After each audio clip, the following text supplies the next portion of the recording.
Big Girl by Danielle Steel. Chapter 1. Jim Dawson was handsome from the day he was born. He was an only child, tall for his age, had a perfect physique, and was an exceptional athlete as he grew older, and the hub of his parents' world. They were both in their 40s when he was born, and he was a blessing and surprise after years of trying to have a child. They had given up hope, and then their perfect baby boy appeared. His mother looked at him adoringly as she held him in her arms. His father loved to play ball with him. He was the star of his Little League team, and as he grew older, the girls swooned over him in school. He had dark hair and velvety brown eyes, and a pronounced cleft in his chin, like a movie star. He was captain of the football team in college, and no one was surprised when he dated the homecoming queen, a pretty girl whose family had moved to Southern California from Atlanta in freshman year. She was petite and slim, with hair and eyes as dark as his, and skin like snow white. She was gentle and soft-spoken, and in awe of him. They got engaged the night of graduation, and married on Christmas the same year. Jim had a job in an ad agency by then, and Christine spent the 6 months after graduation preparing for their wedding. She had gotten her bachelor's degree, but her only real interest during her 4 years in college was finding a husband and getting married. And they were a dazzling pair, with their flawless, all-American good looks. They were a perfect complement to each other, and reminded all who saw them of a couple on the cover of a magazine. Christine had wanted to model after they were married, but Jim wouldn't hear of it. He had a good job, made a good salary, and he didn't want his wife to work. What would people think of him if she did? That he wasn't able to provide for her? He wanted her at home and waiting for him every night, which was what she did. And people who knew them said they were the best-looking couple they had ever seen. There was never any question about who wore the pants in the family. Jim made the rules, and Christine was comfortable that way.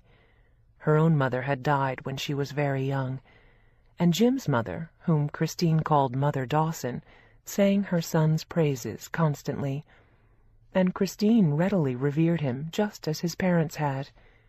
He was a good provider, a loving husband, fun to be with, a perfect athlete, and he rose steadily in importance in the ad agency. He was friendly and charming with people, as long as they admired him and didn't criticize him, but most people had no reason to. Jim was a personable young man. He made friends easily, and he put his wife on a pedestal and took good care of her. All he expected of her was to do as he said, worship and adore him, and let him run the show. Her father had had similar ideas, and she'd been perfectly brought up to be the devoted wife of a man like him. Their life was everything she had hoped for, and more. There were no unpleasant surprises with Jim, no strange behavior, no disappointments. He protected her and took care of her, and provided handsomely. And their relationship worked perfectly for both of them. Each knew their role in the relationship and played by the rules. He was the adored, and she the adorer. They were in no hurry to have children for the first few years, and might have waited longer if people hadn't begun to comment about why they didn't have them. It felt like criticism to Jim, or like the suggestion that maybe they couldn't have them, although they both enjoyed their independence without children to tie them down. Jim took her on weekend trips frequently. They went on fun vacations, and he took her out to dinner once or twice a week, although Christine was a good cook and had learned to make his favorite meals. Neither of them was suffering from the lack of children, although they agreed that they wanted them eventually. But 5 years after they got married, even Jim's parents were beginning to worry that they might be having the same difficulties that had delayed them from having a family for nearly 20 years. Jim assured them that there were no problems. They were just having fun and were in no hurry to have children. They were 27 years old and enjoying feeling free and unencumbered. But the constant inquiries finally got to him, and he told Christine that it was time to start a family. And, as she always did, Christine agreed. Whatever Jim thought best seemed right to her, too. Christine got pregnant immediately, which was faster than they expected. It was easier than they both had planned. They had assumed it might take 6 months or a year. And despite her mother-in-law's concerns, the pregnancy was easy for Christine. When she went into labor, Jim drove her to the hospital and opted not to be in the delivery room when the baby came, which seemed like the right plan to Christine, too. She didn't want him to do anything that would make him ill at ease. He was hoping for a boy, which was her fondest wish, too, in order to please him. It didn't even occur to either of them that the baby might be a girl, and they had confidently opted not to find out the baby's sex. As virile as he was, Jim expected his firstborn to be a son, and Christine decorated the nursery in blue. Both of them were absolutely sure it was a boy. The baby was in a breech position and had to be delivered by cesarean section, so Christine was still asleep from the anesthetic in the recovery room when Jim heard the news. And when he saw the baby the nurse presented to him at the nursery window, for a minute or longer, he thought the baby he was seeing had been switched. The baby had a perfectly round face with chubby cheeks that bore no resemblance to either of them, with a halo of white blonde hair. And more shocking than her features or coloring, it was a girl. This was not the baby they had expected. And as she stared at him through the nursery window, all he could think of was that the infant looked like the elderly British monarch, Queen Victoria. He said as much to one of the nurses, and she scolded him and said that his daughter was beautiful. Being unfamiliar with the grimaces of newborns, he disagreed. She looked like someone else's child to him, and surely nothing like him or Christine. And he was filled with disappointment as he sat glumly in the waiting room until they summoned him to Christine. And as soon as she saw the look on his face, she knew that it was a girl, and that, in her husband's eyes, she had failed. "It's a girl?" she whispered, still woozy from the anesthetic, as he nodded speechlessly. How was he going to tell his friends that his son had turned out to be a girl? It was a major blow to his ego and image, and something he could not control, which never sat well with him. Jim liked to orchestrate everything, and Christine was always willing to play along. "Yes, it's a girl," he finally mustered, as a tear squeezed out the corner of Christine's eye. "She looks like Queen Victoria." And then he teased Christine a little. "I don't know who the father is, but she looks like she has blue eyes, and she's blonde." No one on either side of their families was fair, except his own grandmother, which seemed like a stretch to him. But he didn't doubt Christine. This child was obviously some kind of throwback in their combined gene pool, but she certainly didn't look like she was theirs. The nurses had been saying that she was very cute, but Jim wasn't convinced. And it was several hours before they brought her to Christine, who gazed at her in wonder as she held her and touched her little hands. She was tightly swaddled in a pink blanket. Christine had just been given a shot to keep her milk from coming in, since she had decided not to nurse. Jim didn't want her to, and she had no desire to either. She wanted to get her figure back as quickly as possible, since Jim had always liked her petite, lithe shape and didn't find her attractive while she was pregnant. She had been careful with her weight during the pregnancy. Like Jim, she found it hard to believe that this chubby, white blonde baby was theirs. She had long, straight, sturdy legs like Jim's, but her features didn't look even remotely familiar to either of them. And Mother Dawson was quick to agree with Jim when she saw her, and said she looked like Jim's paternal grandmother, and said she hoped she didn't look like her later. She had been a round, heavy-set woman for her entire life, who had been best known for her cooking and sewing skills, and not her looks. By the day after her birth, the shock of her being a female had worn off a little, although Jim's friends at the office had teased him that he would have to try again for a son. And Christine was worried that he was angry at her about it, but he very sweetly reassured her that he was glad that she and the baby were healthy, and they'd make the best of it. The way he said it made Christine feel as though she had come in second best, and Mother Dawson endorsed that idea. It was no secret that Jim had wanted a son and not a daughter, almost as confirmation of his manhood and ability to father a son. And since it had never dawned on either of them that they might produce a daughter, they had no girls' names ready for the chubby blonde baby that lay in Christine's arms. He had been joking about her looking like Queen Victoria, but they both agreed that they liked the name, and Jim took it one step further and suggested Regina as a middle name. Victoria Regina Dawson, for Queen Victoria. Victoria the Queen. The name seemed strangely apt as they looked at her, and Christine agreed. She wanted her husband to be happy with the choice of name, at least, if not the sex. She still felt as though she had failed him by having a girl.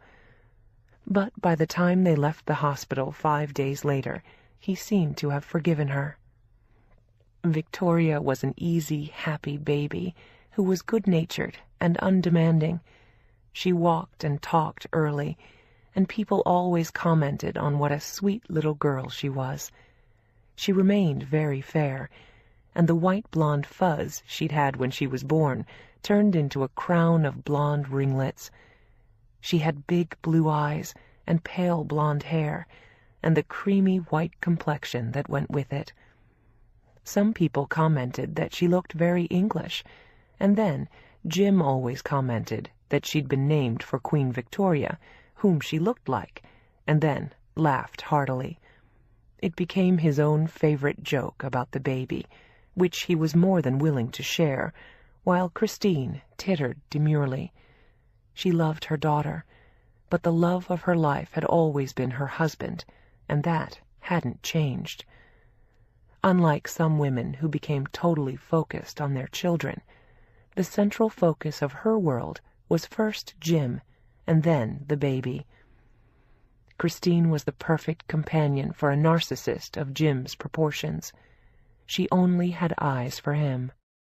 And although he still wanted a son to complete him and toss a ball with, they were in no hurry to have a second child.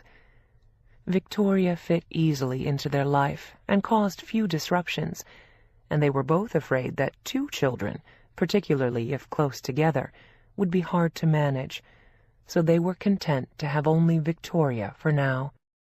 Mother Dawson rubbed salt in Jim's wounds by saying it was too bad they hadn't had a son, because then they wouldn't have had to consider having a second child, since only children were always brighter, and of course her son was an only child. Victoria appeared to be extremely intelligent as she got older. She was chatty and amiable, and had nearly adult conversations with them by the time she was 3.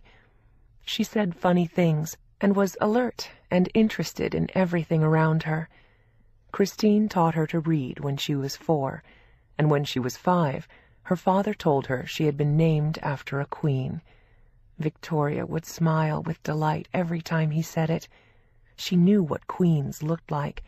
They were beautiful, and wore pretty dresses in all the fairy tales she read, and sometimes they even had magic powers. She knew she had been named after Queen Victoria, but she had no idea what the queen looked like. Her father always told her that she'd been named after the queen because she looked like her. She knew that she was supposed to look like her father's grandmother, but she had never seen a picture of her either, and she wondered if she had been a queen too. Victoria was still round and chubby when she was 6. She had sturdy little legs and was often told that she was big for her age. She was in 1st grade by then and taller than most of the children. She was heavier than some of them, too. People called her a big girl, which she always took as a compliment. And she was still in 1st grade when she was looking at a book with her mother one day and saw the queen she had been named after. Her name was written clearly under her picture, Victoria Regina, just like Victoria's own name. The queen was holding a pug dog who looked astonishingly like the monarch herself, and the photograph had been taken late in her life. Victoria sat staring at the page for a long time and didn't say a word. "Is that her?" she finally asked her mother, turning her huge blue eyes up to her face. Christine nodded with a smile. After all, it was just a joke. She looked like Jim's grandmother and no one else. "She was a very important queen in England a long time ago," Christine explained. "She's not even wearing a pretty dress. She doesn't have a crown, and her dog is ugly too." Victoria looked devastated as she said it. "She was very old by then," Victoria's mother said, trying to soften the moment. She could see that her daughter was upset, and it tugged at her heart. She knew he meant no harm, but Jim's little joke had momentarily backfired, and Victoria looked stricken. She stared at the picture for ages, and 2 tears rolled slowly down her cheeks. Christine didn't say a word as they turned the page, and she hoped that Victoria would forget the image she had seen. She never did. And her sense of how her father viewed her, like a queen, was never the same again. Chapter 2. A year after Victoria saw the photograph of Queen Victoria, which forever changed her image of herself, her parents informed her that she had a baby brother or sister on the way, and Victoria was thrilled. Several of her friends at school had had siblings by then. She was one of the few who didn't, and she loved the idea of a baby to play with, like a real live doll. She was in 2nd grade when they told her the news, and when she heard her parents talking about it late one night, when they thought she was asleep, she heard the frightening words that the new baby was an accident, and she wasn't sure what that meant. She was afraid that it had been injured somehow, and feared it might even be born without arms or legs, or maybe it would never walk when it got older. She didn't know how bad the accident had been, and she didn't want to ask. Her mother had cried about it, and her father sounded worried too. They both said that things were fine the way they were now, with just Victoria. She was an easy child who never bothered them, and did as she was told. At 7 years old, she gave them no problems, and her father said during the entire pregnancy that he hoped it would be a boy. Her mother seemed to want that too, but this time she decorated the nursery in neutral white instead of blue. She had learned that lesson once before, when Victoria took them by surprise and turned out to be a girl. Mother Dawson predicted that it would be a girl again this time, and Victoria hoped so too. Her parents had once again opted not to find out the sex for sure. Victoria's mother was afraid of a bad surprise, clinging to the hope, for as long as she could, that it might be a boy this time. Victoria wasn't sure why, but her parents didn't seem as excited about the baby as she was. Her mother complained a lot about how big she was, and her father teased Victoria and said he hoped it wouldn't look like her. He never failed to remind her that she looked like his grandmother. There were few pictures of her, but those that Victoria had finally seen showed a large woman wearing an apron, with seemingly no waist, enormous hips, and a bulbous nose. She wasn't sure which was worse, looking like her paternal great-grandmother, or like the ugly queen whose photograph she had seen posing with her dog. and after seeing the photographs of her great-grandmother, she had become obsessed with the size of her own nose. It was small and round, and she thought it looked like an onion planted in the middle of her face. She hoped for its sake that the new baby hadn't inherited the same nose. But since the baby was an accident, there seemed to be far more serious things to worry about than its nose. Her parents had never explained the accident to her, but she hadn't forgotten the conversation she'd overheard. It made Victoria all the more determined to dedicate herself to the new baby and do whatever was needed to help with it. She hoped the damage from the accident it had experienced wasn't too great. Maybe it was just a broken arm or a bump on the head. Christine's C-section was planned this time, and Victoria's parents had explained to her that her mother would be in the hospital for a week, and she wouldn't be able to see her mother or the baby until they came home from the hospital. They said those were the rules, and she wondered if it was to give them time to fix whatever damage the baby had sustained in the mysterious event that no one seemed to want to discuss or explain.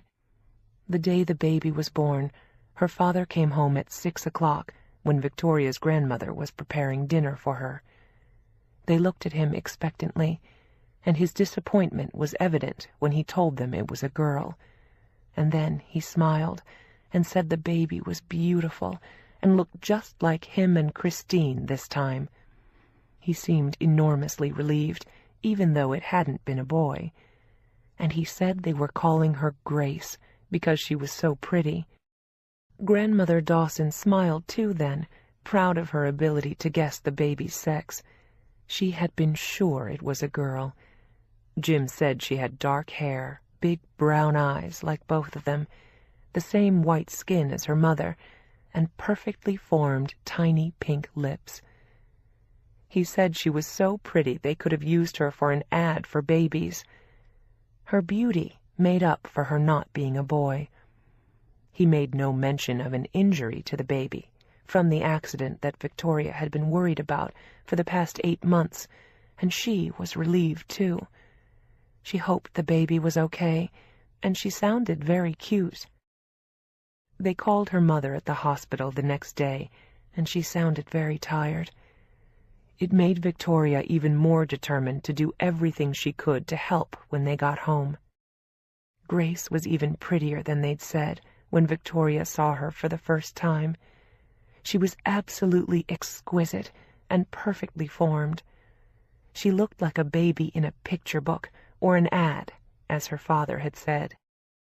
Grandmother Dawson clucked over her immediately and took the bundle from Christine's arms as Jim helped her into a chair, and Victoria tried to get an even better look.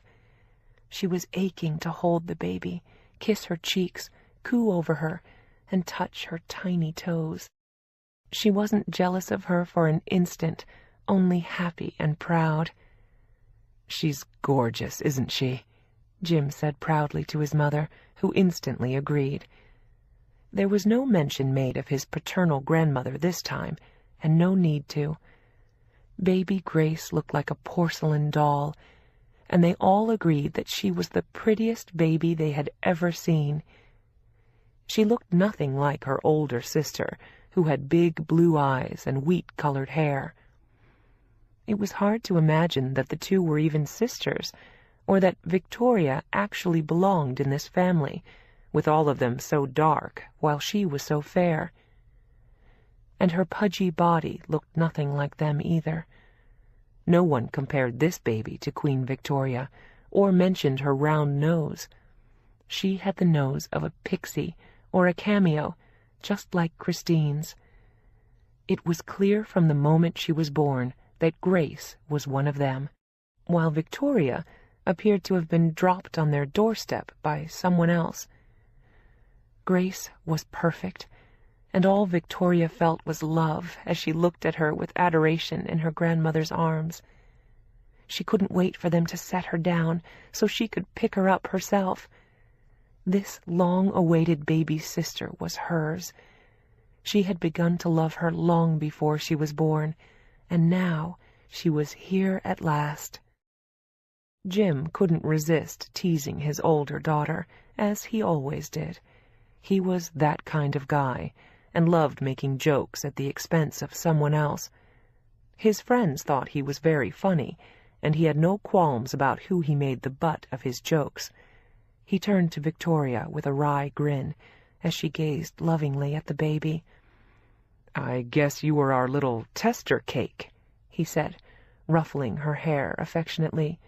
"This time we got the recipe just right," he commented happily, as Grandmother Dawson explained that a tester cake was what you made to check the combination of ingredients and the heat of the oven. It never came out right the first time, she said, so you threw the tester cake away and tried again. It made Victoria suddenly terrified that because Grace had come out so perfectly, maybe they would throw her away. But no one said anything about it as her mother, grandmother, and new baby sister went upstairs. Victoria followed them with a look of awe. She stood at a discreet distance and watched everything they did. She wanted to learn how to do it all herself. She was sure her mother would let her once her grandmother went home. She had asked before Grace came, and her mother said she would. They changed the baby into a tiny pink nightgown, wrapped her in a blanket, and Christine gave her the bottle of formula they'd given her at the hospital. And then she burped her and laid her down in the bassinet. It was the first chance Victoria had gotten to take a good long look at the new arrival. She really was the most beautiful baby Victoria had ever seen. But even if she hadn't been, even if she had had their great-grandmother's nose, or looked like Queen Victoria too, she would have loved her anyway. She already did. Her beauty didn't matter to Victoria at all, only to her family. While her mother and grandmother were talking, Victoria cautiously stuck her finger into the bassinet, right into the baby's hand, and the baby looked up at her and curled her tiny fingers around Victoria's finger. It was the most exciting moment of Victoria's life so far, and she instantly felt the bond between the two of them, and knew it would only get stronger and last forever.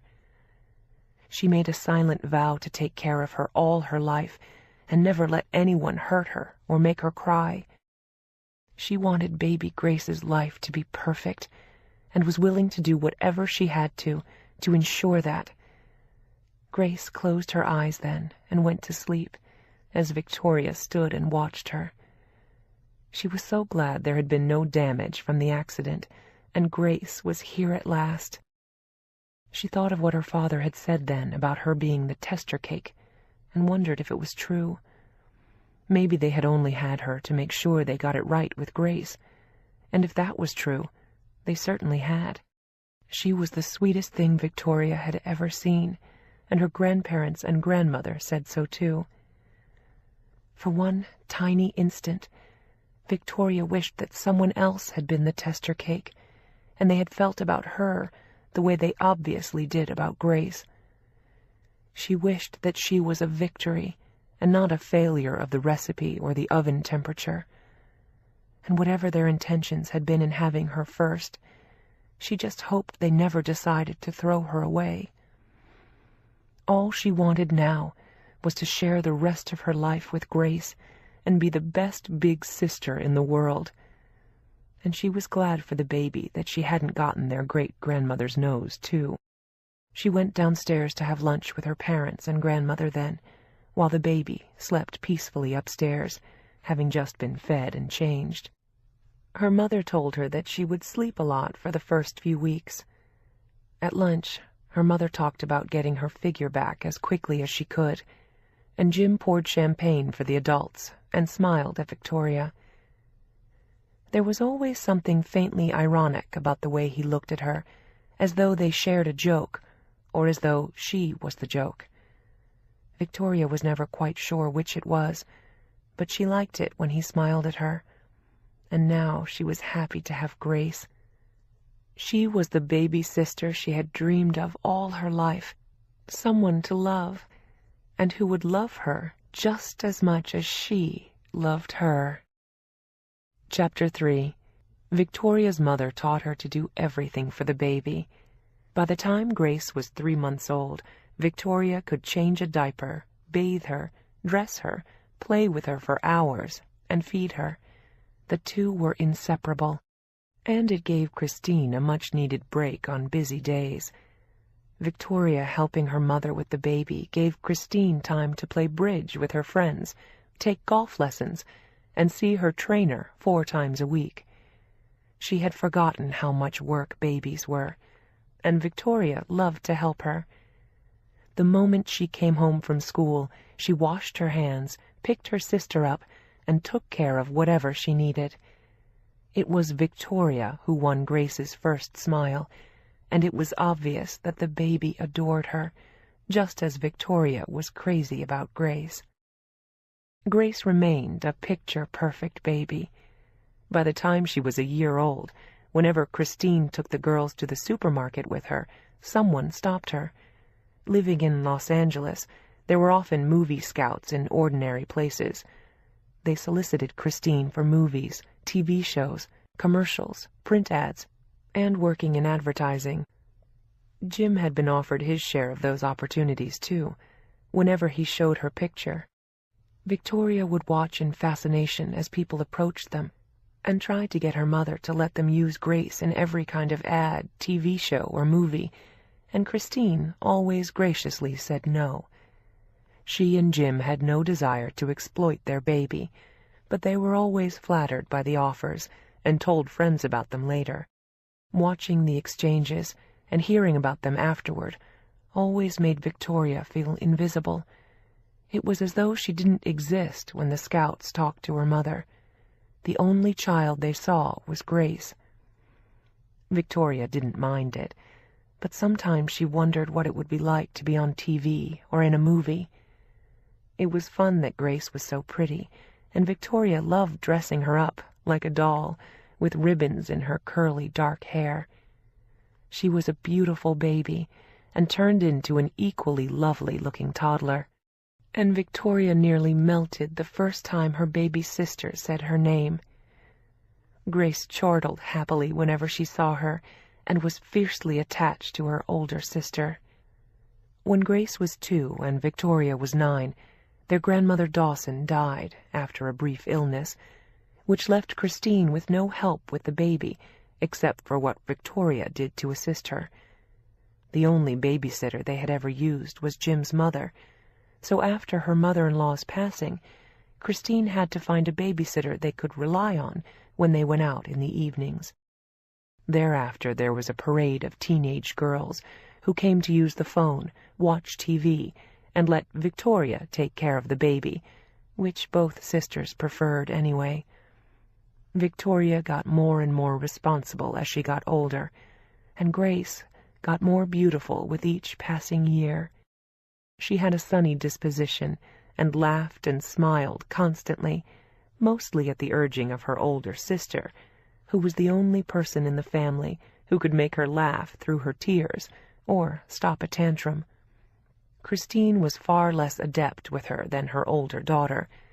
Christine was only too happy to let her take care of Grace, and by then her father still regularly teased her about being their tester cake. Victoria knew exactly what that meant, that Grace was beautiful and she wasn't, and they had gotten it right the second time around. She had explained that to a friend once, who had looked horrified by the explanation, much more so than Victoria, who was used to the term by now. Her father didn't hesitate to use it. Christine had objected to it once or twice, and Jim assured her that Victoria knew he was just teasing. But in fact, Victoria believed him.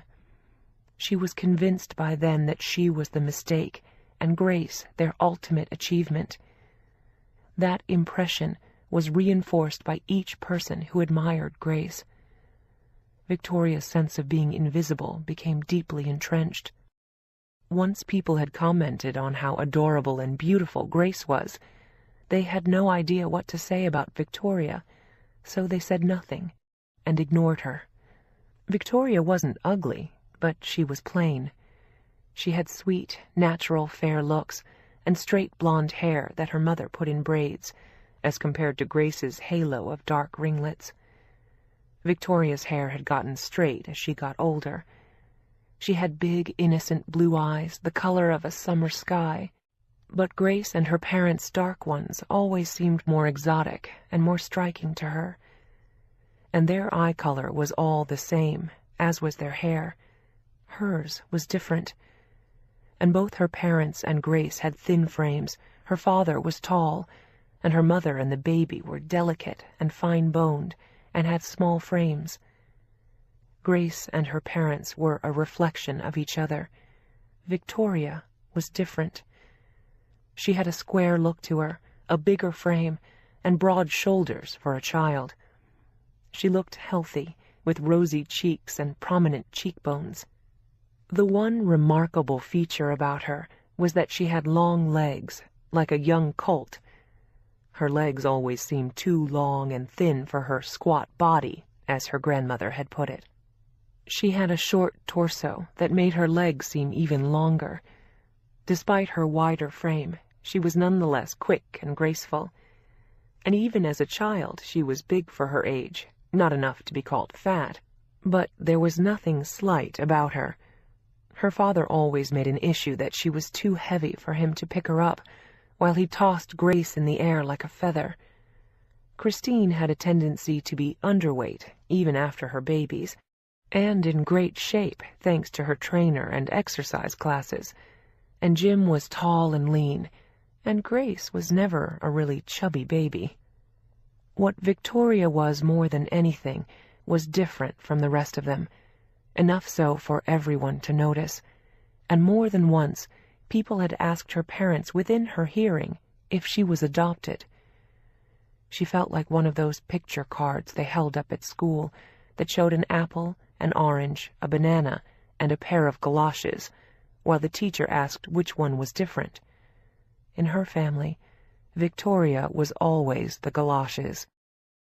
It was a strange feeling she'd had all her life, of being different and not fitting in. At least if one of her parents had looked like her, she would have felt as though she belonged. But as it was, she didn't. She was the one person out of sync, and no one had ever called her a beauty, as they did Grace. Gracie was picture perfect, and Victoria was the unattractive older sister who didn't match the rest of them. And Victoria had a healthy appetite, which kept her body broader than it might have been otherwise. She ate big portions at every meal, and always cleaned her plate. She liked cakes and candy and ice cream and bread, particularly when it was fresh out of the oven. She ate a big lunch at school. She could never resist a dish of French fries, or a hot dog bun, or a hot fudge sundae. Jim liked to eat well, too, but he was a big man and never gained weight. Christine existed mostly on broiled fish, steamed vegetables, and salads, all of which Victoria hated. She preferred cheeseburgers, spaghetti and meatballs, and even as a child often helped herself to seconds, despite her father frowning at her, or even laughing about it and making fun of her. No one in her family ever seemed to gain weight except her, and she never skipped a meal. Feeling full gave her a sense of comfort. "You're going to regret that appetite one day, young lady," her father always warned her. "You don't want to be overweight by the time you go to college." College seemed like a lifetime away, and the mashed potatoes were sitting right in front of her, next to the platter of fried chicken. But Christine was always careful what she fed the baby. She explained that Grace had a different frame and was built like her, although Victoria sneaked her lollipops and candy, and Grace loved it. She would scream with delight when she saw a Tootsie Roll Pop emerge for her from Victoria's pocket, and even when Victoria only had one, she gave it to her sister.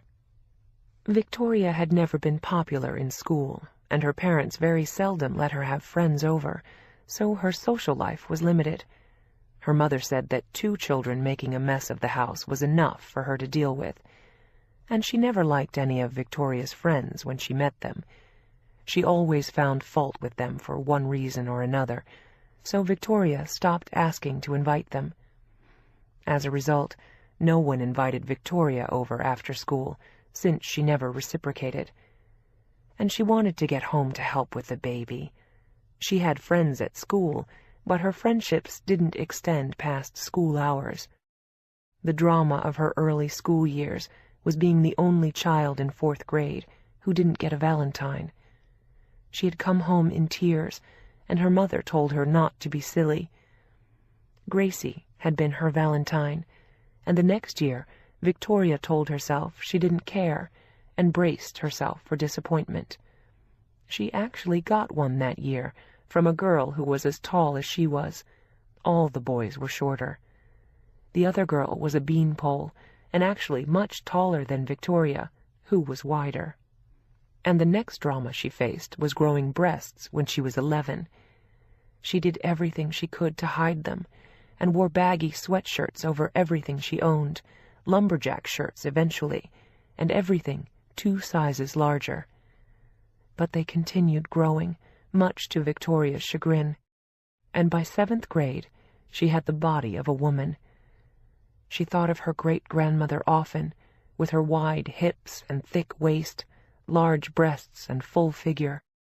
Victoria was praying she never got as big as her great-grandmother had been.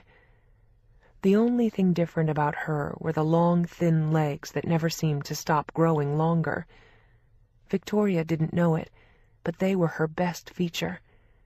Her parents' friends always referred to her as a big girl, and she was never sure what part of her they were referring to, her long legs, big breasts, or ever-widening body.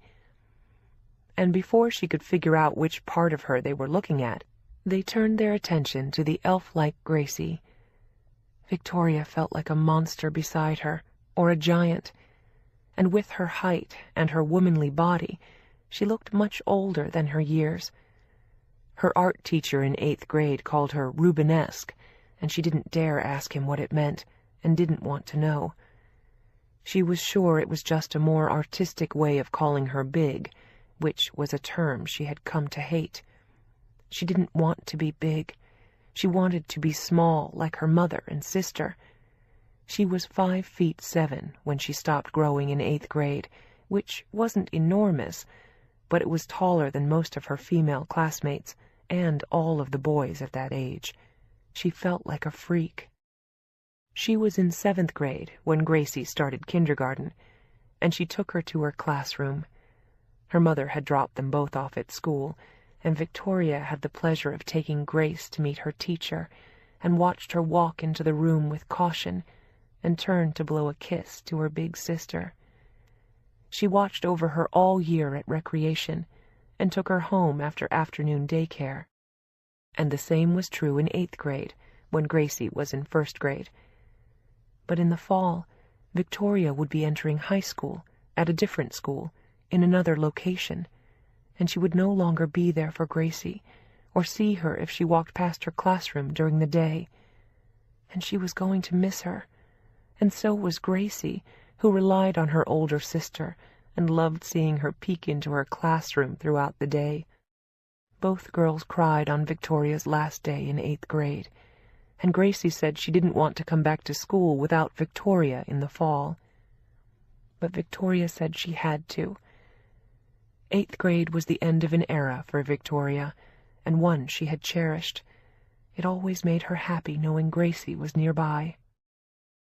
The summer before Victoria entered high school, she went on her first diet. She had seen an ad for an herbal tea in the back of a magazine, and sent away for it with her allowance.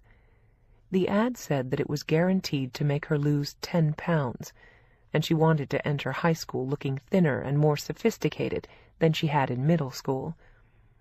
With puberty and a richer figure, she had put on roughly 10 pounds over what she was supposed to weigh, according to their doctor.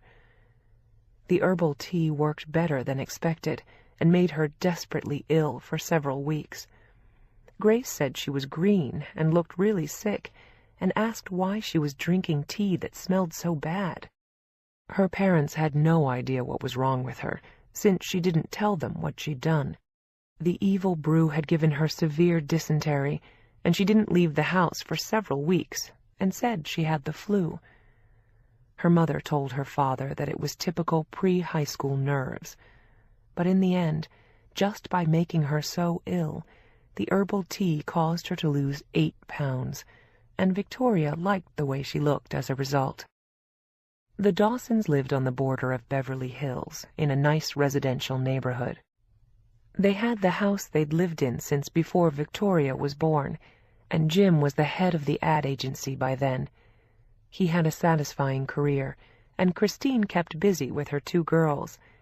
It seemed like the perfect family to them, and they didn't want more children. They were 42 years old, had been married for 20 years, and had a manageable life.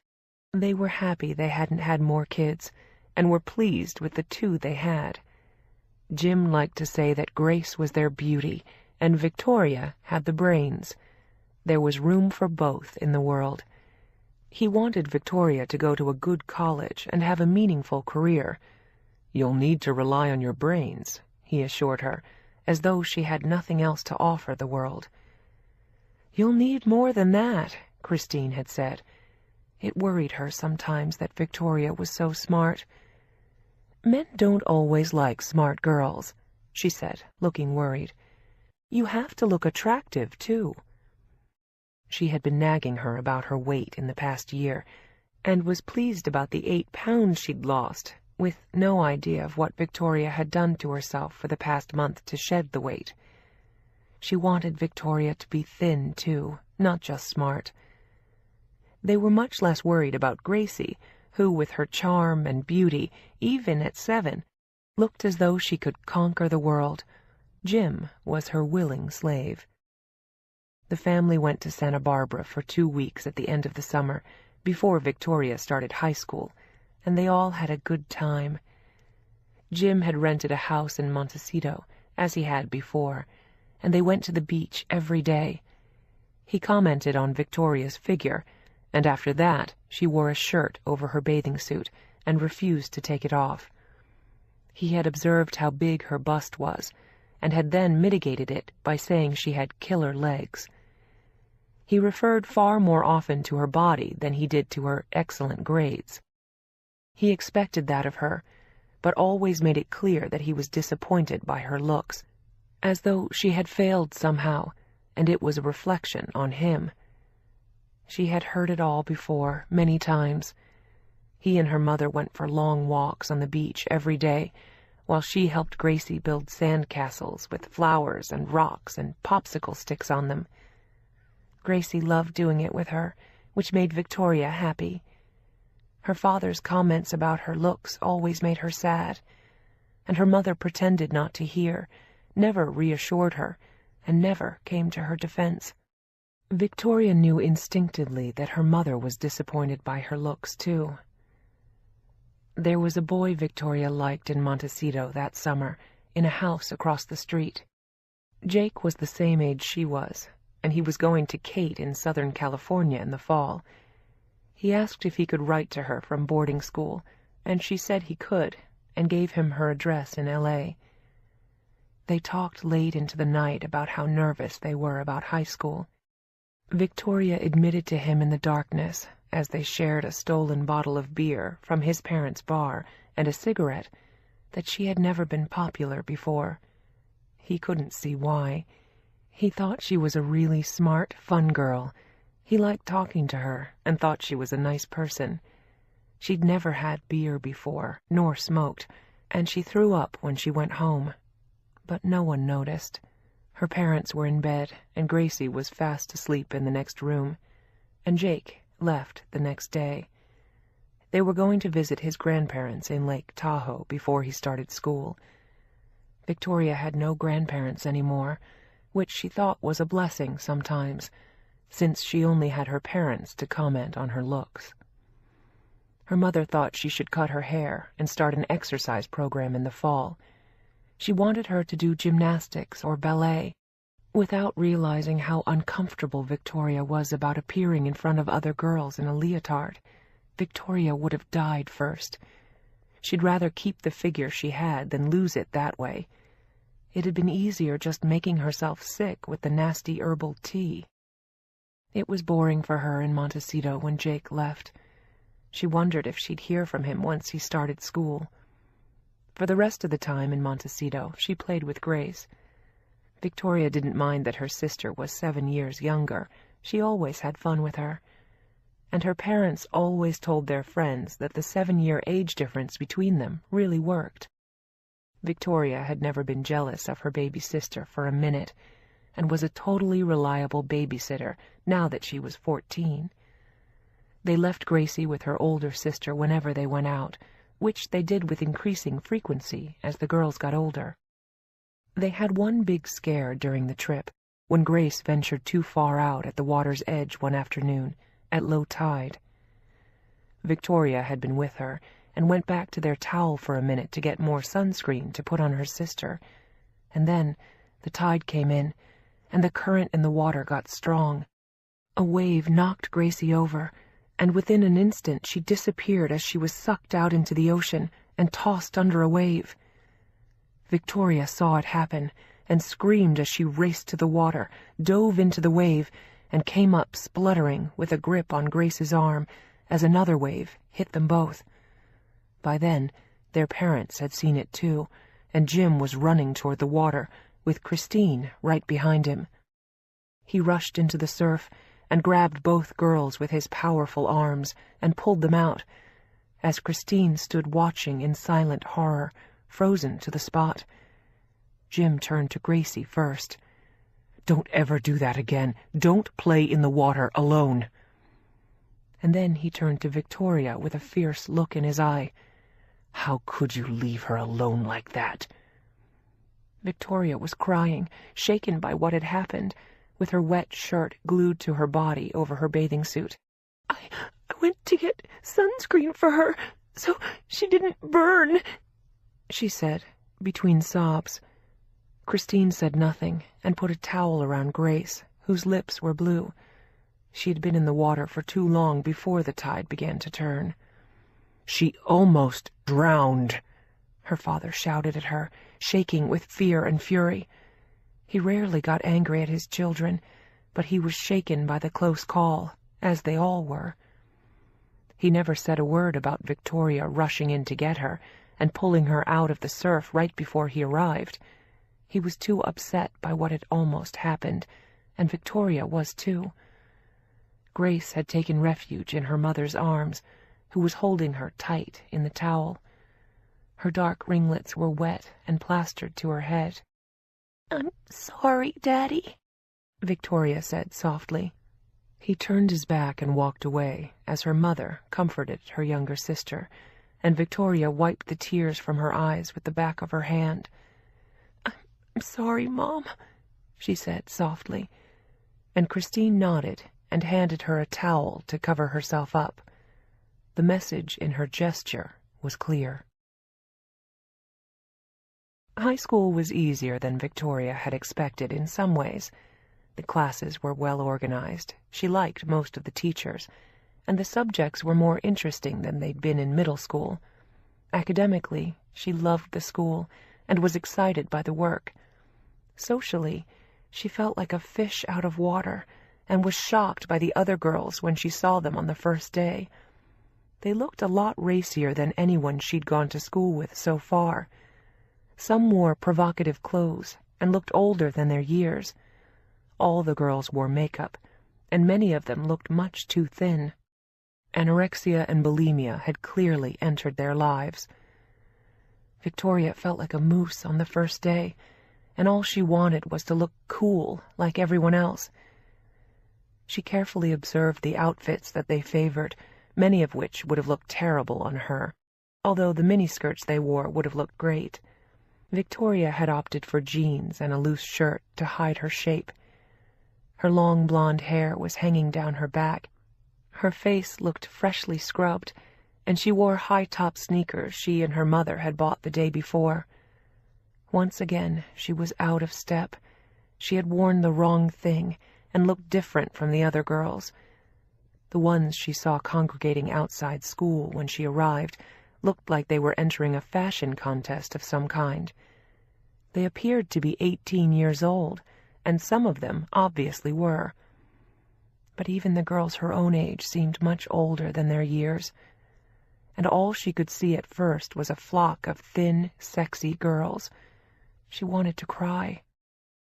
"Good luck," her mother said when she dropped her off, smiling at her. "Have a great first day." Victoria wanted to hide in the car. She had her schedule clutched in her trembling hand and a map of the school. She hoped she could find her way without asking directions.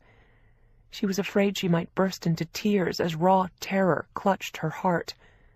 "You'll be fine," Christine said as Victoria slipped out of the car and tried to look casual as she hurried up the stairs past the other girls without meeting their eyes or stopping to say hello. They looked like an army of cool girls, and she felt anything but cool. She saw some of them in the cafeteria at lunch that day and steered a wide berth around them.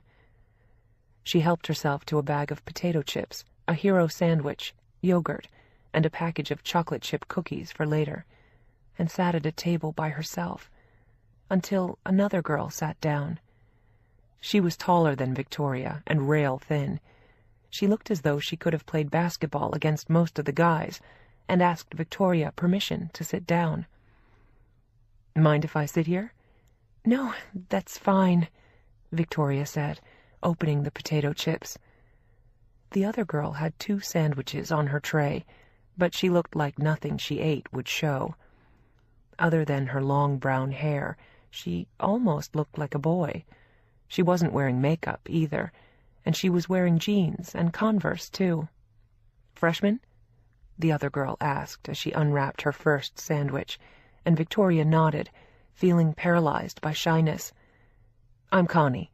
I'm captain of the girls' basketball team, as you may have guessed. I'm 6'2". I'm a junior. Welcome to high school. How's it been so far?" "Okay," Victoria said, trying to look unimpressed. She didn't want to tell her that she was scared out of her mind and felt like a freak. She wondered if Connie had too at 14. She looked extremely relaxed and comfortable with who she was now, but she was also sitting with a freshman, which made Victoria wonder if she had any friends. And if she did, where were they? She looked taller than almost every boy in the room. "I reached my full height at 12, she said conversationally. "My brother is 6'6" and plays for UCLA on a basketball scholarship. Do you play any sports?" "Some volleyball, not much." She had always been more academic than athletic. "We have some great teams here. Maybe you want to try out for basketball too. We have a lot of girls your height," she added, and Victoria almost said, "but not my weight." She was fiercely aware of how everyone looked, and looking at them on the way in, she felt twice their size. She felt less out of place with this girl, who at least did not look anorexic or dress as though she were going on a date. She seemed friendly and nice. "It takes a while to get the hang of high school," Connie reassured her. "I felt really strange the first day I got here. All the boys I saw were half my size, and the girls were a lot prettier than I was. But there's something for everyone here. Jocks, fashionistas, beauty queens. There's a gay lesbian club. You'll figure it out after a while and make friends." Victoria was suddenly glad that Connie had sat down with her. She felt like she at least had one new friend. Connie had finished both her sandwiches by then, and Victoria was embarrassed to realize that she was so nervous. All she had eaten were the chips and the cookies. She decided to eat the yogurt and save the rest. "Where do you live?" Connie asked with interest. "L.A. I drive in from Orange County every day. I live with my dad. My mom died last year." "I'm sorry," Victoria said, immediately sympathetic. Connie stood to her full height, and Victoria felt like a dwarf next to her. She handed Victoria a piece of paper with her phone number on it, and Victoria thanked her and slipped it into her pocket. "Call me if I can help with anything. The first few days are always tough. It'll get better after that. And don't forget to try out for the team." Victoria couldn't see herself doing it, but she was grateful for the friendly reception from this girl, who had gone out of her way to make her feel at ease. Victoria no longer believed that it was an accident that she had sat down at her table. As they chatted, a good-looking boy walked by and smiled at Connie. "Hey, Connie," he said, whizzing by with his books in his hand. "Signing up recruits for the team?" "You bet," she laughed at him. "He's captain of the swimming team," she said when he was gone. "You might like that, too. Check it out." "I'd probably drown," Victoria said, looking sheepish. "I'm not a great swimmer." "You don't have to be at first. You learn. That's what coaches are for. I swam for the team freshman year, but I don't like to get up that early. Practice is at 6 a.m., sometimes 5 before a meet." "I think I'll pass," Victoria said with a grin, but she liked knowing she had options. This was a whole new world, and everyone looked like they liked it here and had found their own niche. She just hoped that she'd find hers, whatever it was. Connie told her that there were sign-up sheets on the main bulletin board outside the cafeteria for all the clubs. She pointed it out on their way out, and Victoria stopped to look. A chess club, a poker club, a film club, foreign language clubs, a gothic club, a horror movie club, a literary club, a Latin club, a romance novel book club, an archaeology club, a ski club, a tennis club, a travel club. There were dozens of clubs listed. The two that interested Victoria most were film and Latin, but she was too shy to put her name on either list. She had taken Latin in middle school the year before and liked it, and she thought the film club might be fun, and neither of them required taking her clothes off or wearing a uniform that would make her look gross. She wouldn't have joined the swim club for that reason, although she was actually a decent swimmer, better than she had admitted to Connie, and she didn't relish the idea of basketball shorts either. She thought the ski club might be fun too. She went skiing every year with her parents. Her father had been a champion skier in his youth, and her mother was pretty good too. And Gracie had been in ski school since she was 3, and so had Victoria before her. "See you around," Connie said as she sauntered off on her giraffe-like legs. "Thank you," Victoria called after her, and then hurried to her next class. She was in good spirits when her mother picked her up outside at 3. "How was it?" her mother asked pleasantly, relieved to see that Victoria looked happy. It obviously hadn't been as scary as she'd feared. "Pretty good," Victoria said, looking pleased. "I like my classes. It's so much better than middle school. I had biology and chem this morning, English lit and Spanish this afternoon. The Spanish teacher is a little weird. He won't let you speak English in his class, but the others were all pretty nice. And I checked out the clubs. I might do ski and film, and maybe Latin." "Sounds like a reasonable first day," Christine said as they drove toward her old school to pick Grace up after daycare. As they parked in front of the school, Victoria suddenly felt as though she had matured 1,000 years since June. She felt so grown up now being in high school, and it wasn't bad at all. Gracie was in tears when Victoria ran inside to pick her up. "What happened?" Victoria asked her as she scooped her up into her arms. She was so small at 7 that Victoria could carry her easily. "I had a horrible day. David threw a lizard at me. Lizzie took my peanut butter sandwich, and Janie hit me," she said with a look of outrage. "I cried all day," she added for good measure. "So would I if all those things happened to me," Victoria assured her as she walked her to the car. "I want you to come back," she said, pouting at her older sister. "It's no fun here without you." "I wish I could," Victoria said, but suddenly not so sure. High school had looked okay to her that day, better than she'd thought it would. It had definite possibilities, and she wanted to explore them now, Maybe there was hope that she'd fit in after all. "I miss you too." It was sad to realize that they'd never be in the same school again. The age difference between them was too great. Victoria put her in the back seat, and Grace reported her miseries to her mother, who was instantly sympathetic. Victoria couldn't help noticing, as she always did, that their mother had never been as tender with her as she was with Grace. Their relationship was different and simpler for her mother. The fact that Gracie looked like them made it easier for their parents to relate to her. Gracie was one of them, and Victoria was always the stranger in their midst. Victoria wondered if Christine also hadn't known how to be a mother yet when she was born, and had learned with Gracie. Or maybe she just felt more in common with her. It was impossible to know, but whatever it was, Christine had always been more matter-of-fact with her, more critical and distant, and demanded more of her, just as her father did. And in his eyes, Gracie could do no wrong. Maybe they had both just softened with age. But her being a reflection of them seemed to be part of it. They'd been in their 20s when Victoria was born, and were in their 40s now. Maybe that made a difference, or maybe they just didn't like her as much. Grace hadn't been named after an ugly queen, even as a joke. Her father asked her about school that night, and she reported on her classes and mentioned the clubs again.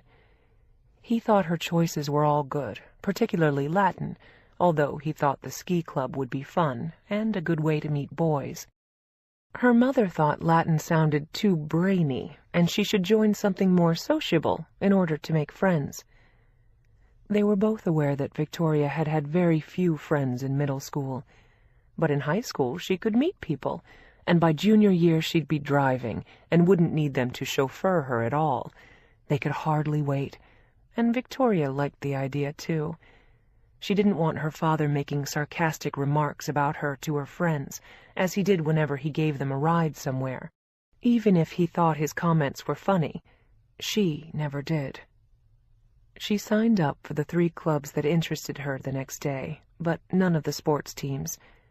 She decided to fulfill her athletic requirement with just phys ed, although she could have taken ballet too, which would have been her worst nightmare come true, leaping across the gym in a leotard and a tutu. She shuddered at the thought when the assistant PE teacher suggested it to her. It took her a while, but in time, Victoria made friends. She dropped out of the film club eventually because she didn't like the movies they picked to watch. She went on one of the ski club trips to Bear Valley, but the kids that went were stuck up and never talked to her. She signed up for the travel club instead. And she loved the Latin club, although it was all girls, and she took Latin all of freshman year. She met people, but it wasn't easy making friends in high school either. A lot of the girls seemed to be in airtight little groups and looked like beauty queens, and that wasn't her style. The academic girls were as shy as she was, and hard to meet.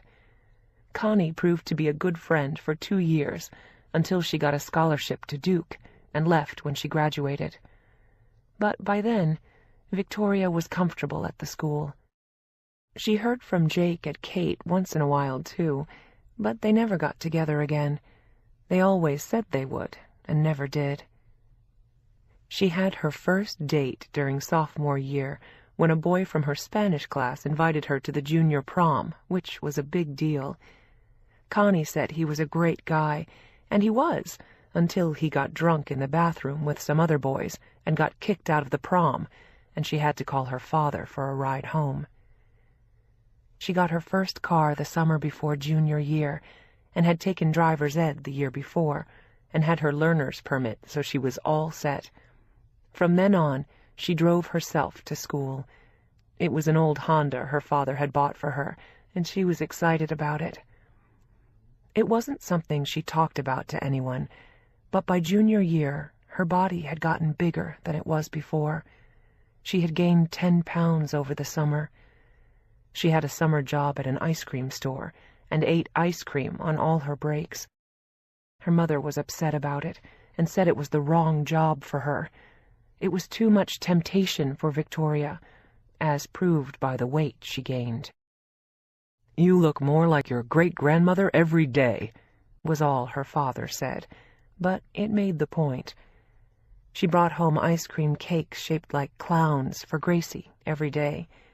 She loved them, and no matter how many she ate, she never gained a pound. She was 9 by then, and Victoria was 16. But the main benefit of her summer job was that she earned enough money for a trip to New York with the travel club during Christmas break, and it changed her life. She had never been to such an exciting city and liked it much better than L.A. They stayed at a Marriott hotel near Times Square, and they walked for miles. They went to the theater, opera, and ballet, rode the subway, went to the top of the Empire State Building, visited the Metropolitan Museum, the Museum of Modern Art, and the United Nations, and Victoria had never had so much fun in her life. They even had a snowstorm while she was there, and when she got back to L.A., she was dazed. New York was the best place she'd ever been, and she wanted to live there one day.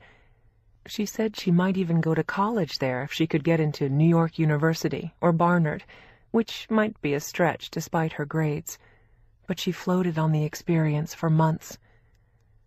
She met her first serious high school boyfriend right after New Year's. Mike was in the travel club too, but had missed the trip.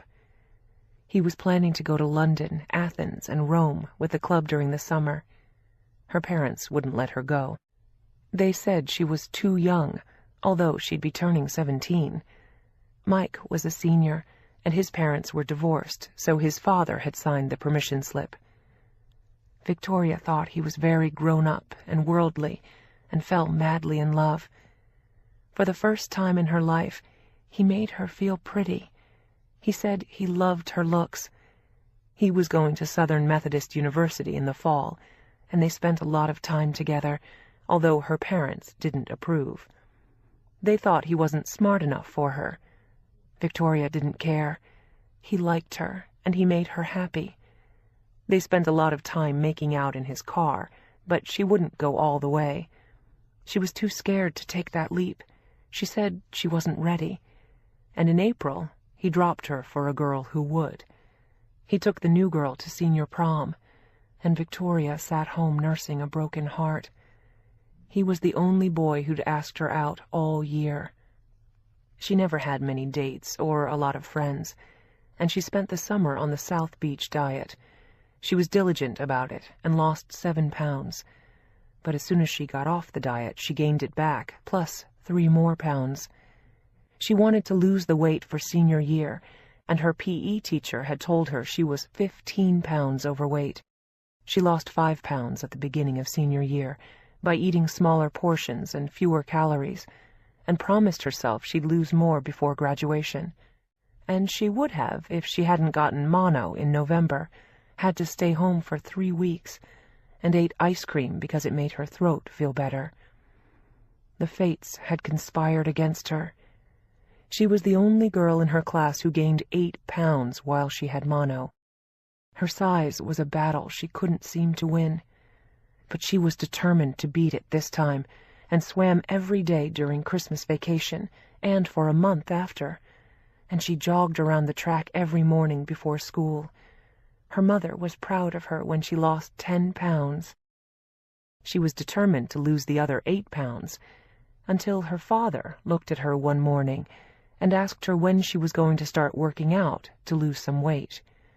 He hadn't even noticed the 10 pounds she had lost, and after that, she gave up swimming and jogging and went back to eating ice cream after school and potato chips at lunch and bigger portions, which satisfied her.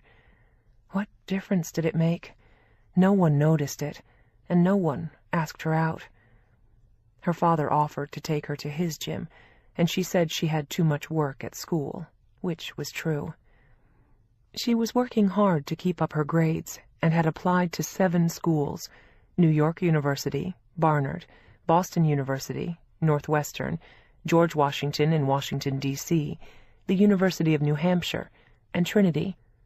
Everything she had applied to was either in the Midwest or the East.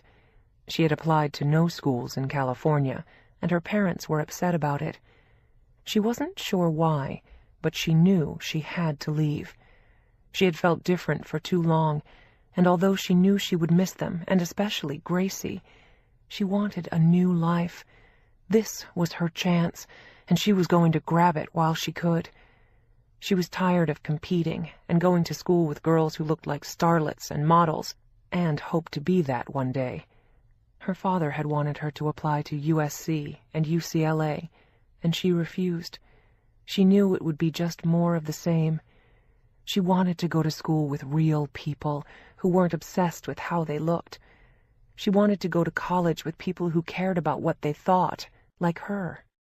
She didn't get into either of her first-choice schools in New York, nor Boston University, which she would have liked, nor GW. Her choices in the end were Northwestern, New Hampshire, or Trinity. She liked Trinity a lot, but wanted a bigger school, and there was good skiing in New Hampshire. But she chose Northwestern, which felt right to her. The greatest thing it had going for it was that it was far away, and it was a great school. Her parents said they were proud of her, although they were distressed that she was leaving California and couldn't understand why she would. They had no concept of how out of place and unwelcome they had made her feel for so long. Gracie was like their only child, and she felt like the family stray dog. She didn't even look like them, and she couldn't take it anymore. Maybe she'd come back to Los Angeles after school, but for now, she knew she had to get away. She was one of the top 3 students in her class, and had been asked to give a speech after the valedictorian, which stunned the audience with the seriousness and value of what she said. She talked about how different she had felt all her life, how out of step, and how hard she had tried to conform. She said she had never been an athlete, nor wanted to be. She wasn't cool, she wasn't popular. She didn't wear the same clothes as all the other girls during freshman year. She didn't wear makeup till sophomore year, and still didn't wear it every day. She had loved Latin class, even though it made everyone think she was a geek. She went down the list of all the things that had made her different, without saying that she felt even more out of place in her own home. And then she thanked the school for helping her to be who she was and find her way. She said that now they were all going out into a world where they would all be different, where no one would fit in, where they had to be themselves to succeed and follow their own paths. She wished her classmates luck on their journey to find themselves, and herself as well. And she said that once they all found themselves, discovered who they were, and became who they were meant to be, she hoped they'd meet again one day. "And until then, my friends," she said, as tears rolled down her classmates' and their parents' cheeks, "Godspeed." It made a lot of her fellow students wish they had known her better. The speech impressed her parents, too, with its eloquence, and it brought home the realization that she was leaving soon, and it softened both of them as they congratulated her on the speech. Christine realized that she was losing her, and she might never live at home again. Her father was suddenly very quiet, too, when they met up with her after the ceremony, and they had all tossed their caps into the air after saving the tassels to put away with their diplomas. Her father clapped Victoria lightly on the back. "Great speech," he complimented her. "It'll make all the weirdos in your class feel good," he added sincerely. As she looked at him with wide-open eyes, sometimes she wondered if he was just stupid or maybe mean. He never failed to miss the point. She could see that now. "Yeah, like me, Dad," she said quietly. "I'm one of them, the weirdos and the freaks. My point was that it's okay to be different, and from now on we'd be better if we're going to make something of ourselves. It's the one thing I learned in school. Different is okay." "Not too different, I hope," he said, looking nervous. Jim Dawson had conformed all his life, and he cared a lot about what people thought of him. He had never had an original thought in his life. He was a company man through and through, and he didn't agree with Victoria's philosophy, although he admired the speech and how well she had delivered it. He could see in her ability when she did it that she had inherited something from him. He was known for his excellent speeches, too. But Jim never liked to stand out or be different. That had never been okay with him. Victoria was well aware of it, which was why she had never in her entire life felt at ease with them, and she felt even less so now, because she was different from her parents in so many ways. And it was why she was starting the most important adventure of her life and leaving home to do it. She was willing to push herself out of her comfort zone if it meant finding herself at last and the place where she belonged. All she knew now was that it wasn't here, with them. No matter how hard she had tried, she just wasn't like them. She realized, too, that Gracie was growing up as one of them, and she did fit in, perfectly. She and her parents were like clones. Victoria hoped that one day her younger sister would spread her wings and fly, and for now, Victoria had to do it. She could hardly wait, even if it terrified her at times. She was scared to death of leaving home, but excited, too. The girl they had said looked like Queen Victoria all her life was taking off. She smiled as she left her school for the last time and whispered to herself, "Watch out, world. Here I come." Chapter 4. Victoria's summer at home before she started college was bittersweet in many ways. Her parents were nicer to her than they had been in years, although her father introduced her to a business associate as his tester cake. But he also said he was proud of her, more than once, which surprised Victoria, since she never really thought he was. And her mother seemed sad to see her go, although she never openly said it to Victoria. It made Victoria feel as though they had all missed the boat. Her childhood and high school years were over, and she wondered why they had wasted so much time and concentrated on all the wrong things. Her looks, her friends, or lack of them. Her weight was their main focus, along with her resemblance to her great-grandmother, whom no one knew or cared about, just because their noses were the same. Why did they care so much about the wrong things? Why hadn't they been closer to her, more loving, given her more support? And now there was no time left to build the bridge between them that should have existed all along, and never had. They were strangers to each other, and she couldn't imagine it being any different later on. She was leaving home, and might never live with them again. She still wanted to move to New York after college. It was her dream. She would come home for holidays, see them on Christmas and Thanksgiving, and when they visited her, if they did. And there was no time left to put in the bank the love they should have been saving all along. She thought they loved her. They were her parents, and she had lived with them for 18 years. But her father had made fun of her all her life, and her mother had been disappointed that she wasn't prettier, complained that she was too smart, and told her men didn't like smart women. Her whole childhood with them had been a curse, and now that she was leaving, they said they were going to miss her. But when they said it, she couldn't help wondering why they hadn't paid more attention to her while she was there. It was already too late. Did they really love her? She was never sure. They loved Gracie. But what about her? And the one she hated most to leave was Gracie, the little angel in her life, who had dropped from the skies when she was 7 and loved her unconditionally ever since, just as Victoria loved her. She couldn't bear to leave her and not see her every day, but she knew she had no choice. Gracie was 11 now, and had already come to understand how different Victoria was from the rest of them, and how mean their father was at times. She hated it when he said things to Victoria that hurt, or made fun of her, or pointed out how much she didn't look like them. In Gracie's eyes, Victoria was beautiful, and she didn't care how fat or thin she was. Gracie thought she was the prettiest girl in the world, and she loved her more than anyone. Victoria dreaded leaving her and cherished every day they spent together. She took her out for lunch, to the beach, had picnics with her, took her to Disneyland, and spent as much time with her as she could. They were lying on the beach one afternoon in Malibu, next to each other, looking up at the sun, when Gracie turned to her and asked a question that Victoria had asked herself as a child, too.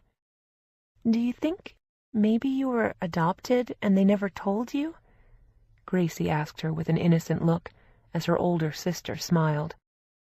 She was wearing a loose t-shirt over her bathing suit, as she always did, to conceal what was beneath it. "I used to think I was when I was a kid," Victoria admitted, "because I look so different from them. But I don't think I am. I guess I'm just some weird throwback to another generation, like Dad's grandmother or whoever. I think I'm their kid, even though we don't have much in common." She didn't look like Gracie either, but they were soulmates and had been for all of Grace's short life, and they both knew it. Victoria just hoped Gracie didn't grow up to be like them. She didn't see how she could, but they had a powerful influence on her, and once Victoria was gone, they would hold on to her even more tightly and mold her to their own images. "I'm glad you're my sister," Gracie said sadly. "I wish you weren't going away to college and that you had stayed here." "I do too, when I think about leaving you. But I'll come home for Thanksgiving and Christmas, and you can come to visit me." "It won't be the same," Gracie said as a tear sneaked down her cheek, and they both knew it was true. The whole family looked like they were in mourning when Victoria packed her bags for college. And the night before she left, her father took them all out to dinner at the Beverly Hills Hotel, and they had a good time together. There were no jokes that night at anyone's expense. And the next day, all three of them took her to the airport, and the moment they got out of the car, Gracie burst into tears and threw her arms around Victoria's waist. Her father checked in her luggage, while the two girls stood crying on the sidewalk, and Christine looked at her daughter unhappily. "I wish you wouldn't go," she said softly. She would have liked to try again if she had the chance. She could feel Victoria slipping through her fingers forever. She had never really thought about what this day would feel like. The pain of it took her by surprise now. "I'll be home soon," Victoria said, and hugged her, still crying, and then she hugged her little sister again. "I'll call you tonight," she promised her, "as soon as I get to my room." Gracie nodded and couldn't stop crying, and even her father's eyes were damp when he said goodbye to her in a choked voice. "Take care of yourself. Call if you need anything, and if you hate it, you can always transfer to a school out here." He hoped she would. It was as though her leaving California for college were a rejection of him. They had wanted her to stay in L.A., or close to it, which wasn't what Victoria wanted or needed.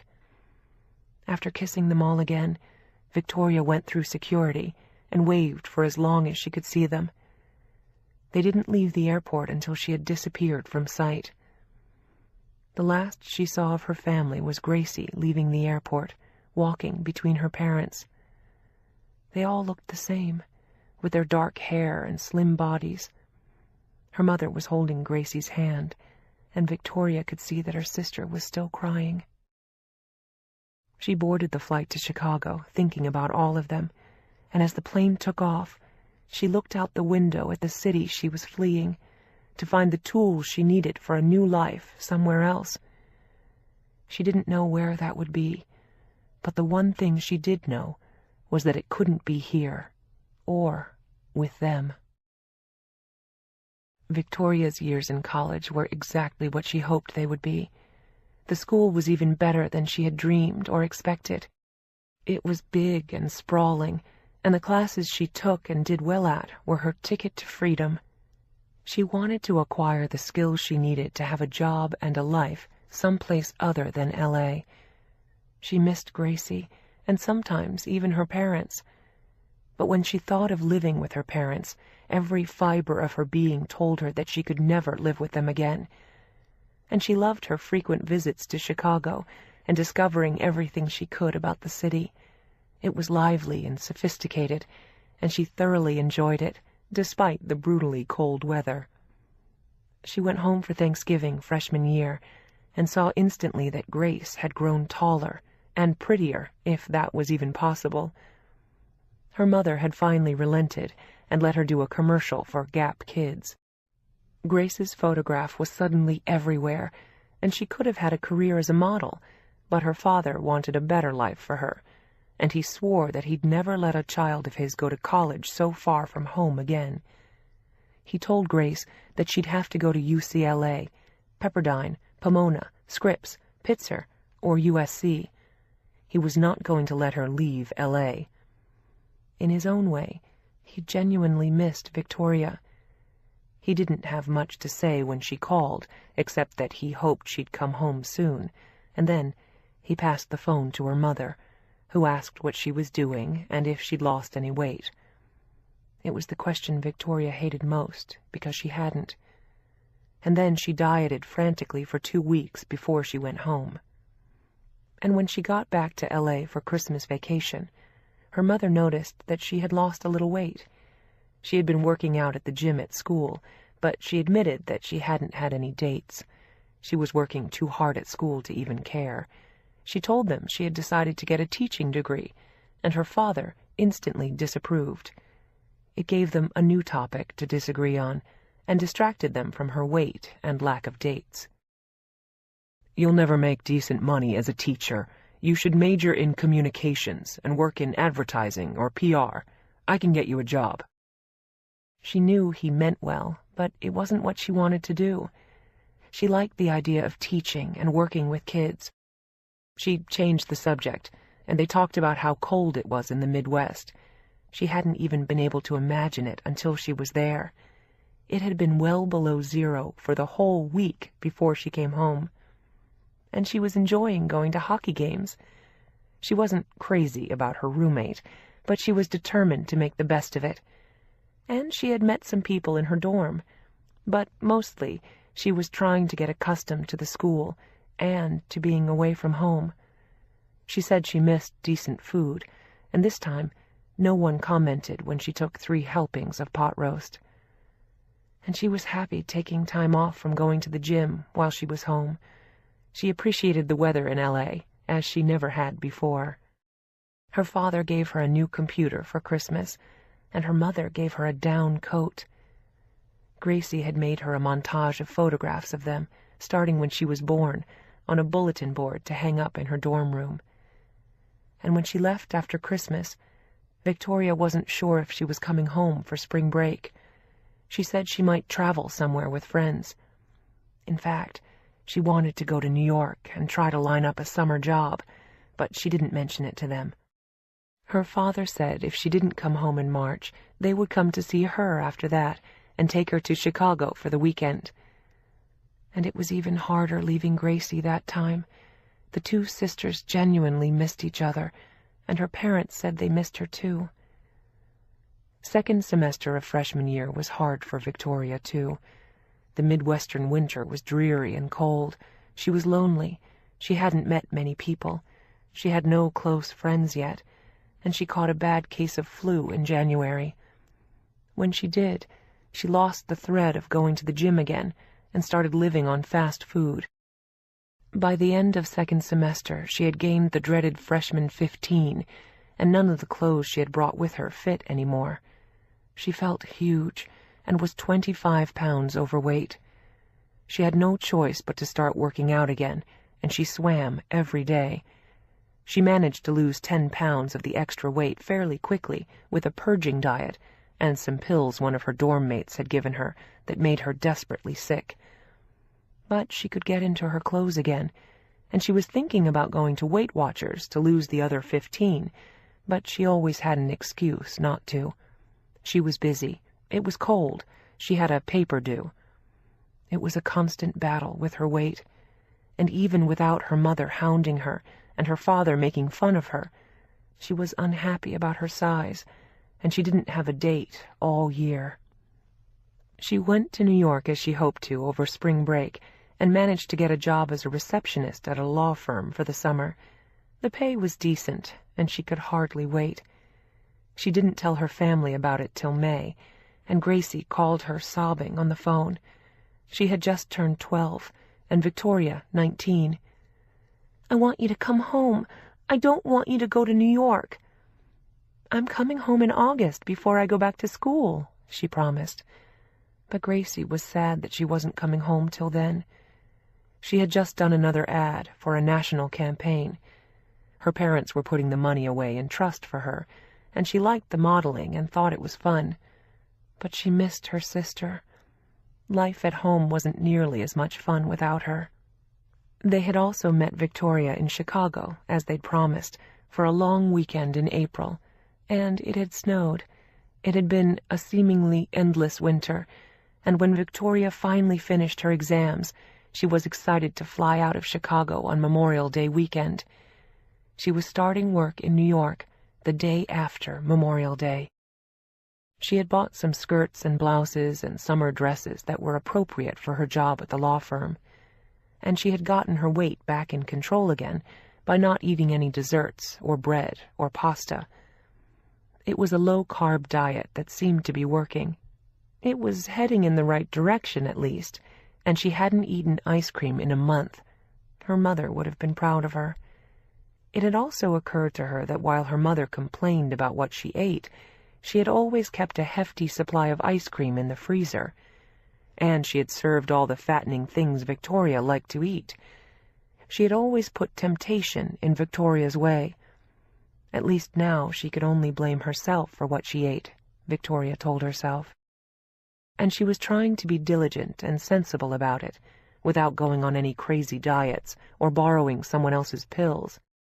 She hadn't had time to go to Weight Watchers yet, but she had promised herself that she would walk to work every day in New York. She was going to be working on Park Avenue and East 53rd Street and staying at a small residential hotel in Gramercy Park, which was a 30-block hike to work, 1.5 miles, 3 miles if she walked both ways. Victoria liked her summer job. The people at the law firm were nice to her. She was competent, responsible, and efficient. Mostly, she answered the phones, handed envelopes to messengers, or accepted them for the lawyers in the firm. She directed clients to attorneys' offices, took messages, and greeted people at the front desk. It was an easy but busy job, and most days she wound up staying late. And by the time she left, in the torrid summer heat, she was too tired to walk home, so she took the subway back to Gramercy Park. But she managed to walk to work on the days she wasn't late, or at least some of the time. When it took longer than she'd planned to get dressed or do her hair, she'd have to take the subway to work, so she wouldn't be late. Victoria was considerably younger than most of the secretaries at the law firm, so she didn't make any friends. People were busy and didn't have time to socialize and chat. She spoke to a few people in the employee dining room at lunchtime, but they were always in a hurry and had things to do. And she didn't know a soul in New York. She didn't mind. On weekends she went for long walks in Central Park or listened to concerts, lying on a blanket on the grass. She went to all the museums, walked around the cloisters, explored Soho, Chelsea, and the Village, and wandered around the campus of NYU. She still would have liked to transfer there, but she thought she would lose credits and didn't know if she had the grades. She was planning to stick it out at Northwestern for the next 3 years, or finish sooner if she could by going to summer school, and then move to New York and find a job. She knew after living in the city for a month that this was where she wanted to work, without any doubt. Sometimes, during her lunch hours, she looked up lists of New York schools. She was determined to teach at one of the private schools, and nothing was going to sway her from her plan. When she finished her job at the law firm, she flew to L.A. for the last 3 weeks of her summer vacation, and Gracie threw herself into her sister's arms the minute she walked through the door. Victoria was surprised to see that the house looked smaller, her parents older, and Gracie suddenly looked more grown up than she had 4 months before. But she looked nothing like Victoria had looked at the same age, with her rapidly maturing body, full figure, and big breasts. Gracie was tiny like their mother, with the same lithe figure and narrow heart-shaped face. But despite her skinny body, she still looked more mature. And on Victoria's first night back, Grace admitted that she had a crush on a boy. She had met him at the swim and tennis club that their mother took her to every day. He was 14, and Victoria was too embarrassed to admit to her or her parents that she hadn't had a date in over a year. When they pressed her about it repeatedly, thinking she was being coy, she finally invented a mythical boy she had gone out with at Northwestern. She said he was a hockey player and was studying to be an engineer. Her father informed her immediately that all engineers were bores. But at least they thought she had a date. She said he had spent the summer with his family in Maine. They seemed relieved to hear that she had gone out with someone, and she said she hadn't gone out with anyone in New York. But dating someone at school made her sound more normal than the reality of the nights she had spent studying alone in the dorm. Her mother pulled her aside and told her she might have gained a little weight in New York, and when they went to the club so Gracie could see her boyfriend, Victoria stayed in her shirt and shorts instead of putting on a swimsuit, which was what she always did when she gained weight. And she and Grace had an ice cream nearly every day on the way home, but she never touched the Haagen-Dazs her mother had stocked in the fridge. She didn't want them to see her eat it. The weeks in California flew by, and they were sad again to see her leave. Gracie was more composed this time, but it was hard knowing they wouldn't see Victoria again for 3 months until Thanksgiving. But she would be busy with a heavy workload at school, and Gracie was going into 7th grade. It was difficult for Victoria to believe that Gracie would be in high school in 2 years. Victoria's roommate sophomore year was a nervous-looking girl from New York.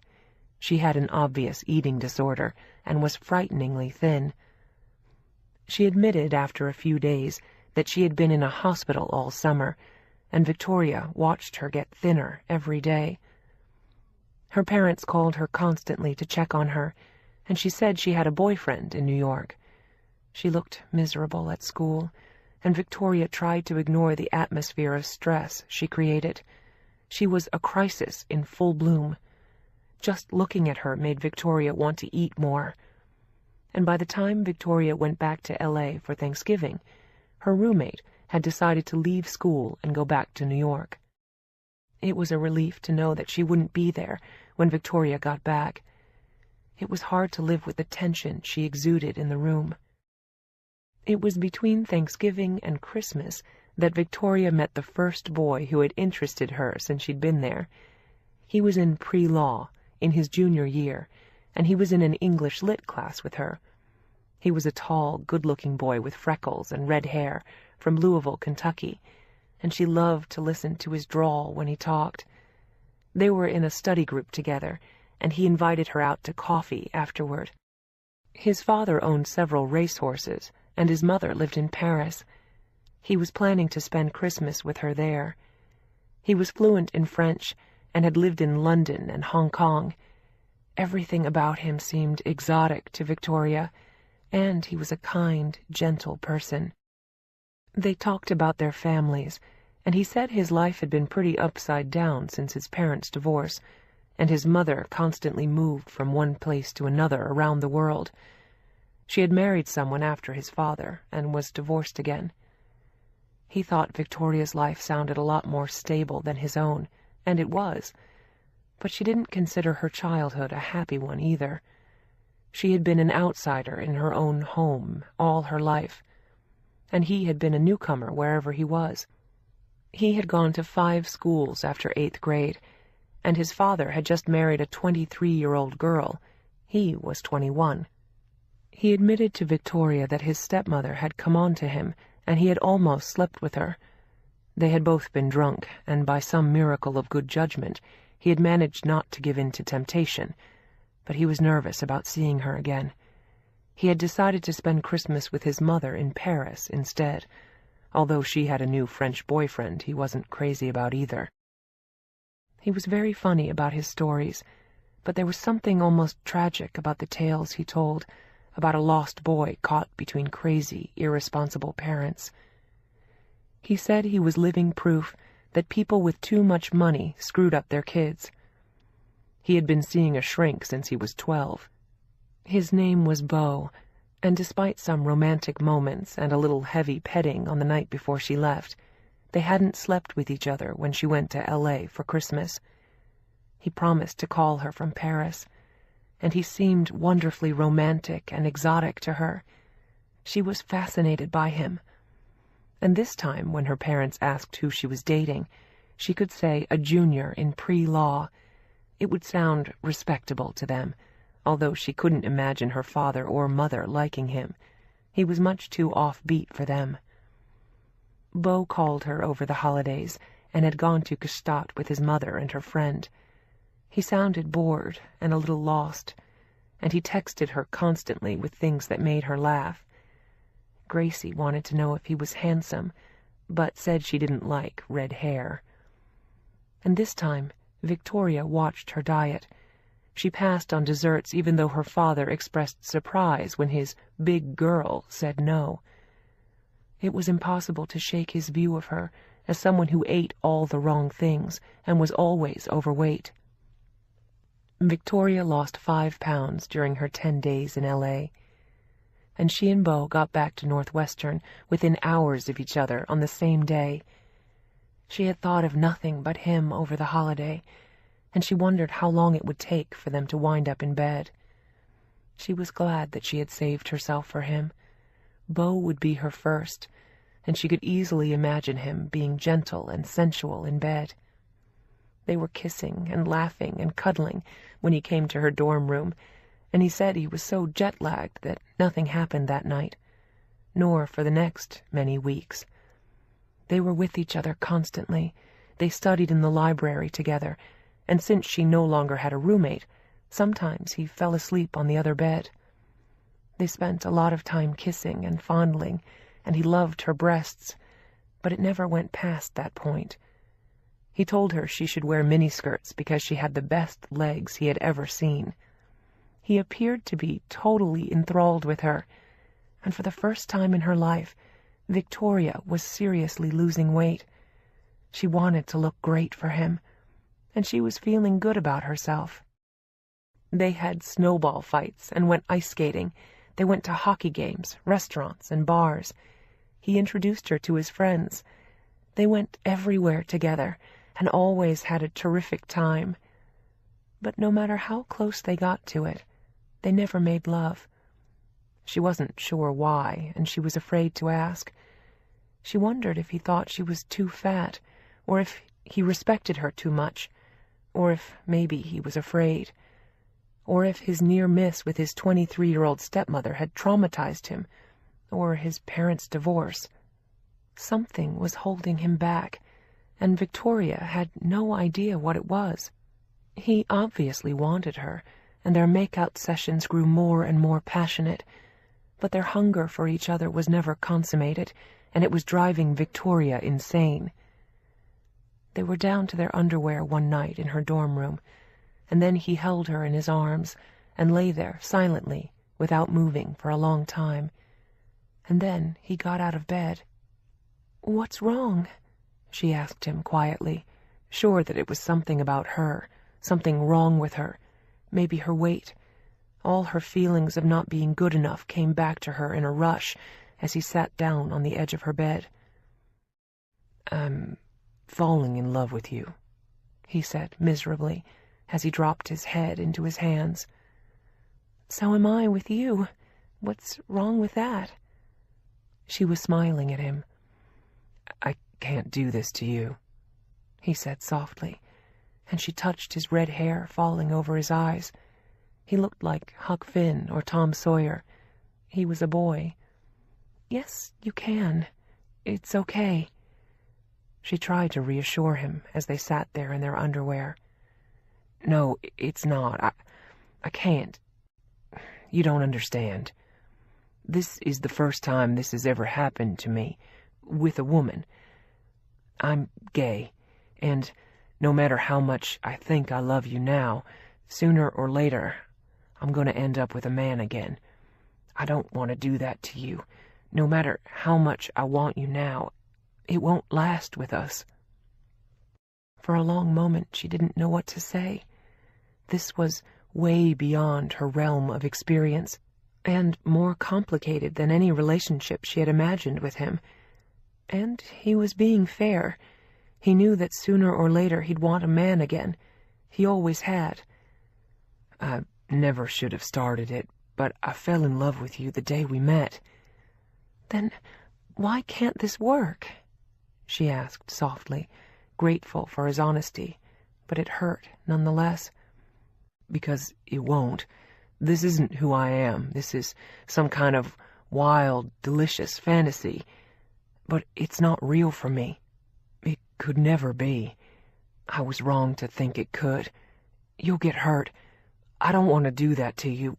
We have to stop," he said, looking at her with his big green eyes. "Let's at least be friends." But she didn't want to be his friend. She was falling for him, and her body was crying out for him, and had been for a month. He looked painfully confused and guilty for what he'd almost done, and the charade he'd played out for a month. "I thought it could work, but it can't. The first time I see a guy I want, I'll be gone. That's not good enough for you, Victoria. You deserve so much more." "Why does it have to be so complicated? If you're falling in love with me, then why wouldn't it work?" She was near tears of disappointment and frustration. "Because you're not a man. I think you're some kind of ultimate female fantasy for me with your luscious body and big breasts. You're what I think I should want, but in reality I don't. I want a man." He was being as honest with her as he could be, and his referring to her luscious body was the nicest thing anyone had ever said to her. But no matter how luscious her body or how big her breasts, he didn't want her after all. It was rejection, exquisitely packaged, but rejection nonetheless. "I better go," he said, slipping back into his clothes as she watched. He was dressed again in a flash and stood looking at her lying on her bed. She hadn't moved or said another word. "I'll call you tomorrow," he said, and she wondered if he would, and if he did, what would he say? He had said it all tonight. She didn't want to only be friends. She thought that they had more than that together. For a while he had seemed totally infatuated with her. "I guess I should have told you in the beginning, but I wanted it to work, and I didn't want to scare you off." She nodded, unable to find the right words, and she didn't want to cry. It would have been so humiliating now, as she lay on her bed in her bra and thong. He looked at her for a moment from the doorway, and then he was gone, and she climbed under the covers and cried. It was frustrating and depressing all at once, but she also knew he was right. It would have been even worse if she'd slept with him and wanted something she couldn't have. It was better this way, but she felt horrible and rejected nonetheless. She was awake for hours thinking about the time they'd spent together and the confidences they'd shared, the endless make-out sessions that went nowhere but titillated them both as they were wrapped in each other's arms, aroused. It all seemed so pointless now. She turned off the light and finally went to sleep. He didn't call her in the morning, but Gracie did instead. Victoria's heart felt like a brick in her chest when she thought of the night before. "How's Beau?" Gracie asked in her cheerful 12-year-old voice. "We broke up," Victoria said, sounding almost as bad as she felt. "Oh, that's too bad. He sounded nice." "He was. He is." "Did you have a fight? Maybe he'll come back." She wanted to sound hopeful for her older sister. She hated it when Victoria was sad. "No, he won't. It's okay. So, how are things with you?" Victoria said, steering her off the subject, and Gracie gave her the full report on the boys in 7th grade, and then they finally hung up, and Victoria could mourn the loss in peace. Beau didn't call her that day, or for the next several days, and then she realized she would have to see him in class. She was panicked over it, and then screwed up her courage and went to class, where the teacher casually mentioned that Beau had dropped out of English Lit. And Victoria felt her heart sink again. She barely knew him, but it was a loss anyway. And as she left the classroom afterward, she wondered if she'd ever see him again. Maybe not. And when she looked up, she saw him standing farther down the hallway, watching her, and slowly he approached as she stood still and waited. He touched her face gently with one hand and looked like he wanted to kiss her, but he didn't. "I'm sorry," he said, and looked as though he meant it. "I'm sorry I was so stupid and selfish. I thought it would be easier for both of us if I dropped the class. If it's any consolation, this isn't easy for me either. I just didn't want to make a bigger mess later on." "It's okay," she said softly, and smiled at him. "It's okay. I love you, for whatever that means to you now." "A lot," he said, and brushed her cheek with his lips. And then he was gone, and Victoria walked back to the dorm alone. It was snowing and bitter cold as she walked along the frozen road, thinking about Beau, and hoping their paths wouldn't cross again. It was so cold, she didn't even feel the tears rolling slowly down her cheeks. All she could do now was put him out of her mind and try to overcome her own feelings of failure. Whatever his reasons, he hadn't wanted her, and the feeling of not being wanted or loved was all too familiar to her. The experience with Beau was a confirmation of everything she had feared all her life. Chapter 5. Victoria's last 2 years in college raced by.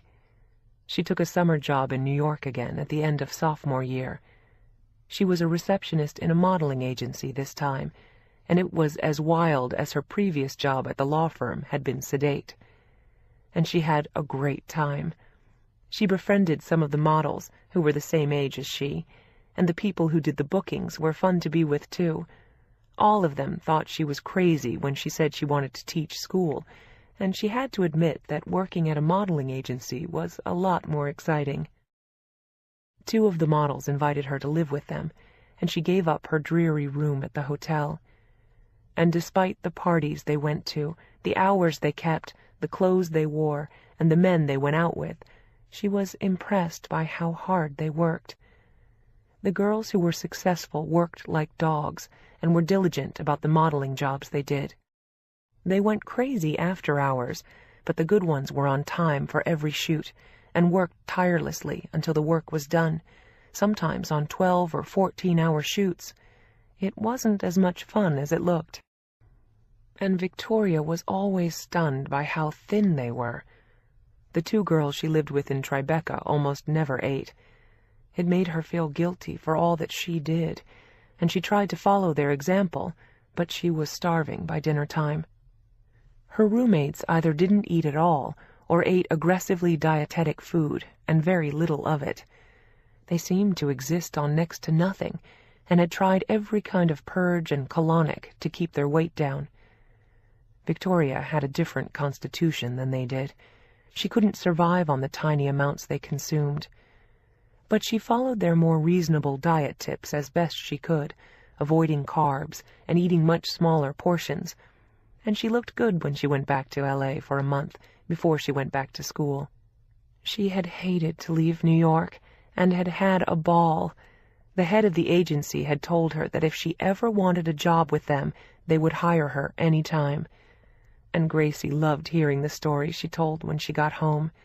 She was going into 8th grade that year, and Victoria her junior year. She was halfway through college and still had her sights set on a teaching job in New York. More than ever, it was where she knew she wanted to be. Her parents had lost hope of ever getting her to move back home, and Gracie knew it too. The two sisters spent a wonderful month together until Victoria went back to school. Gracie had gotten prettier than ever that year, and she had none of the awkwardness of most girls her age.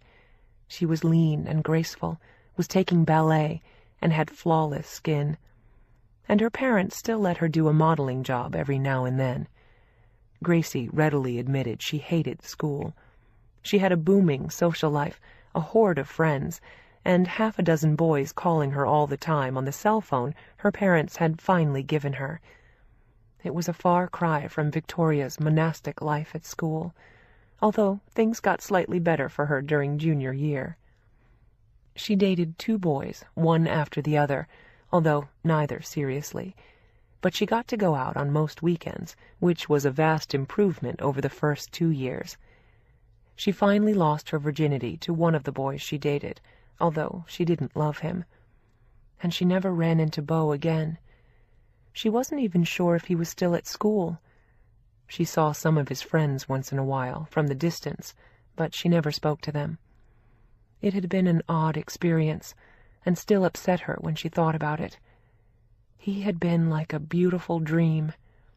The boys she went out with after that were much more real. One was a hockey player, like the boy she had invented in freshman year, and he liked Victoria more than she liked him. He had grown up in Boston, and he was a little rough around the edges, and had a tendency to drink too much and get belligerent, so she stopped seeing him. And the one she went out with after him, and ultimately slept with, was pleasant, but boring. He was studying biochemistry and nuclear physics, and she didn't have much to say to him. The only thing they liked about each other was having sex, so she concentrated on her studies, and eventually stopped seeing the physicist after a few months. Victoria stayed at Northwestern for summer school at the end of junior year. She wanted to lighten her load for senior year and focus on student teaching. It was hard to believe how fast the time had gone. She had only 1 year left before she graduated, and she wanted to concentrate on getting a job in New York for the following year. She started sending out letters in the fall. She had a list of private schools where she was hoping to teach once she got her credentials. She knew the pay wasn't as good as it was in the public schools, but she thought it would be right for her. By Christmas, she had sent out letters to 9 schools. She was even willing to do substitute teaching at several schools if she had to wait for a full-time position to open up. The answers came back like gumballs out of a machine in January. She was turned down by 8 schools. Only 1 school hadn't answered, and she wasn't optimistic when she hadn't heard from them by spring break. She was thinking about calling the modeling agency where she'd worked to see if she could work for them for a year, until a position opened up in one of the schools. It would be better pay anyway than teaching school, and maybe she could room with some of the models again. And then the last answer came. She sat staring at the envelope the way she had when her college acceptances came.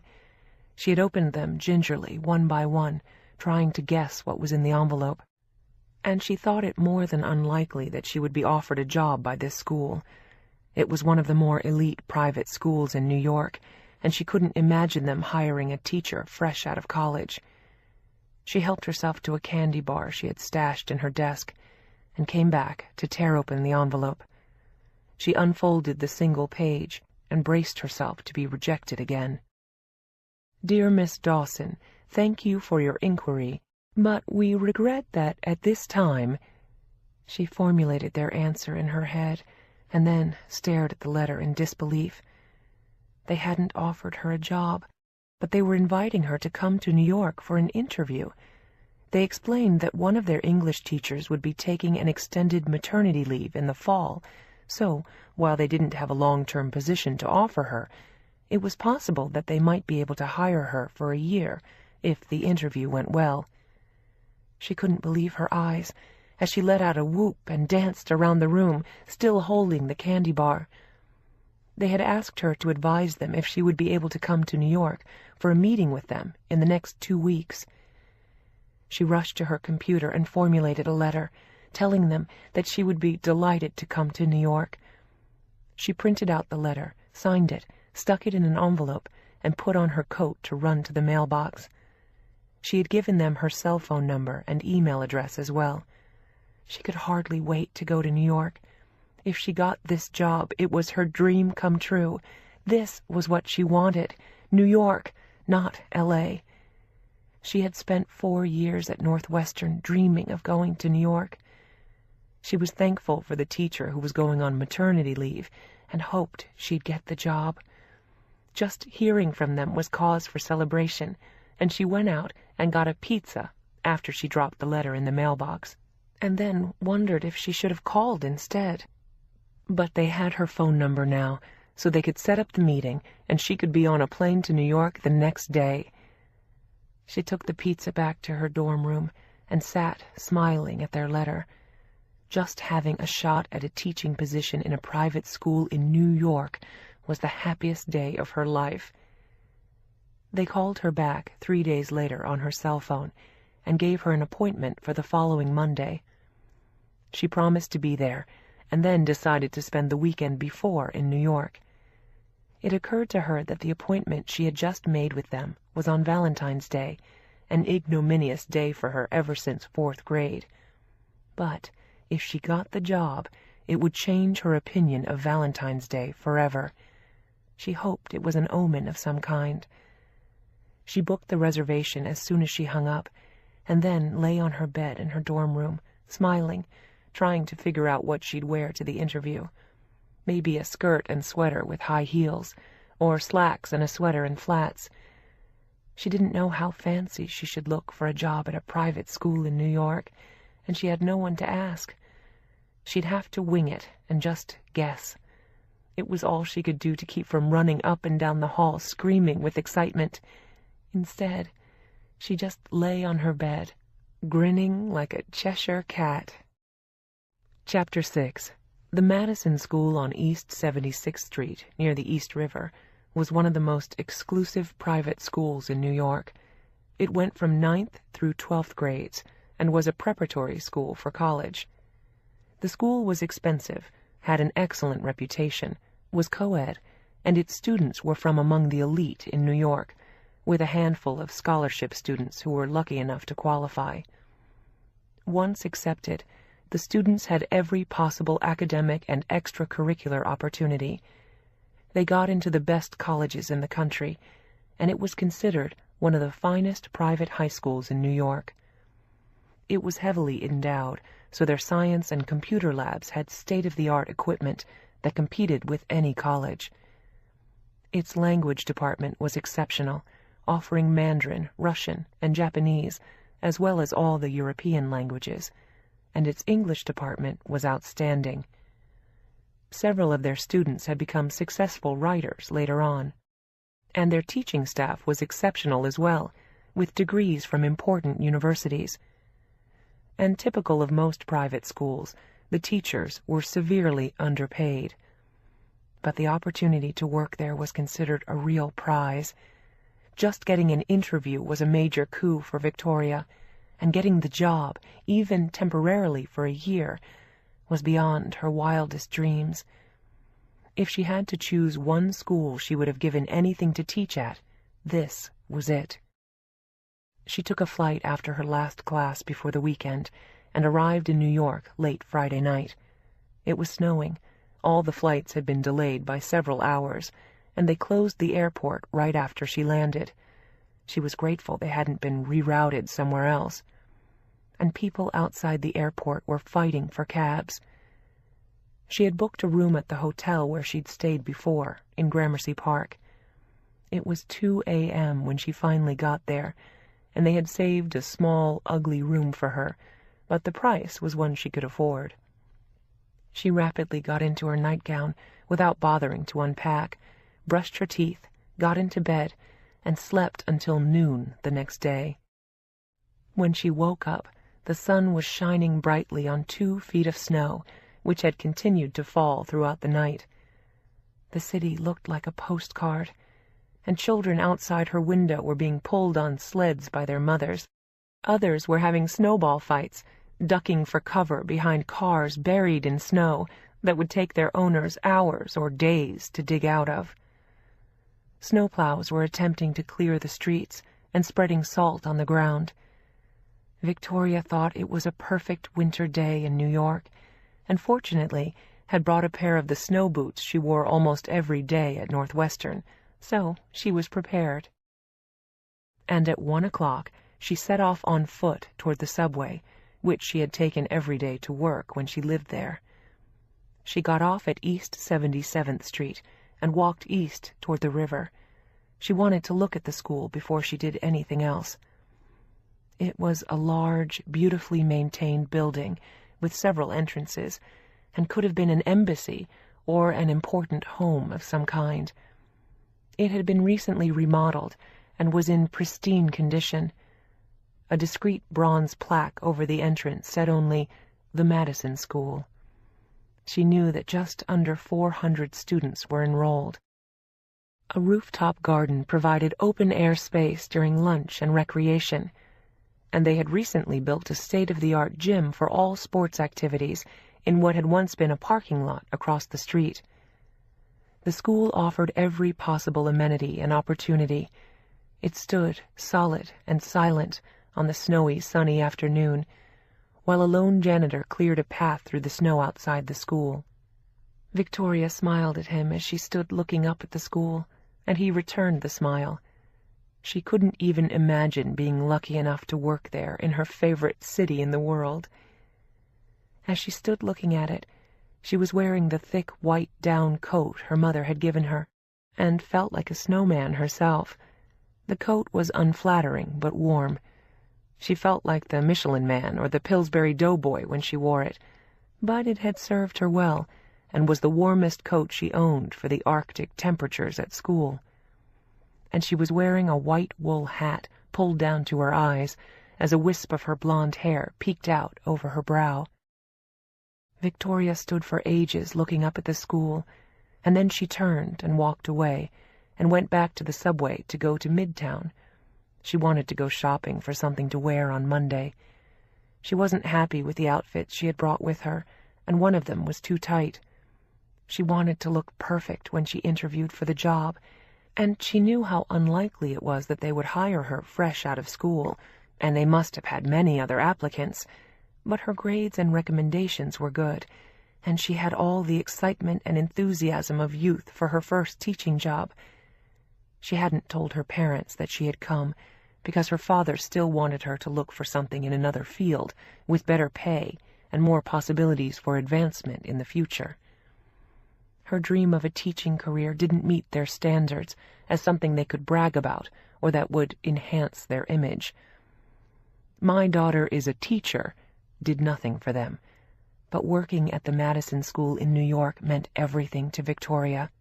It had been her first choice when she sent out inquiries to the best private schools in New York, and met all her criteria for dream job, no matter how low the pay. She would manage to live on it somehow, if she even got the chance. Victoria walked back through the snow to the subway, got off at East 59th Street, took the escalator upstairs to Bloomingdale's, and began looking for something she could wear. The clothes she liked frequently didn't come in her size. She was wearing a size 14 at the moment, although they were a little tight. She sometimes let herself get heavier, without meaning to, in the winter, and then had to wear her size 16s. The pressure of wearing fewer clothes, showing her body in bathing suits and shorts, and not being able to hide everything under a coat, usually helped her bring her size down in summer. She wished she had been more disciplined about it recently. She had already promised herself to lose weight by graduation, and particularly now if she got this job in New York. She didn't want to be at her biggest when she started her first teaching job. After endless discouraging searching and some truly upsetting try-ons, she found a pair of gray slacks and a long dark blue blazer to wear with a pale blue turtleneck sweater, the same color as her eyes. She bought a pair of high-heeled boots that added a younger look to the outfit, It looked dignified, respectable, not too dressy, and just elegant enough to make her look serious about the job. It was the look she assumed would be worn by teachers at that school, and she was happy with the outfit when she got back on the subway with her shopping bags and rode back downtown to her hotel. The streets were still snarled by snowplows, buried cars, and tall mounds of shoveled snow everywhere. The city was a mess, but Victoria was in great spirits with her purchases. She was going to wear a pair of small pearl earrings her mother had given her, and the well-cut navy blazer hid a multitude of sins. The outfit looked young, professional, and trim.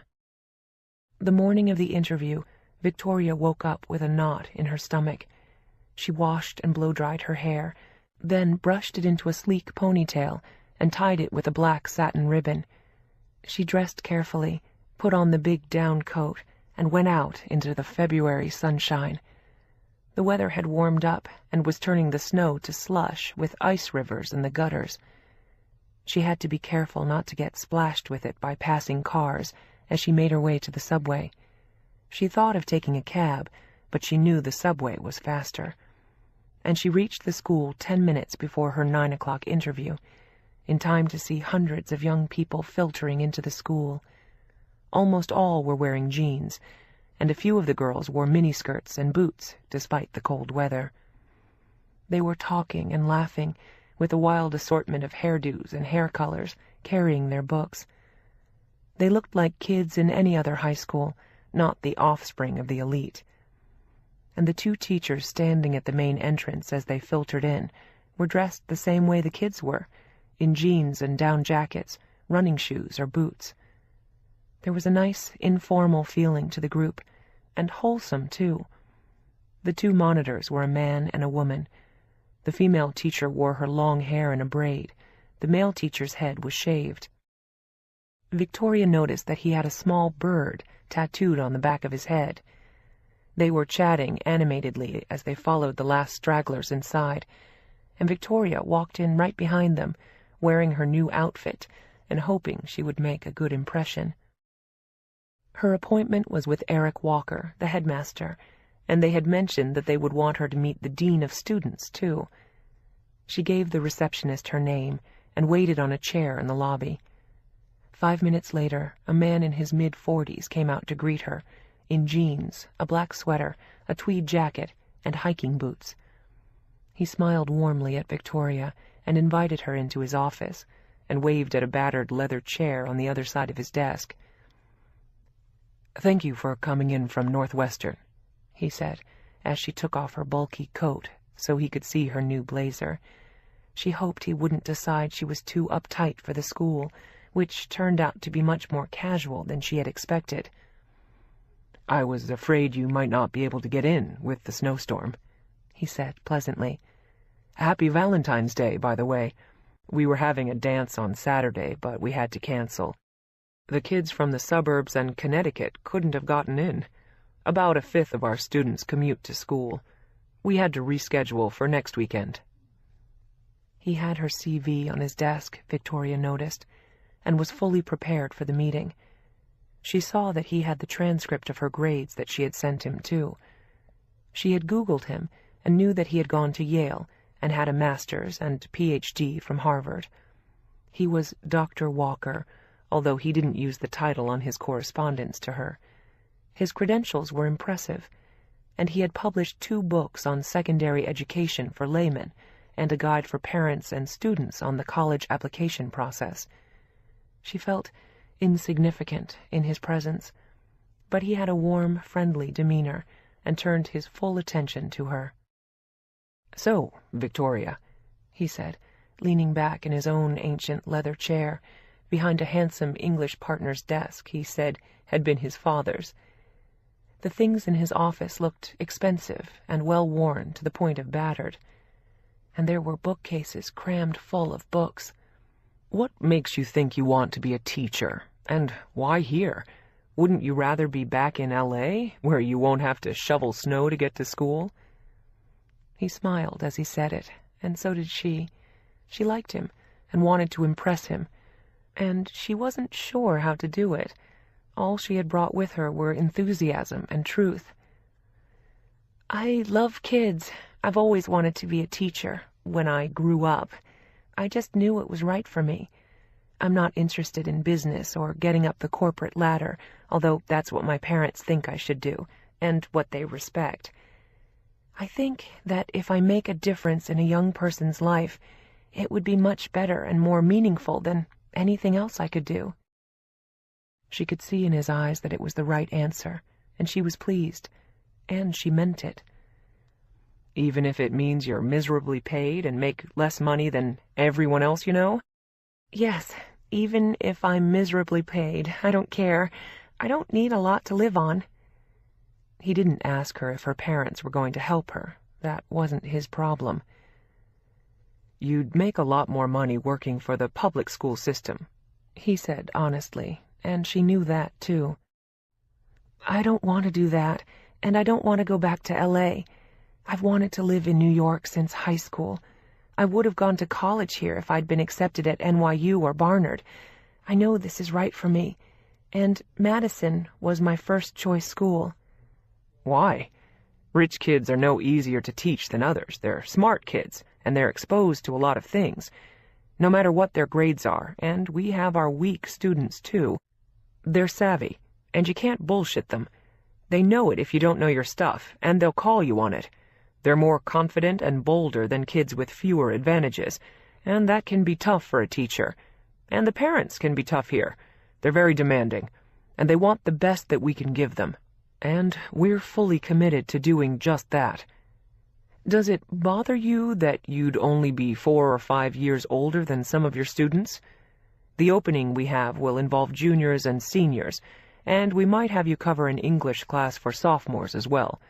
They can be a handful, especially in this school where some of them are mature for their age. These kids have a lot of exposure to a very sophisticated lifestyle, with all that entails. Do you think you're up to it?" He asked her candidly, and Victoria nodded at him with a serious look in her big blue eyes. "I think I am, Dr. Walker. I think I could handle it. I'm certain of it, if you give me the chance." "The teacher you'll be replacing will only be out for a year. I can't promise you anything after that, no matter how well you perform here. So this isn't a long-term commitment on our part, but only for a year. After that, we'd have to see what would come up, if anyone else is leaving or going out on leave. So, if you want a long-term commitment, you should probably look somewhere else." She couldn't say that all her other options had turned her down. "I'd be thrilled with a year," she said honestly. She didn't know it, but they had already checked her references with the modeling agency and the law firm, and were impressed by how good they were, in terms of her reliability, her conscientiousness, her professionalism and honesty. She had also completed her student teaching assignments, and the references on them had been excellent too. All Eric Walker needed to decide now was if she was the right teacher for their school. She seemed like a bright, sweet girl, and he was touched by how much she wanted the job. After he spent 45 minutes with her, Eric Walker passed her on to his assistant, and she gave Victoria a tour of the school. It was an impressive building with well-kept classrooms, full of alert students using brand-new, very expensive equipment.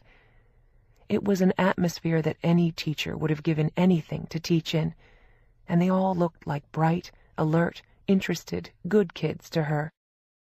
And then she'd met with the dean of students, who told her something about their student body and the type of situations she'd face.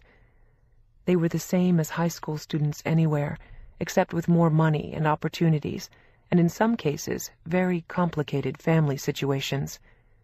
But difficult home lives were not exclusive to the very rich, nor the poor. At the end of the second interview, they thanked her for coming, told her they were seeing several other candidates, and would let her know.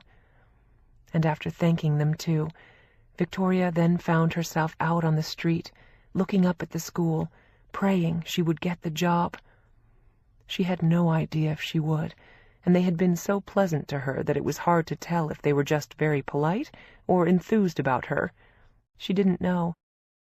She walked west all the way to Fifth Avenue, and then north 5 blocks to the Metropolitan Museum, where she saw a new wing of the Egyptian exhibit, and then had lunch in the cafeteria alone, before treating herself to a cab back to her hotel. She sat in the back seat, watching New York slide by, and people swarm around like ants in the streets. All she could hope was that she would be part of it one day. She expected to hear back from Madison in a few weeks, and she realized that if she didn't get the job, she would have to start interviewing at other schools in Chicago, and maybe even L.A., although the last thing she wanted to do was go home. But if nothing else turned up, she might not have any other choice. She dreaded the thought of living in L.A. again, and even worse, the possibility of living at home and facing all the same problems she'd always had there. Living with her parents would be too depressing. She packed her bag and took a cab to the airport. She had an hour to spare before her flight, and she was so anxious after the interview, wondering whether she had done well or not, that she went to the restaurant nearest her gate and ordered a cheeseburger and a hot fudge sundae, and devoured both. She felt stupid once she had. She hadn't needed it, or the French fries that came with it. But she had been starving and nervous, and the meal she'd eaten offered some comfort and relief from her terrors. What if she didn't get the job? She told herself that if she didn't, she'd find something else. But the Madison school was the one she wanted most, if they would just give her a chance. She knew how unlikely that was, fresh out of school. When they called her flight, she got up, picked up her hand luggage, and headed for the gate. All she could do now was wait and go back to Northwestern. All things considered, for once it hadn't been a bad Valentine's Day, and it would be the best one of all if she actually got the job in the end. She was still nervous about it when she got on the plane, even after the cheeseburger and hot fudge sundae. They hadn't helped. And she reminded herself as she put on her seatbelt that she would have to be serious about her diet again and start jogging. Graduation was only 3 months away. But when she was offered a bag of nuts and another of pretzels, she couldn't refuse. She ate them absent-mindedly as she thought about her interview, hoping she hadn't blown it in some way, and praying she'd get the job. Chapter 7.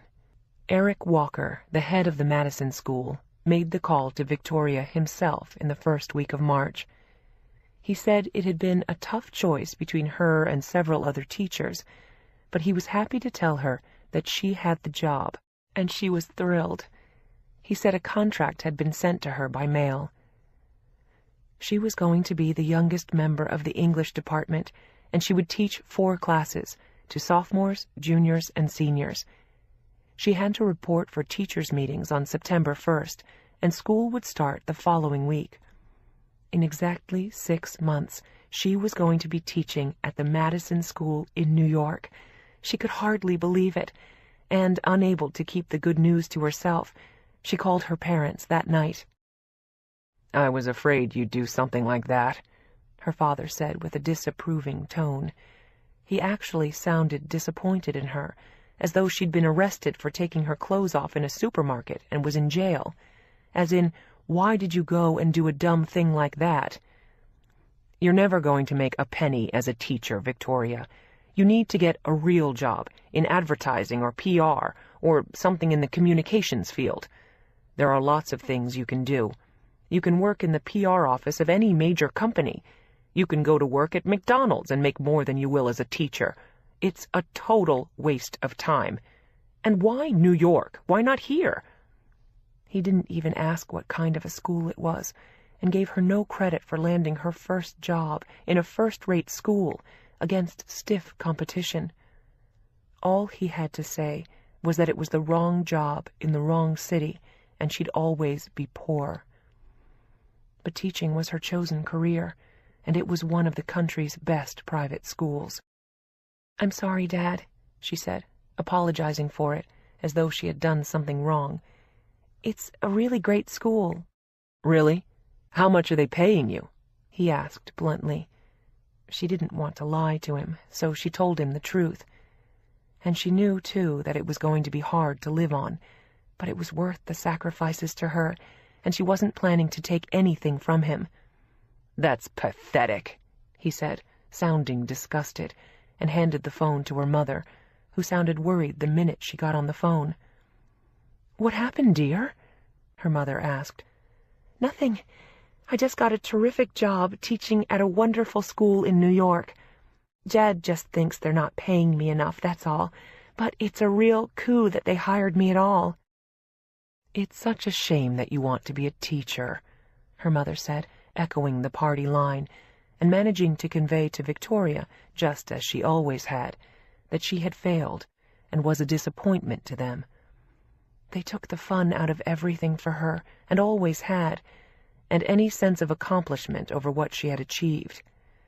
You could make so much money doing something else.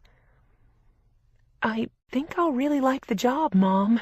I love the school," she said, sounding young and hopeful, and trying to hold on to the excitement and enthusiasm and pride she had felt before she called. "I suppose that's nice, dear, but you can't be a teacher forever. At some point you'll have to get a real job." When did teaching become not a real job? It was all about money to them and how much you made. "Your sister just made $50,000 for a 2-day shoot for a national campaign," her mother said. It was more than Victoria was going to make in a year, and Grace just did it for fun, and the college fund their parents had set up for her. To Gracie, modeling was like a game for which she was highly paid, and she only did it occasionally. Victoria was going to be working hard for the money she made. The discrepancy and dichotomy were shocking to her. But it was no secret that teaching was not a highly paid job, and she had known that when she chose it as a career. She didn't have the modeling opportunities that Gracie did anyway. They were not an option for her, and teaching was her vocation, not just her work. She hoped that she'd be good at it. "Where are you going to live?" her mother asked her, sounding worried about that, too. "Can you afford an apartment on a teacher's salary? New York is a very expensive city." "I'll get something with roommates. I'll go back there in August and get settled before I start work." "When are you coming home?" "Right after graduation. I want to spend this summer with you." She wasn't planning to get a summer job this year. She wanted to take some short trips with Gracie and spend time with them before she officially moved to New York. She might never live in L.A. again, or have as much time to spend with them, although she would have summers off if she continued to teach. But she might have to take summer jobs to supplement her income. This was her last summer to be home and not working, and her parents were fine with it. Victoria didn't go home for spring break. She took a job waiting on tables in a diner just off campus to make some money to sock away. She was going to need every penny she could save for New York. But the meals they gave her for free at the diner got her off her diet again. She lived on meatloaf and mashed potatoes with gravy and lemon meringue and apple pie a la mode for 2 weeks. It was tough to resist, especially the blueberry pancakes for breakfast at 6 a.m. when she started work. Her dream of losing weight by graduation was fading fast, and it was depressing always being on a diet, some new exercise program, and spending life on a treadmill to atone for her sins. After killing herself at the gym all through April and watching what she ate, she finally lost 10 pounds. She was proud of herself, and she went to rent her cap and gown on the 1st of May. There was an endless line where they were handing them out, and when she finally got to the head of the line, the man assigning them looked at her to guess her correct size. "Big girl, huh?" he said with a broad grin, and she had to fight back tears. She didn't answer, and didn't comment when he handed her an extra large that she didn't need. But she was tall enough to wear it, so she didn't complain. It was huge on her, at least. She was planning to wear a short red skirt, high-heeled sandals, and a white blouse under it at graduation. The skirt was short, but no one would see it until she took the gown off. She loved the color, and her legs looked great. She packed up all her things and sent them home 2 days before graduation, the day before her parents arrived. Gracie was coming with them, of course, and she was more beautiful than ever when Victoria saw her, wearing a white t-shirt and short shorts. She was 15 now, and despite her diminutive size, looked 18. She could still do ads for children's clothes, and often did. Victoria felt like an elephant standing next to her and her mother, but she loved Gracie anyway. The two sisters almost squeezed the air out of each other when they hugged after they met her at the dorm. They took Victoria out for dinner at a really nice restaurant that night, where several of the other graduates were having dinner too. Victoria had asked about bringing a few of her friends along, but her father had said they'd rather have dinner alone with her. And he felt the same about their celebratory lunch the next day too. He said they wanted Victoria to themselves, but what he was really saying, as he always did, was that he was not interested in meeting her friends. It was nothing new to Victoria, but she was happy to be with them anyway. And Gracie was constantly cuddling up to her. The two sisters were always inseparable when they were together. And Grace was starting to think about college, too. She wanted to go to USC, and their parents were pleased because it was close to home. Her father said she was a real Southern California girl, which made Victoria sound like a traitor for going to college in the Midwest, instead of congratulating her for her sense of adventure and going to a hard school. The graduation ceremony of the Weinberg College of Arts and Sciences at Northwestern the next day was fraught with pomp, ceremony, and emotion. Christine was already crying when the procession began, and Jim was looking unusually proud with a damp eye as his daughter walked by him in her cap and gown, and Gracie snapped a picture, and Victoria grinned while trying to look solemn. Just over 1,000 students got their diplomas that day from Weinberg, in alphabetical order. Victoria shook hands with the dean, who handed it to her, and she screamed as loud as everyone 2 hours later when they threw their caps in the air and embraced each other. She had been solitary for much of her time at Northwestern, but she had nonetheless made some friends, and they had exchanged email addresses and cell phone numbers, and they promised to stay in touch, even if that seemed unlikely. And then, suddenly, they were out in the world, as graduates, ready to take their place in their chosen careers. Victoria had dinner with her family again that night at Jilly's Cafe, and it felt like a real celebration, as other graduates did the same at nearby tables. The next morning she and her family flew back to LA together. Victoria had spent the night at the Hotel Orrington with them, sharing a room with Gracie, as she had to give up her dorm room right after graduation. The two girls chatted late into the night until they fell asleep next to each other. They were looking forward to spending the next 3 months together. Victoria hadn't told anyone, but she was planning to spend the summer following a serious weight loss program so she could look her best when she started teaching at Madison in September. Her father had commented, when she took her gown off after graduation to return it, that she looked bigger than ever.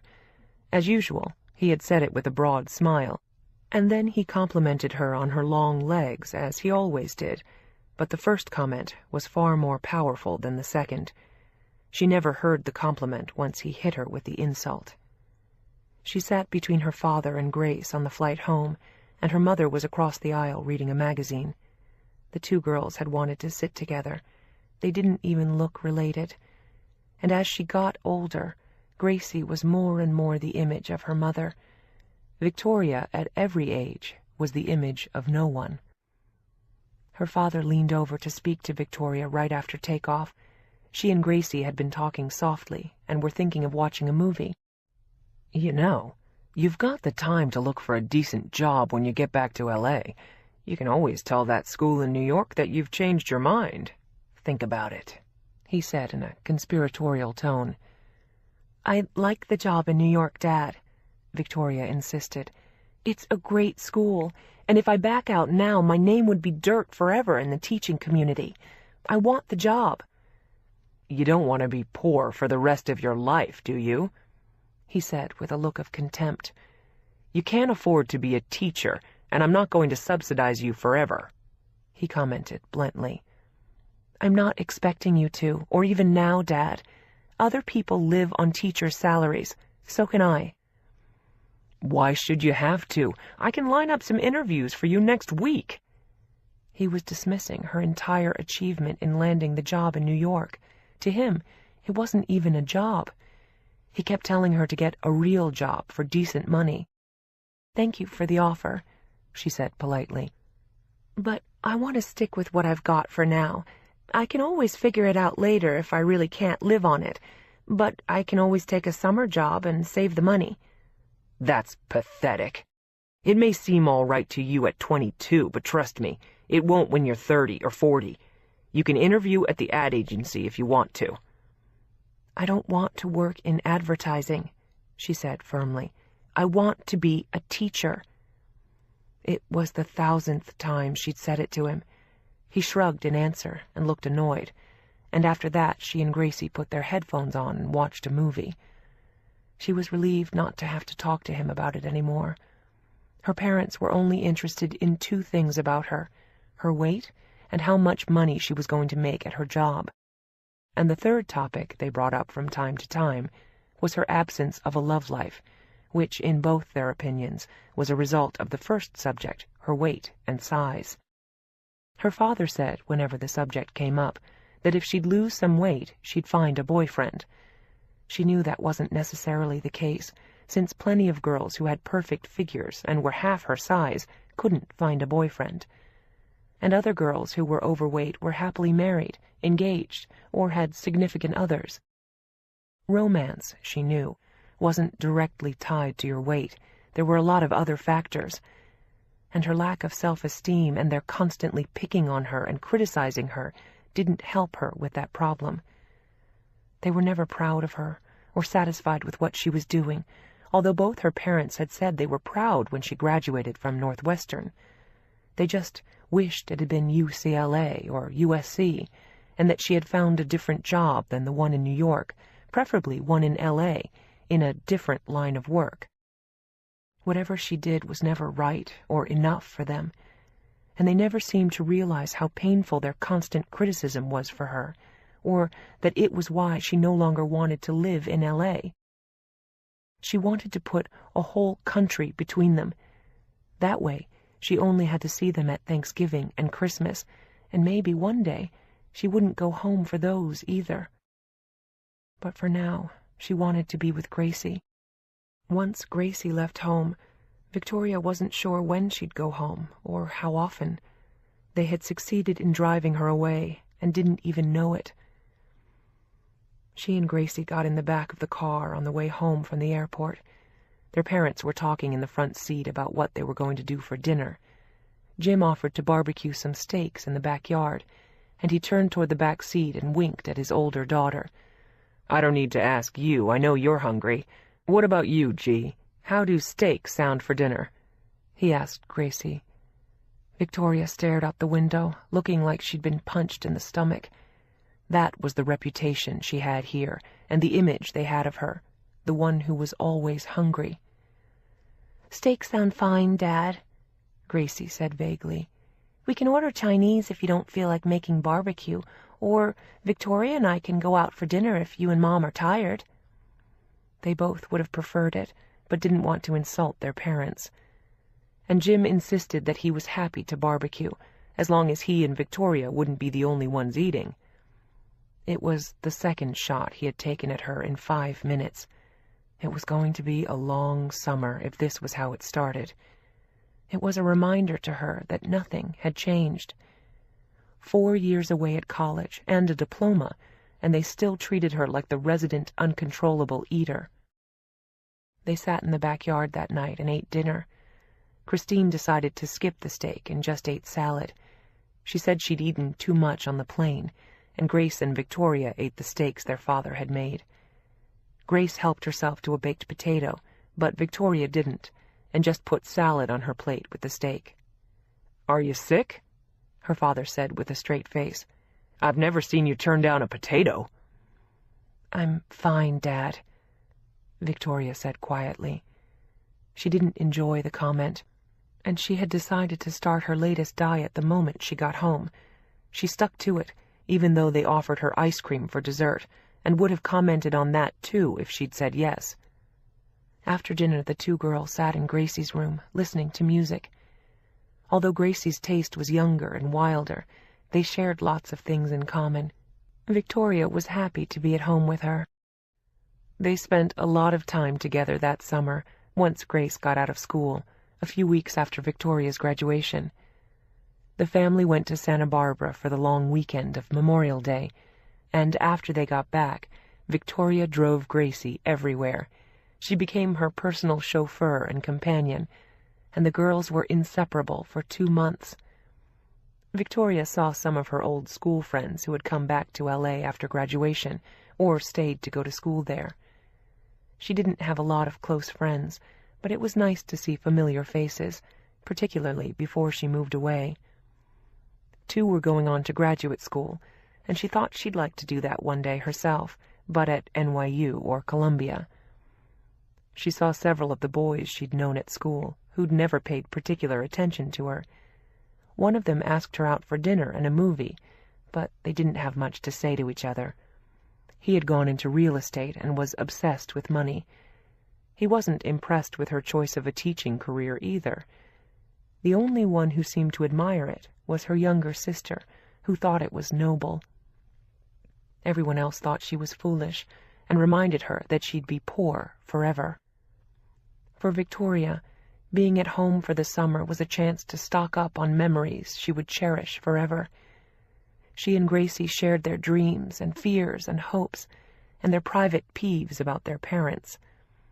Gracie thought they babied her too much, and she hated the way they bragged about her. Victoria's main regret was that they didn't. Their experiences in the same family were diametrically different. It was hard to believe they had the same parents. And although Gracie was the person responsible for making Victoria invisible to them and redundant, Victoria never held it against her, and she loved Grace for the little girl she was and had been, the baby who had come to her like an angel when she was 7. And for Grace, the summer they shared after Victoria's graduation was a last chance to hang on to her big sister. They had breakfast together every morning. They laughed a lot. Victoria took Gracie out with her friends to the swim club. She played tennis with them, and they beat her every time because they moved faster than she did. She helped Gracie shop for new clothes for school, and they decided what was hip and what wasn't. They read fashion magazines together and commented on the new styles. They went to Malibu and other beaches, and sometimes they just lay in the backyard and said nothing, knowing that they were close and loving every minute of it. It was an easy summer for Christine, since Victoria did everything for Gracie, which gave her all the free time she wanted, not to be with her daughters, but to play bridge with her friends, which was still her favorite pastime. And in spite of her protests, her father set up several interviews for Victoria to find a better job than the one she had waiting for her in New York. Victoria thanked him and discreetly canceled them all. She didn't want to waste anyone's time, nor her own. Her father was angry about it, and told her again that she was making all the wrong decisions about her future and would never amount to anything as a teacher. She was used to hearing things like that from him, and it didn't sway her. She was the child they had never been proud of, and had either ignored or made fun of. She confessed to Gracie one day that summer that if she had the money, she would love to have a nose job, and maybe she would sometime. She said that she liked Gracie's nose and wanted one like it, or a cute nose of her own. Gracie was touched when she said it, and she told Victoria that she was beautiful anyway, even with her own nose. She didn't need a new one. Gracie thought she was perfect just the way she was. It was the unconditional love that they had given each other all their lives, and that Victoria thrived on, and so did Gracie. Their parents' love was always conditional, depending on how they looked, and if their achievements were valid according to their parents' standards, and if they made their parents look good in the process. Gracie had basked in their praise all her life because she was an accessory that enhanced them. And because Victoria was different and didn't fit in, she had been emotionally starved by them, but not by Gracie. Grace had always lavished love on her and worshipped Victoria in every way. And Victoria adored her, wanted to protect her sister, and didn't want her to turn out like her parents. She wished she could take Gracie with her. They both dreaded the day she would leave for New York. Grace helped Victoria pick new items for her wardrobe that would look appropriate to her students when she taught high school. She had stuck to her guns and her diet this time, and could just get into a size 12 by the beginning of August. It was tight, but it fit. She had dropped several pounds over the summer, although her father asked her regularly if she didn't want to lose some weight before she left for New York. He didn't notice a single pound she lost, nor did her mother, who was always distressed about her daughter's size, no matter what it was. The label they had put on her as a child was stuck there forever, like a tattoo. She was a big girl, which was their way of calling her a fat girl. She knew that if she weighed 100 pounds and were disappearing, they would still see her as a big girl. They were the mirror of her inadequacies and her failings, and never of her victories. The only victories they saw were Grace's. That was just the way they were. The family went to Lake Tahoe together for a week before Victoria had to leave. They had a good time. The house their father had rented for them was very pretty, and both girls water-skied in the freezing lake while their father steered the boat. The best part about her taking a teaching job, Gracie said, was that they would still be able to go on summer vacations together, and Victoria promised to have her come and visit in New York. She could even visit the school where she'd be teaching, and maybe sit in on one of her classes if they let her. She hoped they would. And finally the day arrived for Victoria to leave. It was a day that she and Grace had dreaded, for all the goodbyes they didn't want to say. They were both strangely silent on the way to the airport. They had stayed awake all the night before and lay in one bed so they could talk. Victoria told Gracie she could move into her room because she liked it better, but Gracie didn't want to take her room away. She wanted her to have a place to come home to. They stood hugging each other for a long time at the airport as tears streamed down their cheeks. Despite their many assurances to each other over the summer, they both knew that it would never be the same again. Victoria was going to a grown-up life in another city, and they had agreed that it was better for her. The one thing they both were certain would never change was how much they loved each other. The rest would be different from now on. It had to be. From the moment Victoria set foot on the plane, she would be a grown-up, and when she came home, it would only be to visit. There was nothing left for her here except painful memories and her sister Grace. Her parents had abandoned her emotionally the day she was born, when she didn't look the way they'd planned, or anything like them. It had been unacceptable to them, and a crime they could never quite forgive her, and didn't even try. Instead, they made fun of her and diminished and dismissed her. They always made her feel unwanted and not really good enough for them.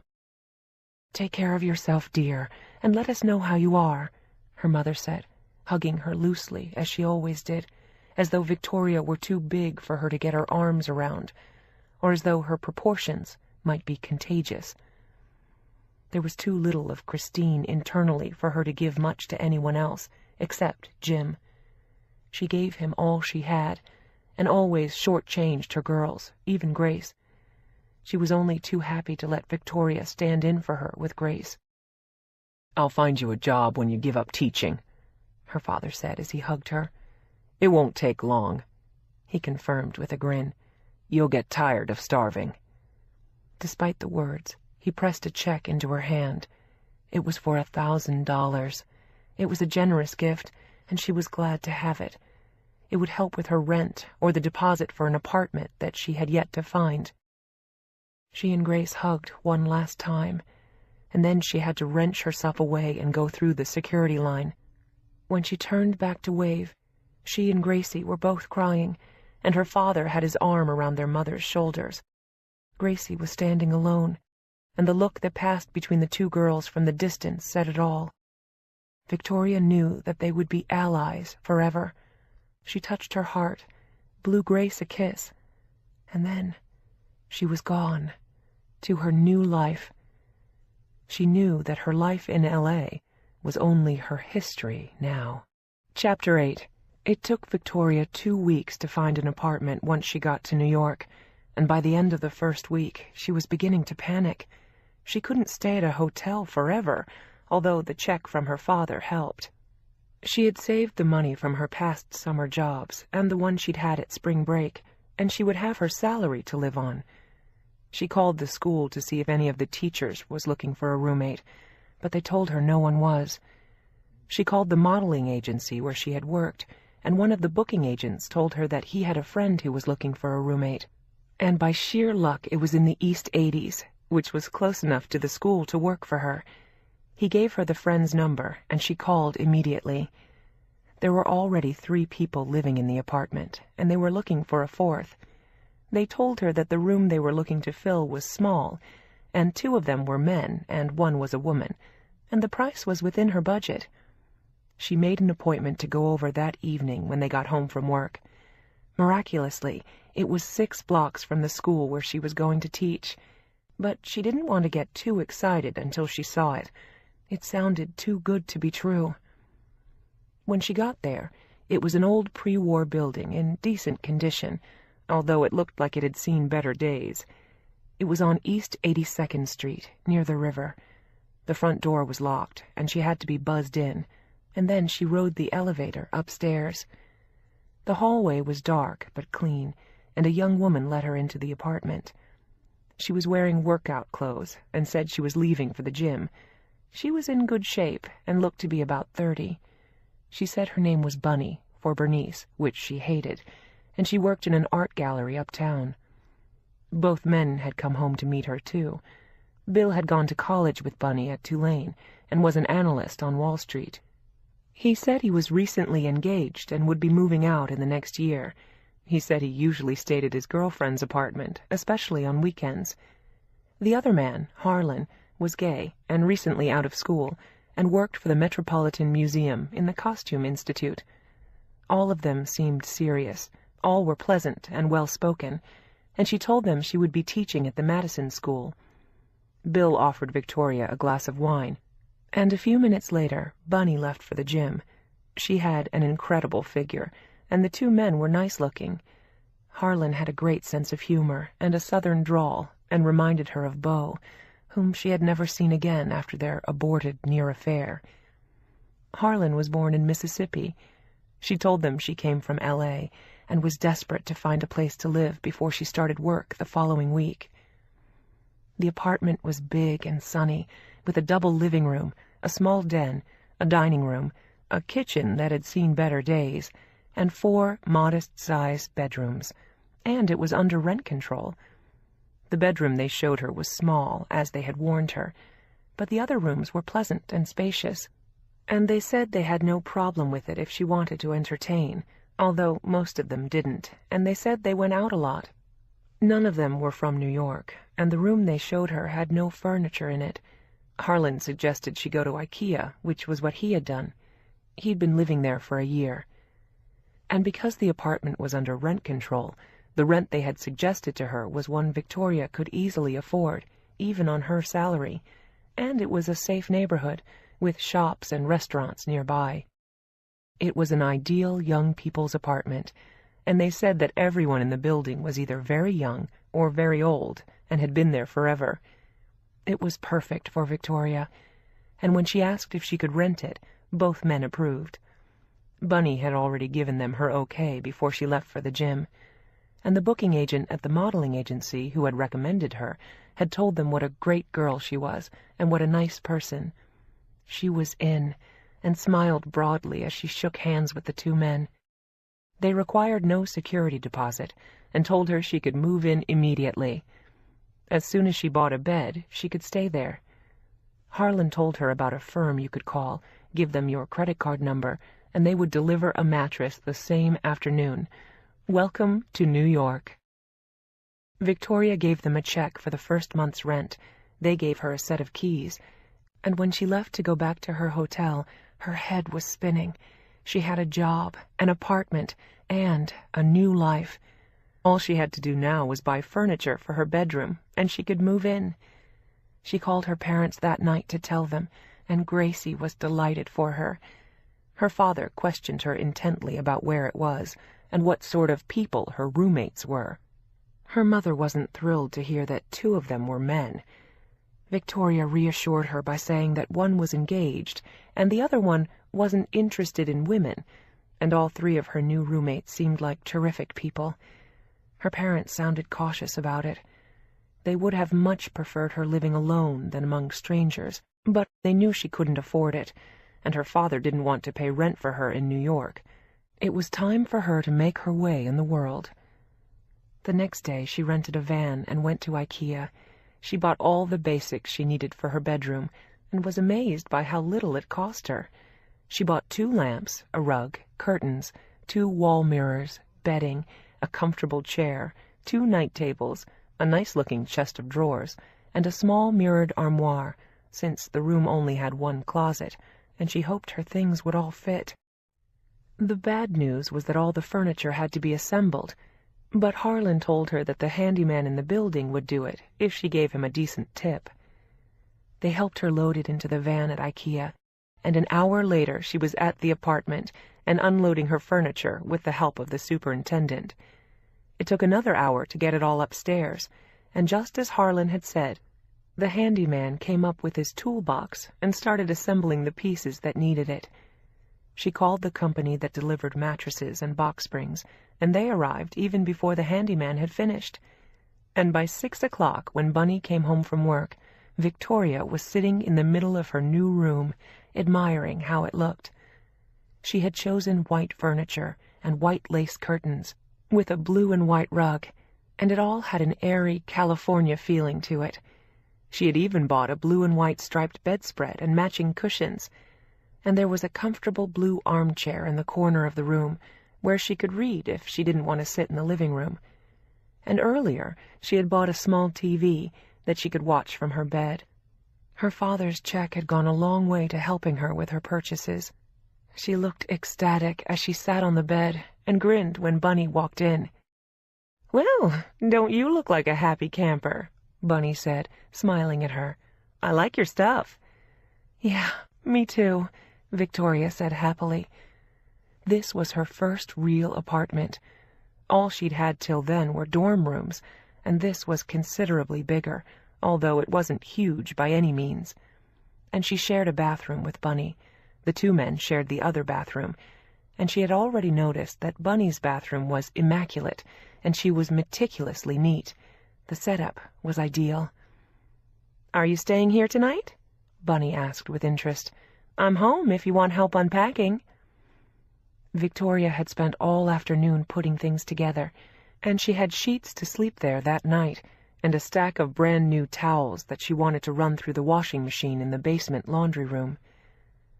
"I've got to pick up my stuff at the hotel." She had checked out that morning so she could save the money, and had stored her bags with the porter. "I'll go get it in a little while and come back later." The men came home then and admired her new room. It looked fresh and clean and modern, and Harlan said it looked like a Malibu beach house. She had even bought a framed photograph of a long sandy beach and blue water that looked peaceful to her, and hung it on one wall. There was a smell of new furniture in the room, which had recently been painted. She could see the street from her windows and the neighboring rooftops. The building was on the north side of the street and faced south, so she knew it would be sunny. Her new roommates all told her they would be home that night and were planning to cook dinner if she wanted to join them, so she left shortly afterward to pick her things up at the hotel, return the van, and be back in time for dinner. The apartment was full of good cooking smells when she got back, and all 3 of them were apparently great cooks. Bill's fiancée, Julie, had joined them by then, and the 4 of them were in the kitchen, laughing and drinking wine, when Victoria walked in with 4 suitcases. She had brought her entire winter wardrobe with her, in case she needed it before she went home at Thanksgiving. Bunny said that was a good thing, since it could get cold in October. Victoria had stopped to buy a bottle of wine for them and set it on the kitchen table. It was Spanish wine, and they all said they liked it and opened it immediately. They had already killed the first bottle, which was easily done when shared by 4 people. Victoria had been tempted to buy ice cream on her way home, but she didn't. Moving was a little stressful, but so far everything had gone well. The 5 of them sat down to dinner at 10 o'clock, when everyone was hungry. They came and went in and out of the kitchen until then. Bunny was doing most of the cooking that night, and both men went to the gym before dinner. They all were diligent about their workouts, and Bill's fiancée Julie had a gorgeous body. She worked for a cosmetics company, and all of them thought it was great that Victoria was teaching school, and very brave, since her students would be almost as old as she was. "Kids terrify me," Bunny confessed. "Whenever they come into the gallery, I run and hide. They always break something, and then I get in trouble." She said that she had been a fine arts major and had a boyfriend in Boston who was going to law school at BU, and came down to see her on weekends, or she went to see him. They all seemed to have their lives in perfect order. Over dinner, Harlan said that he had broken up with his partner 6 months before, and then moved into the apartment and was taking a break from romance. He said he wasn't dating, and Victoria admitted that she wasn't either. None of her romances had ever worked out so far, and she didn't like her father's theory that it was because of her weight and looks. She felt as though she was cursed. Her father thought she wasn't pretty enough, and her mother thought she was too smart for most men and would put them off. She was either too ugly or too smart, but in any case, no one had fallen head over heels for her, and she hadn't either. All she'd had till then were what she would have qualified as crushes, except for the ill-fated false start with Beau, and the brief affair with the physics major, and some dates that had gone nowhere. She was hoping her luck would improve in New York, and it had. She had found a great apartment and 3 terrific roommates. She really liked them. The dinner they served was delicious. Bunny had made paella with fresh seafood in it, which seemed perfect on a hot summer day, and she had made sangria that they drank after the wine. She served cold gazpacho first, before the paella, and for dessert she produced half a gallon of cookies and cream ice cream, which was unfortunately one of Victoria's favorites, and once it was sitting on the table, she couldn't resist it. "This is like serving heroin to an addict," Victoria complained, helping herself to a full bowl as the carton was passed around the table. Before that, they had all cleaned their plates. The paella had been delicious, and so was the ice cream. "I love ice cream, too," Harlan confessed, but didn't look it. He looked as though he hadn't eaten in 10 years, and was 6'3", which allowed him a lot of leeway. But Victoria hadn't had ice cream in ages, so she decided to indulge and treat herself. They were celebrating, after all. And later, she silently congratulated herself for not having a second helping, although the first portion had been large. Between the 5 of them, they finished the ice cream. Julie put away a healthy amount, too, but none of the others looked as though they had an issue with food. All of them were slim people, and very trim and toned. They all said they were religious about the gym, and both Bill and Bunny said it helped them with stress. Harlan said he hated working out, but felt an obligation to stay in shape. And Bunny said they'd been thinking of collectively buying a treadmill so they didn't have to go to the gym every day. Victoria said it sounded like a great idea. She couldn't avoid it if it was sitting right in the apartment. They were a busy, lively group, full of projects, plans, and ideas, and Victoria was looking forward to living with them. It was going to be a happier circumstance for her than living alone in a tiny apartment. This way, she could have more space and company whenever she wanted. And when she didn't, she could go to her room, which was peaceful and pretty now, thanks to IKEA. She was thrilled with what she'd gotten and how it had all come together. It had been a great idea, and she thanked Harlan for suggesting it. "Any time," he said, smiling at her. "I used to do window dressing on the side. I did stores all over Soho and the windows at Chanel. I want to be an interior designer when I grow up, but right now I'm busy at the Costume Institute. But I always have other ideas and projects." He seemed like a very creative person, and Victoria liked the way he dressed. Sitting around with them in the kitchen made her hope that maybe, living with them and going to the gym as often as they did, she could keep her weight under control. She knew her weight was constantly fluctuating and always higher than it should be, but she had a feeling they would be a good influence on her if she stayed away from desserts. All her new roommates were slim. She had envied people like them all her life. She was naturally a big girl, thanks to her paternal great-grandmother, and her breasts made her seem top-heavy. She had an hourglass figure that would have worked well in another era. She often wondered if her great-grandmother had had long, thin legs like hers. You couldn't tell in photographs because they had worn long skirts in those days. Now that Victoria had lost weight over the summer, she could wear shorter skirts again. But she knew she'd never get there by eating ice cream. She felt guilty about the Ben & Jerry's cookies and cream she had just consumed. She'd have to find a gym tomorrow, or go jogging. Maybe Bunny could take her to hers. Victoria suddenly felt overwhelmed by all she had to do here, and in a few days she'd be starting school, as a teacher this time, not a student. It was very exciting. They all went back to their own rooms around 1 a.m. after lengthy conversations. Julie spent the night with Bill, and as Victoria settled into her new queen-size bed, she nestled under the covers and lay there smiling. Everything about this room felt good and looked just the way she wanted it to. It was her own cozy little world in the new life she was building for herself. It was just the beginning. Soon she would have a new job, new friends, new students, and one day, maybe even a boyfriend. It was hard to imagine. Finding the apartment had been a first step, and now, suddenly, she was a New Yorker. She missed Gracie as she fell asleep that night, and thought about calling her, but she was too sleepy, and she had talked to her that morning while she was shopping at IKEA. Gracie had been so happy for her, and Victoria had promised to send her photographs of the apartment and her room. She drifted off to sleep thinking about her sister and when she would come to visit.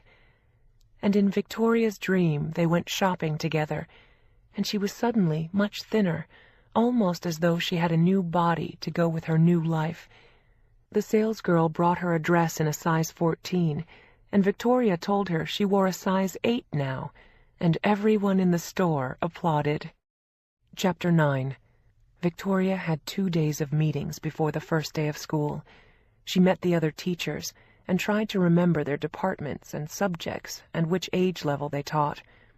She had a chance to study the books she'd be using, all of which had been selected by the teacher she was replacing for a year. She had even outlined the syllabus for her, which Victoria had been worried about for days. This was going to be much easier than she thought, and she chatted easily with the other teachers and introduced herself. The English department was one of the biggest, and there were 8 teachers, all of them considerably older than she was, and most of them women, although 3 were men.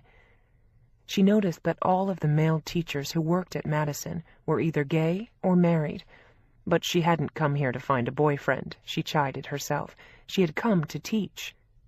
And at night, after the meetings, she studied the books and the syllabus again, and made notes to herself about homework assignments and quizzes she wanted to give the kids.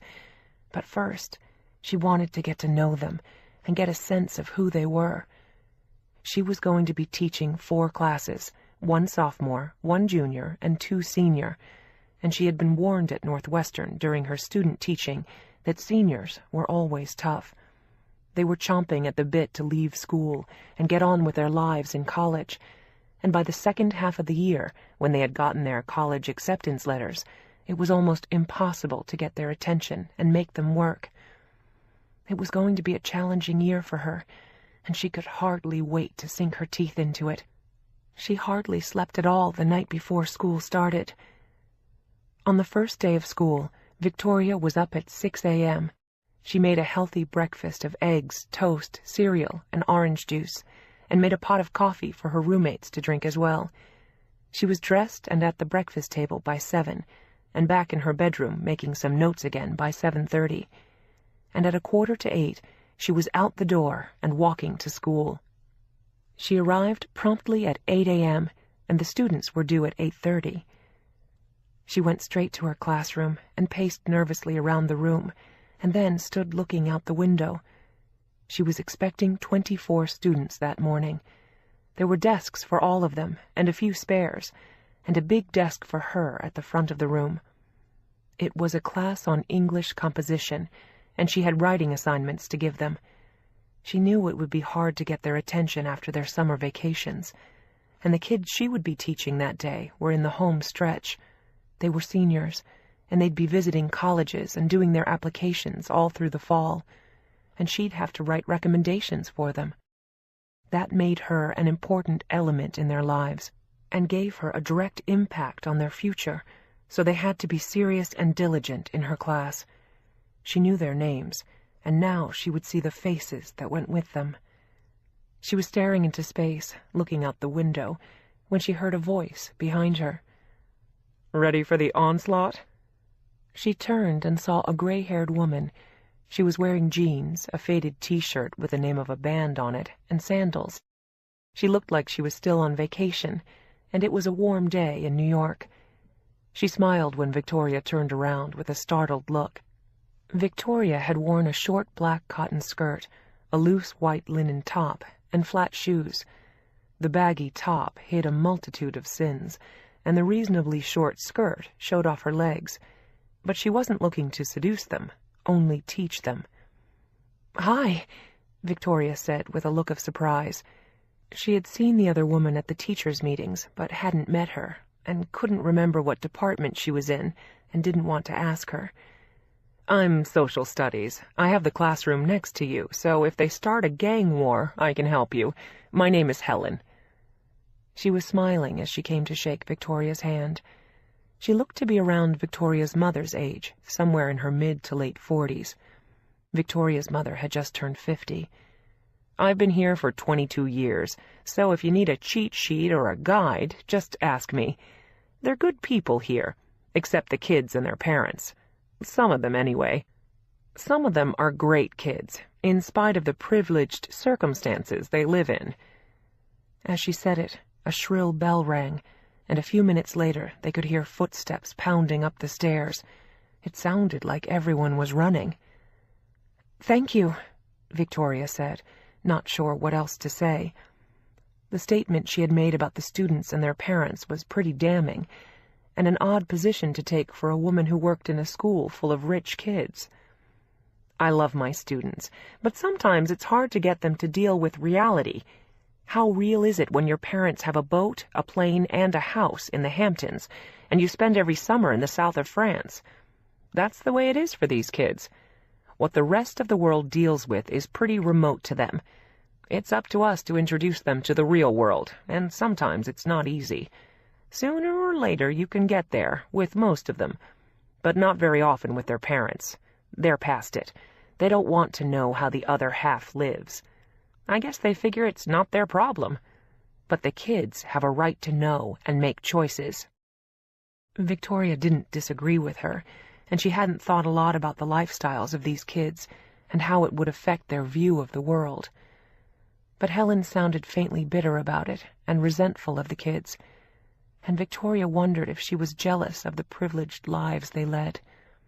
And as she thought it, the first student walked into the classroom, and Helen went back to her own. The first student was a girl called Becky. She had blonde hair to her waist and was wearing a pink T-shirt, white jeans, and expensive Italian sandals. And she had the most beautiful face and body Victoria had ever seen. She took a seat in the middle of the classroom, which meant she wasn't anxious to participate, but she wasn't one of the shirkers in the back row either. She smiled at Victoria as she sat down. She had a casual air about her and looked as though she thought she owned the world. She had the cockiness of seniors Victoria had seen before. There were only 4 years separating the two young women, and Victoria felt a tremor, sensing Becky's self-confidence. But she reminded herself that she was the boss here, and they didn't know exactly how young she was. She realized that she was going to have to earn their respect. As she thought about it, 4 boys bolted through the door almost at the same time and sat down. They all looked at Becky, and obviously knew her, and glanced in Victoria's direction with mild curiosity. A flock of girls entered the room then, laughing and talking. They said hi to Becky, ignored the boys, glanced at Victoria, and took seats in a block at the back of the room. That meant to Victoria that they wanted to keep talking and exchange notes, or maybe even text each other throughout the class. She would have to keep an eye on them. More girls then, more boys, a few stragglers who came in alone, and several in groups. And finally, after a full 10 minutes, her first class had arrived. Victoria greeted them with a big smile and told them her name. She wrote it on the blackboard, and then she turned to them. "I'd like you all to introduce yourselves so I can put the faces with the names." She pointed to a girl in the front row, to her extreme left as she faced them. "Let's go all around the room." And they did. They each said their name as she looked at the list she had on her desk for that class. "Who knows where they want to apply to college?"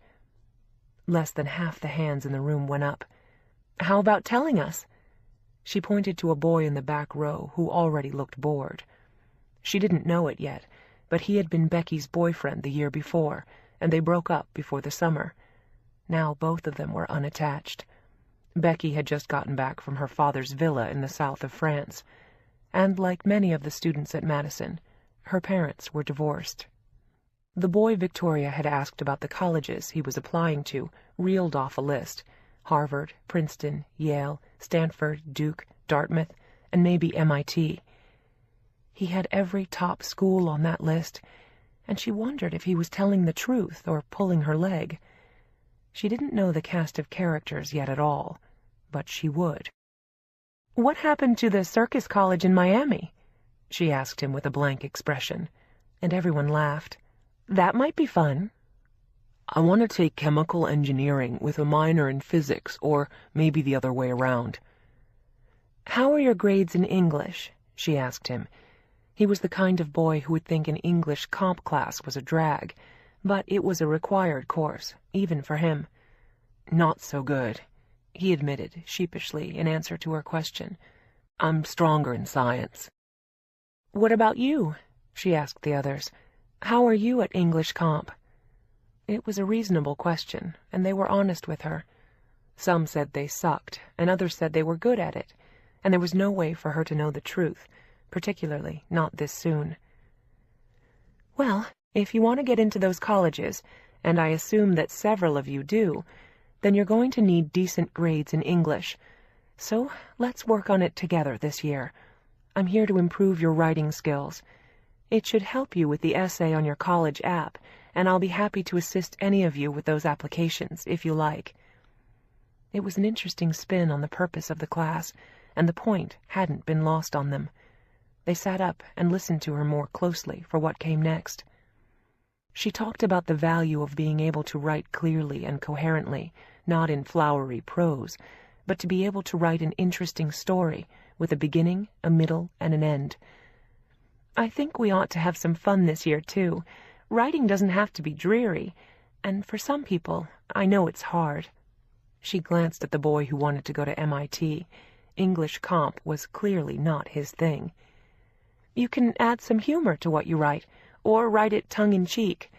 You can write social commentary on the state of the world, or a story that you invent from beginning to end.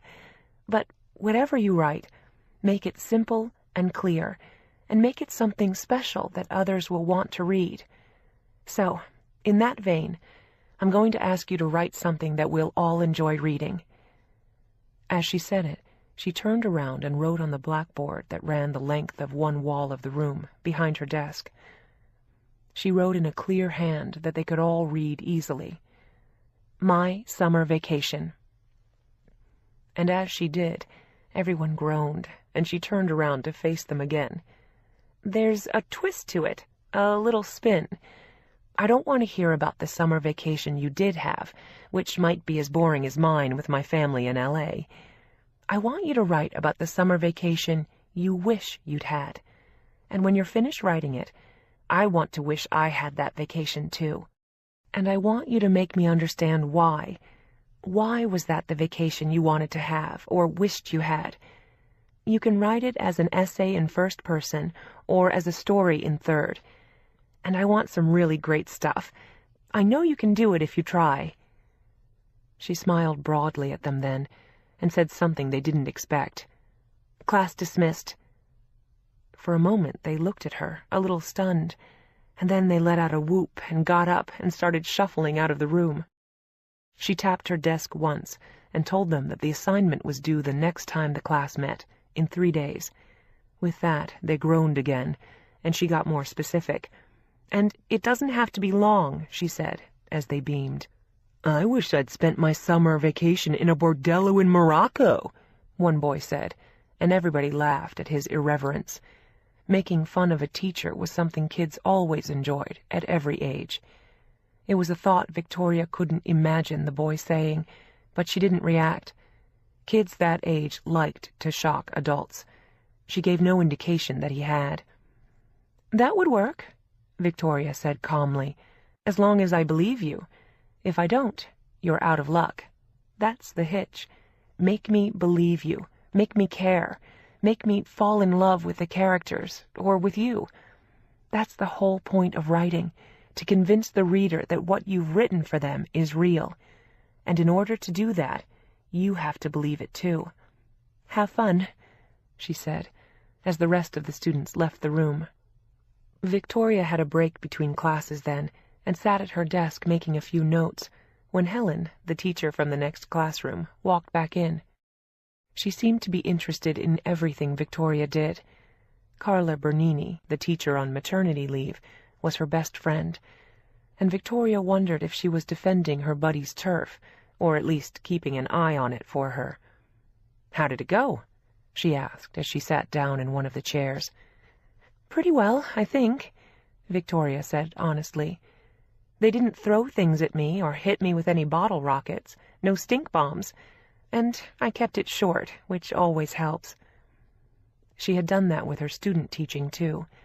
You couldn't sit around forever talking about writing. You just had to do it, no matter how hard and daunting it was. "The assignment I gave them was easy. It'll show me what they can do." "It must be difficult stepping into someone else's shoes," Helen said randomly, and Victoria shrugged. "I try not to think about it. We each have our own style." "What's yours?" Helen asked with interest, as though she were interviewing her. "I don't know yet. Today is my first day. I graduated in May." "Zow! That's got to be pretty unnerving. Aren't you a big, brave girl?" Her tone reminded Victoria of her father, but she didn't care. She knew she had done a good job, and Helen could challenge her all she wanted for whatever reason. Victoria knew she would have to prove herself to the teachers, too, not just the students. But so far, she thought it had gone well. Victoria's next class came in an hour later, and this time several of them were seriously late. They were seniors, too. The assignment she gave them was different than the first one. The topic this time was what I want to be when I grow up, and why. "I want you to put some serious thought into it, and I want to respect and admire you when I'm through reading. It's okay to make me laugh. Keep it light, unless you want to be an undertaker or embalmer, but short of that, I want to laugh." And then the second class left too. She had held her own with both groups, and she had met all her seniors now. They seemed like good kids and hadn't given her a hard time. But she knew they could if they wanted to, and she was very young. They didn't have any particular allegiance to her yet, but she knew it was too soon. She hoped they would in time. And she knew that the level of their respect depended on her. It was her job to make them care. Helen stayed and talked to her for a few minutes, and then they both packed up their things and left their classrooms. Victoria checked her mailbox on the way out, and then sat in the teacher's lounge, poring over a stack of memos from the headmaster and the dean of students. There were several announcements, mostly about policy changes that impacted the school. She went to an English department meeting that afternoon, and when she left the building, it took her 10 minutes to walk home. She loved living so close. She wanted to walk to work every day. When Victoria got to the apartment, everyone asked how her day had gone. They were all there. "It was actually terrific," Victoria said happily. And Gracie called her and asked her the same question an hour later, and she gave her the same answer. Essentially, it had gone really well, and she liked the kids. They might have been around the world with their parents and had every lesson known to man, yet there was something innocent and endearing about them, and she wanted them to learn to think intelligently, use good judgment, and wind up with the life they wanted, whatever and wherever that was. Her job, as she understood it, in this school or any other, was to open the door into the world for them, and she wanted to open many, many doors. They had begun. Chapter 10. Victoria met her junior and sophomore students on the second and third days of school, and she was surprised to find them much harder to deal with than the seniors. The juniors were stressed about the heavy workload they'd have that year, which would count more than any other year in their applications to college, and they were afraid she'd give them too much homework. And the sophomores were unfriendly and almost belligerent, and there was no harder group to teach than 15-year-old girls. It was everyone's least favorite age, and Victoria's too, with the exception of her sister Grace, who seemed nicer than most girls her age. There was a nasty quality to them, and Victoria heard 2 of the girls talking about her size as they left the class. They talked just loud enough for her to hear them, and she had to remind herself that they were just bratty kids, but their comments cut through her like a knife. One of the girls had referred to her as fat. The other one said she looked like a tank in the dress she'd worn. She took it off that night and put it in a pile to give away. She knew she wouldn't feel comfortable wearing it again. And when she went out to the kitchen in her apartment that night, she finished off someone's pint of Ben & Jerry's, in a flavor she didn't even like. "Bad day?" Harlan asked as he walked in and made himself a cup of tea and offered one to her. "Yeah, sort of. Sophomore girls can be pretty nasty. I met my sophomore class for the first time today." She looked seriously unhappy as she sat in the kitchen and sipped her tea, eating the brownies she had brought on the way home. "It must be tough being so young and teaching high school students who are almost as old as you are," he said sympathetically. "I guess so. The seniors were pretty good, actually. The younger ones were the worst so far. They're just bitchy, and the juniors are always scared to death because it's the most important year before college, so they're under a lot of pressure from us and their parents." "I wouldn't want your job," he said, grinning ruefully. "Kids can be so tough. Standing up in front of 30 of them would do me in." "I don't have a lot of experience with it yet," Victoria admitted, "but I think I'm going to love it. My student teaching was fun, but I was assigned to freshman kids. This is pretty different, and these are very high-end kids. They're a lot more sophisticated than the ones I did my student teaching with in Chicago. These guys are going to keep me on my toes. I just want to keep my class interesting for them. Kids that age can be very unforgiving."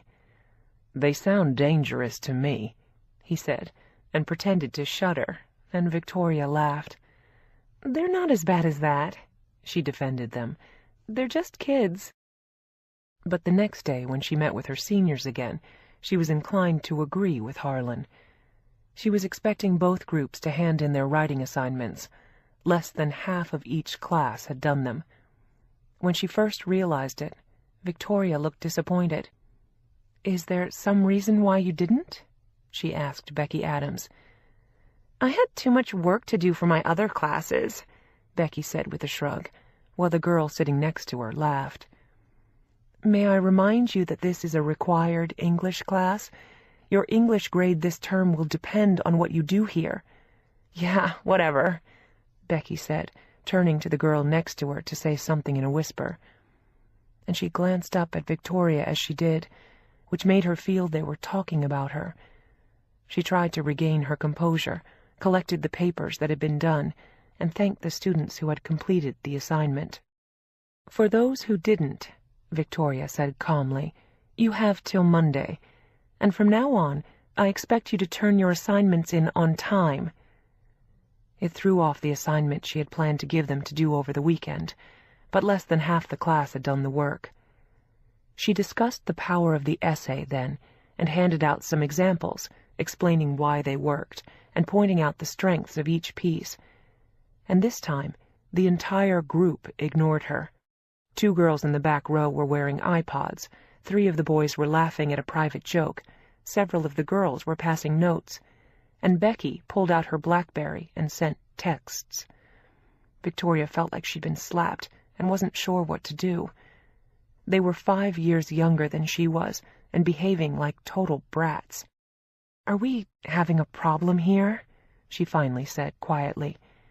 Are you under the impression that you don't have to pay attention to this class, or even be polite? Do you care about your grades at all? I know you're seniors, and your junior transcript goes on your college apps, but if you flunk this class, it's not going to look so great, and may keep you out of the college of your choice. You're just a temp till Mrs. Bernini gets back, a boy in the back row called out. Mrs. Bernini isn't coming back this year. That could be bad news for both of us, or good news if you decide to make the best of it. It's up to you. If you'd rather fail this class, that's your choice. You can explain it to the dean and your parents. It's very simple, actually. You do the work, you get the grades. You don't bother and don't turn your assignments in, you fail the class. I'm sure Mrs. Bernini saw it the same way, Victoria said, as she walked past Becky and took her BlackBerry away. You can't do that. I was texting my mom, she complained with an angry look. Do it after class. If there's an emergency, go to the office. Don't text in my class.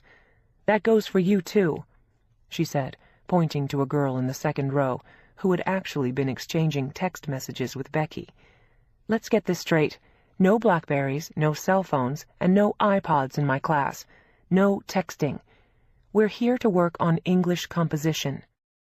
They didn't look impressed, and while she was talking to them, the bell rang, and they all stood up. No one waited for her to dismiss the class.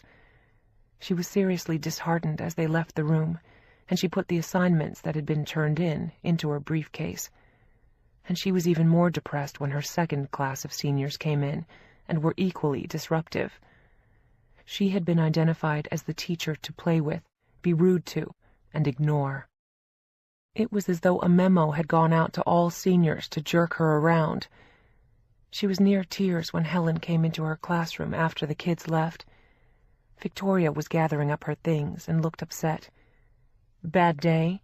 She asked, looking sympathetic.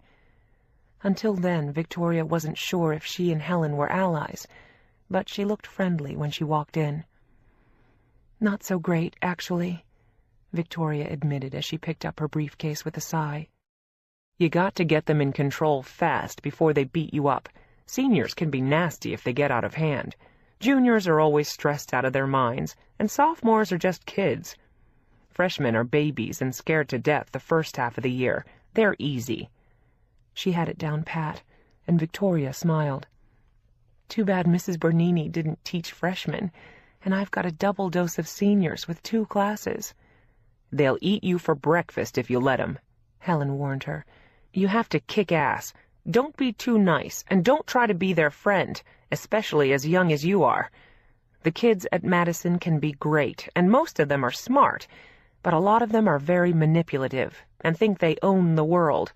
They'll clean the floor with you if you don't watch out, and so will their parents. Don't take any shit from them. Trust me, you need to be tough." Helen looked serious as she said it. "I guess you're right. Less than half of them did the assignment, and they sat around the class texting, writing messages, and listening to iPods. They couldn't have cared less." Helen knew how hard that was for a young teacher, and had been there herself. "You've got to be tough," she said again, as she followed Victoria out of her classroom and headed back to her own. "Give them big assignments. Challenge them. Give them an F when they don't turn in an assignment. Kick them out if they're not paying attention or doing the work. Confiscate their stuff. It'll wake them up." Victoria nodded. She hated to be that way, but she suspected Helen was right. "And forget the little creeps over the weekend. Do something nice for yourself," she said in a motherly tone. "And first thing Monday morning, kick their asses. Mark my words, they'll sit up and take notice." "Thanks," Victoria said, and smiled at her again. "Have a nice weekend." She appreciated Helen's advice, and it made her like her better than she had at first. "You too," Helen said, and went back into her classroom to pick up her things. Victoria walked home from school with a heavy heart. She felt like an utter failure with her 2 senior classes, and the juniors and sophomores hadn't gone well either. It almost made her wonder why she had wanted to be a teacher. She had been all idealistic and starry-eyed, and she wasn't doing them any good. The end of the week had gone badly, and she was afraid that she wouldn't be able to control them, as Helen suggested, and it would get worse. Thinking about it, she stopped to get something for dinner, and she wound up buying 3 slices of pizza and 3 pints of Haagen-Dazs ice cream in different flavors, and a bag of Oreo cookies. She knew it wasn't the answer, but it was comfort food for her. When she got home, she put the pizza in the oven and opened the pint of chocolate ice cream first. She was more than halfway through it when Bunny came home from the gym. Victoria had been planning to go with her all week, but hadn't had time while she worked on her plans for her classes, and she was too tired at night. Bunny didn't comment when she saw her eating the ice cream, but Victoria felt guilty immediately, put the lid back on, and put it back in the freezer with the rest. "How was your week?" Bunny asked kindly. She thought Victoria looked upset. "Hard. The kids are tough, and I'm new." "I'm sorry. Do something fun this weekend. The weather's going to be great. I'm going up to Boston. Bill is at Julie's, and I think Harlan is going to Fire Island. You'll have the apartment to yourself." That wasn't entirely good news to Victoria, who was feeling lonely, homesick, and depressed. She missed Grace. After Bunny left to catch her flight to Boston, Victoria ate the pizza and then called home to talk to Grace. Her mother answered and asked how she was. Victoria said she was fine, and then her father got on the phone. "Ready to throw in the towel and come home?" he asked with a hearty laugh. She wouldn't have admitted it to him, but she almost was. She had felt completely inadequate in the classroom and like an utter failure. What he said jolted her back into reality. She wasn't about to give up. "Not yet, Dad," she said, trying to sound happier than she felt. And then Gracie got on the phone, and Victoria almost burst into tears. She really missed her, and was suddenly lonely in the empty apartment in a new city with no friends. They talked for a long time. Gracie told her what she was doing in school. They chatted about her teachers and her classes, and there was a new boy she said she liked. He was a junior. There was always a new boy in Gracie's life, and never one in her sister's. Victoria hadn't felt this miserable in a long time, and she was feeling sorry for herself. But she didn't say anything to Gracie about what a mess the week had been. After they hung up, Victoria took out the vanilla ice cream, opened it, walked into her room, turned on the TV, and got into her bed with her clothes on. She put on a movie channel and finished the ice cream as she watched a movie, and then felt guilty when she looked at the empty ice cream carton next to her bed. It had been her dinner, and she could almost feel her hips growing as she lay there. She was utterly disgusted with herself, She put her pajamas on shortly after, got back in bed, and pulled the covers over her head. She didn't wake up until the next morning. To atone for her sins of the night before, she went for a long walk in Central Park on Saturday and jogged partway around the reservoir. The weather was gorgeous, and she noticed couples strolling all around her, and she felt sad not to have a man in her life. Looking around, she felt as though everyone else did, and she was the odd person out, and always had been. She was crying when she jogged to the edge of the park, and then walked home in her t-shirt and gym shorts and running shoes. And she promised herself she wouldn't eat any more ice cream that night. It was a promise she intended to keep. And as she sat home alone in the empty apartment and watched another movie, she didn't eat the ice cream. She ate the bag of Oreo cookies instead. She spent Sunday correcting the assignments that some of the seniors had done. She was surprised by how good they were and how creative. A few of her students had real talent, and the essays they'd written were very sophisticated. She was impressed, and said so when she faced her first class on Monday morning. They had slouched in and sprawled in their seats with obvious uninterest. There were at least a dozen blackberries evident on their desks. She walked around the room and picked them up one by one and put them on her own desk. Their owners reacted immediately, and she assured them they could have them back after class. Several of the blackberries were already vibrating with messages on her desk. She praised them for their essays, and they were pleased, and then she collected the rest. All but 2 students had done them. The 2 who hadn't were tall, good-looking boys who appeared cocky and cynical when they said they hadn't done the assignment again. "Is there a problem? The dog ate your homework?" Victoria asked calmly. "No," a boy named Mike McDuff said to her. "We were out in the Hamptons, and I played tennis all day Saturday and golf with my dad on Sunday, and I had a date Saturday night." "I'm thrilled for you, Mike. I've never been to the Hamptons, but I hear it's great out there. I'm glad you had such a nice weekend. That'll be an F on your assignment." And with that, she turned her attention to the rest of the class and handed out copies of a short story she wanted them to look at, while Mike scowled at her. The boy sitting next to him looked uncomfortable and had figured out that he was getting an F too. She helped them dissect the short story and showed them why it worked. It was a good story, and they seemed to enjoy it. They paid closer attention to her this time, and she felt better about the class. Even Becky had contributed some remarks about the story. And Victoria asked them to write a short story as their assignment.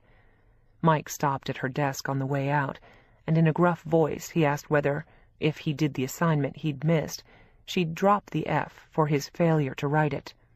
"Not this time, Mike," she said pleasantly, feeling like a monster, but she remembered Helen's warning on Friday not to let them get away with anything. She had to make an example of Mike and the other boy who hadn't bothered to do the first assignment. "That sucks," he said loudly as he strode out of the room and slammed the door on the way out. Victoria looked undisturbed and got ready for the second class, which started a few minutes later. They were tougher than the first group, and there was a girl in the class who was determined to take Victoria on and humiliate her. She made several comments about women who were overweight before Victoria started talking. She pretended not to have heard the girl's remarks. Her name was Sally Fritz. She had dark red hair and freckles, and a tattoo of a star on the back of one hand. "Where did you go to school, anyway?" she asked Victoria rudely as she started to teach the class. She had totally interrupted what Victoria was saying. "Northwestern. Are you thinking of applying?" "Hell no," Sally said loudly. "It's too cold there." "Yes, it is, but I loved it. It's a good school, once you get used to the weather." "I'm applying to California and Texas." Victoria nodded. "I'm from L.A. There are some terrific schools in California," she said pleasantly. "My brother went to Stanford," Sally volunteered, as though they weren't in class, and she didn't care if they were. She was very brash. Victoria went on with the class then, and shared the same short story with them that she had gone over with the first class that morning. This group was livelier and more critical of the piece, which made for some interesting discussions around the room, and they got into it, in spite of their intention of torturing her and being difficult. She swept them all into the analysis of the story and a lively exchange, and some of them were still talking about it when they left the room, and Victoria looked pleased. She didn't mind being challenged by her students, or even argued with if they had valid points. The goal of her teaching was to make them question what they knew and thought they believed in. The short story she had exposed them to had done that. It had been a victory for her, and she stopped in to see Helen on her way to the teacher's lounge to correct papers. "Thanks for the tip the other day," she said shyly. "It helped." "To kick their asses?" Victoria laughed in answer. "I don't think I did that, but I gave 2 F's in my first class for failure to hand in the assignment." It was a lot tougher than she thought she would be in the second week of school. "That's a start." Helen grinned at her. "I'm proud of you. It'll wake up the others." "I think it did, and I'm confiscating iPods and Blackberries whenever I see them." "They hate that," Helen confirmed. "They'd much rather send text messages to their friends than listen to you, or me, for that matter." The 2 women laughed. "Did you have a nice weekend?" "Nice enough. I went to the park on Saturday and corrected papers on Sunday." And ate 2 pints of ice cream, pizza, and an entire bag of cookies. But she didn't say it. She knew it was a measure of how discouraged she was. She always ate more when she was unhappy, even though she promised herself she wouldn't. She could see an imminent return to her size 14 and 16 wardrobe in her future. She had brought all 4 sizes with her. She wanted to avoid winding up a 16, which could easily happen at the rate she was eating. She knew she had to start dieting again. It was a constant merry-go-round she could never seem to get off, with no friends, no boyfriend, and no social life, feeling unsure of herself and her job. She was at high risk for putting on weight in New York, despite her good resolutions not to. They never lasted. At the first sign of a crisis, she dove into a pint of ice cream, a bag of cookies, or a pizza, and she had done all 3 that weekend, which had set off an alarm in her head to be careful before it got out of hand. Helen could sense that she was lonely, and she seemed very young and innocent to her, and like a nice girl. "Maybe we can go to a movie next weekend, or a concert in the park," she offered. "I'd like that," Victoria said, looking happy.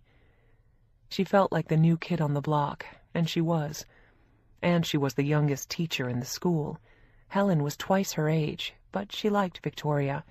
She thought she was bright, and Helen could tell she was trying, and was dedicated to teaching. She was naive, but Helen thought she would learn the ropes in time. It was challenging for everyone in the beginning, especially teaching older kids. High school students were the toughest. But Victoria looked like she could handle it if she kept the kids in control. "Are you going to the lounge?" she asked Helen hopefully. "I've got another class. I'll catch you later." Victoria nodded and walked down the hall to the lounge. It was deserted. Everyone had gone to lunch, and she was trying not to.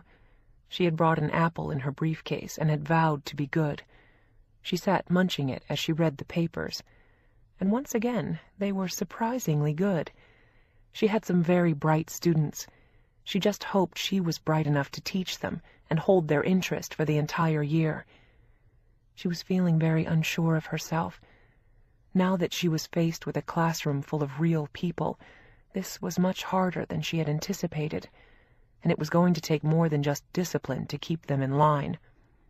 Helen had given her some helpful hints, and Carla Bernini had set up the syllabus before going on maternity leave, but Victoria knew that she had to infuse her classes with life and excitement in order to keep the kids hooked.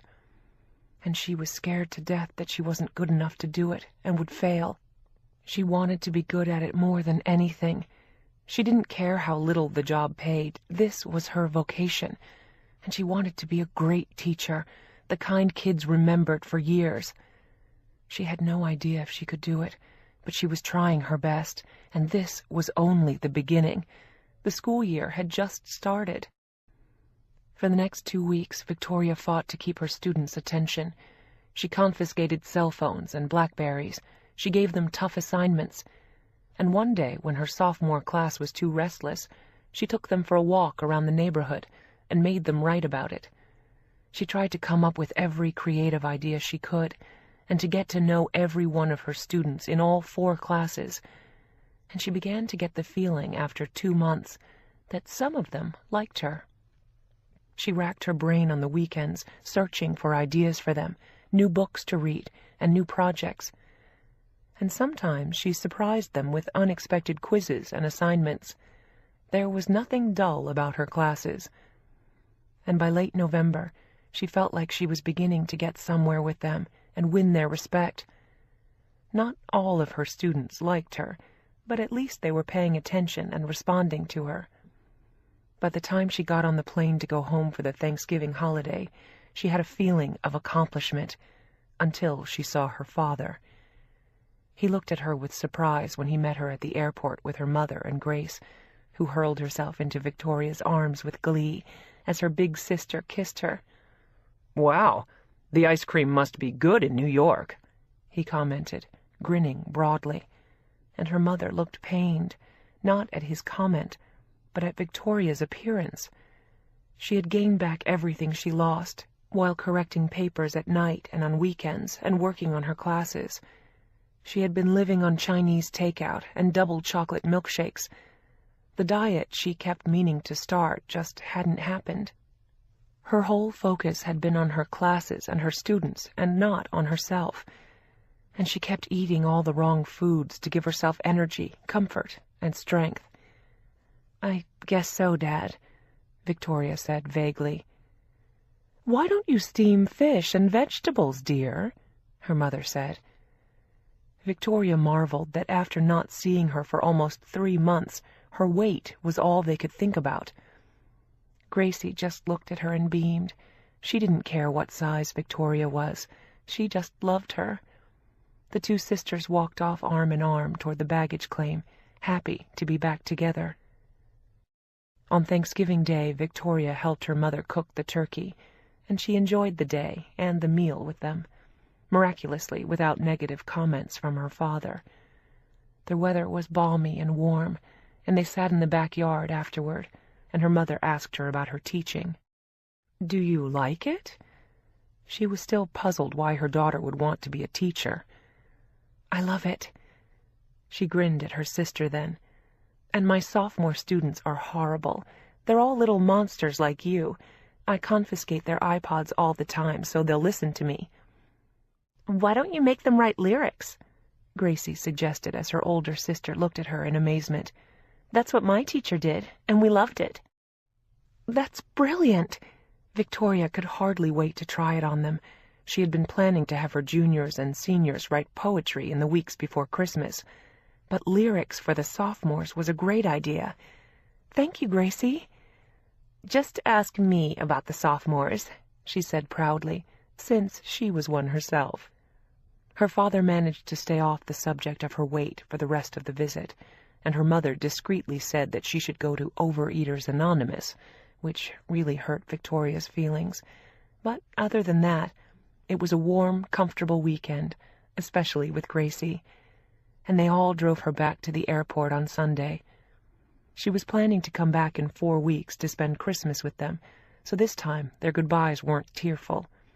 She was going to spend the whole vacation with them, since they had 2 weeks off school. And on the plane on the way back to New York, she thought again about Gracie's suggestion to have the sophomores write lyrics. She presented the idea to her sophomore class on Wednesday morning, and they looked ecstatic. It was something they could really wrap their minds around, and for once they looked enthusiastic about an assignment. Her juniors and seniors were less thrilled with the poetry they had to write, and she was starting to help some of them with their essays for their college applications. She had her hands full. The lyrics the sophomores wrote for her were terrific. One boy brought a guitar in, and they tried to put music to some of his words. The assignment was a huge success, and they asked if they could extend the project until Christmas vacation, and she agreed. And she gave most of them excellent grades for what they did. She had never given so many A's. And the poetry assignments were surprisingly good, too. By Christmas vacation, Victoria felt as though she had won their confidence, and all of them were behaving better in her classroom. Helen had noticed it, too.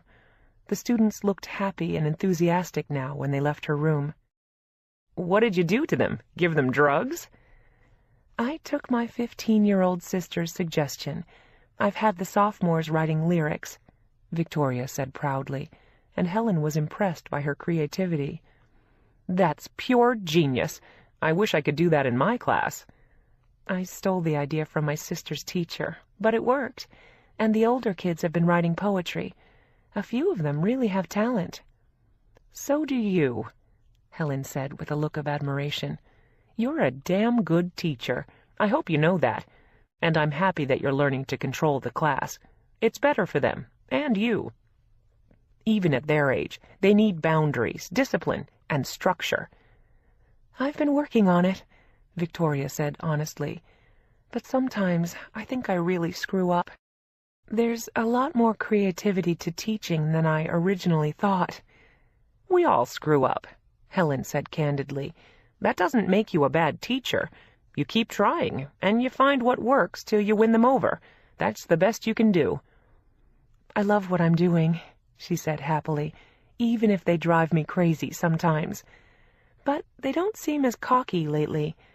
One of the kids even wants to go to Northwestern because I said I loved the school."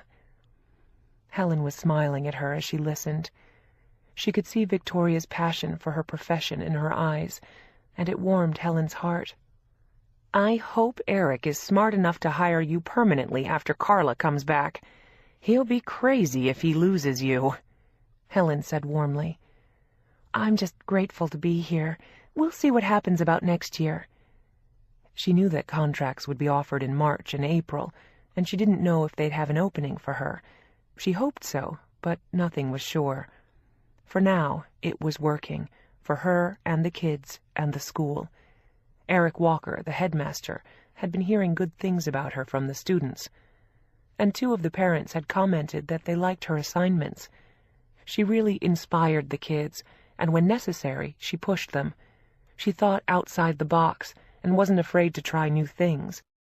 She was exactly the kind of teacher they wanted. And she had stopped eating quite as voraciously after Thanksgiving. Her father's comment, and her mother's suggesting Overeaters Anonymous, had slowed her down a little.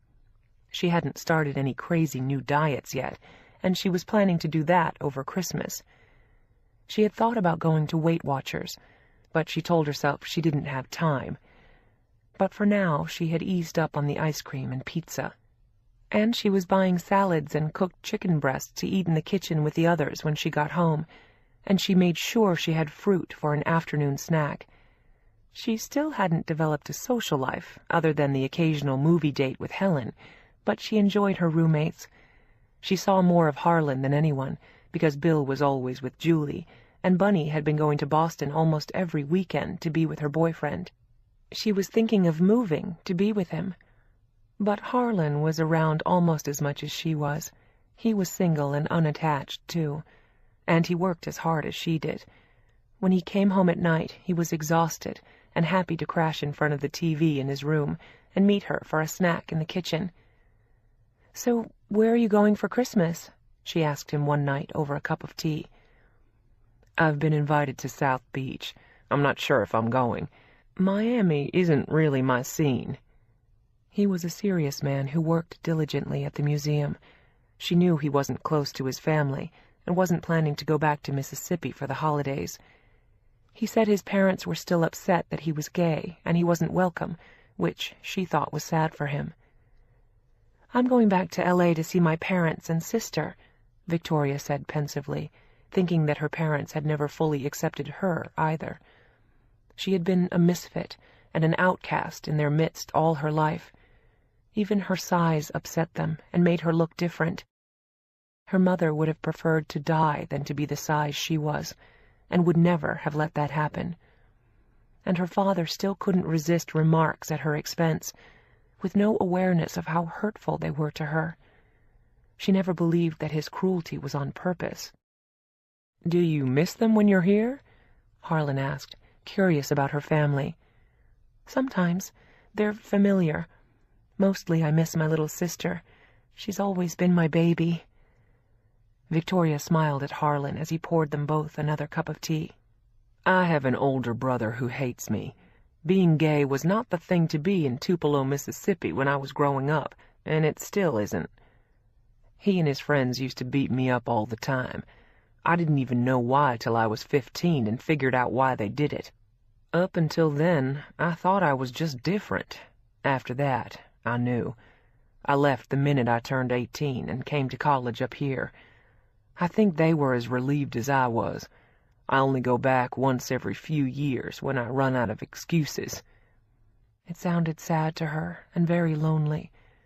But her life at home would have been too, without Gracie. "I'm the odd man out in my family, too," she admitted. "They're all thin people with brown eyes and dark hair. I'm the family freak. My father always gives me a hard time about my weight.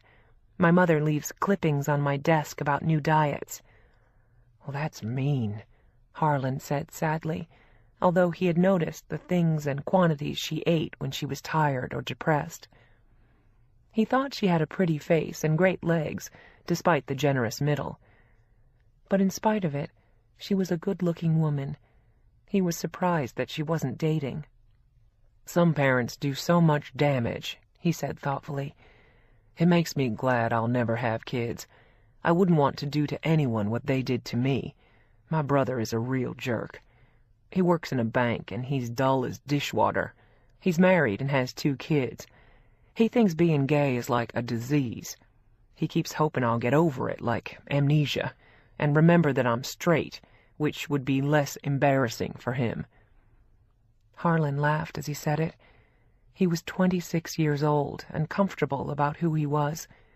He was hoping to become a curator at the Met eventually, even though the salary wasn't great. But he was very dedicated to his work, just as Victoria was to teaching. "Will Christmas be fun in L.A.?" he asked with a wistful expression, and she nodded. It would be, because of Gracie. "I loved it when my sister was little, and she still believed in Santa Claus. We still put out cookies for him and carrots and salt for the reindeer." He smiled when she said it. "Do you have plans for New Year's Eve?" he asked with interest, trying to imagine her life there. She never said much about her parents, only her little sister. "Not really. I usually stay home with my sister. One of these days she'll be old enough to have a serious date, and then I'll really be up shit creek." "Maybe we can do something if we're both back here," he said, and she liked the idea. "We can go to Times Square and watch the ball drop with all the tourists and hookers." They both laughed at the image. "I might come home from L.A. in time to do that," Victoria said thoughtfully. "I go back to school a few days later. I'll see what's happening out there." "Text me and let me know what you're doing," he said, and she nodded, and they put their cups in the dishwasher.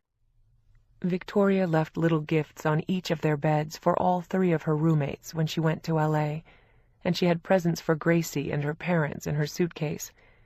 She was happy to go home and be with her family, and especially to see Gracie.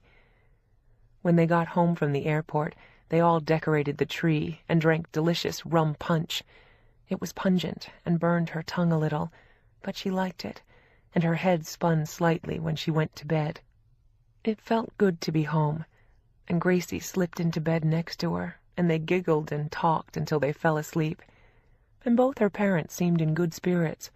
Her father said he had landed an important new client for the agency, and her mother had just won a bridge tournament. And Gracie was thrilled to be on vacation and have Victoria home for the holidays. She was happy to be there. Everything went smoothly on Christmas, and her parents and Gracie liked their presents. Her father gave her a long gold necklace, because he didn't have to worry if it fit, he said. And her mother gave her a cashmere sweater and 2 books on exercise and a new diet. Neither of them noticed that she had lost weight since Thanksgiving. Gracie did, and complimented her, but her praise was never as potent as their parents' insults. And 2 days after Christmas, Gracie got invited to a party on New Year's Eve, given at the home of one of her friends in Beverly Hills. Victoria had nothing to do. The people she knew were all working in other cities, and 2 of them, who still lived in L.A., had gone skiing. All Victoria did over the holidays was spend time with Grace. And Gracie offered to stay home with her on New Year's Eve. "Don't be silly. You should be with your friends. I was thinking of going back to New York then anyway." "For a date?" Gracie looked at her with interest. This was the first she had heard of it. "No, just one of my roommates. I don't know if he'll be there, but we were talking about doing something on New Year's Eve." "Does he like you?" Gracie asked with a mischievous look, and Victoria laughed at the question. "Not like that, but he's a good friend, and we have fun together. He works at the Metropolitan Museum." "How boring," Gracie said, and rolled her eyes. She was disappointed that he didn't sound more promising. She could see that Victoria didn't consider him an option as a romance. In the end, Victoria left L.A. the morning of New Year's Eve. Gracie was going to the party at her friend's, and her parents had been invited out to dinner. She would have been alone at the house, so she decided to go back to New York. She needed to get ready for school anyway.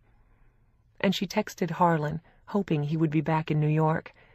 Her father drove her to the airport, while Gracie and their mother were getting their hair done. Victoria and Gracie had said goodbye that morning. "Do you think you'll come back after you finish the year in New York?" her father asked her on the way to the airport. "I don't know yet, Dad." She didn't want to tell him that she didn't think so, and was happy there. She didn't have a wide circle of friends yet, but she liked her roommates, her apartment, and her job. It was a start. "You would do so much better in another field," he repeated for the 1,000th time. "I like teaching," she said quietly. And then he laughed and glanced at her. "At least I know you'll never starve." She marveled at the fact that he never missed an opportunity to take a dig at her or cut her down. It was an important part of why she was in New York. She said nothing to him after that, and sat quietly as they drove to LAX. And as he always did, he helped her with her bags and tipped the porter for her. And then he turned to hug her, as though he had never made the comment in the car. He never got it. "Thanks for everything, Dad." "Take care of yourself," he said, and sounded sincere. "You too." She hugged him, and then walked into the security lines. She boarded the plane, and just as she did, she saw that she had a text from Harlan. "I'll be back in New York by 6 o'clock," he had texted her. She was landing at 9 p.m. local time. "I'll be at the apartment by 10, she texted back. "Times Square?" was his response. "Okay." "It's a date." She smiled as she turned her phone off. At least it was nice to know that she'd have something to do on New Year's Eve, and someone to spend it with. She had lunch on the plane, watched a movie, and slept for the last 2 hours of the flight. It was snowing when she landed in New York, tiny, gentle flurries that made it look like a Christmas card as she rode into the city in a cab. She was excited to be back, although always sad to leave Gracie, and she had promised to let her come to visit for spring break, and her parents had said they might come with her. Victoria hoped not. Harlan was waiting for her at the apartment with a tan, fresh from Miami. He said he didn't like the gay scene there. It was too glitzy and superficial, and he was happy to be back too. "So how was L.A.?" he asked her as she walked into the apartment. "Okay. I had fun with my sister." She smiled back, and he opened a bottle of champagne and handed her a glass. "Did your parents behave?" "No better or worse than usual. I had a good time with my sister, but I'm happy to be back." "Me too." He grinned and took a sip of the champagne. "You'd better wear your snow boots for Times Square." "Are we still going?" The snow was swirling outside, but it was a gentle snow that hung in the air before it fell to the ground. "Hell yes. I wouldn't miss it for the world. We have to watch the big ball fall. We can come back and get warm afterward." She laughed and finished her glass of champagne. They left the apartment in a cab at 11:30 and got to Times Square 10 minutes before midnight. There was a huge crowd watching the giant mirrored ball, and Victoria smiled at Harlan as the snow fell on their hair and lashes. It felt like the perfect way to spend the night. And then, on the stroke of midnight, the mirrored ball plummeted, and everybody cheered. They stood there laughing and hugging, and he kissed her on the cheek. "Happy New Year, Victoria," he said, smiling happily. He loved being with her. "Happy New Year," she said as they hugged and looked up at the sky like two children, watching the snow come down. It looked like a stage set, and the moment felt perfect to both of them. They were young, and it was New Year's Eve in New York. For now, anyway, it didn't get better than that. And it felt good to both of them to spend the evening with a friend. They stood there until their hair and coats were covered with snow, and then they walked a few blocks along Times Square among the bright lights and people, and hailed a cab to go home. It had been a perfect evening for both of them. Chapter 11. Victoria's senior students were tense in January. They had 2 weeks after vacation to finish their college applications, and many of them hadn't done it and needed help. She stayed after school every day to advise them on their essays, and they were grateful for her excellent guidance and advice. It brought her closer to the students she worked with, and some of them talked about their hopes and plans, their families, their lives at home, their dreams. Even Becky Adams asked for help, and several of the boys. A few of them admitted that they needed scholarships, but most of the kids at Madison had no worries about money, and all of them were relieved when they finished their applications and mailed them off. They wouldn't hear back until March or April, and now all they had to do was finish the school year without flunking out or getting into trouble. On the last 2 days in January, Victoria attended an education conference at the Javits Center with several other teachers. There were a number of panels they could sign up for, group discussions, and lectures by well-known educators. She found it very interesting and was grateful the school had let her participate. She had just left a lecture on early identification and warning signs of adolescent suicidality by a child psychiatrist when she collided with a man who wasn't looking where he was going and nearly knocked her down. He apologized profusely and helped her pick up the pamphlets and brochures that he had knocked out of her hand, and when he stood up, she was startled by how handsome he was. "Sorry, I didn't mean to knock you down," he said pleasantly with a dazzling smile. It was hard not to stare at him, and she noticed several other women looking at him too. "Great lecture, wasn't it?" he said with a friendly smile. The lecture had opened a whole new line of thought for her. She had never worried that any of her students might be suicidal or secretly troubled, but she realized now that it was a real concern. "Yes, it was," she agreed. "I teach juniors and seniors, and it sounds like they're the most at risk." "So do I," she said, as they drifted in the same direction toward a buffet that had been set up for their breaks. It had been a fascinating conference so far. "Where do you teach?" He seemed perfectly comfortable chatting with her, and he was inclined to continue as they both stopped at the buffet. "The Madison School," she said proudly, smiling at him. "I've heard of it. Fancy kids, eh? I teach at public school. That's a whole other world." They went on chatting for a few minutes, and he introduced her to Ardith Lucas, a woman he knew who joined them, and then he invited Victoria to sit at a table with them. Everyone was jockeying for seats before they went to the next panel or lecture, and there were several tables set up around the room with free literature and books they could buy. He had a bag full, and Victoria had already collected the stack of brochures of most interest to her, which she'd dropped and he'd helped her pick up. He said his name was John Kelly, and he looked a few years older than she. Ardith was considerably older, and said she couldn't wait to retire. She said she had done her time as a teacher for 40 years and was longing to be free. Victoria and John were just starting out. The three of them talked all through lunch. John was dazzlingly good-looking, extremely nice, and very bright. And after lunch, he jotted down his phone number and email for her and said he'd love to get together sometime. She didn't get the feeling he was asking for a date, but wanted to be friends, and she had a feeling he was gay.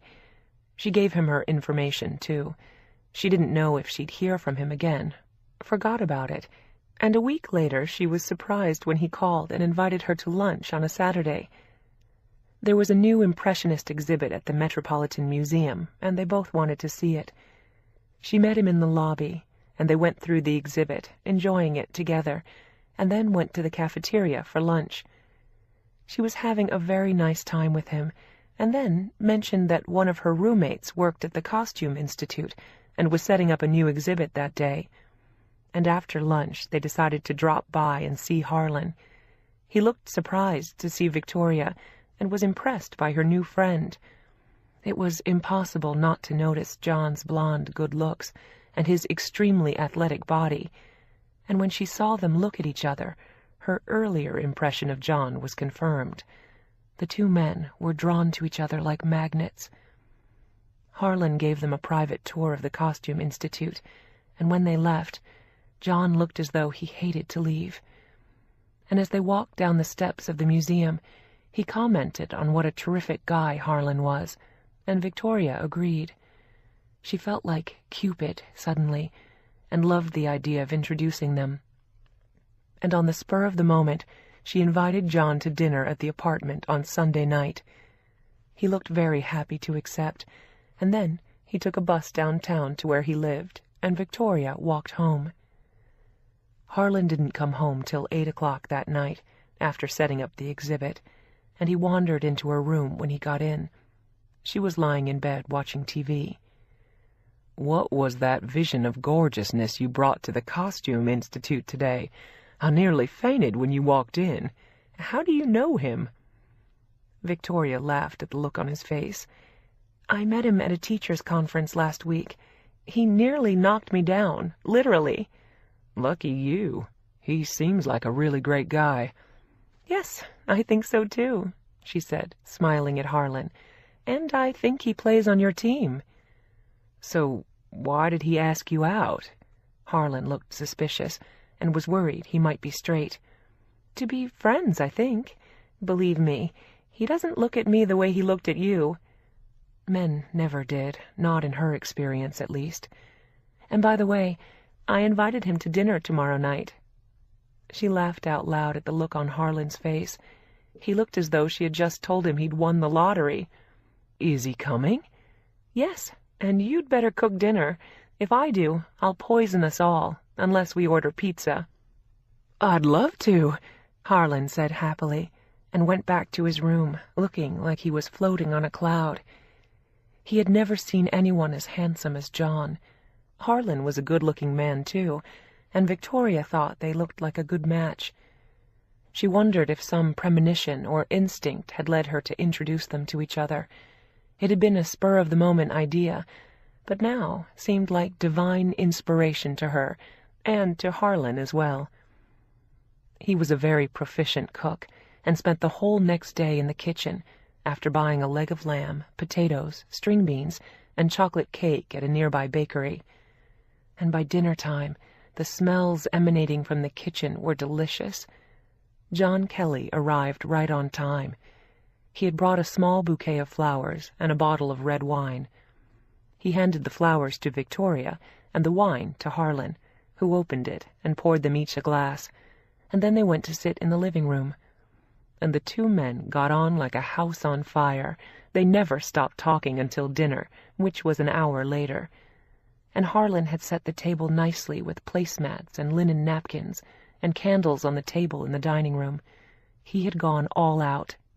And by the end of the dinner, Victoria felt as though she were intruding on a date, and left them alone. She said she had papers to grade before school the next day. She closed the door softly, after telling Harlan she'd help him do the dishes later, and she turned on her TV and lay down on her bed. She was dozing when John knocked on her door to say goodbye and thank her. And when she heard the front door close, she went out to the kitchen to help Harlan clean up. "So, how was it?" Victoria asked him with a smile. "Wow," Harlan said, smiling broadly. "He's the most terrific man I've ever met." He was 28 years old and seemed extremely grounded, serious, and responsible, and was fun to talk to as well. Harlan said he'd had a great time. "He likes you too," Victoria commented as she rinsed the dishes Harlan handed her. "How do you know?" "Anyone can see that," she reassured him. "His face lit up every time you looked at each other." "I could have talked to him all night," he said dreamily. "Did he ask you out?" she asked, enjoying the romance starting right beneath her eyes, and she loved the idea that she had introduced them. "Not yet. He said he'd call me tomorrow. I hope he does." "I'm sure he will." "We have the same birthday," Harlan said as she laughed. "Well, that must be a sign. Okay, now you owe me big time. If you two wind up together, I want a street named after me or something." "If I end up with him, you can have all my autographed baseball cards from when I was a kid, and my grandmother's silver." "I just want you to be happy," she said kindly. "Thanks, Victoria. He seems like such a great guy." "So are you," she said warmly. "I never feel that way about myself.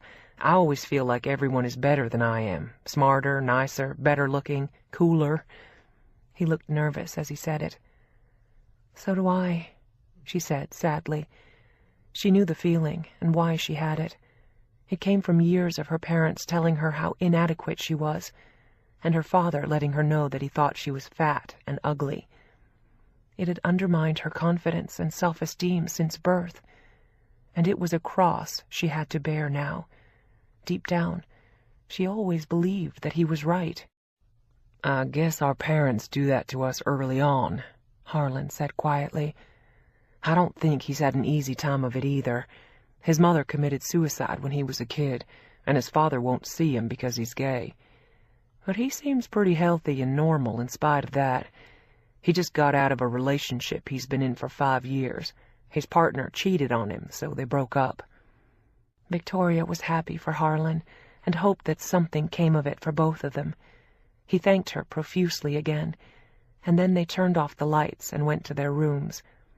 It had been a delicious dinner and a lovely night, and she had enjoyed talking to both men, although not as much as they had enjoyed talking to each other. She left early the next morning and didn't see Harlan that day or the next. It was Wednesday when she ran into him in the kitchen when they both got home from work. She was afraid to ask if he had heard from John, in case he hadn't, but he volunteered the information very quickly. "I had dinner with him last night," he said, beaming. "How was it?" "Amazing.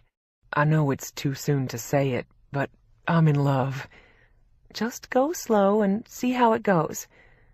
Harlan nodded, but didn't look capable of following her advice. She met John again in their kitchen that weekend. He and Harlan were cooking dinner, and John had brought over his walk and offered to leave it with him. They invited Victoria for dinner, but she said she had other plans, and went to a movie by herself so they could be alone. And they were out when she got back.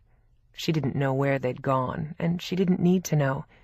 This was their story now, and their life. She just hoped it would turn out to be a loving relationship for both of them, and it looked that way for now. They appeared to be off to a terrific start. She smiled to herself as she thought about it and went to her room. As usual on the weekends, everyone was out. It reminded her that she hadn't had a date since she'd been in New York. No one had asked her out since the summer before in L.A., at least 6 months. She didn't go anywhere she was likely to meet men, except the teachers' conference where she'd met John. Other than that, she didn't go to a gym or belong to a club. She didn't go to bars. There were no single, straight, age-appropriate teachers at her school. No one had introduced her to anyone, and she hadn't met anyone on her own. She thought it would have been nice if she had, but so far, all she had to fill her life was her work. And this time it was Harlan's turn, and John's. She was happy for them, and she knew that sooner or later she would meet someone. At 22, it was unlikely that she would be alone for the rest of her life, no matter how overweight her father thought she was. She remembered her grandmother's old saying that there was a lid for every pot. She hoped that Harlan had found his, and with luck, she hoped that one day she'd find hers. Chapter 12. In March, her parents and Gracie came to visit Victoria in New York during Gracie's spring break. They stayed for a week, and the two sisters had a ball, while their parents visited friends and kept busy on their own. And several times they had dinner together. Victoria picked the restaurants from a guide someone had given her, and they enjoyed them all. And Gracie loved being in New York with her. She stayed at the apartment with Victoria, and their parents stayed at the Carlisle, which was just down the street from the school where Victoria taught. The school was on spring break, too, so she had lots of time to spend with them. They came to her apartment several times and met her roommates. Her father liked Bill and thought Bunny was beautiful, but neither of her parents was enthused about Harlan. Later, over dinner, Jim made several negative comments about his being gay, and Victoria sprang to his defense. By the time they left, Gracie was convinced that she wanted to move to New York, too, and even go to college there if she could get in. Her grades were not as strong as Victoria's had been, and for the moment, Victoria doubted that she'd get into NYU or Barnard. Still, there were several other great schools in New York. Victoria was sad to see her leave at the end of a week that had been fun for both of them. 2 weeks after they'd been there, Eric Walker called her into his office, and she felt like a kid who had done something wrong. She wondered if someone had reported her, or one of the parents had complained. She knew that several of the parents thought that she gave too much homework and had called to negotiate with her. She was non-negotiable. Her students had to do the work she gave. Helen had taught her well, and her motto was, "Be tough." Victoria was never as tough as Helen was, but she made her students toe the line, and they had come to respect her for it in the past 6 months. She no longer had problems with any of them in class, thanks to Helen's good advice. "How do you think your classes are going, Victoria?" the headmaster asked her with a pleasant expression. He didn't look angry or upset, and she couldn't imagine why she was there. Maybe he was just touching base. The school year was coming to a close, and her time at Madison would be up in June. "I think they're going well," she said. She sincerely believed they were, and hoped she was right. She didn't want to end her time there in disgrace. She knew that if they didn't hire her for the coming year, she would have to start looking for a new school soon. But she was going to hate leaving the job she had. Madison was just her kind of school, and she loved how bright the kids were. She was going to miss them all. "As you know, Carla Bernini is coming back to school in the fall," he went on. "We'll be happy to have her back, but you've done a great job, Victoria. The kids all love you, and they rave about your classes." And he'd had good feedback from the parents, too, despite her fears about the homework. "I actually asked you to come in today because we've had a change of plans. Fred Forsach is going on sabbatical next year. He wants to take classes at Oxford and spend some time in Europe. Normally, we'd need to replace him." He was their Spanish teacher. "But Meg Phillips has a double major, and she'd like to take over his classes for next year, which leaves us with another year to fill in the English department. She only teaches seniors, as you know, and I hear you have a real gift with them. I was wondering if you'd like to take her spot next year, until Fred comes back. It means you could stay with us for another year, and who knows after that. How does that sound to you?" Her eyes were wide as she listened to him, and it was the best news she had had since he'd offered her the job a year before. She was thrilled. "Oh, my God, are you kidding? I'd love it. Are you serious?" She sounded like one of her students, and he laughed. "No, I'm not kidding. Yes, I'm serious. And yes, I'm offering you a job for next year." He was pleased that she was so enthusiastic about it. It was exactly what he had hoped to hear. They chatted for a few more minutes, and then she went back to the teacher's lounge and told everyone there.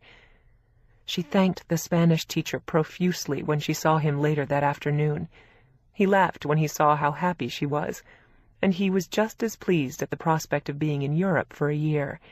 It was something he had wanted to do for a long time. Victoria floated all the way home. She told her roommates when they came in, and they cheered. When she called her parents that night to tell them the news, their reaction was more or less what she had expected, but she wanted to tell them anyway. She still felt obliged to report on her life to them, despite their predictably disappointing reactions, and this time was no different. "You're just deferring getting a real job, Victoria.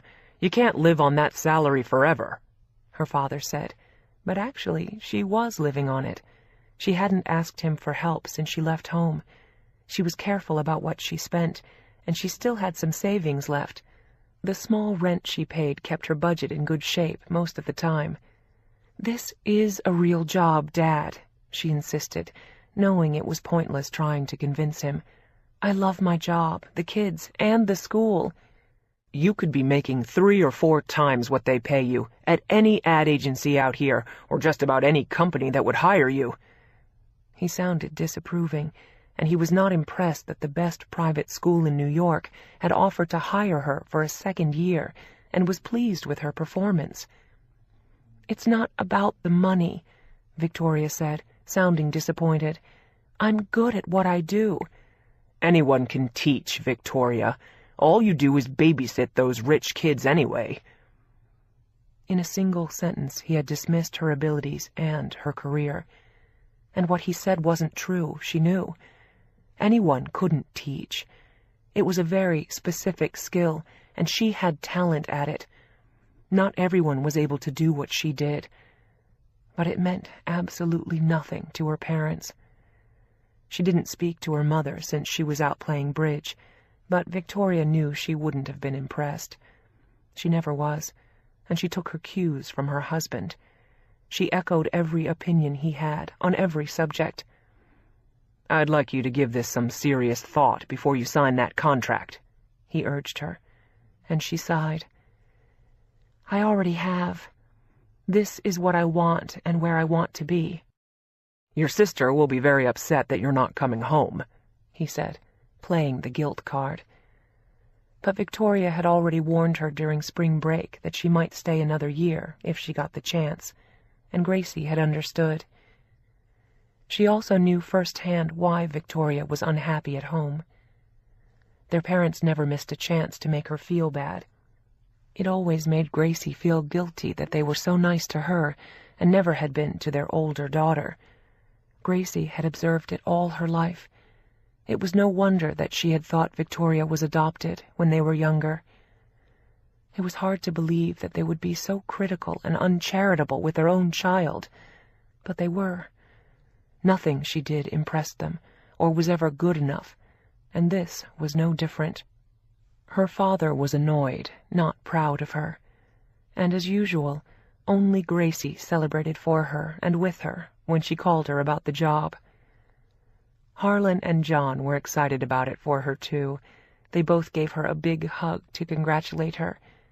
John was a regular feature at the apartment now, and had been for 2 months, and the relationship was getting solid, and Bill and Bunny liked him, too. She had dinner with John and Harlan that night, and she told them about her father's reaction, and said that it was nothing new and typical of him. "You should go to a shrink and talk about it," John said quietly, and Victoria looked shocked. She didn't have any mental problems, didn't suffer from depression, and she had always managed her problems on her own. "I don't think I need to do that," she said, looking horrified and a little hurt. "I do just fine." "Of course you do," John said easily, and he believed her. "But people like that are very toxic in our lives, especially our parents. If they've been saying things like that to you all your life, you owe it to yourself to get rid of the messages they've left in your brain and your heart. That can really hold you back and hurt you in the long run." She had told Harlan about being named after Queen Victoria and why, and he agreed with John. "You might find it very helpful." And they were also both convinced that her weight problem was due to the constant put-downs of her father. It seemed obvious to them. And her mother sounded no better, from what Victoria said about her. Harlan hated the stories she told about her parents and her childhood, and the emotional abuse she had endured for years. They hadn't abused her with fists, but with words.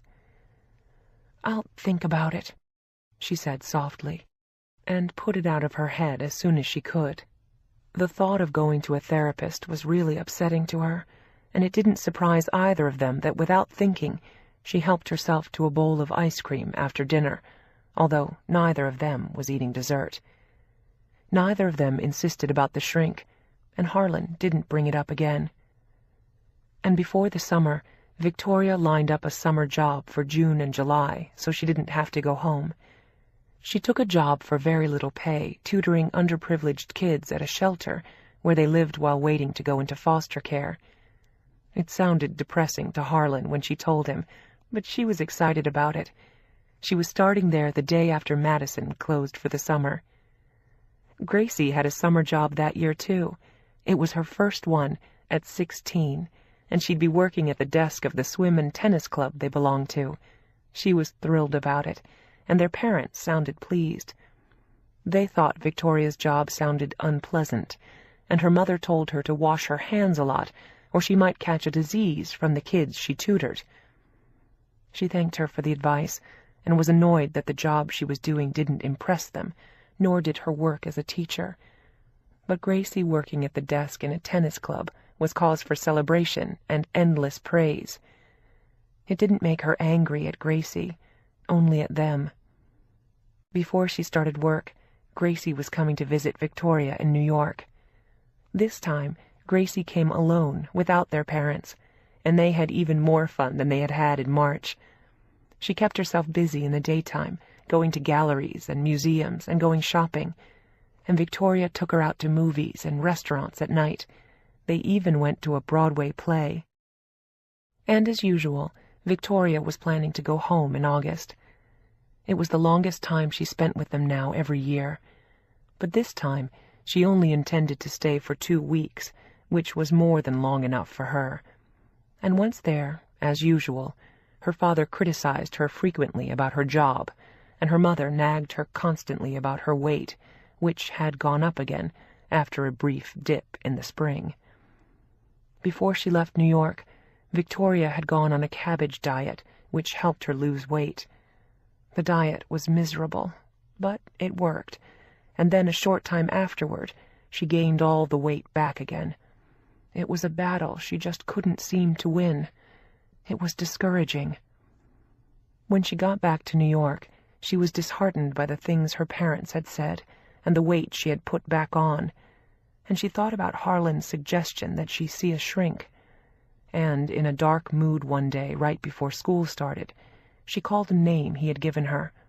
It was a woman he had met, and he said that a friend of his had gone to her and liked her a lot.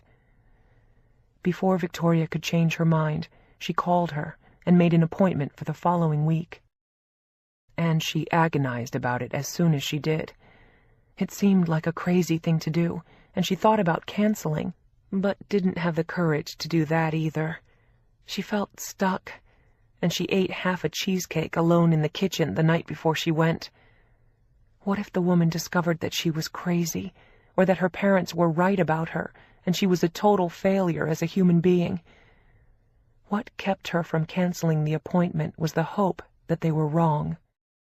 When Victoria went to the appointment with the psychiatrist, she was literally shaking, and had felt sick to her stomach all day.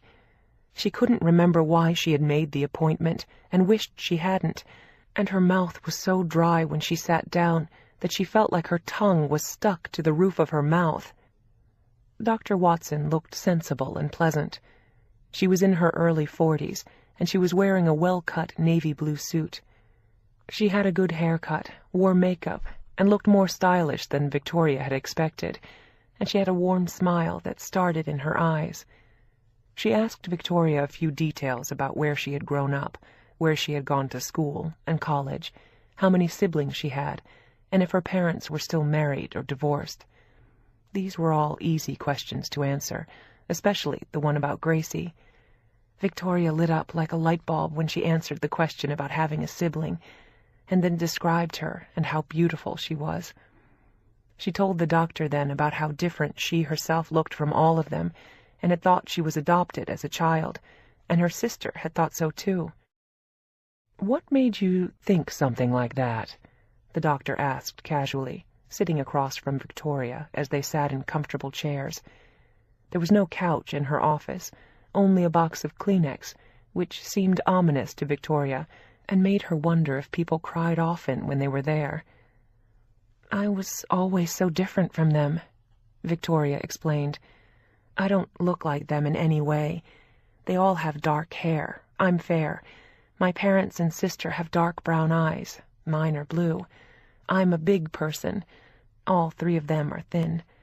Not only do I put on weight easily, I overeat when I'm upset. I've always had a problem with my weight. Even our noses aren't the same, but I look like my great-grandmother." And then she blurted out something she didn't expect to say. "I've felt like an outsider with them all my life. My father named me after Queen Victoria because he said I looked like her. I always thought she was beautiful because she was a queen. And then I saw a photograph of her when I was 6 and realized what my father meant. He meant I was fat and ugly, just like her." "What did you do then, once you knew that?" the doctor asked quietly, with a sympathetic expression. "I cried. It almost broke my heart. I always believed he thought I was beautiful until then, and from then on I knew the truth. He used to laugh about it, and when my sister was born when I was 7, he said I had been their tester cake, to check the recipe, throw the tester cake away, and they got it right the second time. Gracie was always the perfect child, and she looks just like them. I didn't. I was the tester cake they wanted to throw away. She was the prize." "How did that make you feel?" The cool, quiet gaze stayed focused on Victoria's face. Victoria didn't even know that there were tears rolling down her cheeks. "It felt terrible. About me. But I loved my baby sister so much I didn't care. But I've always known what they thought of me. I'm never good enough, no matter what I do. And maybe they're right. I mean, look at me. I'm fat. And every time I lose weight, I gain it right back. My mother gets upset every time she looks at me and tells me I should be on a diet or going to the gym.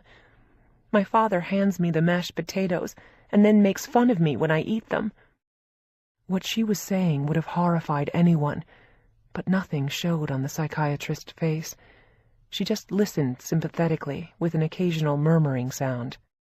"Why do you think they say those things to you? Do you think it's about them or about you? Doesn't it say more about them as people? Would you say things like that to your child?" "Never. Maybe they just wanted me to be better than I am. The only thing they think is beautiful about me are my legs. My father says I have killer legs." "What about inside? What about the kind of person you are? You sound like a good person to me." "I think I am. I hope I am. I try very hard to do the right things. Except about eating. But I mean to other people. I've always taken good care of my sister." Victoria sounded sad as she said it. "I believe that, and that you do the right things," Dr. Watson said, looking warm for the first time. "How about your parents? Do you think they do the right things for you, for instance?" "Not really. Sometimes they paid for my education, and we've never been deprived. My father just says things that hurt me. He hates how I look, and he thinks my job isn't good enough." "And what does your mother do then?" "She's always on his side. I think he was always more important to her than my sister and I were. He's everything in my mother's life. And my sister was an accident. I didn't know what that meant till I was about 15. I heard them say it before she was born, and I thought she was going to arrive all banged up. And, of course, she didn't. She was the most gorgeous baby I've ever seen. She's been in commercials and ad campaigns a few times. The portrait of her family that Victoria painted was totally clear, not only to the psychiatrist, but to herself as she listened to what she said. It was the portrait of a textbook narcissist and his enabling wife, who had been unthinkably cruel to their oldest child, rejecting and ridiculing her all her life for not being an appropriate accessory to them. And her younger sister had fit the bill for them perfectly. The only surprise was that Victoria had never hated her little sister, but loved her as much as she did. It was proof of her loving nature and generous heart. She took pleasure in how beautiful Grace was, and she had accepted the horrible things her parents had said about her as gospel. She had been shackled by their cruelty all her life. Victoria was embarrassed by some of the things she had said, but they were all true, and had the ring of truth to the psychiatrist as well. She didn't doubt them for a minute. And then she glanced at a clock just beyond Victoria's shoulder and asked her if she would like to come back the following week. And before she could stop herself, Victoria nodded, and then said that she would have to come in the afternoon after school, since she was a teacher, which the psychiatrist said was fine. She gave her an appointment and handed her a card with the time written on it, and smiled. "I think we did some good work today, Victoria. I hope you think so, too." "We did?" She looked surprised. She had been entirely open and honest with her, and she felt suddenly disloyal to her parents for the things she had said. But she hadn't lied. They had said all those things to her over the years. Maybe they hadn't meant them to be as cruel as they sounded. And what if they did? What did that mean about her and about them? It was a mystery to her now, which would have to wait another week to be solved, until she met with the shrink again. But she didn't feel crazy when she left, as she had feared. She felt saner than she ever had, and painfully lucid about her parents. Dr. Watson escorted her out, and when Victoria stepped out into the sunlight, she felt dazed for a minute and blinded by the light. The doctor closed the door softly behind her, and Victoria slowly walked away. She had a feeling that she had opened a door that afternoon and let the light into the dark corners of her heart. And whatever happened now, she knew she couldn't close that door again. And thinking about it, she cried with relief as she walked all the way home. Chapter 13.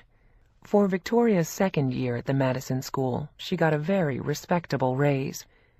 It wasn't an amount that impressed her father, but it gave her a little more leeway in how she lived. And now she only taught seniors, which was her favorite group anyway. Juniors were much more intense and stressed out, and sophomores were immature and harder to direct.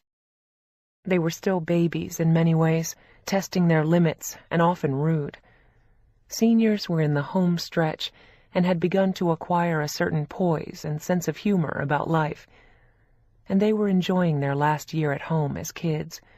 It made them much more fun to be with. Nostalgia began to set in during their last months in high school. Victoria enjoyed being part of it and sharing their final year with them. They were almost cooked. Carla Bernini came back to school after her year-long maternity leave and was impressed by all that Victoria had accomplished with her students, and had a deep respect for her, however young, and they became good friends. She brought her baby to school once in a while to visit, and Victoria thought he was really cute. He was a bouncing, happy baby who reminded her of Grace at the same age. And she was continuing to see Dr. Watson at her office once a week. She thought it was making subtle changes in how she looked at life, saw herself, and viewed her lifelong experiences with her parents. They had been toxic and hurtful to her all her life. She was beginning to face that now. And she had taken some positive steps since she had started therapy. She was dieting again and had joined a gym. Sometimes the sessions of remembering the things her parents had done and said left her so raw that all she could do was come home and drown herself in comfort foods. Ice cream was always her drug of choice, and sometimes her best friend. But the next day she would eat very little and spend extra time at the gym to atone for her sins. Dr. Watson had recommended a nutritionist who'd given Victoria good advice about planning her meals. Victoria had also tried a hypnotist, which she hadn't liked and which had no effect. Most of all, she enjoyed her job and the kids she taught. She was learning a lot about teaching and about life, and she had more confidence in herself since starting to see the shrink, even if she hadn't conquered her eating issues yet. She hoped she would one day, even if she knew she would never look like Gracie or her mother. Since working with the shrink, she was happier with herself. She was in a good place when school started, and a new chemistry teacher came on board to replace one who had retired. He seemed like a good guy and had pleasant looks. He wasn't movie star handsome, but he had a gentle, kind manner and was friendly to teachers and kids. Everybody liked him, and he had made a real effort to get to know them all. He sat down next to Victoria in the teacher's lounge one day. She was eating a salad from a nearby deli and trying to correct the last of some papers she wanted to return to the students that day. She still had some spare time before her next class when he unwrapped a sub sandwich at the table, sitting next to her. She couldn't help but notice that it smelled delicious, and she felt like a rabbit eating her salad. She had sprinkled the lettuce leaves with lemon instead of the generous portion of ranch dressing she would have preferred. She was trying to be good, and had an appointment with her shrink the next day. "Hi, I don't think we've met. I'm Jack Bailey." He introduced himself between bites of the sandwich. He had salt and pepper hair, although he was in his early 30s, and a beard, all of which gave him a mature appearance to the kids. He was easy to take seriously, and Victoria smiled at him and introduced herself as she munched her lettuce. "I know who you are," he said, smiling at her. "Every senior in this school loves you. You're a tough act to follow when they come to me after your class. They have so much more fun with you. I don't know how you come up with some of your ideas. You're a star here." It was a nice thing to say, and she was pleased. "They're not always so crazy about me," she assured him, "especially when I give them surprise quizzes." "I could never decide if I wanted to be a physicist or a poet when I was growing up. I think you made the better choice." "Well, I'm not a poet either," she said simply. "Just a teacher. How are you enjoying the school?" "I love it. I taught in a small rural school in Oklahoma last year. The kids are a lot more sophisticated here." And she knew he was, too. She had heard that he had graduated from MIT. "I'm having a lot of fun discovering New York. I'm originally from Texas. I lived in Boston for a couple of years after I graduated, then migrated to Oklahoma. I love being in this city," he said warmly as he finished his sandwich. "Me too. I'm from LA. I've been here for a year. There's still a lot I want to do and see." "Maybe we should do that together," he said with a hopeful look. And for a moment she felt a flutter. She wasn't sure if he was serious about the suggestion or just being friendly. She would have loved to go out with someone like him. She'd had a few dates in the past few months, including someone she'd gone to high school with in LA, and all of them were duds. Her dating life was still almost non-existent, and Jack was the only really eligible man at school. All of the single female teachers had been talking about him since he arrived, and referred to him as a hunk. Victoria was well aware of that as they were speaking. "That would be fun," she said casually, in case he hadn't really meant it. "Do you like theater?" he asked as they both stood up. He was considerably taller than she was, well over 6 feet. "Very much. I can't really afford it," she said honestly, "but I go once in a while, just to treat myself." There's an off-Broadway play I've been meaning to see. It's a little dark, but I hear it's great. I've met the playwright. Maybe we could go this weekend, if you're free." She didn't want to tell him that she was free for the rest of her life, particularly for him. She was flattered by his interest. "That sounds great," she said, smiling warmly, sure that he wouldn't follow up on the invitation. She was used to men being friendly to her and never calling her after that, and she had very few opportunities to meet single men. She lived and worked among women, kids, and gay and married men. An eligible bachelor was a rarity in her world. Her shrink had been encouraging her to get out and meet more people, not just men. Her world was limited to and defined by school. "I'll send you an email," he promised as they both left the teacher's lounge and went back to work. They were teaching classes at the same time. He waved and disappeared in the opposite direction to where the science labs were, and she drifted past Helen's classroom on the way to her own. She was talking to Carla Bernini, and both women looked up and smiled as she walked by. She stopped in the doorway for a minute. "Hi, you guys." She loved the camaraderie they all shared. Both women were older than she was, but working at a school was frequently like being part of a family, with a lot of older siblings who were her fellow teachers, and younger ones who were the students. They were all in this together. "Rumor has it that you had lunch with the hunk in the lounge," Carla said with a broad grin, and Victoria smiled, looking sheepish. "Are you kidding? We sat at the same table. Leave the poor guy alone. Half the school is after him. He was just being polite. Do you two have radar, or are you bugging the teacher's lounge?"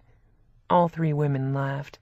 They knew only too well that all schools were gossip mills, where teachers talked about each other, as well as the students, and what was happening in their lives, and everyone knew everything that went on.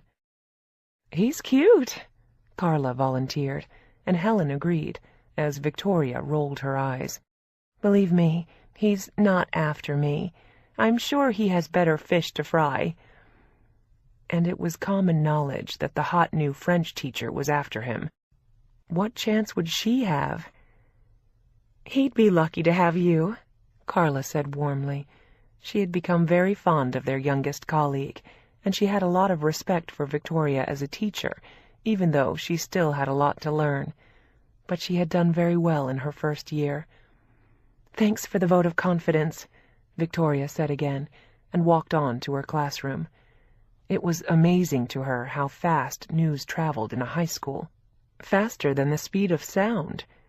She wondered if he would actually send her an email. She doubted it, but he'd been nice to talk to over lunch. She didn't expect anything to come of it, and said as much to her shrink the next day. "Why not?" her doctor asked her. "Why do you think he won't follow through on what he said?"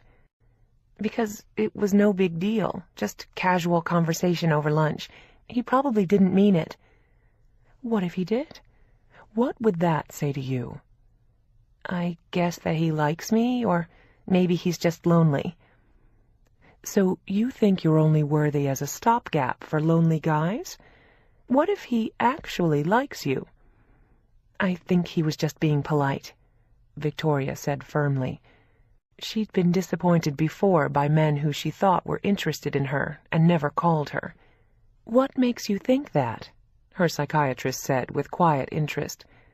"Do you think you deserve a nice man to go out with?" There was a long silence while Victoria pondered the question. "I don't know. I'm overweight. I'm not as pretty as my sister. I hate my nose. And my mother says men don't like smart women." The psychiatrist smiled at her answer, and Victoria laughed nervously at her own response. "Well, we can agree that you're smart. That's a good beginning.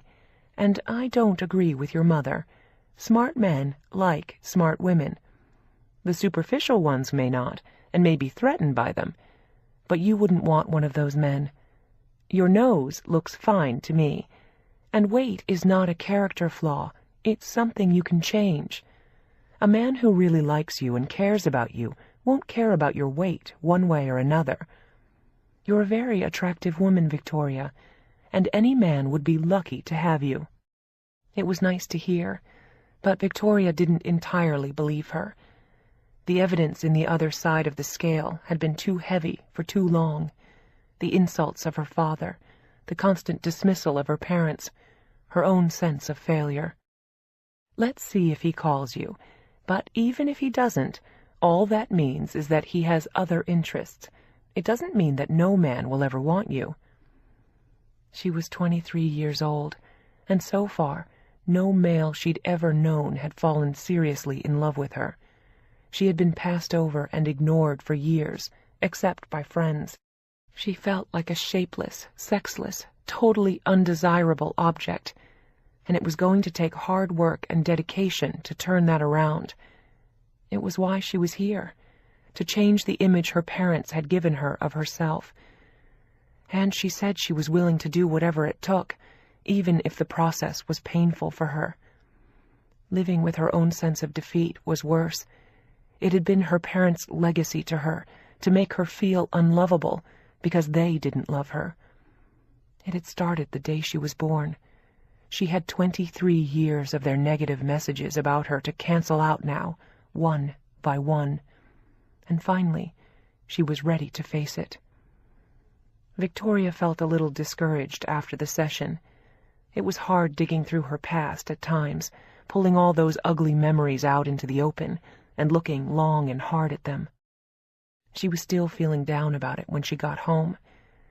She hated remembering those things, and all the times her father had hurt her feelings, and her mother had turned a deaf ear and blind eye, and never come to her defense. Her own mother. The only one who ever had was Gracie. And what did that say about her? That her own mother didn't love her, nor her father. And the only one who could was a child who didn't know any better. It told her that no intelligent adult could love her, not even her parents. And she had to learn to remind herself now that it was a flaw in their psychological makeup, not her own. She turned on her computer when she got home and checked her email. She had one from Gracie, telling her what was happening at school and about a drama with a new boy she had a crush on. At 16, she had more boys circling her at one time than Victoria had had in a lifetime, even if they were just kids. The voice on her computer said she had mail as she finished reading Gracie's message with a grin. And then she switched over to see who it was. She didn't recognize the email address at first, and as she read it again, it clicked for her immediately. Jack Bailey, the new chemistry teacher at lunch in the student lounge. She opened his email quickly, trying not to feel anxious. It could have been something about school or one of the students they shared. And she sat staring at the email after she read it. "Hi, nice seeing you at lunch yesterday and having time to chat. I managed to get 2 tickets to the play I mentioned to you. Any chance you'd like to join me on Saturday? Dinner before or after? Potluck at nearby diner, provided by starving chem teacher. Let me know if you're free and it's of interest. See you around school. Jack." Victoria sat staring at it endlessly, wondering what it meant. Friendship? A date? Someone who had no friends in New York and was just lonely? Did he like her? She felt like Gracie with her high school romances as she tried to read between the lines. It made her nervous, and maybe it was just what it appeared to be. Dinner and a play on a Saturday night, offered by a nice guy. They could figure out the rest later, if they wanted to go out again. She couldn't wait to tell Harlan about it when he got home. "That's what they call dating, Victoria. A guy asks you out. He offers to feed you, possibly entertainment, in this case a play. And if you both have fun, you do it again. What did you answer?" He asked with interest, but he was happy for her. She looked excited. "Nothing. I wasn't sure what to say. How do you know it's a date?" "Time of day, offer of food, entertainment provided, Saturday night. Your sexes, your ages, career in common, you're both single. I'd say it's a pretty safe bet that this is a date." He was laughing at her, and she looked nervous. Maybe he just wants to be friends. Maybe, but plenty of romances start as friendships. Since you both work at a fancy school, I don't think he's an axe murderer. He doesn't appear to have any serious addictions or substance abuse issues. He probably hasn't been recently arrested. I think you'd probably be safe for dinner and a play. If not, you can always carry mace." She grinned at the suggestion. "Besides, this isn't just his show, you know. You might decide you don't like him." He wanted her to know that she had decision-making power here, too. "Why would I do that? He's smart, he's nice-looking, he went to MIT. He's got a lot more going for him than I do. He could go out with anyone he wanted." "Yes, and so could you. And besides, he asked you. Let's keep the playing field level here. You have just as much free choice here as he does. No one died and made him king." It was good advice, and she knew it, and it was a reality check for her. She felt so inadequate and unlovable most of the time. She knew now that she forgot that she had a voice in this too. The decision was not only just his. "And don't forget the lamb chop factor," Harlan said with a serious air as he made them both a cup of tea. "What's that?" Victoria asked with a puzzled expression. "You meet a guy who is so gorgeous it knocks you flat on your ass, and you can hardly breathe when you see him. He's brilliant, charming, and funny, as well as the best-looking guy you've ever seen. Maybe he even drives a Ferrari. Then you see him eat a lamb chop like he was born in a stable and eats like a pig in a trough, and you never want to see him again." Victoria burst out laughing at what he said. "Can't you teach him table manners?"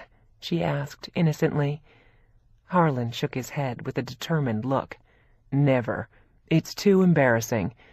And so is introducing a guy like that to your friends while he sits at the table, slobbering over his lamb chop, slurping his soup, and licking his fingers. Forget the guys who eat like Tom Jones. You can check him out at the diner," he said seriously, while Victoria grinned. "Okay, I'll order lamb chops and offer him one." "Trust me, it's the ultimate test. You can live with almost anything else." They were both laughing by then, and he was teasing her, but there was a small degree of truth to what he said. It was hard to predict in the beginning what would totally melt your heart about someone, or turn you off forever. Guys who tipped badly, or left no tip at all, were rude to waiters, or crude, had always been a turn-off for her. She had never considered lamb chops before. "So, what are you going to do now?" Harlan asked her. "I suggest you accept his invitation. I can't remember the last time you had a date, and you probably can't either." "Yes, I can," she said defensively. "I went on a date in L.A. this summer. He was someone I was in 8th grade with, and I ran into him at our swim club." "So? You didn't mention him before." "He was incredibly boring. He sells real estate for his mother, and he spent the whole dinner talking about his low back pain, his migraines, and his hereditary bunions. It was a pretty boring evening." "Jesus, you wonder how a guy like that ever gets laid. He must not get a lot of second dates." They were both laughing at her description. "I hope you didn't sleep with him." "No," she said primly. "He had a headache, and so did I by dessert. I ate dinner and left. He called a couple of times after that, and I lied and told him I'd gone back to New York. Fortunately, I didn't run into him again." "In light of that experience, I think you ought to go out with the chemistry teacher. If he's not signing up for bunion surgery and doesn't get a migraine at dinner, you'll be way ahead of the game." "I think you're right," she said, and went to answer Jack Bailey's email. She told him she accepted with pleasure, and it sounded like fun. She offered to pay her share, since they were both poverty-stricken teachers. He emailed that it wasn't necessary, as long as she didn't mind dinner at the diner, and told her he'd pick her up on Saturday. It was done. All she had to do now, she realized as she went to tell Harlan, was figure out what to wear. "A very, very, very short skirt," he answered without hesitation. "With legs like yours, you should only wear miniskirts. I wish I had those legs. He teased her, but what he said was true. She had long, beautiful, graceful legs that drew all attention away from her thicker middle. And he thought she had a pretty face, in a wholesome, blonde, all-American way. She was a very decent-looking woman, and an extremely nice one, with a bright, lively, sharp mind and a good sense of humor. What more could a man want? He hoped the date worked out for her, particularly since he had been happy for the last 8 months with John Kelly, thanks to her. They were a perfect combination, and it had become a serious affair. They were starting to talk about moving in together, and they loved taking Victoria out to dinner with them. Harlan had become her best friend in New York, and her only real confidant other than her sister, and he gave excellent advice. When Jack arrived promptly at 7 o'clock on Saturday night, the apartment was empty. All the others were out for the evening, and he walked around the apartment, admiring how pleasant it was and how spacious. "Wow, I live in a shoebox compared to you," he said enviously. "It's rent-controlled. I was lucky, and I live here with 3 other people. I found it as soon as I moved to New York." "You really lucked out." She offered him a glass of wine, and a few minutes later they left for dinner. They took the subway to the diner in the village, and he said the play was starting at 9 o'clock, so they had just enough time for dinner. She had taken Harlan's advice, and he had checked her over before he went out to meet John. She was wearing a short black skirt, a white T-shirt, and a denim jacket, with high-heeled sandals that showed off her legs, and she looked very pretty. She wore a little makeup, and her long blonde hair down. Harlan had said it was the perfect outfit for a first date, sexy, young, simple, and it didn't look like she was trying too hard. He had said solemnly, definitely no cleavage on a first date, although she had plenty of it. He told her to save it for later, and she hadn't been planning to show it off anyway. She was happy in the loose T-shirt, and she and Jack chatted constantly on the way downtown. He was fun to be with, and had a good sense of humor. He made her laugh at the description of the schools he'd worked in, and it was obvious that he genuinely liked kids. It was equally so that he liked her. She contemplated the menu with a frown when they got to the diner. She always had a weakness for meatloaf and mashed potatoes, which reminded her of her grandmother's cooking, which had been the best thing about her, but she didn't want to overdo it and eat too much. The fried chicken sounded good, too. She finally decided on sliced turkey breast and ordered string beans, and the food was good. She almost burst out laughing when Jack ordered lamb chops and a baked potato. He ate them with a knife and fork. No sign of Tom Jones. She could tell Harlan that he had passed the test, and she hoped that she had, too. They shared a piece of homemade apple pie a la mode for dessert. When they finished their meal, he said, "I like a woman who has a healthy appetite," and told her that the last girl he had gone out with was anorexic, and it had driven him crazy. She never ate, and was apparently severely neurotic in other ways.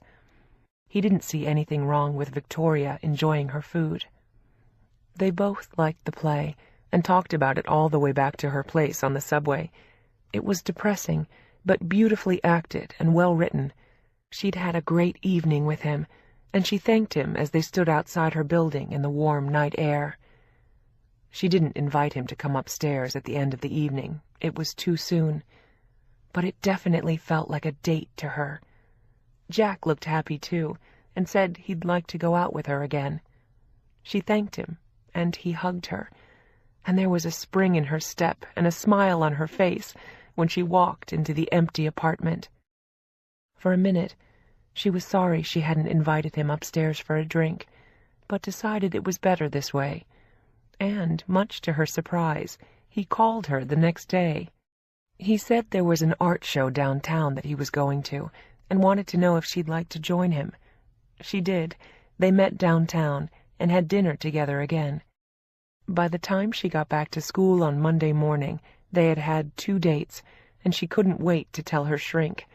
It felt like a real victory to her, a huge compliment, and they seemed to be compatible in many ways. They ran into each other in the teacher's lounge at lunchtime, and she appreciated that he was discreet and didn't refer to seeing her on the weekend. She didn't want the whole school knowing that they'd gone out with each other outside school, especially for a proper date. He was casual and friendly, but nothing more, and then he called her that night to invite her out on Friday for dinner and a movie. She was really excited when she told her roommates about it over dinner in the kitchen. "It sounds like we have a live one here," Harlan said, grinning at her. "And he passed the lamb chop test. Shit, Victoria, you're in business." She laughed and felt silly, and almost helped herself to a second piece of garlic bread to celebrate. John was a terrific cook, but she stopped herself. She really wanted to lose some weight, and she had good reason to do it now. She had a date. Their movie date on Friday was as much fun as the other two had been, and they met again on Sunday for a walk in the park, and he held hands with her as they strolled along. They bought ice cream from a man with a hand truck rolling through the park, but she forced herself to throw it away before she finished. She had lost 2 pounds that week and had been doing sit-ups every night in front of the TV. Even her shrink was excited about her budding romance, although Victoria hadn't slept with him yet. He hadn't tried, and she didn't want to do that too soon. She wanted to be sure how she felt about him before she did, and that they had something real between them. She didn't want just sex. She wanted a relationship, and Jack was beginning to seem like the perfect candidate for it after 4 dates. They went back to her apartment on Sunday afternoon, and he met Bunny and Harlan, and was very nice to both of them, and they both liked him. October was the most exciting, hopeful month she'd had in years, as she and Jack continued to see each other every weekend, and on the 3rd weekend they went out, he kissed her. They talked about it, and both agreed that they wanted to wait a little while before they took the relationship to another level. They both wanted to be cautious and mature, and get to know each other better before they took a major leap. It made her feel safe and comfortable with him, and not pushed beyond her limits. He was respectful of her, and every time they saw each other, they got closer and had a wonderful time. Victoria's shrink fully approved. Victoria had told him a little about her parents, though not a great deal. She hadn't told him about the tester cake remark, or being named after Queen Victoria, but she did say that they had never praised her, and were critical of her choice of career. "We have that in common," Jack said to her. "My mother always wanted me to be a doctor because her father was. My father still wants me to be a lawyer like him. I love being a teacher, and they warn me constantly that I'll never make a decent living or be able to support a wife and kids. But other people do it, and this is what I want to do. When I went to MIT, my father thought I should at least be an engineer." My father says the same thing, minus being able to support a wife and kids. I guess no one congratulates anyone for becoming a teacher. It seems like an important job to me. We have a pretty major influence on kids. "I know. People get paid $5 million for hitting a baseball out of the park, but educating young people isn't worth a damn thing to anyone, except to us. It's a little sick." They both agreed. They agreed on almost everything. And in early November, things were heating up between them. They had been dating for just over a month, seeing each other once or twice a weekend, and Victoria could sense that they were going to sleep with each other soon. They were working up to it. She felt totally at ease with him, and was falling in love. He was a terrific guy, straightforward, honest, intelligent, warm, funny. He was everything she had ever dreamed of in a man, and, as Gracie would have said, she thought he was cute. She had told her younger sister all about him, and she was thrilled, although Victoria had said nothing to her parents, and had warned Gracie not to either. She didn't want to deal with their negative comments, or their predictions of doom. It was still inconceivable to them that any man would fall in love with her. But she could tell that Jack thought she was pretty, and the warmth they shared in their relationship made Victoria bloom like a garden in spring. She looked relaxed, more sure of herself, and constantly happy. Dr. Watson was concerned. She didn't want her self-esteem to come from a man rather than be generated from within. But Jack was certainly helping how she felt about herself, and she had dropped 10 pounds by watching her portions and what she ate. She remembered the nutritionist's warning not to skip meals and to eat healthy food. This time, there were no crash diets, no herbal teas, no purges. She was just happy, and everything else fell into place accordingly. They were talking about their plans to go home for Thanksgiving, and were considering coming back to New York during the weekend so they could spend part of the holiday together. She was thinking about it one evening when she walked into the kitchen and saw John and Harlan deep in thought and earnest conversation. They both looked unhappy, and she quickly found an excuse to leave the kitchen. She didn't want to intrude. They seemed as though they had a problem, and Harlan stopped her just before she went back to her room with a cup of tea. "Got a minute?" he asked her as she hesitated. She could see that John was upset. She wondered if they were having an argument and hoped it wasn't serious. Their relationship had been so good until then, for almost a year now. She would hate it if they broke up, and she knew Harlan would be distraught. "Sure," Victoria said in answer to his question, with no idea how she could help them, but willing to try. Harlan waved at a chair at the kitchen table as John let out a sigh. "Looks like you guys are having a problem," she said sympathetically, as her heart went out to both of them. "Yeah, kind of," John admitted. "It's kind of a moral dilemma." "Between the two of you?" She looked surprised. She couldn't imagine either of them cheating on the other. And she was certain that Harlan was faithful, and assumed that John was too. They were just that kind of people, with good values, morality, and a lot of integrity. And besides, they loved each other. "No, it's about a friend," Harlan answered. "I hate meddling in other people's business. I always wondered what I would do if I found out something that would hurt someone I love, but thought that they should know. It's a situation I've never wanted to be in." "And you are now?" Victoria asked innocently, and they both nodded at the same time. John sighed again, and this time he spoke up. He knew it was too hard for Harlan to do it, and he was the one who had the information firsthand. They'd been talking about it for 2 weeks, and had hoped it would work itself out. But it hadn't. It had gotten worse, and neither of them wanted to see Victoria heading for a wall. They loved her too much as their friend, and almost like a sister. "I don't know all of the details, but it's about Jack. Your Jack. Life is really weird at times, but I've been talking to a teacher I work with at my school. I've never liked her, and she's kind of a bitch. She's very full of herself, and she's always working some guy. She's been talking a lot lately about some teacher she's having an affair with. He works at another school. She sees him every weekend, but apparently only one night, and she's pissed about it. They see each other one night and one afternoon, and she thinks he's cheating on her, although he says he isn't. Other than that, she thinks he's a great guy, and she says he's crazy about her. They're planning to spend Thanksgiving together instead of going to their families, and he told her he would go see them on Saturday after Thanksgiving for the weekend. And then, I don't know, but it rang a bell for me. I asked her what this guy's last name is and where he teaches.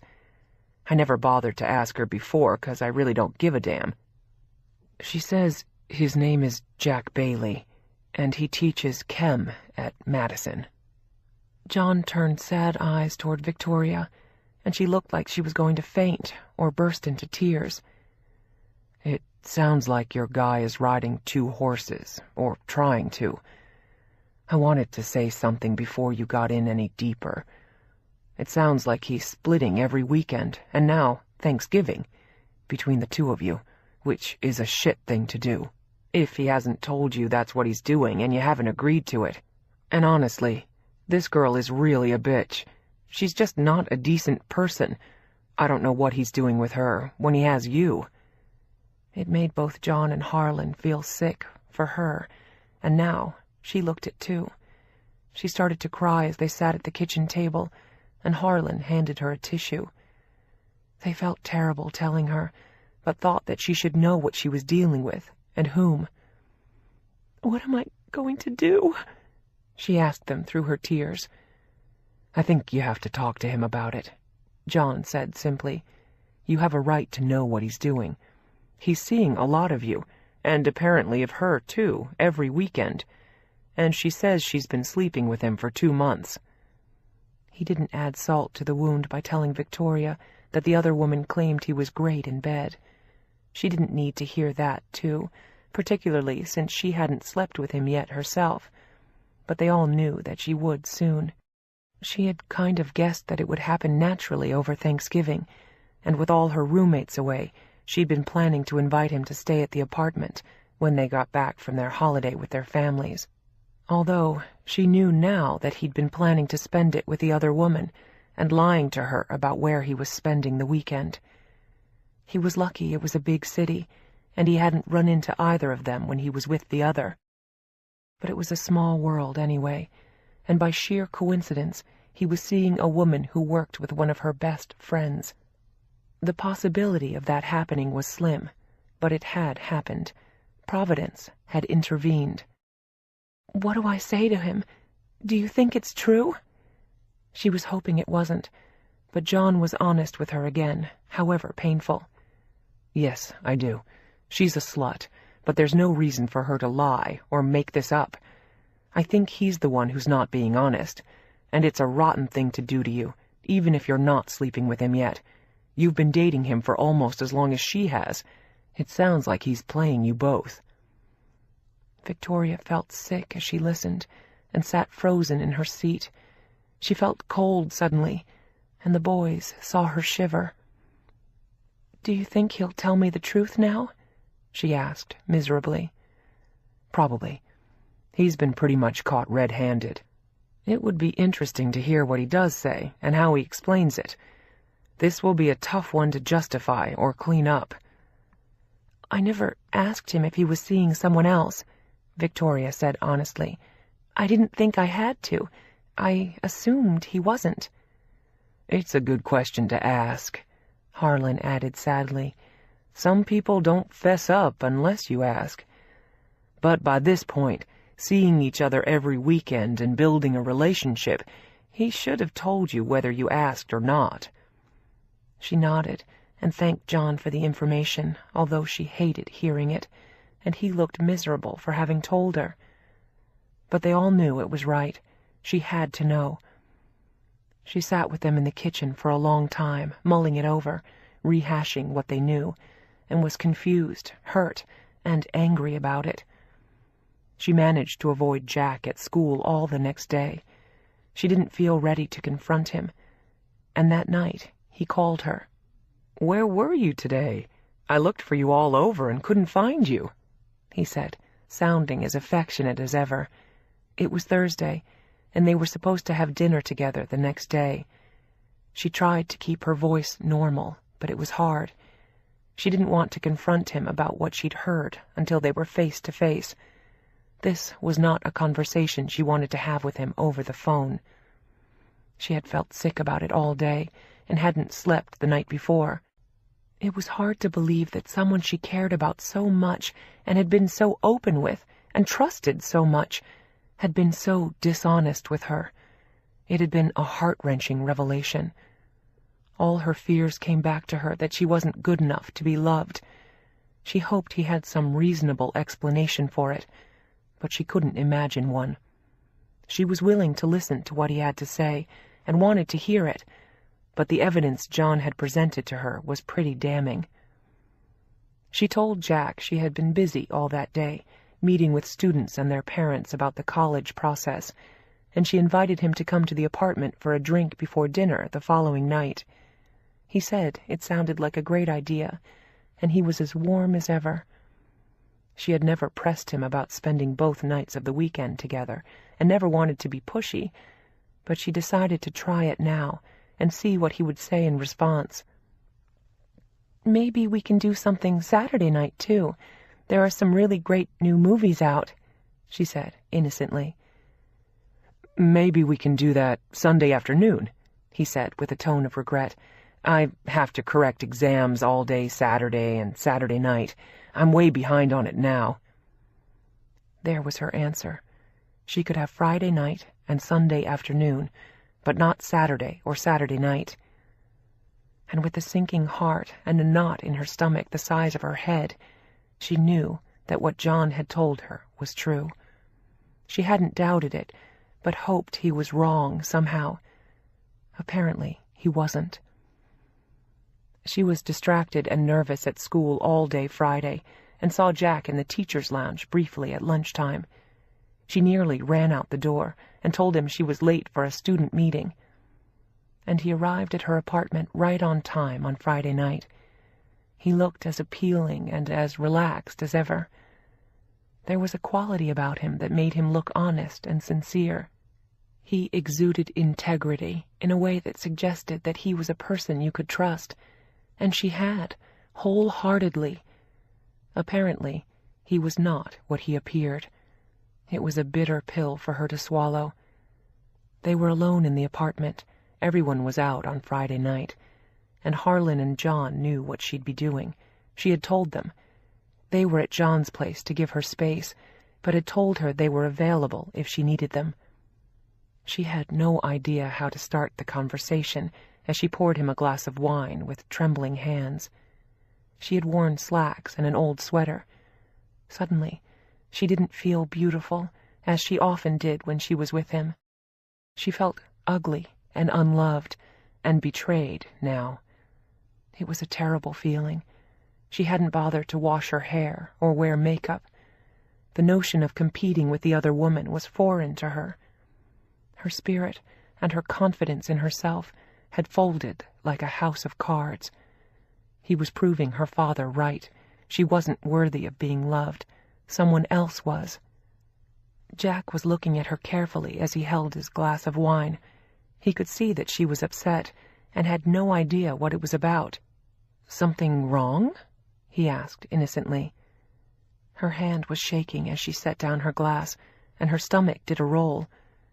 "Maybe," she said softly, and raised her eyes to his. "You tell me. I never mentioned it before. Harlan's boyfriend, John, works at the Aguilera School in the Bronx. Apparently, a friend of yours does, too. I guess you know who she is better than I do. She says she's been having an affair with you for 2 months, and she sees you every weekend. I guess that makes me pretty stupid, and you dishonest, or something like that. So, what's the deal, Jack? What's the story?" She looked him dead in the eye, and he stared at her for a minute, set down his glass, and walked across the room to look out the window. And then he turned toward her again, and she could see that he was furious. He had been caught. "You have no right to snoop around about me."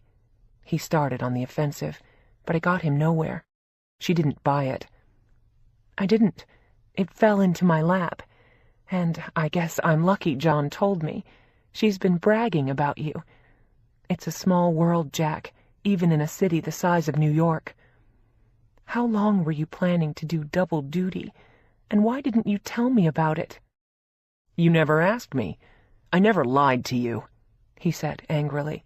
"I never told you we were exclusive. If you wanted to know that, you should have asked me." "You don't think you should have volunteered that by now? We've been seeing each other every weekend for almost 2 months. Apparently, the same amount of time you've been involved with her. What does she think is going on?" "I never told her I was exclusive with her either," he said, looking angry. "And it's none of your business anyway. I haven't slept with you, Victoria. I don't owe you anything, except pleasant company when we go out, and a nice evening." "Is that how it works? Those aren't the rules I play by. If I'd been seeing someone else, sexually or not, I would have told you. I would have felt I owed you that, just so you don't get confused or hurt. I had a right to know Jack, just as a human being and someone you supposedly cared about. I deserved that. This wasn't just about dinner.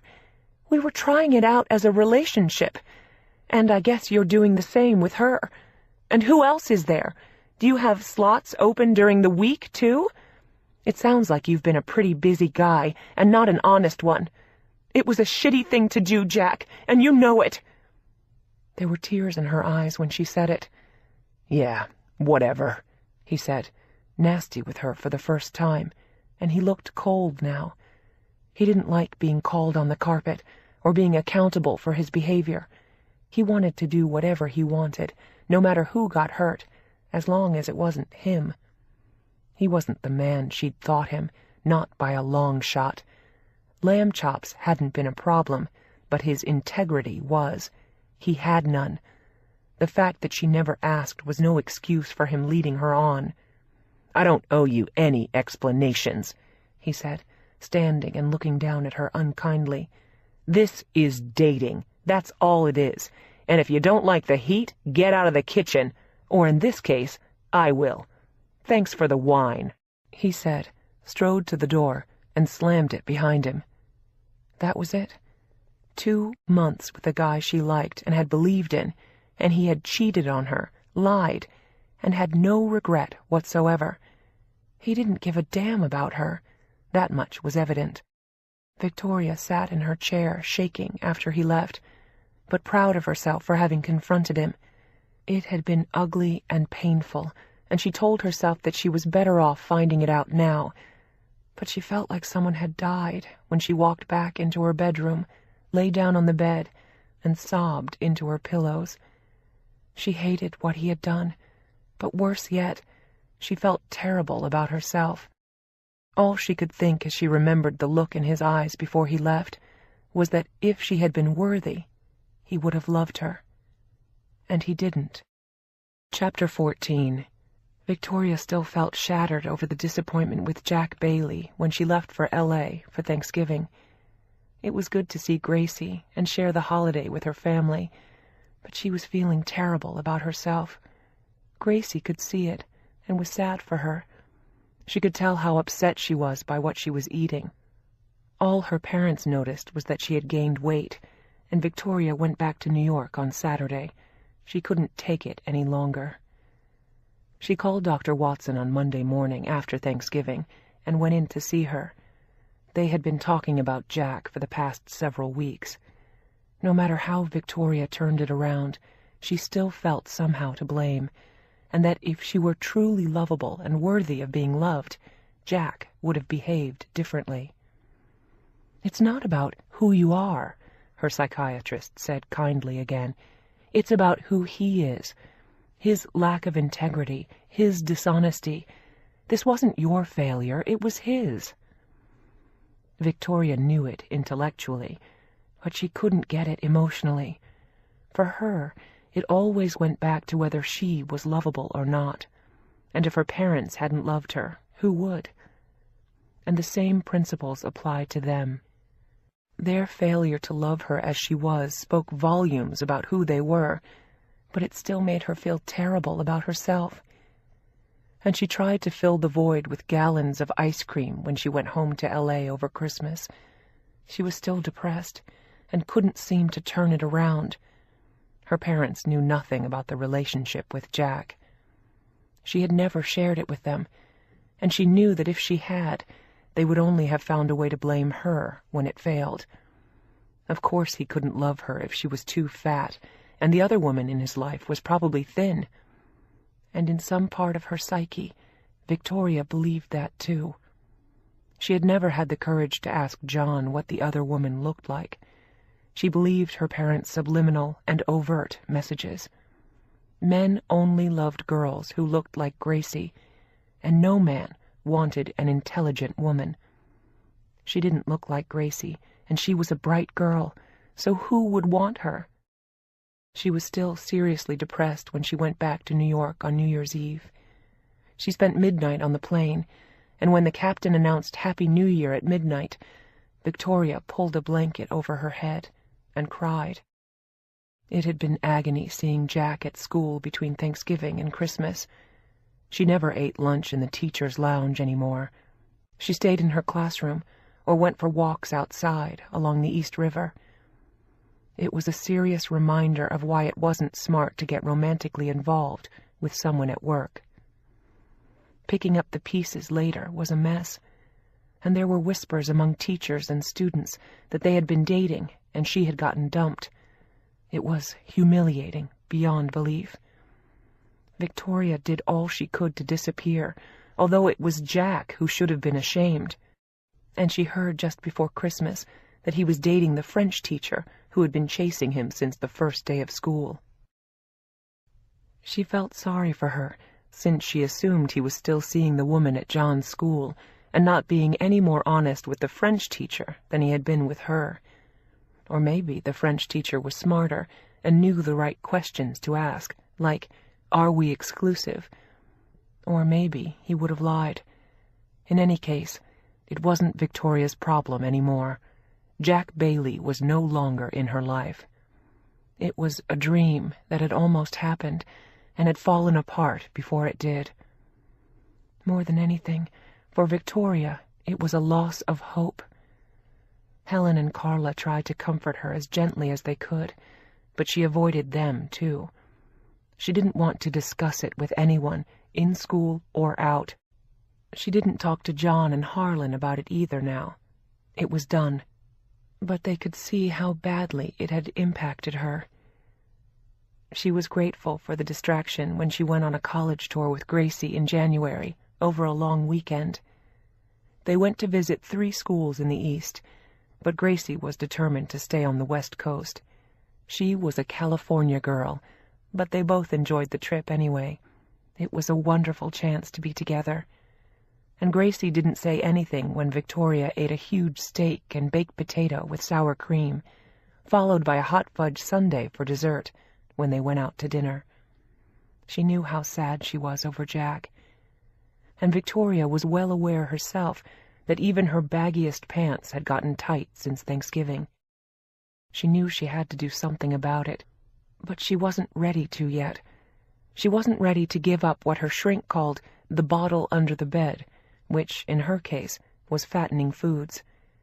In the long run, the result of eating them only made her feel worse, like an alcoholic, but they offered comfort for a minute. One of the highlights of Gracie's visit to her sister was spending a day with Victoria at school. She sat in on her classes, and she had fun talking to the other students. And it gave her students further insight into Victoria to meet her younger sister.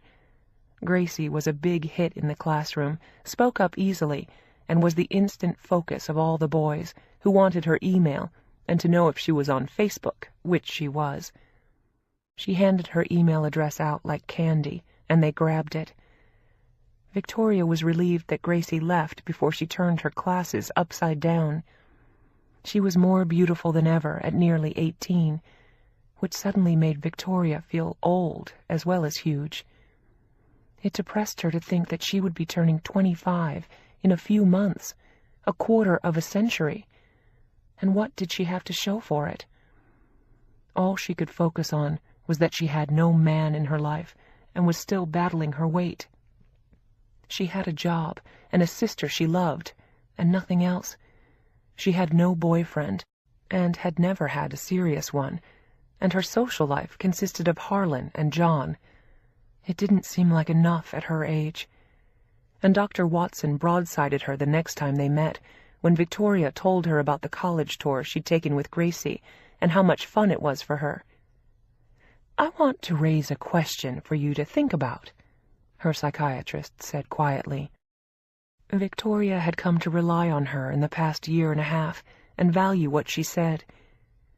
"Do you think it's possible that you keep the weight on so you don't have to compete with your beautiful younger sister? You take yourself out of the running by hiding behind your own body. Maybe you're afraid that if you lost the weight, you still couldn't compete, or don't want to." Victoria brushed off what she said and summarily dismissed it. I don't have to compete, nor should I, with a 17-year-old girl. She's a kid. I'm an adult. You're both women, in a family where your parents pitted you against each other and told you that you weren't good enough, and she was, from the day she was born. That's a heavy weight for both of you, and more so for you. So you withdrew from the competition. It was an interesting point that Victoria didn't want to hear. I was big before she was born, Victoria insisted. Big compared to your sister. Don't confuse the issue. But being overweight is different. The psychiatrist was suggesting that it was a protective covering she wore, a camouflage suit that kept people from seeing her as a woman, even though she was a pretty girl, but not as beautiful as Gracie. So she checked out of the competition and disappeared into a body that made her invisible to most young men, except, ultimately, the right one. But her psychiatrist hoped that she would take the weight off before that, only because it made her unhappy. Are you saying I don't love my sister? Victoria asked, looking angry for a moment.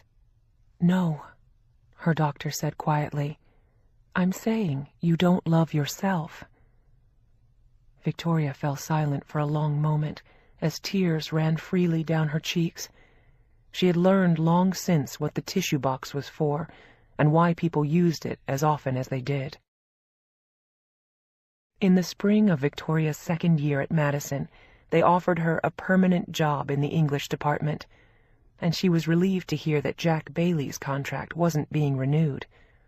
The rumor was that he'd been told it wasn't a good fit, but his heated affair with the French teacher had turned ugly, and they'd been seen fighting in the halls, and the passionate Parisian had hit him right in school. And after that, Jack had gotten involved with one of the students' mothers, which was a well-known taboo in the school. Victoria was relieved that he was leaving. It was painful every time she ran into him in the halls, and a reminder to her that somehow she had been inadequate and not enough for him to love her, and he had been dishonest and a jerk. She was thrilled to have the job for good and not have to worry about it every year. Now she had a home at Madison and could settle in with a sense of security about her work.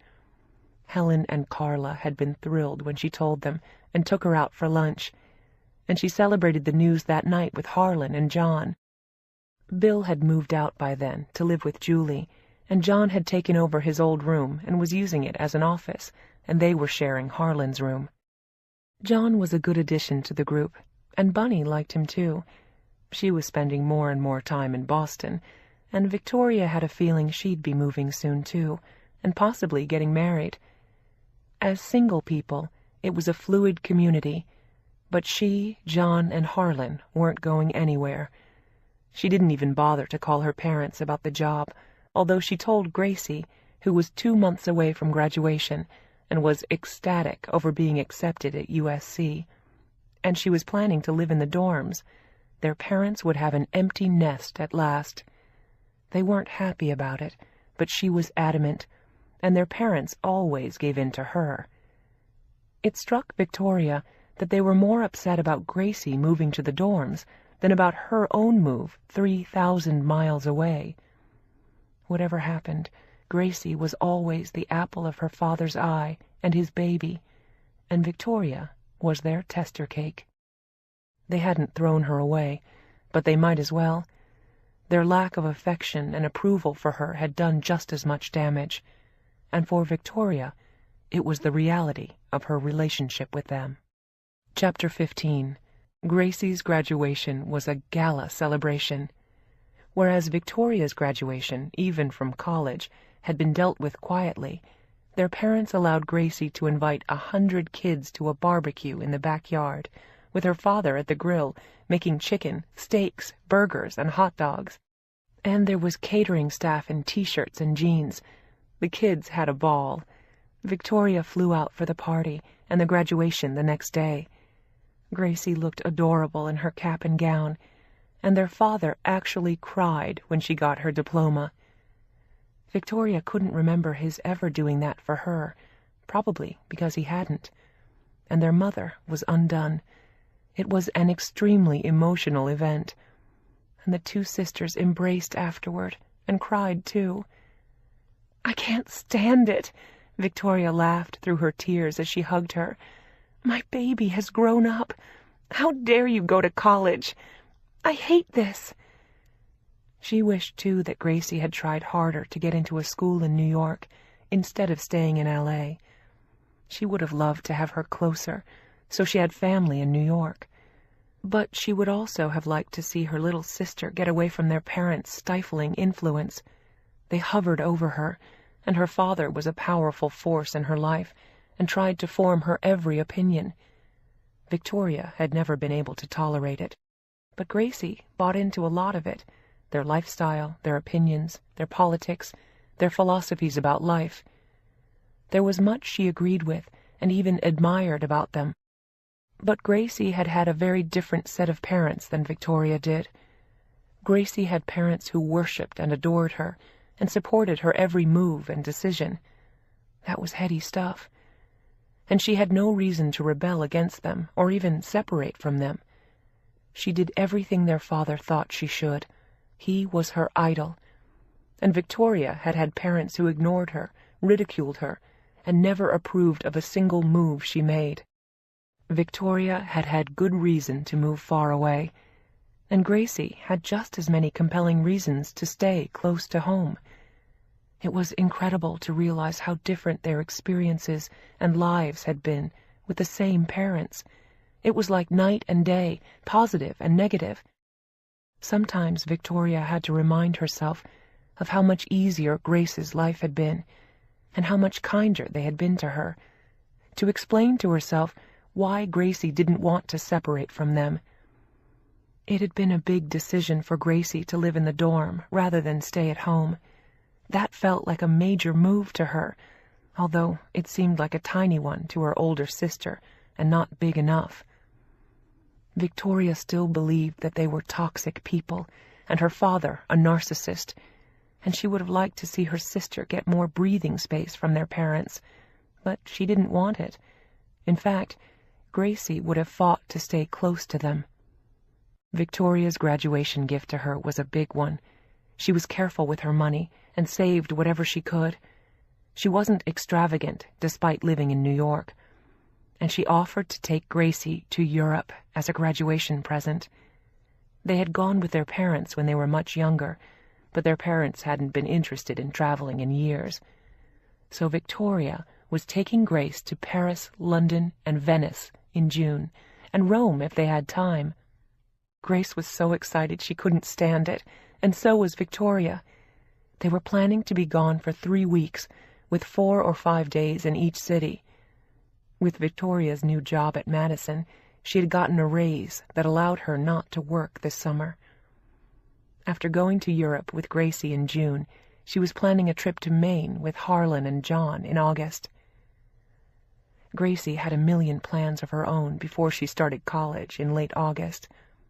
Victoria realized, as Gracie did, that now things were going to change for all of them. She had grown up. Victoria lived far away. Their parents had a chance to be more independent and do things on their own. They would all get together for holidays, but in between, they all had their own lives to lead. Except for Victoria, who had a job, but not a life. She was still trying to carve one out for herself. At 25, she still felt as though she had a long way to go. She wondered sometimes if she'd ever get there, and had started referring to herself jokingly as Gracie's spinster sister. It felt at times as though that was going to be her lot in life. Gracie, on the other hand, had a dozen boys chasing after her at all times, some of whom she liked, some of whom she didn't, and 1 or 2 of whom she was always crazy about, and couldn't decide between the 2. Finding boys had never been her problem, and Victoria was proving her parents right at every turn. She wasn't pretty enough to find a man, according to her father, and much too fat to attract one. And according to her mother, she was too intelligent to keep one. Either way, she had no one. They left for Paris the day after school closed for Victoria in New York. Gracie flew to New York with 2 suitcases filled with summer clothes, and the girls left for the airport early the next morning. Victoria had 1 suitcase, and she checked their luggage in at the airport, while Gracie talked to her friends on her cell phone. Victoria felt a little like a tour guide on a high school trip, but she was really looking forward to traveling with her sister. They boarded the plane in high spirits, and Gracie was still texting frantically when the flight attendant told her to turn off her phone. Victoria was holding on to their passports. Sometimes she felt more like Gracie's mother than her sister. They talked, ate, slept, and watched 2 movies on the 6-hour flight to Paris. It was over before they knew it, as they landed at Charles de Gaulle Airport at 10 o'clock at night. It was 4 in the afternoon for them, and they had slept on the plane, so neither of them was tired, and they were excited to look around as they drove into the city in a cab. Victoria was using a chunk of her savings to pay for the trip, and their father had sent her a nice check to help her, which she was grateful for.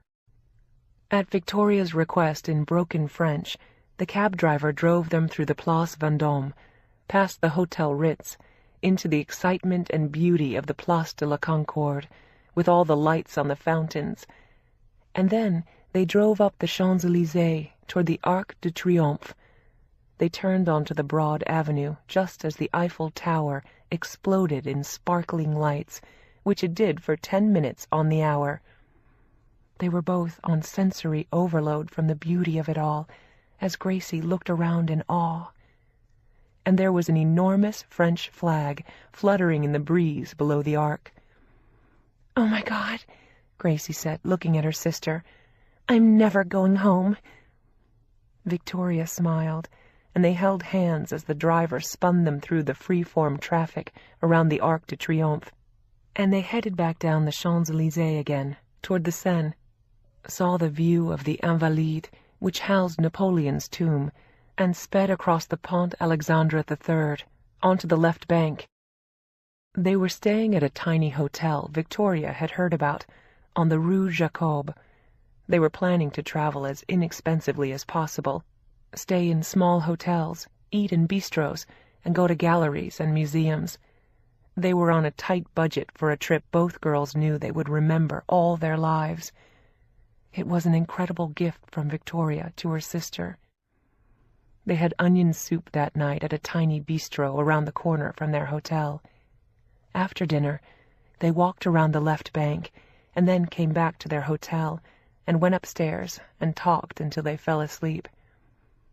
Gracie had been getting text messages from her friends at home from the moment she turned her phone on at the airport, and they continued long into the night. The 2 girls had croissants and café au lait in the lobby of the hotel the next morning, and then they set out on foot to go to the Rodin Museum on the Rue de Varenne, and from there to the Boulevard Saint-Germain, bustling with activity, where they had coffee at the venerable old artist's restaurant, Aux Deux Magots, and after that they went to the Louvre and spent the afternoon there seeing famous treasures. Gracie wanted to see the Picasso Museum, which they did the next day. They had dinner in the Place des Vosges, which was one of the oldest sections of the city, in the Marais, and after that they rode on a bateau mouche, all lit up on the Seine. They saw an exhibit at the Grand Palais, walked in the Bois de Boulogne, visited the lobby of the Hotel Ritz, and walked down the Rue de la Paix. They both felt as though they had walked all over Paris in the 5 days they were there. They had seen everything they wanted to by the time they left for London, and they were just as energetic there. They went to the Tate Gallery, the Victoria and Albert Museum, and Madame Tussaud's Wax Museum in the first 2 days. They saw the crown jewels in the Tower of London, the changing of the guard at Buckingham Palace, visited the stables and went to Westminster Abbey, and walked down the grandeur of New Bond Street, looking into all the expensive shops they couldn't afford. Victoria had treated herself to an expensive handbag at Printemps in Paris, and Gracie went wild with T-shirts and funny jeans in the King's Road in London, but they had both been very well behaved and spent their money wisely. At night they had dinner in small restaurants, and they stopped at sandwich shops in the daytime. They managed to do and see everything, and their parents checked on their progress daily, mostly, Victoria knew, because Gracie was with her, and they said they missed her. They had been gone for almost 2 weeks when they flew from London to Venice, and their pace slowed dramatically once they were there. Their arrival at the Grand Canal was breathtaking, and Victoria paid for a gondola ride to their hotel, while Gracie lay happily in the boat and looked like a princess. The moment they arrived in Italy, every man in the street was looking at her, and when they walked around Venice, several times Victoria noticed men following them and staring at her younger sister. They walked through the Piazza San Marco and bought gelato, went into the church itself, and wandered endlessly for hours along the narrow, winding streets, in and out of churches, and when they finally stopped for lunch, Victoria ordered an enormous bowl of pasta and ate it all. Gracie had picked at hers and said it was delicious. She was too excited to eat much, and it was hot. They hadn't stopped moving for a minute, and they both agreed afterward that Venice was their favorite city. They did more walking, eating, and relaxing there, moving at a slower pace, and they spent hours at outdoor cafes, just watching people. Gracie insisted on buying a tiny cameo brooch for their mother, which wouldn't even have occurred to Victoria, but she had to admit that it was very pretty and a very sweet gesture. They bought a tie for their father at Prada, and silly souvenirs for themselves. There was a gold bracelet that Victoria fell in love with in a shop near the Piazza San Marco, but she decided she couldn't afford it, and Gracie bought a music box shaped like a gondola that played an Italian song neither of them knew. Their days and nights in Venice were absolutely perfect. They visited the Doge's palace and every major church in their guidebook. They took a gondola ride under the Bridge of Sighs and hugged as they glided underneath it, which supposedly meant they would be together forever, although the promise was only meant for lovers. But Gracie insisted it applied to them too. And for their one elegant evening, they went to Harry's bar, where they ate another enormous meal. The food in Venice was fantastic, and Victoria ate risotto or pasta with delicious sauces at every meal, and tiramisu for dessert. This wasn't about comfort food. It was about exquisite Italian cuisine, but its effect on her body was the same. They both hated to leave and fly to Rome for the last leg of the trip. They did more walking, shopping, and visiting churches and monuments there. They visited the Sistine Chapel, took a tour of the catacombs, and wandered around the Colosseum. And they were both exhausted but happy by the end of the trip. It had been as unforgettable as Victoria had hoped, and a moment in their lives, and a memory that she knew both of them would cherish forever. They had just tossed a coin in the fountain of Trevi, and found their way to an outdoor cafe on the Via Veneto, when their father called them. He couldn't wait for them to come home, and Gracie sounded excited to see him. They were planning to fly from Rome to New York. Gracie was going to spend 2 days with her sister in New York, and then fly back to L.A. on her own. Victoria had promised to come out to help her settle into the dorm in August, but she had no plans to spend time in L.A. this year. Her life was in New York now, and she knew that Gracie would be busy with her friends before they all went their separate ways for college. It was a relief for Victoria not to spend 2 or 3 weeks living with her parents. She wanted time to relax in New York. On the flight from Rome to New York, they talked about everything they'd done and seen, and Victoria was relieved that there hadn't been a single bad moment on the trip. Gracie had been a pleasure to be with, and although their views of their parents were very different, Victoria was careful not to dwell on it. They talked about other things, and Gracie had thanked her profusely for the incredible trip. They were halfway to New York when Gracie handed her a small package wrapped in Italian gift paper with a little green ribbon. She looked mysterious and excited when she gave it to her big sister and thanked her again for the fabulous trip. She said it was the best graduation present in the world. Victoria opened the package carefully and felt something heavy inside it. It was in a soft black velvet pouch, and when she opened it, she saw the beautiful gold bracelet she had fallen in love with in Venice and had decided not to buy herself. "Oh my God, Gracie, that's crazy!" The generosity of the gift took her breath away, and Gracie put it on Victoria's wrist. "I bought it with my allowance and the money Dad gave me for the trip," her sister told her proudly. "I'm never taking it off," Victoria said as she leaned over and kissed her. "I've never had such a great time in my life," Gracie said happily, "and I probably never will again. I'm sad that it's over." "Me too," Victoria admitted to her. "Maybe we can do it again sometime, when you graduate from college." She smiled wistfully. That seemed like a lifetime away right now, but Victoria knew how fast the years would fly by from now on. It seemed like only yesterday when she had graduated from high school, and now she was 25, and her college graduation was 3 years behind her. And she knew it would happen just as fast for her younger sister. They talked for a long time on the flight, and then finally drifted off to sleep. They both woke up as they were landing in New York. It was sad to think that the trip was over. The time together had been magical, and they looked at each other and smiled nostalgically as they landed. They were both thinking that they wished they could start the trip all over again.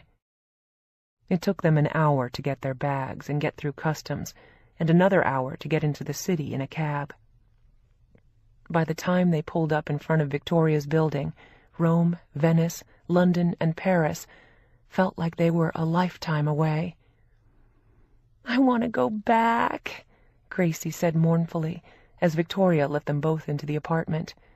It was a weekend, and everyone was away, and they had the place to themselves.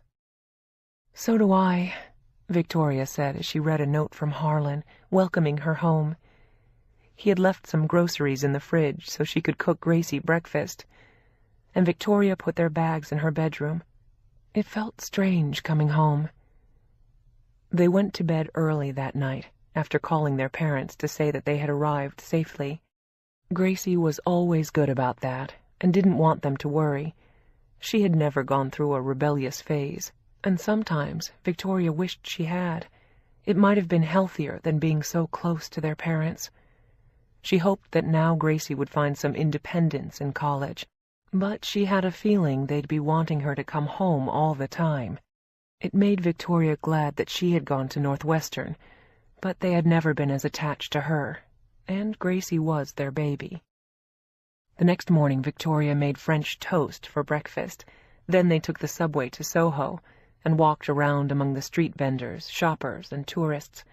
The streets were jammed, and they had lunch at a little sidewalk cafe.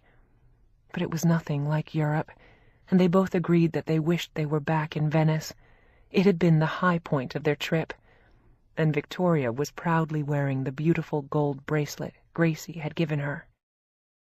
They spent Sunday at a concert in Central Park and had dinner after Gracie packed again. Victoria had already put all her things away, and the two girls sat talking at the kitchen table late into the night. The others weren't due back till Monday, and the following weekend was the 4th of July weekend. Gracie had a million plans in L.A., and Victoria had none in New York. Harlan and John were going to Fire Island, and Bunny to Cape Cod. Victoria took her sister to the airport the next morning, and both girls cried. It was the end of a beautiful trip, a wonderful shared time, and Victoria felt as though someone had torn her heart out after Gracie left, and she took the shuttle back into the city. Gracie texted Victoria before the flight took off. "Best vacation of my whole life, and you're the best sister. I love you forever. G." There were tears in Victoria's eyes when she read the message, and when she got back to her apartment, she called Dr. Watson. She was glad to hear that the doctor had an opening that afternoon. Victoria was happy to see her and told her about the trip. She commented on how easy Gracie had been, how much fun they had had.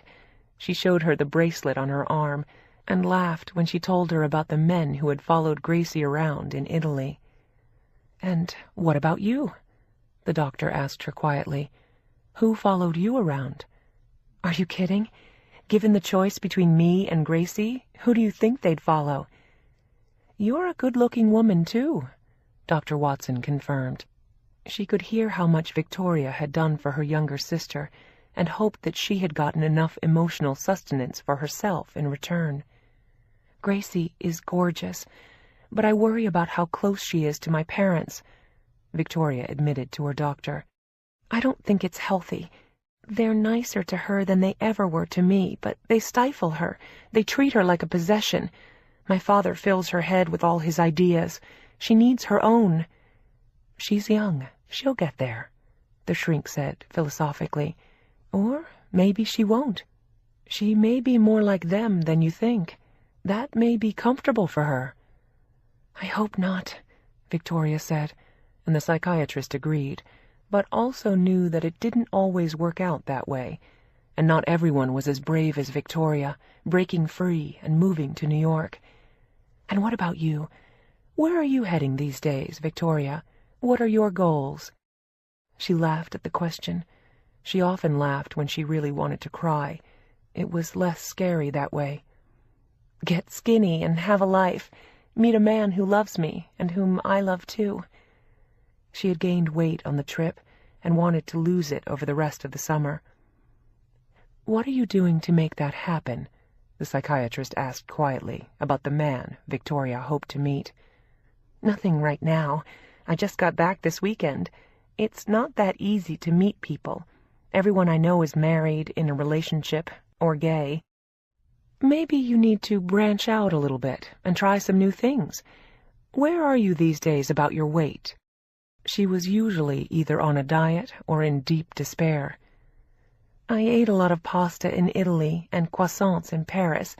I guess I have to pay the piper now." She had bought a book about the latest popular diet before she left on the trip and hadn't read it yet. "It's always a fight." Something was stopping her from losing the weight she wanted to, and yet she was always sure that on the other side of the weight rainbow stood the man of her dreams. "You know, you might find someone one of these days who loves you just the way you are. You don't have to go on a crash diet to find someone. Keeping trim is good for your health, but your love life doesn't have to depend on it." "No one is going to love me if I'm fat," she said glumly. It was the message her father had given her for years, almost in the form of a curse. "That's not true," the psychiatrist said calmly.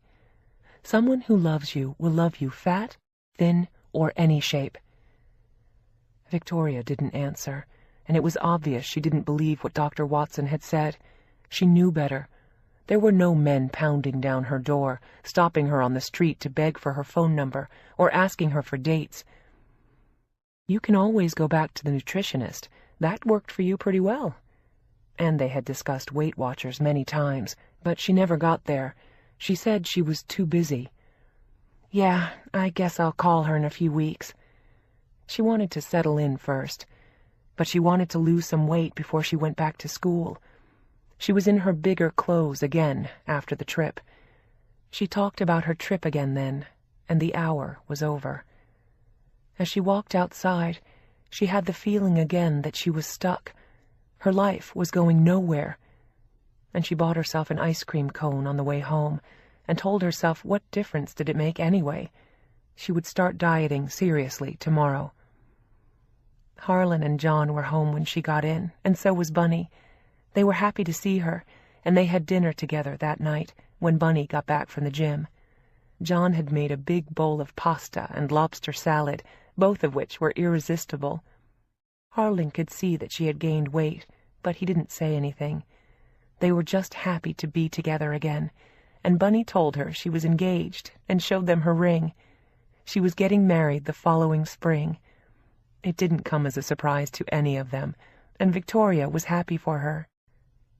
Gracie had texted her earlier to let her know that she had gotten home, and she called Victoria that night before she went to bed. She said their parents had taken her out to dinner, and she was going to Malibu with friends the next day. She had a busy summer ahead. And Victoria went to sleep dreaming of Venice, sitting in the gondola next to Gracie under the Bridge of Sighs. And then she dreamed of the risotto Milanese they'd eaten at Harry's bar. The rest of the summer went by too quickly. Victoria spent the 4th of July weekend at a bed and breakfast in the Hamptons with Helen and a group of single female teachers from Madison. She went to Maine with Harlan and John in August. There were some blisteringly hot days in New York where she did nothing but lie around. It was too hot to go jogging, so she went to the gym once in a while. It was a token effort, but she wasn't in the mood. She was sad after Gracie left following their trip. They had such a good time together. Victoria really missed her, and was lonely without her. She went to one Overeaters Anonymous meeting, and never went back. And as she had promised, she flew out to California for the weekend to help Gracie settle into her dorm room at USC. It was a day of chaos, bittersweet memories, and tears of hello and goodbye. Victoria helped her unpack, while their father set up her stereo and computer, and their mother neatly folded underwear into a drawer. Gracie had 2 roommates in a tiny room, and it was a major feat getting everyone's things put away in lockers, a single closet, and 3 chests of drawers, with 3 desks and 3 computers crowding the room. And all 3 sets of parents and Victoria were trying to help their girls. By late afternoon, they had done everything they could, and Gracie walked outside with them. She looked as though she was about to panic, and her father looked like he was about to cry. And Victoria had a heavy heart. Gracie really was grown up now, and they had to open the door to the cage and let her fly. Her parents were far more reluctant to do that, and it wasn't easy for Victoria either. They were standing outside the door of the dorm, talking, when a tall, good-looking boy with a tennis racket in his hand sauntered by. He stopped the moment he saw Gracie, as though he had been struck by lightning, and couldn't move another step. Victoria smiled at the look on his face. She had seen boys react to her sister that way before. "Freshman?" he asked her. He could tell from the hall where she was standing, and she nodded. She had the same look in her eyes that he did, and Victoria almost laughed. It would be just too simple if Gracie found the man of the moment the day she moved into the dorm. How easy was that? "Junior? Senior?" she inquired with a hopeful look, and he grinned. "Business school," he answered with a broad smile, which meant he was at least 4 years older than she was, and probably more like 5 or 6. "Hi," he said then, glancing at all of them. "I'm Harry Wilkes." They had all heard of Wilkes Hall, and wondered if he was of the family that had donated it. He shook hands with her parents and Victoria, and then smiled dazzlingly at Gracie, and asked if she'd like to play tennis at 6 o'clock. She beamed and said she would. He promised to come back for her then, and then jogged off. "Well, that was easy," Victoria commented as he left. "Tennis, anyone?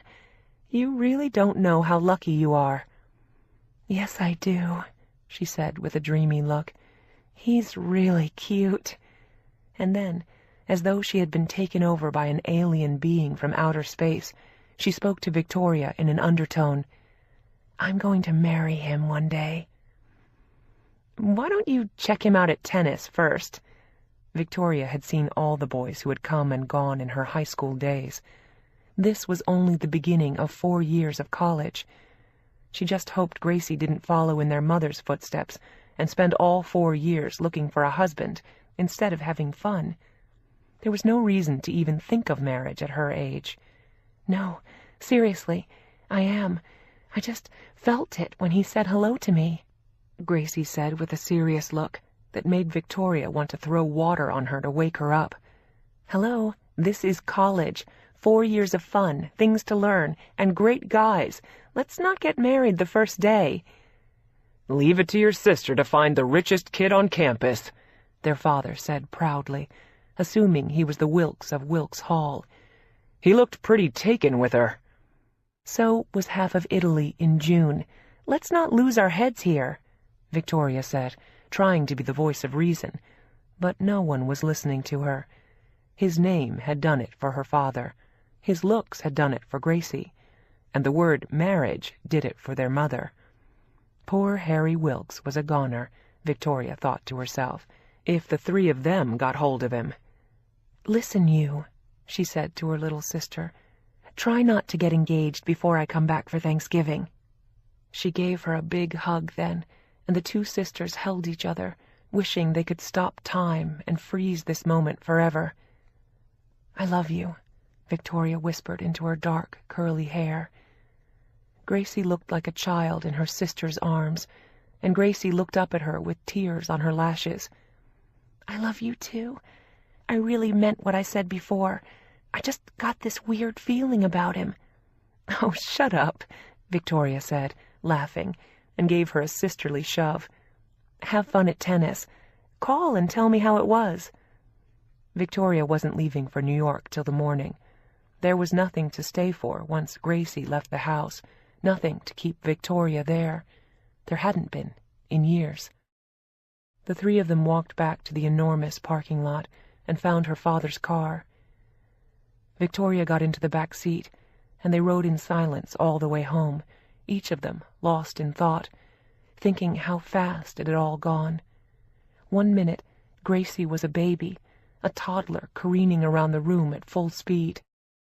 Victoria was taking her to first grade and kissing her goodbye. Then, suddenly, she was a teenager, and now this. And they all knew with sadness and certainty that the next 4 years would wing past them just as fast. Chapter 16. Their collective fear that Gracie's college years would rush by too quickly proved to be true. It happened in the blink of an eye, and the next thing they all knew, she was graduating from USC. She was in a cap and gown, and her parents and older sister saw her hat fly high in the air again. It was over. 4 years of college. She had a bachelor's degree in English and communications, and hadn't figured out how to use it yet. She wanted to work for a magazine or a newspaper, but hadn't started interviewing yet. She was taking the summer off, and planned to look for a job in September. And she had their father's blessing. She was going to Europe with friends in July, to Spain and Italy, and her boyfriend was going with them, and then the two of them were meeting up with his parents in the south of France. Her prediction on her first day at USC had almost materialized. They weren't married, but Harry Wilkes had been her boyfriend for all 4 years of college, and Gracie's father heartily approved. They were indeed the family that had donated the hall of the same name. Harry had graduated from business school the year before, and he was working for his father in an investment banking firm. He was solid as a rock, her father liked to say, and a very good catch. He was with them, along with half a dozen of her friends, when they went to lunch after graduation, and Victoria noticed them talking conspiratorially at the other end of the table, and then he kissed her, and she smiled. Victoria liked Harry, although she thought him a little too controlling, and she wished her younger sister had been more adventurous while she was in college. She had been with Harry constantly. She had left the dorms in junior year to live in an apartment with him off campus, and they were still living together now. Victoria thought she was too young to be so settled so early and limited to one boy. And he reminded her a little of her father, which made her nervous, too. Harry had opinions about everything, and Gracie endorsed all of them, with no differences of her own. Victoria didn't want her turning into their mother one day, a shadow of her husband, put on earth to enhance him and make him feel good about himself. What about her? But there was no denying that Gracie was happy with Harry. And Victoria had been shocked when her parents made no objection to the two of them living together. She was sure they wouldn't have done the same for her. And when she had mentioned it to her father, he told her not to be so uptight and old-fashioned, but part of that was because Harry's family had so much money. Victoria was sure that they wouldn't have been as easygoing if Harry Wilkes were poor. She had said as much to Helen and Harlan and John whenever she talked to them about it. She worried about Gracie a lot. She was always fearful that Gracie had been brainwashed by their parents into pursuing all the wrong ideals.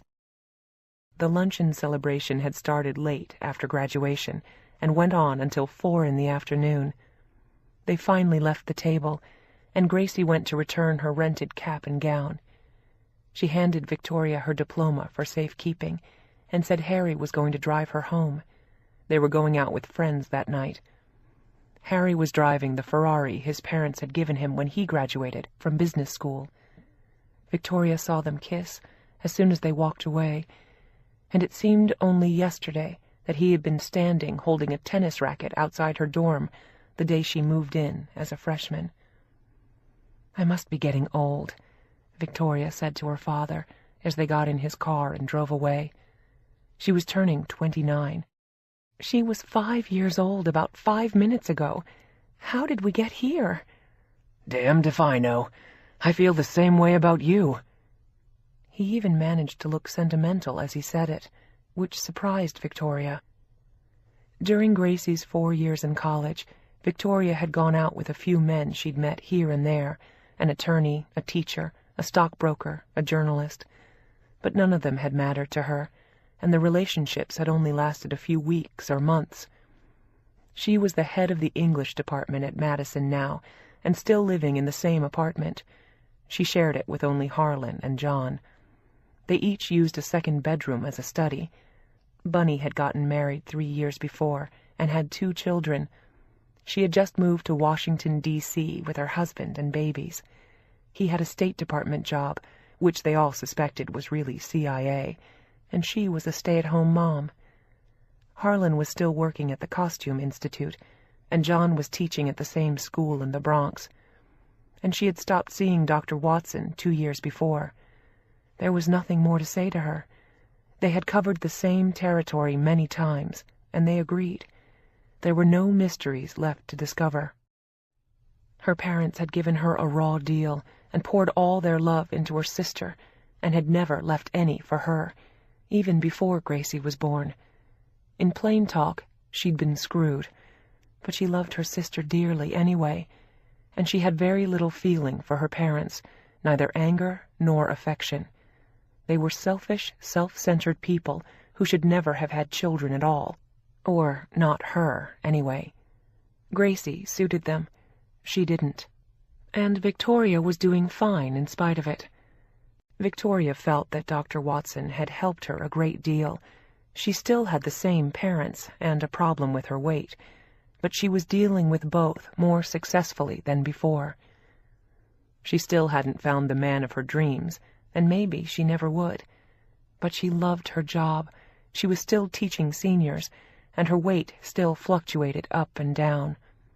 Her eating habits depended on the weather, her job, the state of her love life, or lack of it, or her mood. At the moment she was heavier than she liked. She hadn't had a date in about a year, but she always insisted that her weight had nothing to do with her love life, and the two weren't related. Harlan was always vocal about disagreeing with her, and pointed out that she gained weight and ate more when she was lonely and miserable. They had put a treadmill in the living room and a rowing machine, both of which she had contributed to, and she never used them. Harlan and John always did. Victoria was going back to New York the morning after Gracie's graduation, and she had dinner with her parents at home that night. It was a sacrifice she made at least once in every trip. Her father was talking about retiring early in a few years. Her mother was still a fanatical bridge player, and Victoria had less and less to say to them every year. Her father's jokes about her weight weren't amusing, and now he added them to comments about the fact that she wasn't married, didn't have a boyfriend, and wasn't likely to have kids. He tied it all to her weight. She didn't argue about it with him anymore, or try to defend herself, or explain. She just let the comments and wisecracks go by without answering them. They never changed, and he still thought her job was a total waste of time. At dinner, He talked about getting Gracie a job as a copywriter at his ad agency after she came home from Europe. Victoria was helping her mother load the dishwasher after dinner when Gracie came home unexpectedly. Since she was living with Harry, she didn't drop by very often, and they were all surprised to see her, and pleased. Her cheeks were pink, and her eyes were sparkling as she stood in the kitchen and looked at them, and Victoria had a sudden flutter in her stomach as Gracie blurted out the word she feared. "I'm engaged!" There was a deadly silence in the room for a fraction of a second, and then her father let out a whoop and spun her around in his arms as he had when she was a child. "Bravo! Well done! Where's Harry? I want to congratulate him, too." "He dropped me off. He went to tell his parents," she said happily, as Victoria went back to the dishes without a word. And her mother was clucking and flapping and hugged her daughter, and with that Gracie stuck out her small hand, and they could see a large, round diamond ring on her finger. It was really happening. It was true. "This is just like your father and me," her mother said excitedly. "We got engaged the night we graduated, and married at Christmas." They all knew. "When's the wedding?" she asked, as though she wanted to start planning it right away. They didn't question for a minute what she was doing, or if she was too young, for obvious reasons relating to Harry. They thought it was a great idea, and a major coup for their daughter to marry a Wilkes. It was all about their egos, not what might be best for Gracie. Victoria finally turned around then, and looked at her younger sister with worried eyes. "Don't you think you're too young?" she asked honestly. Gracie was just 22, and Harry was 27, which was still young in Victoria's opinion. "We've been dating for 4 years," Gracie said, as though that made it all right. But it didn't to her sister. It made it worse. She never gave herself a chance to grow on her own, develop her own opinions, or meet other boys in college, or even date them. "Some of my high school kids have dated people for 4 years. They're not old enough to get married either. I'm worried about you," she said honestly. "You're 22 years old. You need a real job, a career, some independence, and your own life before you settle down and get married. What's the rush?" For a minute she was terrified that she might be pregnant, but she didn't think she was. Gracie had announced that she was going to marry him the first day they met, and now it had happened. He was her dream come true. This was what Gracie wanted, and she looked angry at Victoria for the questions she was asking and the obvious lack of enthusiasm she showed. "Can't you be happy for me?" she asked petulantly. "Does everything have to be the way you think it should be? I'm happy. I love Harry. I don't care about a career. I don't have a vocation like you. I just want to be Harry's wife." It didn't seem like enough to Victoria, but maybe Gracie was right, and who was she to decide? "I'm sorry," she said sadly. They hadn't had an argument in years, and the last one had been about their parents, when Gracie had hotly defended them to her sister, and Victoria told her how wrong she was. She had finally backed down, because her sister was too young to understand, and was one of them anyway. And this time she felt the same way. Victoria was the one who was different again, who wasn't happy for her, and dared to say it, who didn't fit in. "I just want you to be happy and have the best life you can, and I think you're very young." "It looks like she's going to have a good life to me," her father said, pointing at the ring. Seeing him do that made Victoria feel sick, and she knew she wasn't jealous. But having a daughter who was married to a rich man was going to be a perfect complement to her father's narcissism. With the ring on her finger, Gracie had become a trophy, proof of his success as a father, that he had raised a daughter who could marry a rich man. Victoria hated what it meant, and Gracie didn't see it. She was too wrapped up in her own life, and too afraid to go out in the real world, get a job, meet new people, make something of herself. so she was marrying Harry instead. And just as Victoria thought it, Harry walked into the kitchen, beaming, and Gracie jumped into his arms. It was easy to see how happy she was, and no one wanted to deny that to her. Their father clapped Harry on the back, and their mother went to get a bottle of champagne, which Jim opened immediately, and poured a glass for each of them, as Victoria looked at them and smiled nostalgically. The milestones were moving faster now. Graduation from high school, college, and now she was engaged. It was a lot to digest all at once, and putting her objections aside, Victoria walked across the room and hugged Harry, for her sister's sake, as Gracie looked at her, relieved. She didn't want anyone interfering with what she was doing, trying to stop her, or challenging her. This was her dream. "So, when's the big day? Have you set the date?" her father asked, after they toasted the couple and each took a sip of champagne. Harry and Gracie were beaming at each other again, and Harry answered for her, which was one of the things Victoria didn't like about him. Gracie had a voice too, and she wanted her to use it. She hoped the wedding wouldn't be too soon. "June," Harry said, smiling at his tiny bride. "We have a lot to organize before then. Gracie is going to be busy planning the wedding." He glanced from his future mother-in-law to his future sister-in-law, as though he expected them to drop everything and get to work on the wedding too. "We're figuring on 400 or 500 people," he said blithely, without consulting the bride's parents to ask if that was okay. He hadn't asked for her hand, either. He had proposed, but he also had known that Jim Dawson would approve. Grace's mother looked like she was going to faint when she heard the number of guests at the wedding, but Jim looked pleased as he opened another bottle of champagne and poured another round. "You ladies can figure all of that out," he said, smiling first at Harry and then at his wife and daughters. "All I have to do is pay the bills." Victoria stood watching her father, thinking that he was a sellout, but this was the kind of match he wanted for his daughter, without questioning if she was too young or if it might be a mistake. And Victoria knew that if she said anything to them, she would then be accused of being the overweight older daughter who didn't have a boyfriend and couldn't find a husband, who was jealous of her beautiful younger sister and wanted to stand in her way. They finished the second bottle of champagne, and everyone hugged the young couple again.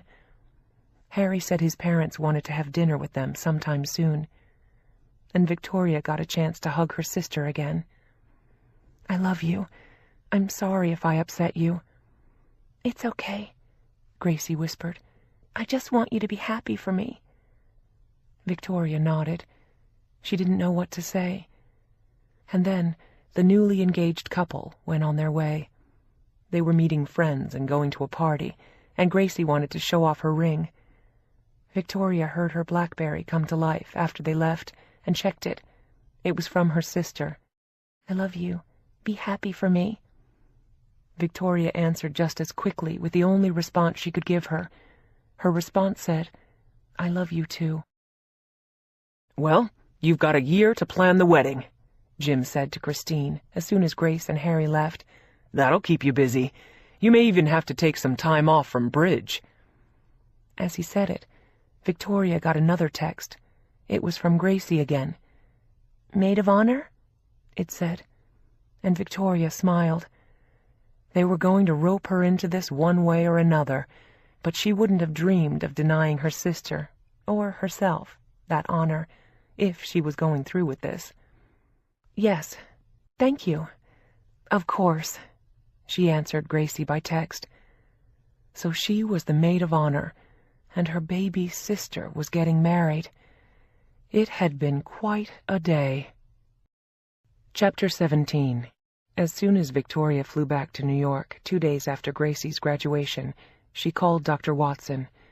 Her psychiatrist was still in the same place, with the same number, and called Victoria back on her cell phone that night.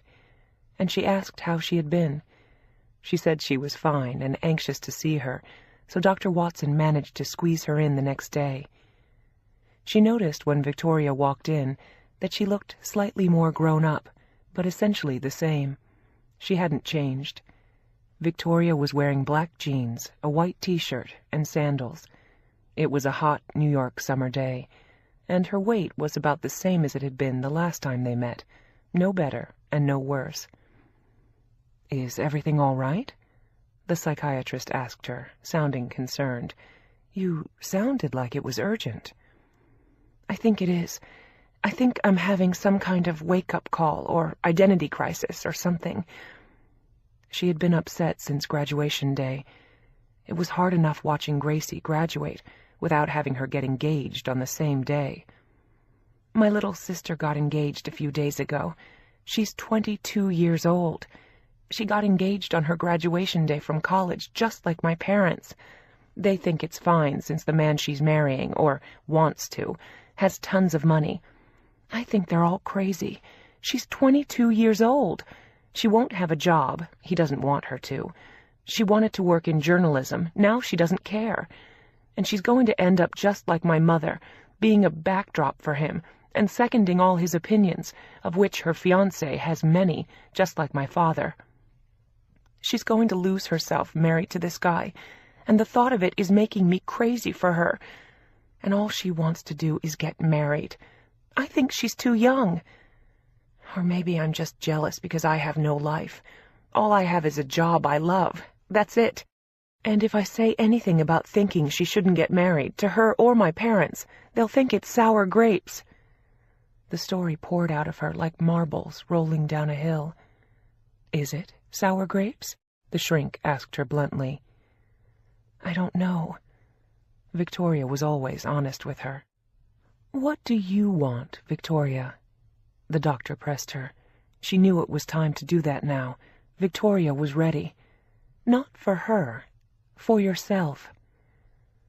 "I don't know," she said again, but the doctor knew better. "Yes, you do. Stop worrying about your sister. Think of yourself. Why are you back here? What do you want?" Tears filled Victoria's eyes as she listened to the question. She did know. She was just afraid to say it or admit it to herself. "I want a life," she said softly. "I want a man in my life. I want what my sister wants. The difference is I'm old enough to have it, and I never will." Her voice suddenly grew stronger, and she felt braver. "I want a life, a man, and I want to lose 25 pounds by next June, or at least 20. It was clear. "What's happening in June?" The doctor looked puzzled. "Her wedding. I'm the maid of honor. I don't want everyone to feel sorry for me because I'm a loser, her fat, spinster older sister. That's not who I want to be at her wedding." "Okay, that's fair. We've got a year to work on it. That sounds reasonable to me," the psychiatrist said, smiling at her. "There are 3 projects here. A life, you said, and you have to define what that means to you. A man, and your weight. We've got work to do." "Okay," Victoria said with a quaver in her voice. It was an emotional moment for her. She had had an epiphany. She was tired of not having what she wanted, and not even admitting it to herself because she thought she didn't deserve it, because her parents had told her so. "I'm ready." "I think you are," the doctor said, looking pleased, as she glanced at the clock behind Victoria's shoulder. "See you next week?" Victoria nodded, suddenly aware of all that she had to do. This was bigger than a wedding. She had to go on a serious weight loss program and do whatever she had to do to keep it off this time. She had to make an effort to get out in the world and meet men and dress for the part, and open her life to other opportunities, people, places, things, everything she had been longing for, but never had had the courage to do. This was scarier than when she'd moved to New York, and harder to organize than any wedding. But she knew she had to do it. When Gracie got married, Victoria would be 30. By then, she wanted her dream, too, not just Gracie's. She walked back from the doctor's office, feeling empowered. She walked into the apartment, went straight to the kitchen, and started cleaning out the fridge. She started with the freezer, and threw all the frozen pizzas and 8 pints of ice cream into the garbage. As she was doing it, Harlan and John walked in. John was working at the museum with him that summer, during summer break from school. "Oh shit, this looks serious," Harlan said, looking at her in amazement. The chocolate candy she'd brought home from a school party went next, and a cheesecake she had left in the fridge, half-eaten. "Is there a message here, or are you just doing spring cleaning?" "I'm losing 25 pounds by June, and keeping them off this time." "Is there some reason for this resolution?" he asked cautiously, as John reached into the fridge and took out 2 beers. He opened them and handed one to Harlan and took a swig of his own. It tasted good, but beer wasn't her thing. She preferred wine, which was fattening, too. "A new guy, maybe?" Harlan asked her, looking hopeful. "That, too. I just haven't met him yet." She turned to face them as she closed the freezer door. "Gracie's getting married in June. I'm not going to be the maid of honor at that wedding, 25 pounds overweight and living like an old maid." I went back to my shrink. "This sounds like Sherman's March on Georgia," Harlan said, looking pleased for her. This was exactly what she needed, and had for years. He'd been losing hope for her recently. Her eating habits were as bad as ever, and her weight never changed. "You go, girl. Let us know if there's anything we can do." "No more ice cream, no pizza. I'll do the treadmill. I'll go to the gym, maybe Weight Watchers, a nutritionist, a hypnotist. Whatever it takes, I'll do it." "Who's Gracie marrying, by the way? Isn't she a little young? She just graduated last week." "She's way too young, and it's totally stupid. My father loves him because he's rich. It's the same guy she's been dating for 4 years. "That's too bad. But you never know. Maybe it'll work." "I hope so, for her. She's going to give up her whole identity to marry him. But it's what she wants, or thinks she does." "It's a long way till June. A lot could happen by then." "That's true," she said, with a fierce light in her eye that he hadn't seen in years, maybe ever. She was on a holy mission. "I'm counting on it. I have 1 year to get my life and body into shape." "You can do it," Harlan said with conviction. "I know I can," she said, and finally believed it, wondering what had taken her so long. For 29 years she had believed her parents, that she was ugly, fat, and doomed to failure because she was unlovable. And she suddenly realized that just because they said it, or thought so, didn't mean that it was true. She was bound and determined now to shed the shackles they had put on her. All she wanted now was to be free.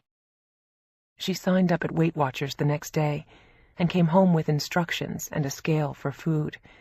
And she enrolled at a new gym the day after. They had beautiful machines, a weight room, a dance studio, a sauna, and a pool. Victoria went there every day. She jogged around the reservoir every morning. She followed her diet diligently, and went in to be weighed once a week. She talked to Gracie nearly every day about the wedding, and her mother more than she wanted to. It was all they thought about now. Victoria called it wedding fever. She had lost 9 pounds by the first day of school, and she felt good. She was in shape. She still had a long way to go. She had reached a plateau, but she was determined not to get discouraged. She'd been there before, many times. But this time, she was not going to let go, and she was seeing her shrink regularly. They were talking about her parents, her hopes for her sister, and they were finally talking about what she wanted for herself. She had never done that before. Her students felt the difference in her, too. She was stronger and more sure of herself.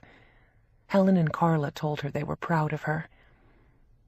Victoria was annoyed that her sister wasn't working, and hadn't since graduation. She wasn't even looking for a job now that she was engaged, which Victoria didn't think was good for her, or her self-esteem. She said she had no time, but Victoria knew there was more to life than just planning a wedding and being married to a wealthy man. Her shrink told her it wasn't her problem, and to concentrate on herself, so she was. but her concern for her sister troubled her too. She only lost 2 pounds in September, but she had lost 11 in all, so she was halfway to her goal and looking fit, when Gracie announced in October that she was coming for the weekend to look at wedding gowns and pick bridesmaids' dresses, and she wanted Victoria's help. Victoria wasn't sure she was ready to do that, but Gracie was the baby sister she loved and could never deny anything to, so she agreed, despite a stack of papers she had to correct that weekend. Her shrink asked why she hadn't asked Gracie to come some other time. The wedding wasn't until June. "I couldn't do that," Victoria said honestly. "Why not?" "I'm not good at saying no to her. I never do." "Why don't you want her to come this weekend?" They were into total honesty. "I have work to do," Victoria said easily as the doctor looked at her and called her on it. "Is that really the reason?" "No. I haven't lost enough weight, and I'm scared she'll pick a bridesmaid dress I look awful in. All her friends are the same size she is. They're all a size 2 or 4. They've never heard of a size 14. You are you.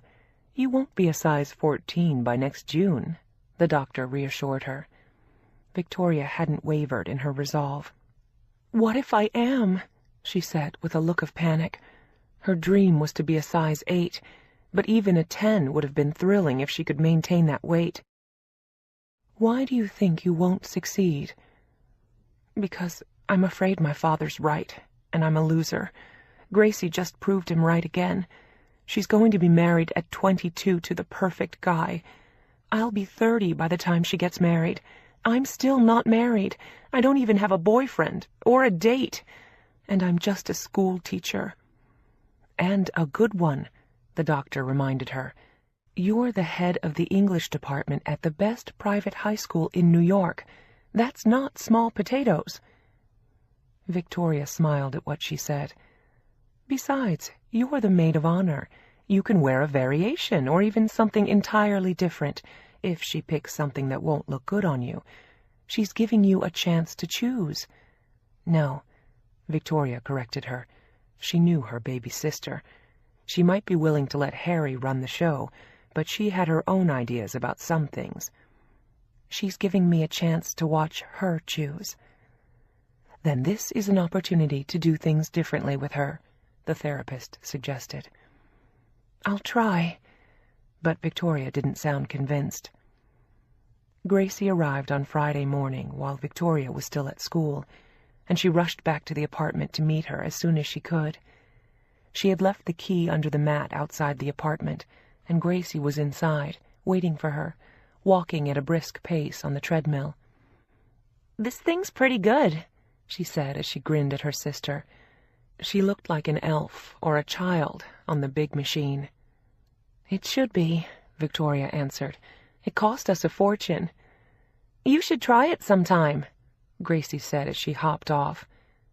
"I have been," Victoria said, proud of the weight she'd lost so far, and disappointed that Gracie didn't notice. Her head was totally into the wedding as she hugged her older sister. She wanted to go downtown right away and start shopping. She had a list of stores she wanted to get to. Victoria had been at school all day and felt like a mess. She'd had to get there early for a department meeting, but she got ready in 5 minutes and they left to go downtown. It was hard not to be distracted by the giant rock on her finger. "Aren't you afraid you might get hit on the head wearing that thing?" She still worried about her. She would always be her baby sister, no different than the day she'd walked her into 1st grade. "No one thinks it's real," Gracie said nonchalantly as they got out of the cab at Bergdorf's. They went upstairs to the wedding department and started looking at gowns. They had a dozen of them hanging on racks and spread out around them as Gracie looked around and shook her head. None of them looked right to her, although Victoria thought they were gorgeous. Gracie shifted gears then and asked to see bridesmaids' dresses. She had a list of designers and colors that she wanted to check out, and they brought everything they had to her. It was going to be a formal evening wedding. Harry was going to wear white tie, and the groomsmen black tie. And so far she was thinking of peach, pale blue, or champagne for the bridesmaids, all of them colors that Victoria could wear. She was so fair and had such pale skin that there were some colors she just couldn't get away with, like red, for instance. But Gracie assured her that she would never put her bridesmaids in red. She looked like a little general marshalling her troops as the saleswomen brought her things. Gracie was in full control and planning what appeared to be a major national event, like a rock concert or a World's Fair or a presidential campaign. This was her finest hour, and she was going to be the star of the show. Victoria couldn't help wondering how her mother was dealing with it. It was a little overwhelming at close range, and their father was sparing no expense. He wanted the Wilkses to be impressed, and his favorite daughter to be proud. In the heat of her intense concentration on what she was doing, Gracie still hadn't noticed the weight Victoria had lost, which hurt her feelings. But she didn't want to be childish about it, and she paid attention to the gowns that Gracie was picking out. She had 3 maybes in mind when they left, and there were going to be 10 bridesmaids. It occurred to Victoria when Gracie told her that if she had been getting married, she didn't even have 10 friends. She would have had Gracie as her only attendant, and that was it. But Gracie had always been a golden child, and now she was the star, and loving every minute of it. She was becoming more like their parents than Victoria wanted to admit. She came from a family of stars, and Victoria felt like a meteor that had fallen to earth in a heap of ash. They went to Barney's after that, and finally wound up at Saks. And for the following day, Gracie had made an appointment with Vera Wang herself. She also wanted to see Oscar de la Renta, but hadn't had time to set it up. Victoria was beginning to realize just how big an event it was, and the Wilkses were giving a black tie rehearsal dinner that was going to be bigger and more elaborate than most weddings. So it was going to be a double header in terms of the dresses that they'd need. Gracie said that their mother had already decided to wear beige to the wedding, and emerald green to the rehearsal dinner the night before. She was all set. She had gone to Neiman Marcus, and the personal shopper had found the perfect dresses for her for both events, so Gracie could concentrate on herself. She didn't like the bridal gowns at Saks either, and made it clear that she was looking for something extraordinary for her wedding. Gracie, the baby sister, had come into her own. Suddenly, nothing was special enough for her. Victoria was a little shocked at how determined she was. And Gracie wasn't excited about the bridesmaids' dresses she saw either. And then she gave a gasp when she saw a gown. "Oh, my God," she said with a look of amazement, as though she'd found the Holy Grail. "That's it! I'd never have thought of that color." It was, without question, a spectacular gown, although Victoria couldn't picture it at a wedding, particularly multiplied by 10. Brown was the color of the season going into the fall. It was softer than black, the saleswoman explained to them, and very warm. The dress that had caught Gracie's attention was a heavy satin strapless gown with tiny tucks close to the body to just below the hip line, and then it widened into a bell-shaped evening gown to the floor. The workmanship on it was exquisite, and it was a deep chocolate brown. The only trouble with it, from Victoria's perspective, was that only a tiny, wraith-like, flat-chested woman could wear it. The place where it stopped hugging the body and flared at the hips would make Victoria's bottom look like the broad side of a barn. It was a dress that only a girl with Gracie's proportions could wear well, and most of her friends looked like her. The sample she was looking at would have been too big for her, and was a size 4. Victoria didn't want to imagine what it would look like on her, even if she lost weight. "Everyone's going to love it," Gracie exclaimed with a delirious expression. "They can wear it afterward to any black tie event." The dress was expensive, but it wasn't a problem for most of her bridesmaids, and her father had promised to cover the difference if she found a dress that some of her bridesmaids couldn't afford. The price wasn't the issue for Victoria, since her father was paying for it. The problem was that the dress would look hideous on her. Her breasts and hips were just too large for the style. And, to add to her misery as she looked at it, it was the color of bittersweet chocolate, which Victoria just couldn't wear with her fair skin, blue eyes, and pale blonde hair.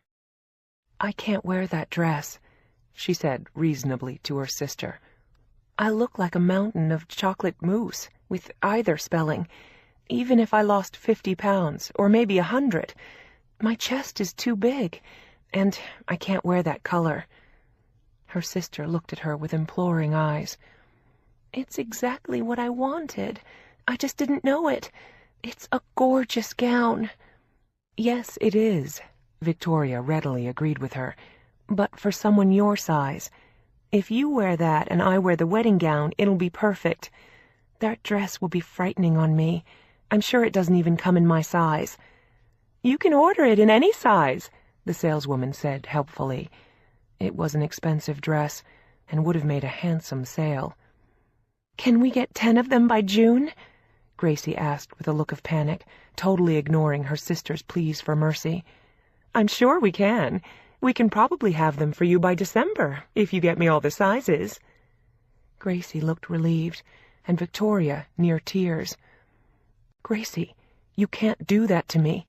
I'll look horrible in that dress." "No, you won't.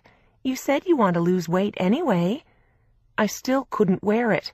I wear a double D bra. You have to be built like you to wear that dress." Gracie looked up at her with tears in her eyes, with the same look that had melted her older sister's heart since she was 5. "I'm only getting married once," she said imploringly. "I want everything to be perfect for Harry. I want this to be my dream wedding. Everyone has pink and blue and pastel colors. No one ever thinks of brown for the bridesmaids. It'll be the most elegant wedding LA has ever seen." "With a maid of honor who looks like an elephant." "You'll lose weight by then, I know it. You always do when you try." "That's not the point. I'd have to have surgery to pull this one off." And the tiny tucks of fabric all the way down the long-waisted bodice would only make it worse. Gracie was already planning to have the bridesmaids carry brown orchids to go with the dress. Nothing was going to dissuade her from it, and she placed the order while Victoria stood by, wanting to cry. Her sister had just ensured that she would look like a monster at the wedding, while all her tiny anorexic friends would look stylish in the brown, strapless gowns. There was no question that the dress was beautiful, but not on Victoria. She gave up trying to dissuade her, and sat silently while Gracie gave the saleswoman the sizes for most of the gowns. They were almost all size 4s, except for 3 size 2s. She was going to confirm the rest of the sizes when she got home. She had a look of elation on her face when they left the store. She was almost dancing, she was so excited. And Victoria sat in silence in the cab all the way uptown. They stopped at the deli on the way back to the apartment, and without thinking, Victoria put 3 pints of Haagen-Dazs on the counter. Gracie didn't even notice. She was used to Victoria buying ice cream. She had no idea that Victoria hadn't had any in 4 months. This was like a recovering alcoholic sidling up to the bar and ordering a vodka on the rocks. They went back to the apartment, and Gracie called their mother while Victoria unpacked the groceries, just as Harlan walked in. He took one look at the ice cream, pointed at it as though it were on fire, and stared at Victoria in horror and disbelief. "What's that?" "She ordered strapless brown gowns for the bridesmaids that I can't wear." "Then tell her you can't wear it and to order you something else," he said, taking the ice cream from Victoria's hand and dropping it in the trash. "Maybe the dress isn't as bad as you think." "It's gorgeous, just not on me. I can't even wear that color, let alone the shape." "Tell her," he said firmly, sounding like her shrink. "I did. She won't listen to me. This is her dream wedding. She's only planning to do it once, and it has to be perfect. For everyone but me." She's a nice kid. Explain it to her. She's a bride on a mission. We must have looked at 100 gowns today. This is going to be the event of the century. It won't help anything to blow the diet now, he said, trying to encourage her. It had upset him to see her with the ice cream in her hand. She had been so good until then, and he didn't want her to blow it now over a stupid gown. Gracie was on the phone by then with all her friends, telling them about the fabulous dress she'd ordered for all of them, and Victoria had a sense of hopelessness as she sat down in the kitchen. She felt like an invisible person again. Gracie wasn't hearing her. It was all about Gracie right now. It was hard to live with, and she was depressed about the dress. She didn't know what to do about it. It was clear that Gracie wasn't going to listen to her, no matter what. They had dinner with John and Harlan in the kitchen that night, and Gracie told them all the details of the wedding. By the end of the meal, Victoria wanted to throw up. "Maybe I'm just jealous," she said to Harlan in a whisper after Gracie left the room to call Harry before she went to bed. I don't think you are. It's a little much. She's like a kid out of control. Your father is creating a monster, letting her do whatever she wants with the wedding. "He thinks it makes him look important," Victoria said, still looking depressed. It was the first time in her life that she hadn't enjoyed Gracie's company. So far, the weekend was a catastrophe. And the next day wasn't much better. Victoria went with her for her appointment with Vera Wang. They looked at a dozen wedding dress possibilities, and finally, the designer offered to send her sketches based on what Gracie had said. She was thrilled. It was afternoon by then, and they went to Serendipity for lunch. Gracie ordered a salad, and Victoria ordered the cheese ravioli and a frozen mochaccino topped with whipped cream, and ate it all. Gracie saw nothing unusual in what her sister had ordered, because she was used to Victoria eating things like that, and blowing her diet depressed Victoria even more. By the time they got back to the apartment, she was exhausted, depressed, and felt as if she were about to explode. She hadn't eaten anything like that in months, and Harlan could see the guilt on her face. "What did you do today?" "I met Vera Wang," she said vaguely. "That's not what I meant, and you know it. What did you eat for lunch?" "You don't want to know. I shot my diet all to hell," she said, looking guilty. "It's not worth it, Victoria," he reminded her. "You've worked too hard for this for the past 4 months. Don't fuck it up." "The wedding is making me nervous. I'm suicidal over the dress I have to wear, and my sister is turning into someone I don't know. She shouldn't even be marrying the guy, or anyone at her age. And he's going to run her life just like my father does. She's marrying our father," she said miserably. "Let her, if that's what she wants. She's old enough to make her own choice, even if it's a mistake. You can't screw up your life on top of it. That's not going to change anything, except make you miserable. Just forget about the wedding. Wear whatever you have to, get drunk at the wedding, and come home." She laughed at what he said. "Maybe you have a point. And besides, it's 8 months away. Even if the dress is wrong for me, I could still lose a lot of weight by then and look good." "Not if you blow your diet." "I won't. I'll be good tonight. We're staying home, and she's going back to LA tomorrow. I'll be back on the wagon as soon as she leaves." "No, now," he reminded her, and went to his own room. Victoria got on the treadmill then, to atone for her sins, and Gracie ordered a pizza from the restaurant whose card was on the fridge. It arrived half an hour later, and was more than Victoria could resist. Gracie ate 1 piece, and her older sister finished the rest. She wanted to eat the box so Harlan wouldn't see it, but he did. He looked at her as though she had killed someone, and she had. Herself. She was consumed with guilt. And they went out for lunch the next day before Gracie left.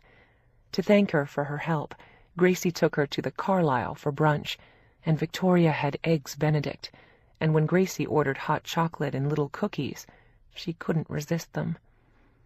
Gracie thanked her profusely when she left for the airport, and they hugged each other tight. She said she had had a terrific time and would keep her posted on the designs from Vera Wang and everything else. Victoria stood on the sidewalk waving to her as the cab pulled away, and as soon as it was out of sight, Victoria burst into tears. From her perspective, the weekend had been an utter and complete disaster, and she felt like a total failure at everything. And on top of it, she was going to look awful at the wedding. She went upstairs, let herself into the apartment, and went to bed, wishing she were dead. Chapter 18. It was a relief for Victoria to go back to school on Monday. At least it was a world she understood, and where she had some control. She felt as though her sister Gracie was totally out of control with the wedding, and just being around her was depressing these days. And the effect on Victoria had been disastrous. She had gone totally berserk with everything she ate. She had an appointment with Dr. Watson that afternoon after school, and she told her about all of it and how depressed she was. "I was like a crazy person," she confessed, "eating everything in sight. I haven't eaten like that in years, or months anyway. I weighed myself this morning and I put on 3 pounds. "You'll lose it again," Dr. Watson reassured her. "Why do you think it happened?" She looked interested and not panicked. "I felt invisible again, like nothing I said mattered. She's turning into one of them." "Maybe she always was." "No, she wasn't. But the guy she's marrying is just like my father. I feel outnumbered now, and the dress she wants me to wear to the wedding will look awful on me." "Why didn't you speak up?" "I tried. She wouldn't listen. She ordered it anyway. She's being a terrible brat at the moment." "That happens to brides sometimes. She sounds completely unreasonable." "She is. She wants her dream wedding, and she shouldn't be marrying this guy at all. She'll wind up like my mother, and I don't want that to happen to her." "You can't alter that," the doctor reminded her. "The only person you can control is yourself." Victoria was beginning to understand that, but it was painful to watch Grace become just like their parents. Victoria felt better when she left the psychiatrist's office.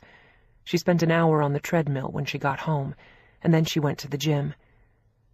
Victoria came back at 8 o'clock, and she was so exhausted she went to bed. Gracie had sent her 2 texts that day, thanking her again. Victoria felt guilty about being so upset about the weekend. Although Gracie had thought it was fabulous, it hadn't been fun for her. She could hardly wait for the wedding to be over so they could spend some decent time together again. It was going to be a long 8 months. The next day, Victoria went to Weight Watchers before she went to work.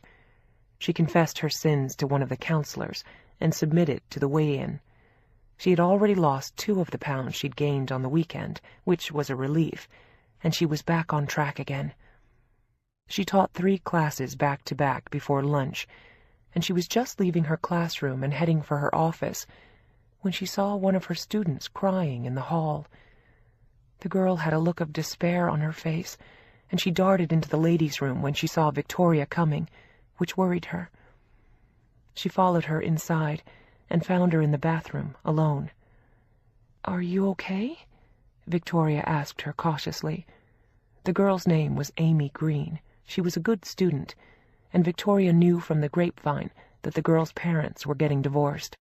"Yeah, I'm fine," Amy said, dissolving into tears again. Victoria handed her several tissues, and Amy blew her nose and looked embarrassed. "Is there anything I can do?" The girl shook her head, speechless with despair. "Do you want to come to my office for a few minutes, or go for a walk?" Amy hesitated, and then nodded. Victoria had always been nice to her, and Amy thought she was cool. Her office was only a few doors away, and Amy followed her. Victoria closed the door as soon as Amy walked in, and she waved her to a chair. Victoria poured some bottled water into a glass and handed it to her, while Amy dissolved into uncontrollable sobs again. Things weren't looking good. Victoria sat quietly, waiting for her to calm down, and then finally, Amy looked at her in utter terror. "I'm pregnant," she sobbed. "I didn't even know. I just found out yesterday." And it was easy to guess who the boy was. She had been dating the same one for 2 years, and he was a nice kid. They were both graduating in June. It suddenly pushed all thoughts of her sister's wedding from Victoria's mind. "Have you told your mom yet?" Victoria asked quietly, handing her more tissues. "I can't. She'll kill me. She's upset about the divorce." Her father had left for another woman, and Victoria had heard rumors about it. "And now this. I don't know what to do." "Does Justin know?" Amy nodded. "We just went to the doctor. We used a condom, and it broke, and I stopped taking the pill because it made me sick." "Shit," Victoria said, and Amy laughed through her tears. "You can say that again." "Okay, shit." This time they both laughed, although it was no laughing matter. "Do you know what you want to do about it?" It was a decision she would have to make with her parents, but Victoria could listen. "I don't know. I'm too young to have a baby, but I don't want to have an abortion. Will they kick me out of school?" She looked panicked, and was suddenly sorry she had told her. "I don't know," Victoria said honestly. In her 7 years at the school, she had never dealt with this before. She knew other students had gotten pregnant, and she had heard about it, but she had never been in the front lines or the first to know. Those things were usually handled by the counseling staff, the dean of students, or the headmaster. She was just an English teacher, even if she was the head of the department. But she was a woman and could relate to this young girl, although it had never happened to her. And she hated not to have Amy graduate. She had a real shot at Yale or Harvard, and all of the first-rate schools she had applied to. "Maybe we can work something out." She knew they had never allowed a pregnant student to attend classes. "I think you need to talk to your mom first." "It'll kill her." "No, it won't. Things like this happen to lots of people. You just have to find the right solution, whatever that is. That's up to you and your mom. Do you want me to talk to her with you?" "No.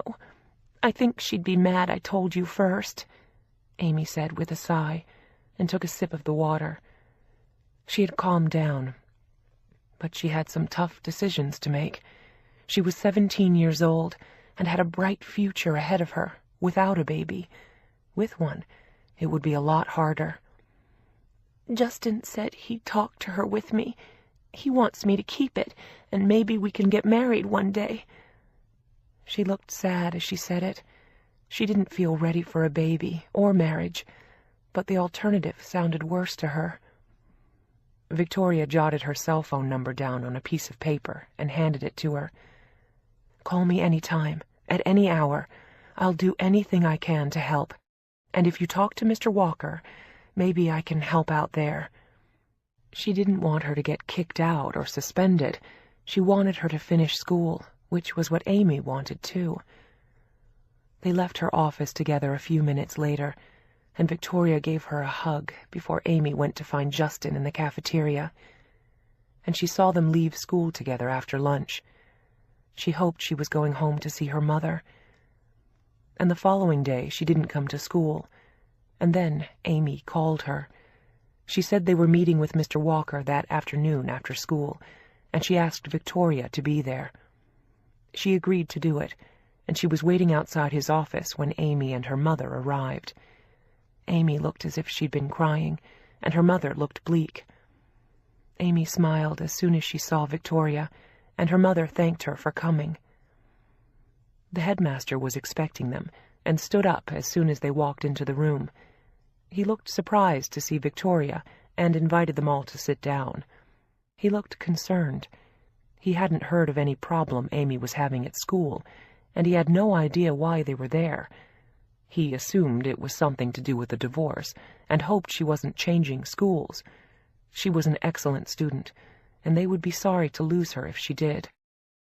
He looked startled when Mrs. Green told him that Amy was pregnant. He looked instantly sorry for her. It wasn't the first time this had happened, but it was always a tough situation for the student and the school. Mrs. Green said the baby was due in May, and then she amazed Victoria and the headmaster by saying that Amy had decided to keep it. Her mother was going to take care of the baby when Amy went to college in the fall. She had applied to Barnard and NYU and could stay home with the baby. Amy's mother was being very supportive about it, and Amy looked less upset than she had 2 days before. "What we need to know," Mrs. Green said as calmly as she could, "is if Amy can stay at school here, or if we have to remove her from the school." It was one of their biggest fears at the moment, and would probably impact whether she went to college if her senior year were completely disrupted. "Amy, how would you feel about being here?" the headmaster asked her directly. "Would that be too hard on you, with everyone talking and aware of your situation?" "No, since I'm keeping the baby anyway." She smiled gratefully at her mother, and Victoria could see that it hadn't been an easy decision, but she thought they had made the right one. She thought having the baby and giving it up would be a huge mistake, and much more traumatic to Amy than the adjustment she would have to make now. And if her mother was willing to help, she could go on with her life. "I'd rather stay here," Amy said honestly, and the headmaster nodded. He had never allowed a pregnant student to stay in school, but he didn't want to destroy her academic career either. He had a responsibility to her as well as the other students. He was trying to figure out how soon it would show.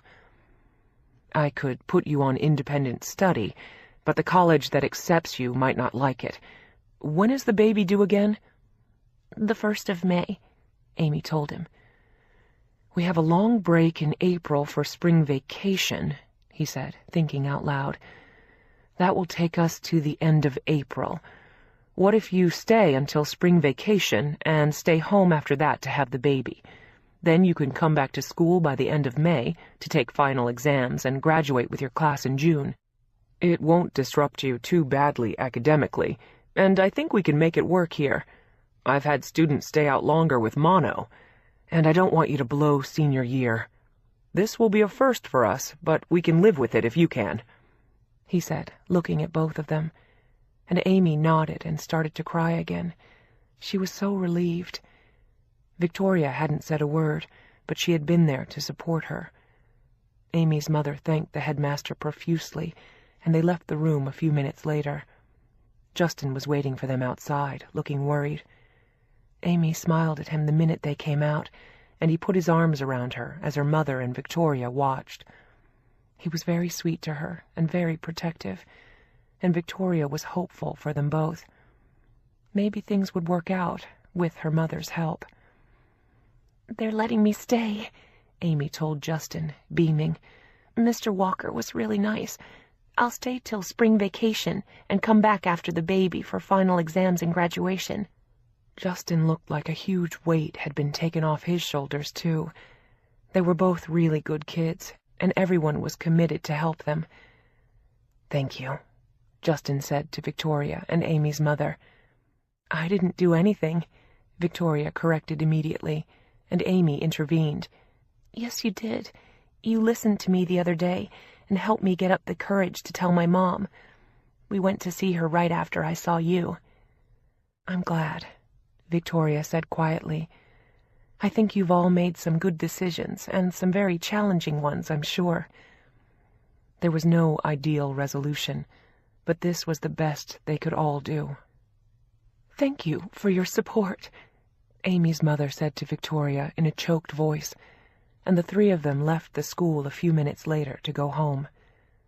It made Victoria think of her sister.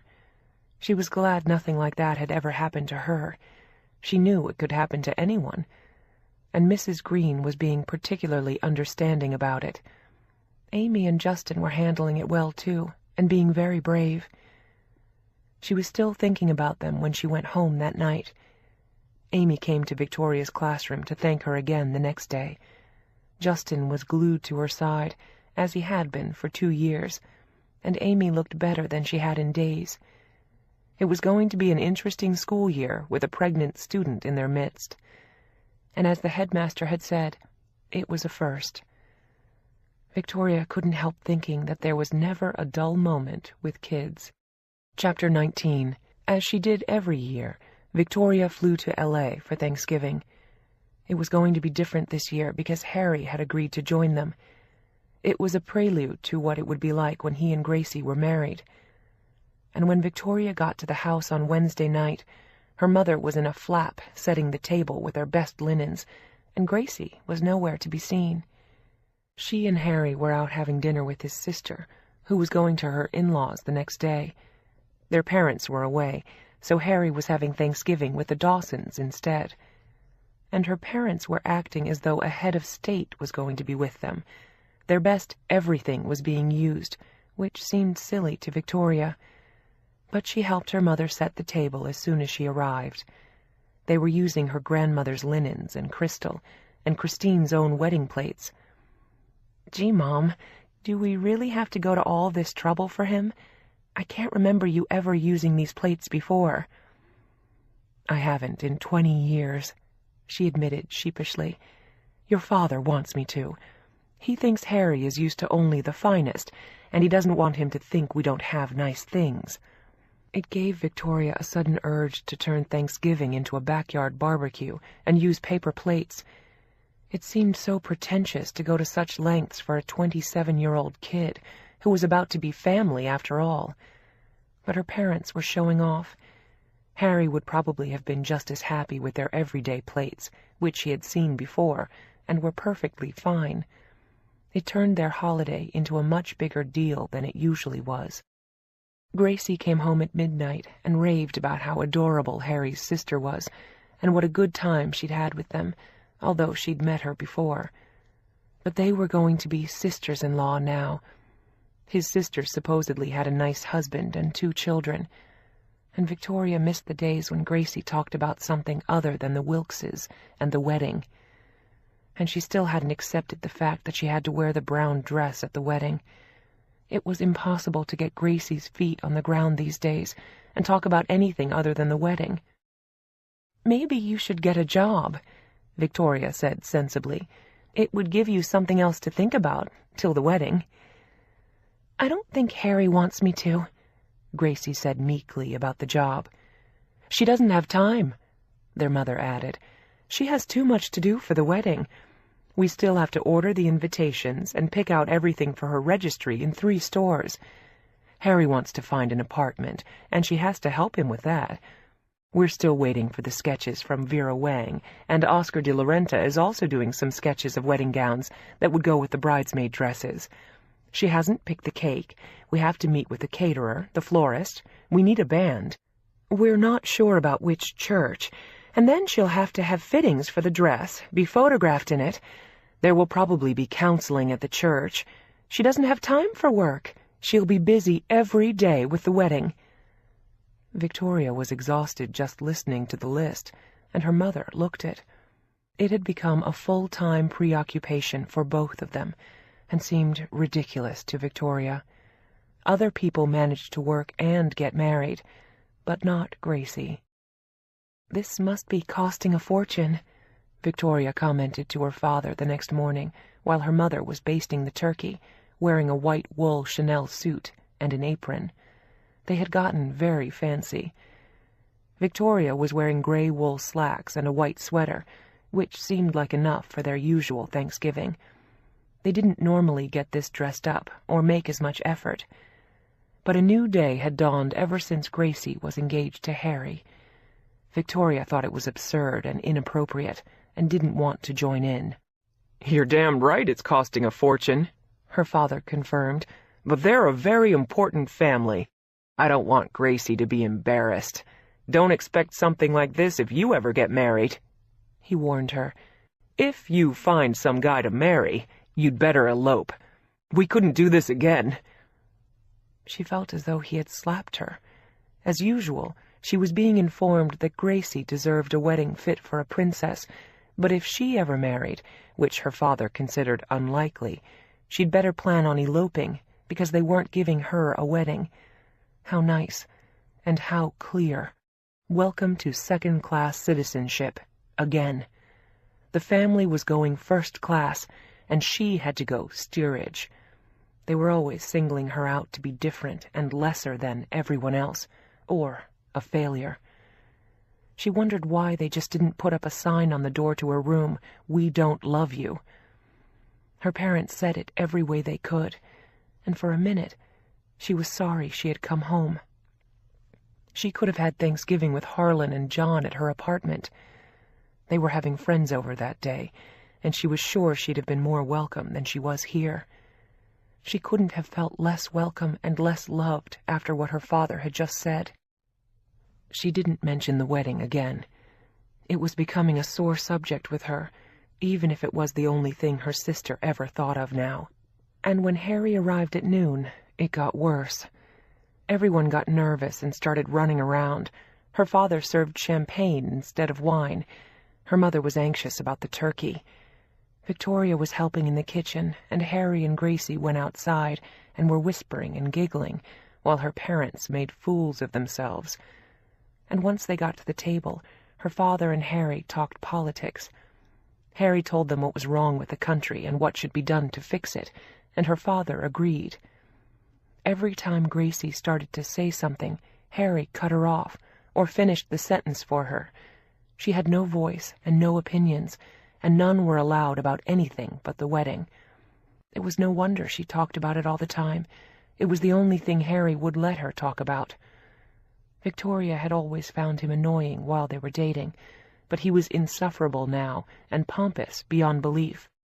Between Harry and her father, she wanted to scream. Gracie played stupid all the time now to please Harry, and her mother kept running back and forth to the kitchen. Victoria didn't have an intelligent conversation with anyone all afternoon, and she finally walked out into the backyard after the meal to get some air. She was horrified by what Gracie was getting herself into, and when she came outside to find Victoria, her older sister looked at her in despair. "Baby, you're smarter than this. What are you doing? Harry doesn't even let you say anything. How can you be happy like this? There's life after the wedding. You can't be with a man who runs you over all the time and tells you what to think." "He doesn't do that," Gracie said, looking upset by what her sister had said. "He's wonderful to me." "I'm sure he is, but he treats you like a doll with no brain." Gracie looked shocked, and she started to cry as Victoria tried to hug her, and Gracie wouldn't let her. "How can you say something like that?" "Because I love you, and I don't want you to screw up your life." It was as blunt and honest as she could be, and she thought it needed to be said. "I'm not. I love him, and he loves me, and he makes me happy. He's just like Dad. He doesn't listen to Mom either. None of us do. We just listen to him, and she goes out and plays bridge. Is that who you want to be when you grow up? You should have a job and something intelligent to do now. You're a smart girl, Gracie. I know that's a sin in this family, but in the real world, it's a good thing." "You're just jealous," Gracie said angrily, "and you're mad about the brown dress." She sounded like a petulant child. "I'm not mad. I'm disappointed you're making me wear something that I'll look awful in. But if it's important to you, I'll wear it. I just wish you'd have picked something I'll look good in, too, not just your friends. It's your wedding. You call the shots. I just don't want you to give up your brain at the altar and trade it for a wedding ring. I think that would be a very bad trade." "I think you're being a bitch," Gracie said, and stomped back inside. As Victoria stood outside and wondered how soon she could leave and fly back to New York. The next plane wouldn't be too soon for her. They were so busy showing off for Harry and trying to impress him that the holiday had been totally destroyed for her. She went back inside and had coffee with the others, and Victoria didn't say anything. Gracie was sitting on the couch next to Harry, and a few minutes later Victoria went out to the kitchen to help her mother do the dishes. They all had to be washed by hand, they were so delicate. Her father stayed in the living room to talk to Harry. It had been a hard day for Victoria. They felt even more like someone else's family now. Everyone had a place and a role here, except her. Her role was that of misfit and outcast, and it wasn't one she enjoyed. "The turkey was good, Mom," she said as she dried the dishes. "I thought it was too dry. I got nervous and left it in too long. I wanted everything to be perfect for Harry."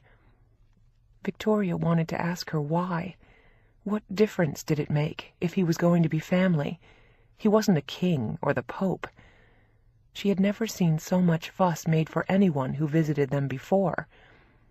"He's used to all the finer things in life," her mother added with a smile. "Gracie will have a wonderful life with him." Victoria wasn't so sure. In fact, she was sure Gracie wouldn't if he never let her finish a sentence or say a word. He was a handsome, intelligent man from a wealthy family, but Victoria would have preferred being alone forever to being married to him. She thought her sister was making a terrible mistake. He was insensitive, opinionated, domineering, full of himself, and he seemed to have no respect for Gracie as a person, just as a decoration or a toy. She was marrying their father, or maybe worse. Victoria didn't say another word about it for the rest of the day and evening, and she tried to make peace with her sister the next day. They met for lunch at Fred Siegel's, which had always been one of their favorite places, and Gracie still looked unhappy about what Victoria had said the day before. But she warmed up halfway through lunch, and Victoria was so upset she ate a full plate of pesto pasta and the entire basket of bread. She realized that being around her family was what made her eat excessive amounts, but she couldn't help herself. "When are you going back?" Gracie asked her as Victoria paid the check. Gracie looked as though she had forgiven her by the end of lunch, which was something of a relief. She didn't want to leave on bad terms. "I think I'll go back tomorrow," Victoria said quietly. "I have a lot of work to do." Gracie didn't argue with her. She knew they were out of step with each other these days. Gracie thought it was just the pressure of the wedding, but Victoria knew it was deeper than that, and it made her sad. She felt as though she were losing her baby sister to them. That had never happened before, and Harry had added his weight to theirs, and he was one of them, too. Victoria felt like an orphan as never before, and it was the loneliest feeling in the world. For once, food wouldn't dull the pain. She hadn't even eaten dessert on Thanksgiving, and she usually loved pumpkin pie with whipped cream. Her father didn't notice Victoria's abstinence, but if she had eaten dessert, he would have commented on that, and the size of the portion she took. There was no winning with them. It was hopeless. She made a reservation for a flight on Saturday morning, and she had dinner with her parents on Friday night. Grace was at Harry's, and Victoria called her when she left. They all said they'd see her at Christmas, but she had made a decision. She wasn't coming back to L.A. for Christmas. She didn't tell them, but she knew there was no point. There was nothing for her to come back to. She'd be there for the wedding, and not before. She was going to spend Christmas with Harlan and John. That was her home now, not this. It was a major step for her. She felt like she had lost her little sister, who had been her only ally for years, and no longer was. Her father took her to the airport, and Victoria kissed him goodbye. It was an empty feeling as she looked at him. He told her to take care of herself, and she knew he probably meant it. She thanked him, and walked toward security, and didn't look back. She had never been as relieved in her life as when the flight took off, and she left L.A. The plane headed toward New York, and she knew she was going home. Chapter 20. The days between Thanksgiving and Christmas were always chaotic at school, but Victoria made sure she checked in at Weight Watchers every week, no matter how busy she was. No one was in the mood to work. Everyone was anxious to go on vacation, and once exams were over, all anyone talked about was what they were doing for the holidays. There were trips to the Bahamas, visits to grandmothers in Palm Beach or relatives in other cities. There were ski trips to Aspen, Vail, Stowe, and a few who even went to Europe to ski, in Gstaad, Val d'Isère, and Courchevel. They were definitely rich kid vacations in fancy locations around the world. Victoria was startled to hear one of her students discuss her holiday plans. She was talking about it to two other girls as they packed up their things after class, and Victoria couldn't help overhearing. The girl's name was Marjorie Whitewater, and she blithely announced that she was having a breast reduction over Christmas. It was a gift from her father, and the other two girls were asking about it. One of them laughed and said she was having the opposite procedure. Her mother had promised her breast implants as a graduation present next summer.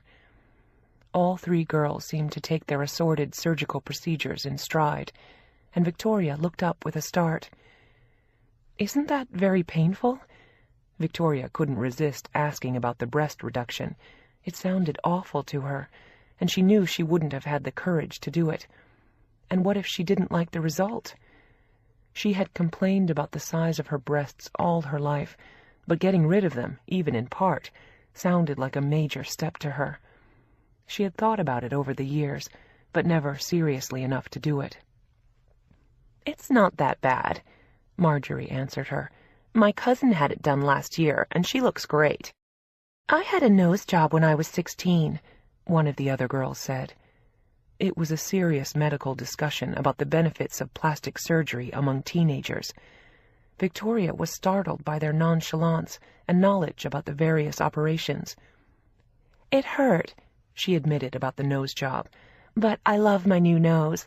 Sometimes I forget it's not the one I was born with. I hated my old nose." The other two laughed, and Victoria shyly spoke up. "I hate my nose," Victoria confessed to the three students. It was a fascinating conversation. She had happened into it accidentally, but she was part of it now. "I always have." "Then you should change it and get a new one," one of the girls said easily. "It's not a big deal. My surgery wasn't too bad. My mom had a facelift last year." The others were impressed, and Victoria was mesmerized by what they said. It had never occurred to her to change her nose. She had said it jokingly, but she'd never actually considered it an option for her. She wondered how expensive it was, but she didn't want to ask the kids. She said something to Harlan about it that night. "Do you know any plastic surgeons?"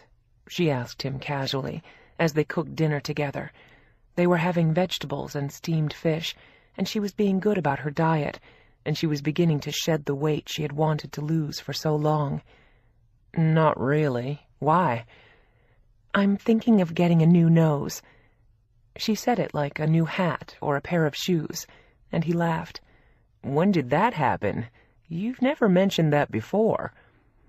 "I was listening to some of my students after class today. They're an absolute encyclopedia of surgical procedures. One got a new nose 2 years ago. Another one is having a breast reduction over Christmas, as a Christmas gift, no less. And the other one is getting breast implants next summer for graduation. I felt like I was the only one in school with my original parts, and these are just kids," she said in amazement. "Rich kids," John added. "None of my students get nose jobs and implants for Christmas." "Anyway, I don't know how expensive it is, but I was thinking of treating myself to a new nose over Christmas. I'm not going home, so I've got the time." "You're not?" Harlan was surprised to hear that she was staying in New York. "When did you decide that?" "At Thanksgiving. My family is too crazy these days with the wedding, and now that my sister's fiancé is part of it, I'm outnumbered. There are too many of them and only one of me. I'm not going back till the wedding." "Have you told them that?" "Not yet. I thought I'd tell them closer to Christmas. I just thought I'd ask about the surgeon. I didn't want to ask the kids in school." Harlan didn't say anything, but he gave her 3 names of plastic surgeons the next day. He had gotten them from people he knew who said they were pleased with their work, and Victoria was thrilled. She called 2 of them the next day. One was leaving on vacation over the holidays, and the other one, a woman, gave her an appointment for the end of the week. They referred to it as rhinoplasty, and she told Harlan she felt like a rhinoceros going in to get her horn removed, and he laughed. She went to see Dr. Carolyn Schwartz on Friday afternoon. She had a bright, cheerful office on Park Avenue, not far from school, and Victoria walked over after her last class. It was a cold, sunny day, and a nice walk after being cooped up in school. Dr. Schwartz was pleasant and young. She explained the procedure to her and how much it cost. Victoria was impressed by how reasonable it was. She could actually afford it. And Dr. Schwartz said that she'd be pretty bruised for about a week, and then it would start to fade. She could cover it with makeup when she went back to school. She had an opening on her surgical calendar the day after Christmas, and Victoria looked at her for a long moment and then grinned. "I'll take it. Let's do it. I want a new nose." She hadn't been as excited about anything in years. The doctor showed her computer printouts of possible noses for her, after taking a photograph of her profile and full face. Victoria said, after looking at all of them, that she wanted a variation of her sister's nose, so she'd look like part of the family, and the doctor suggested a modification of it to suit Victoria's face. Victoria said she would drop off a photograph of her sister the following week, after she went through some photographs she had at home. She had always thought that Gracie had a gorgeous nose, unlike hers, which made her look like a Cabbage Patch doll, she said, and the doctor laughed. She assured her that it was a fine nose, but they could do better. With the help of the computer, she showed her several possibilities, and Victoria liked them all. Anything seemed better to her than the nose she had. When Victoria left her office, she felt as if she were walking on air. The nose she had hated all her life, and that her father had made fun of, was about to go. So long, nose. She told Harlan and John about it as soon as she got home. They were stunned that she had already made the decision and had an appointment to get it done. The only problem, she explained, was that she'd need someone to pick her up at the hospital after the surgery. She looked at them hopefully, and John said he'd be there, since he'd be on vacation too. She had discussed liposuction with the surgeon too, which sometimes seemed like an easier option than all her dieting, and a quick fix. But when Dr. Schwartz described it to her, it sounded more unpleasant than she'd thought, and she decided against it, and stuck with her plan for a new nose. The last days of school were fraught with the usual tensions and pre-holiday excitement. She had to press her students to complete assignments and get them turned in. She urged them all to work on their college essays during vacation, and she knew some would, and most wouldn't, and then there would be a mad scramble in January to get them done before the deadline the colleges imposed. And there was a major drama in the last week of classes, when one of the juniors was found using drugs at school. He was doing a line of coke in the bathroom, and one of the other kids turned him in. His parents had to be called, and he was suspended. The headmaster handled it, and the parents agreed to put their son in rehab for a month. Victoria was glad it wasn't one of her students, and she didn't have to get involved. It sounded like a mess to her. She had her own students to worry about. She was keeping an eye on Amy Green, who was doing good work in school, and her pregnancy still didn't show, and probably wouldn't for a long time. And all was going well for her. Victoria finally told her parents the week before Christmas that she was not coming home for the holidays. They said they were disappointed, but they didn't sound it to her. They were busy with Gracie and Harry, and they were planning to have dinner with the Wilkses before they left for Aspen for the holidays. Gracie called her and was genuinely upset that she wasn't coming, and to justify it, Victoria confessed that she was getting a new nose, and Gracie was shocked, but amused. "You are? Why? That's so silly. I love your nose." "Well, I don't. I've been stuck with Dad's grandma's nose all my life, and I'm turning it in for a new one." "Whose nose are you getting?" Gracie asked her, still shocked and disappointed that she wasn't coming home. But she understood it better now. Her sister didn't tell her that even without the rhinoplasty she wouldn't have come. There was no need to say that. "My own, kind of an individualized version of yours and Mom's," Victoria said, and Gracie laughed. "We picked it out on the computer, and it suits my face a lot better than the one I have." "Will it hurt a lot?" Gracie sounded worried for her, which touched Victoria. Gracie was the only one who ever cared about her, no matter what. "I don't know," Victoria said honestly. "I'll be asleep." "I mean, after." "They'll give me pain pills to take home, and she said I'll be pretty bruised for several weeks, and slightly swollen for many months, although most people won't see it. But I have nothing planned anyway, so this is a good time. I'm doing it the day after Christmas." "There goes your New Year's Eve," Gracie said sympathetically, and Victoria laughed. "I have no one to spend it with anyway, so I'll stay home. I think Harlan and John are going skiing in Vermont. I'll be fine. You can keep me company if you want." "Harry and I are going to Mexico over New Year," she said apologetically. "Then I'm glad I'm staying here." "Send me a picture of your new nose, after it's not blue anymore." They talked about it for a few more minutes, and afterward Victoria was in a good mood and decided to go to the gym. It was bitter cold outside, but she didn't want to get out of the routine. She was being very good and using the treadmill at home, too. The doctor had told her that she wouldn't be able to exercise at first after surgery, so she wanted to do all she could beforehand. She didn't want to get out of shape while she was nursing her nose.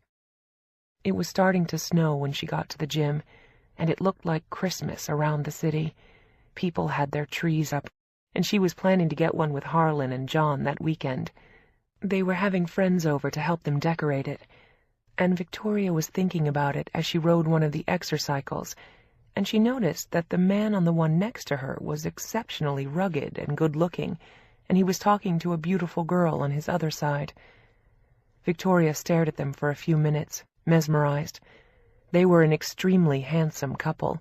They looked like they got along very well, and they laughed a lot. For a lonely moment, she couldn't help envying them the relationship they obviously shared. She was wearing her iPod, so she couldn't hear what they were saying, but their faces as they looked at each other were warm and loving, and watching them tore at her heart. She couldn't even imagine having a man who looked like that in her life. The man exercising next to her had piercing blue eyes and dark hair, and a square jaw and chin with a deep cleft in it. He had broad shoulders and long legs, and she noticed that he had nice hands. She was embarrassed when he turned and smiled at her. He had sensed her staring at him, so she looked away. And then she noticed him looking at her again and admiring her legs when she got off the bike. She was wearing leggings and a sweatshirt, and he was wearing a t-shirt and shorts. And she thought that their relationship must be very secure for the woman he was with not to get upset when he looked at her like that. She seemed not to be bothered at all. Victoria had smiled at him and then left the gym to go home. She could hardly wait for her vacation to get her new nose. She hated to miss time at the gym, but she promised herself to work twice as hard on her workout program as soon as she could start again. With a newly toned, slimmer body and a better nose, she could hardly wait for her new life to begin. She was smiling to herself, thinking about it, and feeling hopeful as she left the gym that night. Chapter 21. Victoria spent a quiet Christmas with Harlan and John at the apartment, and although she missed Gracie, she was happy not to have to travel during the holidays or deal with her family's hysteria over the wedding. It was still 6 months away, and everyone was already nuts, particularly her parents. It was the first time she hadn't gone home, and it felt strange, but peaceful. She, Harlan, and John exchanged presents on Christmas Eve, as she did with her family usually. and they went to midnight mass afterward. The traditions hadn't changed, just the people and the venues. It was a beautiful mass at St. Patrick's Cathedral, and although none of them was particularly religious, they found it very moving, and they came home and had tea in the kitchen and went to bed. And she talked to Gracie several times the next day. She was shuttling back and forth between their parents and the Wilkses, and Harry had given her diamond earrings for Christmas, which she told Victoria were gorgeous. On Christmas night, Victoria was extremely nervous about what was going to happen the next day. They had given her pre-op instructions. She couldn't eat or drink after midnight, couldn't take aspirin. She had never had surgery before and didn't know what to expect, other than a nose that she loved at the end of it, or at least not one that she hated as much as she had her present one all her life. She couldn't wait for the change. She knew it wouldn't transform her and suddenly make her beautiful, but she knew she would feel different, and that a major irritant that had embarrassed her for years would be altered. She kept looking in the mirror and couldn't wait for it to be altered. She already felt different. She was shedding the things that had made her unhappy, or trying to, and she was proud of herself for not going home for Christmas, as she had every year. Thanksgiving had just been too awful, and the Christmas she spent in New York was easy and warm, at least, with her roommates. It was sad, but her parents were just too hard for her to be around. Their overt, covert, and subliminal message was always the same: "We don't love you." For years she had tried to turn that around, and she couldn't. Now she no longer wanted to try. It was her first step toward health, and the rhinoplasty was another. It had deep psychological meaning for her. She wasn't condemned to be ugly and ridiculed by them forever.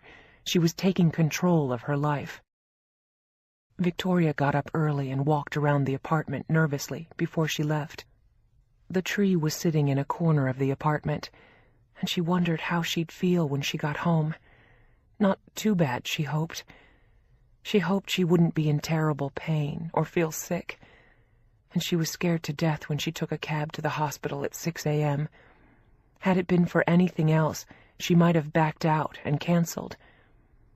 She was terrified when she walked through the double doors into the same-day surgery unit, and from then on, it was like being sucked into a well-oiled machine. People greeted her, had her sign papers, and put a plastic ID bracelet on her wrist. They drew blood, took her blood pressure, and listened to her heart. The anesthesiologist came to talk to her and reassured her that she would feel nothing and be asleep.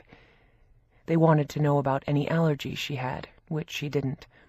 They weighed her, put her in a surgical gown, and had her put on elastic stockings to avoid blood clots, which seemed odd to her, since they were operating on her nose, not her knees or her feet, and the stockings felt funny, and went from her toes to the top of her thighs. And she hated the weigh-in, because on their scale she had gained 3 pounds, even if she insisted on taking off her shoes to be weighed. The war for her weight was not won yet. Nurses and technicians came and went.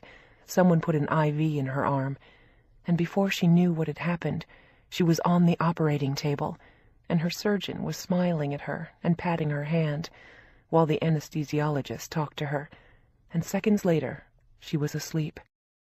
Nothing happened after that, and she woke up feeling incredibly groggy, while someone far, far away kept saying her name over and over again. "Victoria, Victoria, Victoria, Victoria." She wanted them to be quiet and let her sleep. What? They kept waking her up as she tried to go back to sleep. "Your surgery is over, Victoria," a voice said.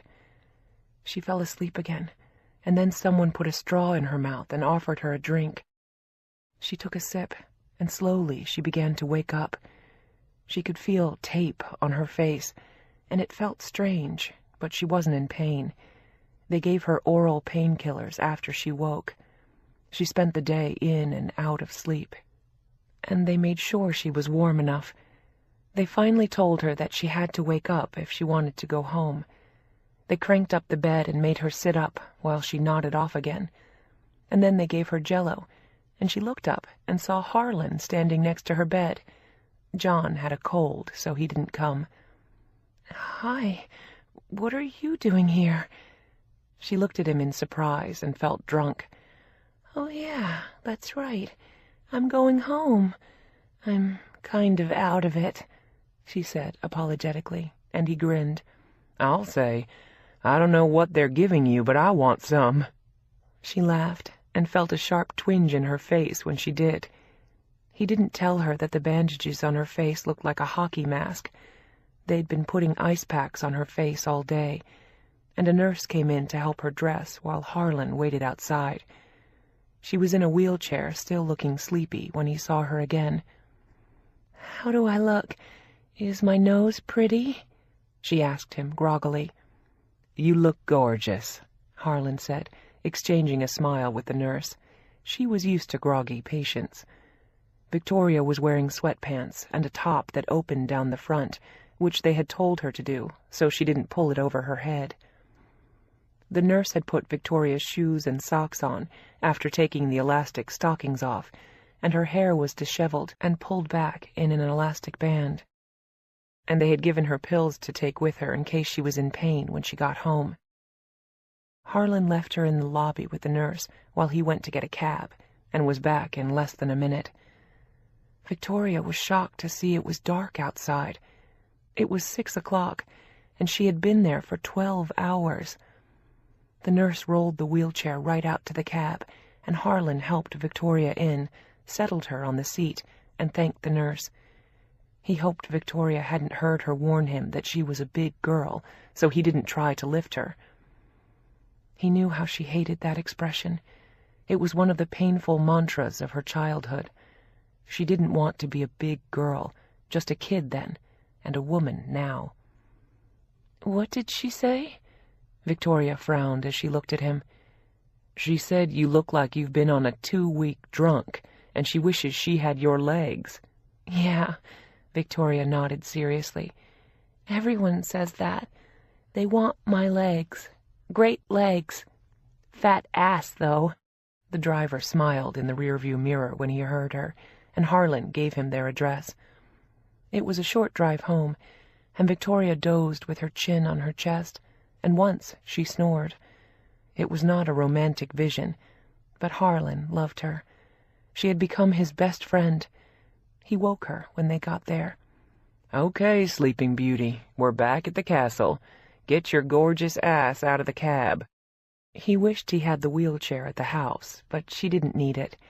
She was a little disoriented and woozy, but he got her in the elevator and into the apartment in minutes, and led her to the couch so she could sit down while he took off his coat and her own. John came out of their bedroom in a bathrobe and smiled when he saw her. She looked like an alien in the bandage that covered most of her face, with 2 holes for her eyes and a splint to protect her nose. She was quite a sight, but he made no comment about it to Victoria, and hoped she wouldn't look in the mirror. There had been cotton packing in her nose all day, but very little bleeding, and the nurse had removed it before she left. "Where do you want to be?" Harlan asked her gently. "On the couch or in bed?" She thought about it for a long moment. "Bed. I'm sleepy." "Are you hungry?" "No. Thirsty," she said, running her tongue over her lips. The nurse had given her Vaseline to put on them. "And cold," she added. They had put warm blankets on her at the hospital all day, and she wished she had one now.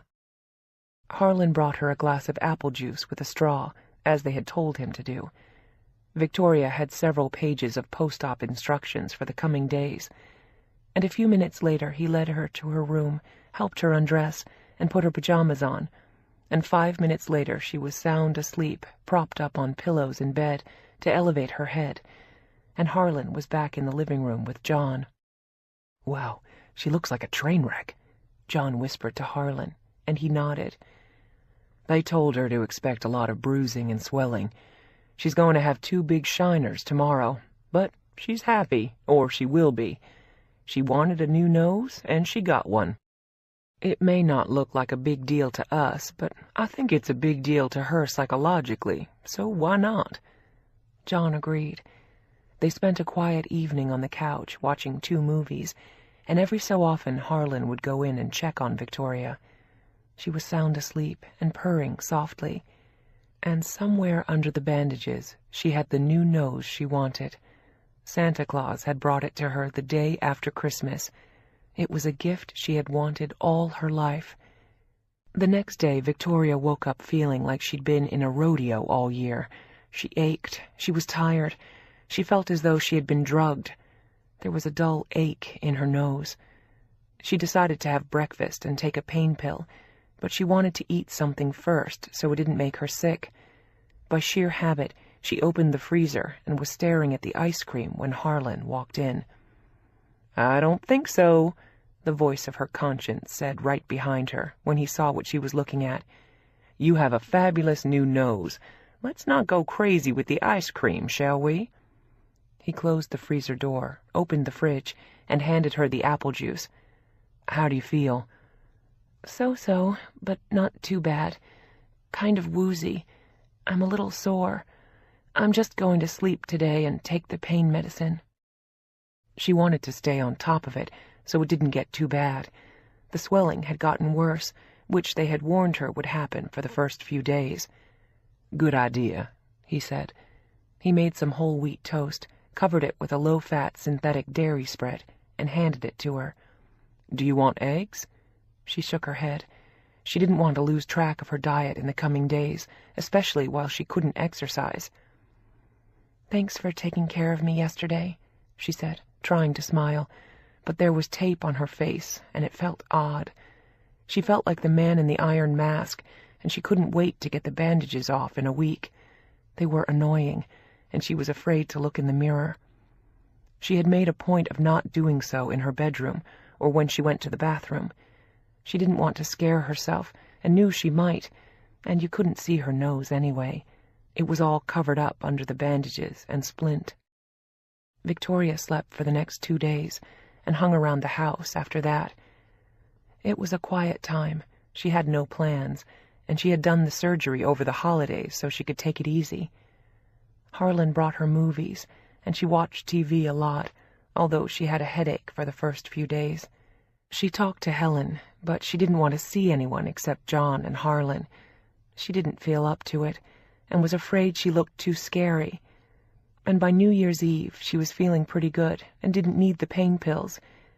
Harlan and John had gone skiing in Vermont by then, and she spent the evening alone watching TV and loving the idea that she had a new nose, even if she hadn't seen it yet. Gracie called her from Mexico that night. She was at the Palmilla Hotel in Cabo with Harry and some of his friends, and she said it was fabulous.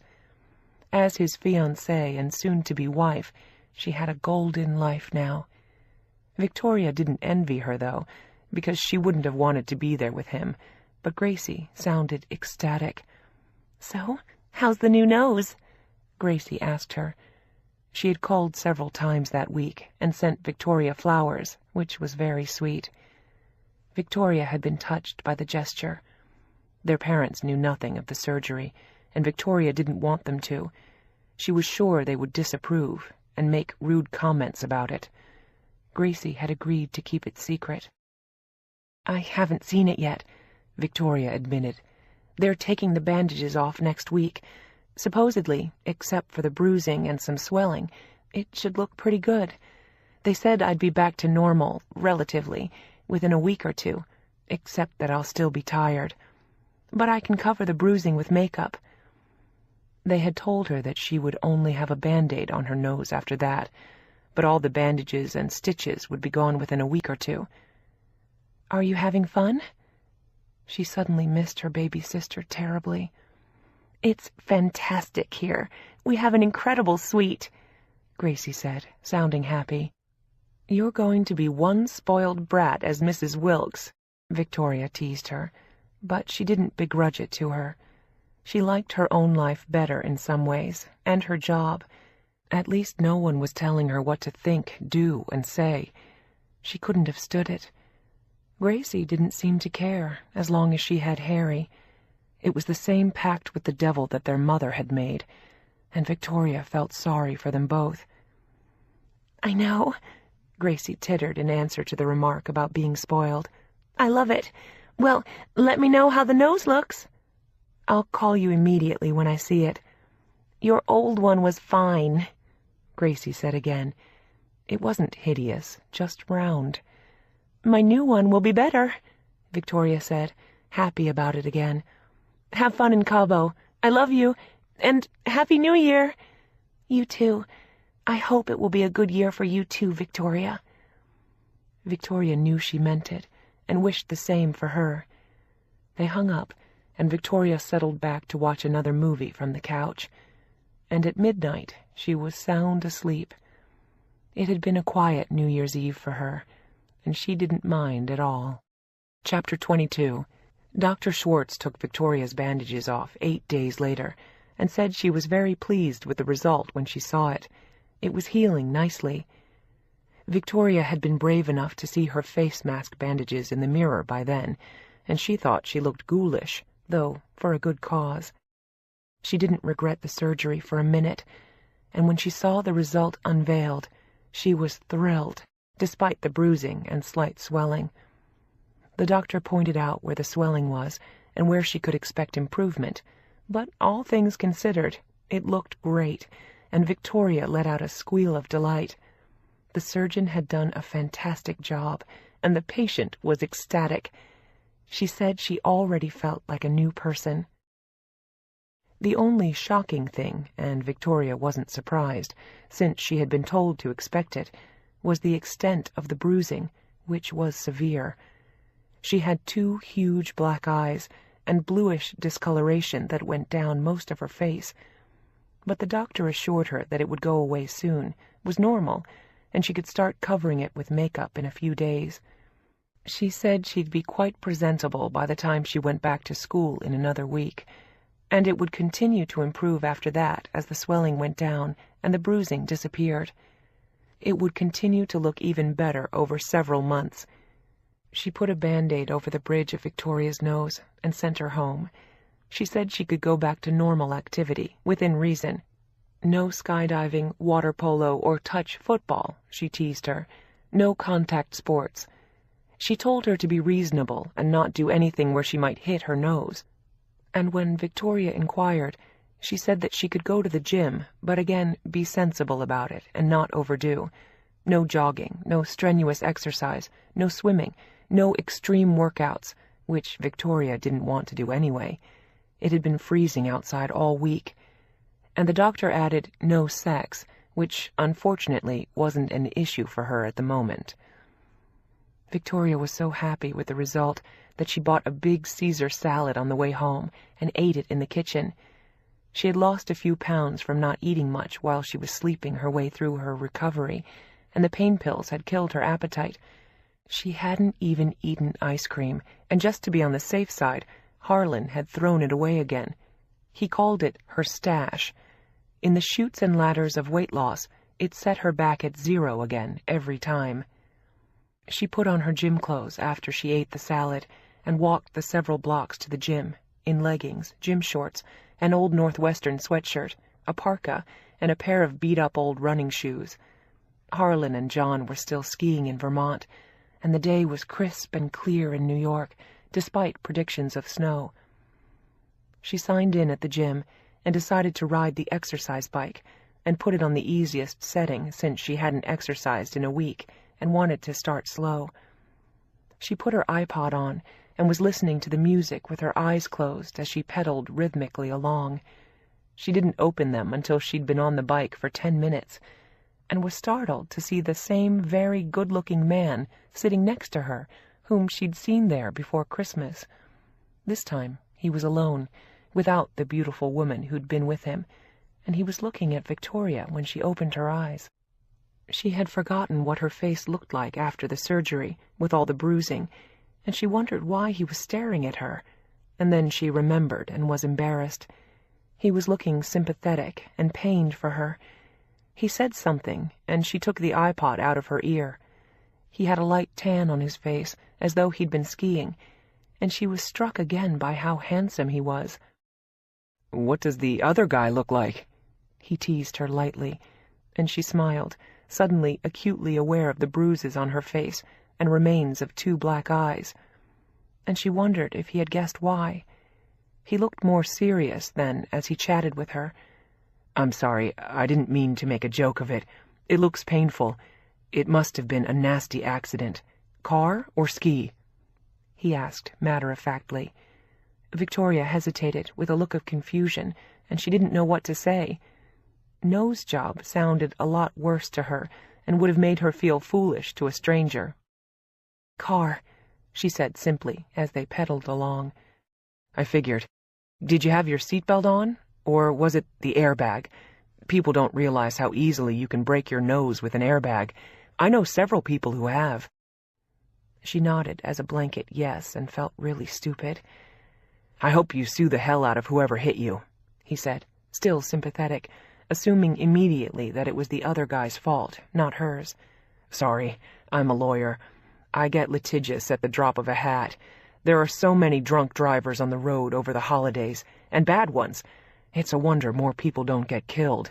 You were lucky." "Yes, I was. Very. I got a new nose," she thought to herself, but didn't say it. "I just came back from skiing in Vermont with my sister. She was with me the last time I saw you. The poor thing was minding her own business and got hit by a kid out of control on a snowboard and broke her shoulder. She came out from the Midwest to spend the holidays with me, and now she goes back with a broken shoulder. It's really painful. She was a good sport about it." Victoria was staring at him, with the information that the beauty he'd had with him was his sister. So where was his wife? She checked, and he had no wedding ring on, but a lot of men didn't wear them, so that meant nothing. And even if he wasn't married or didn't have a girlfriend, she couldn't imagine him wanting her, even with her new nose. She was still a big girl, even with a smaller, better nose. He pointed to her sweatshirt then. "Northwestern? My sister graduated from there." "Me too," Victoria said in a hoarse croak, which had nothing to do with her surgery. She was too dazzled by him to speak. "Great school. Shit weather, though. I wanted to get out of the Midwest after growing up there, so I went to Duke." It was in North Carolina, and one of the best schools in the country, Victoria knew. She tried to help her students get in there all the time. "My brother went to Harvard. My parents still brag about it. I couldn't get in," he said modestly with a grin. "I went to law school at NYU, which is how I wound up here. What about you? Native New Yorker or other?" He was chatting away as they rode the bikes, and it felt very surreal to her, riding along next to this gorgeous man who was telling her about his family, his education, where he came from, and asking about her. And he acted like her face was normal and not black and blue, and she didn't have 2 black eyes. He looked at her as though she was pretty, and she wondered if he was blind. "I'm from L.A., she answered his question. "I moved here after college. I teach at a private school." "That must be interesting," he said pleasantly. "Little kids or big ones?" "High school seniors, English. They're a handful, but I love them." She smiled, hoping she didn't look like a ghoul. But he didn't seem to think so, and didn't look bothered by it at all. "That's a tough age, judging by myself anyway. I gave my parents a tough time in high school. I stole my dad's car and totaled it twice. That's easy to do on black ice in Illinois. I was lucky I didn't get killed." He mentioned after that he had grown up in a suburb of Chicago, and she could guess that it was an affluent one. Despite the workout clothes, he looked well-heeled, had a good haircut, was well-spoken, polished, polite, and was wearing an expensive gold watch. She looked like a bum, and always went to the gym that way, and hadn't had a manicure in over a week. It was the one luxury she always indulged in, but she hadn't gone since the surgery. She didn't want to scare anyone, explain her bandages, and she wasn't going out anyway. Now, here she was next to the most gorgeous man she'd ever seen, and she hadn't combed her hair, and didn't even have nail polish on. Their bikes stopped at almost the same time, and they both got off. He said he was going to the steam room, and with a warm smile he stuck out his hand.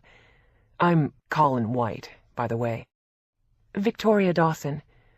They shook hands, and after a few inane words she picked up her things and left, and he headed to the steam room and stopped to chat with a man he knew along the way. Victoria was still thinking about him when she walked home. She felt good after some exercise at the gym, and he'd been nice to talk to. She hoped she would see him again. Her doctor was right, and by the time she went back to school, she could cover most of what was left of the bruising with makeup. There was a faint shadow still around her eyes, but she looked pretty good. And the swelling had come down a lot around her nose. Not all the way, but close. And she loved her new nose. She felt like she had a whole new face. She couldn't wait to see her parents in June and watch their reaction, if they noticed. The difference seemed enormous to her. She had just taught her last class of the day, after helping half a dozen students with the college essays they hadn't finished and were now panicked about, when 3 of the girls were lingering in the classroom, talking. One of them was the student who had had the breast reduction over Christmas, and the same threesome who had discussed it before. They were best friends. They went everywhere together at school. "How did it go?" Victoria asked cautiously. She didn't want to be too intrusive. "Not too painful, I hope." "It was great," the girl said, pulling up her sweatshirt and exposing her bra, since there were no boys in the room at the time. "I love my new boobs. I wish I'd done it sooner."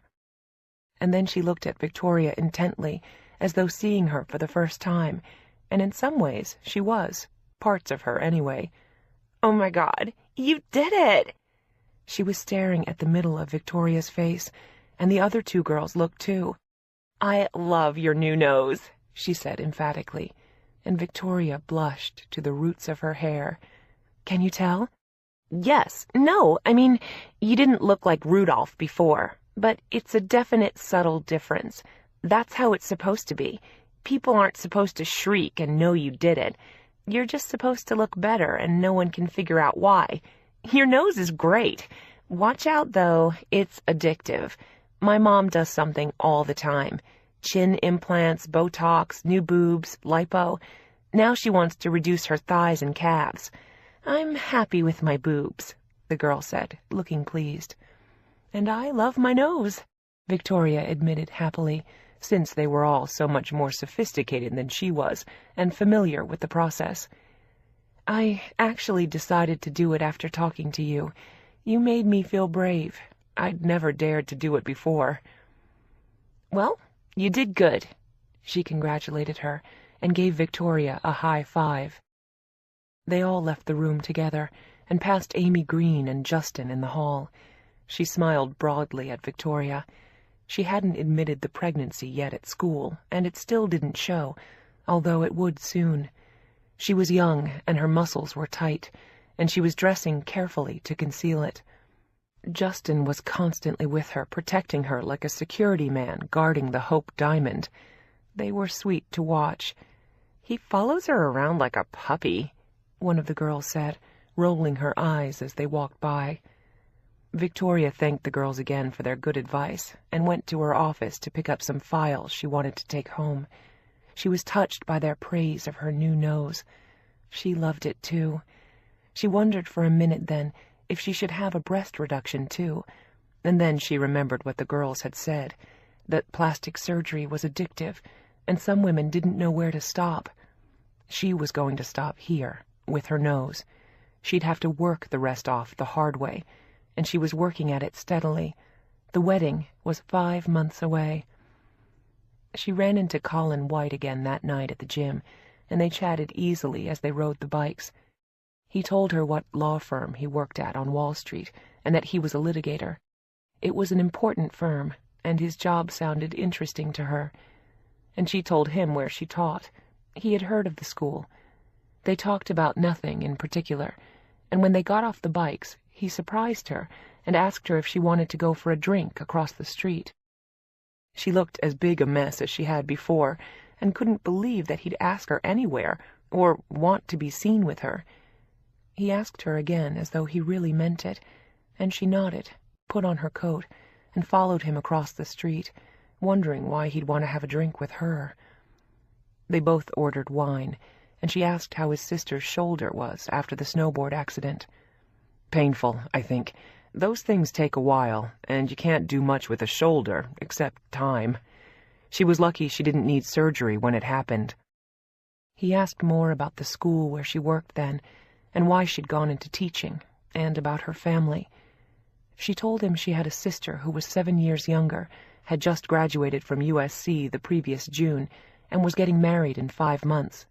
"That's pretty young," he commented, looking surprised, "especially these days." He told her he was 36, and she said she was 29. "I think so, too. Our parents got married at that age, right out of college, but people did that more then. Nowadays, nobody gets married at 23, which she will be in June. I was hoping she'd wait, but she won't. It's all about the wedding. My whole family is temporarily insane," she said with a rueful grin. "At least, I hope it's temporary. They're driving me nuts." "Do you like the guy she's marrying?"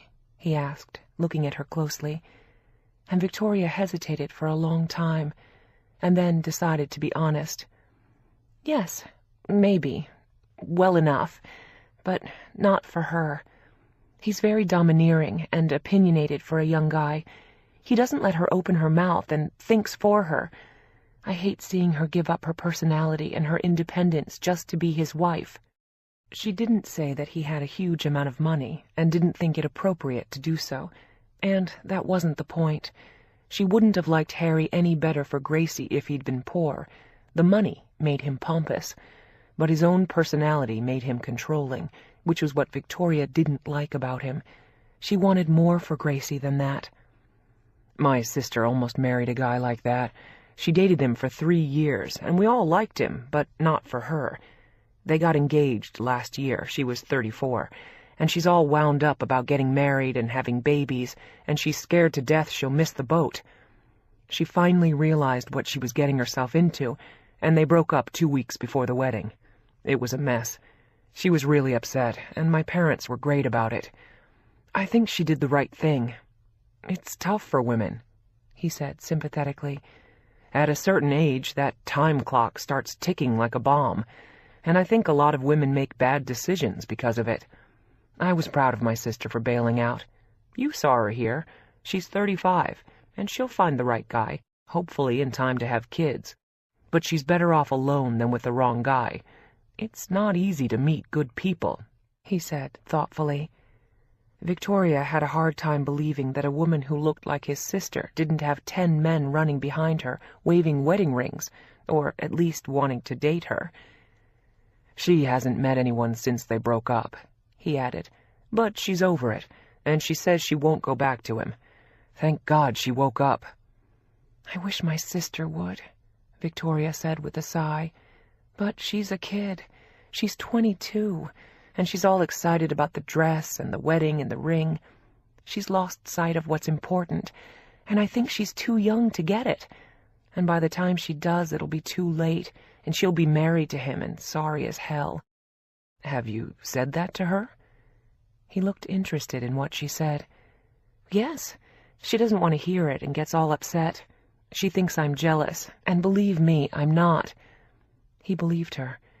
"And my parents are no help. They're big fans of the match, and they're impressed by who he is." She looked pensive then. "And he's a lot like my father. That's a tough one to fight." "You're swimming upstream on that one," he said wisely. "All you can do is say it and leave it at that.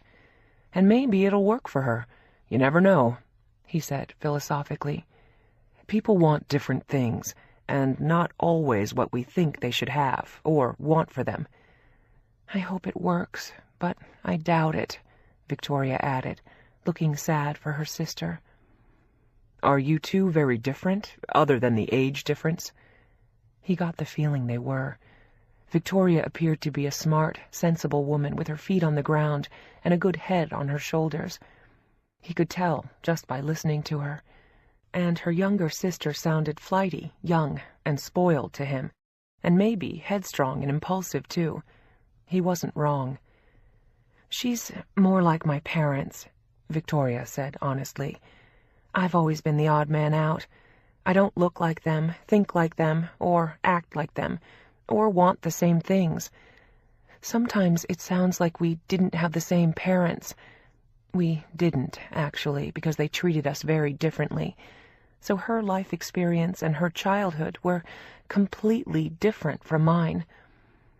He nodded as though he understood, and she had the feeling that what she was saying wasn't unfamiliar to him. He looked at his watch then and asked for the check.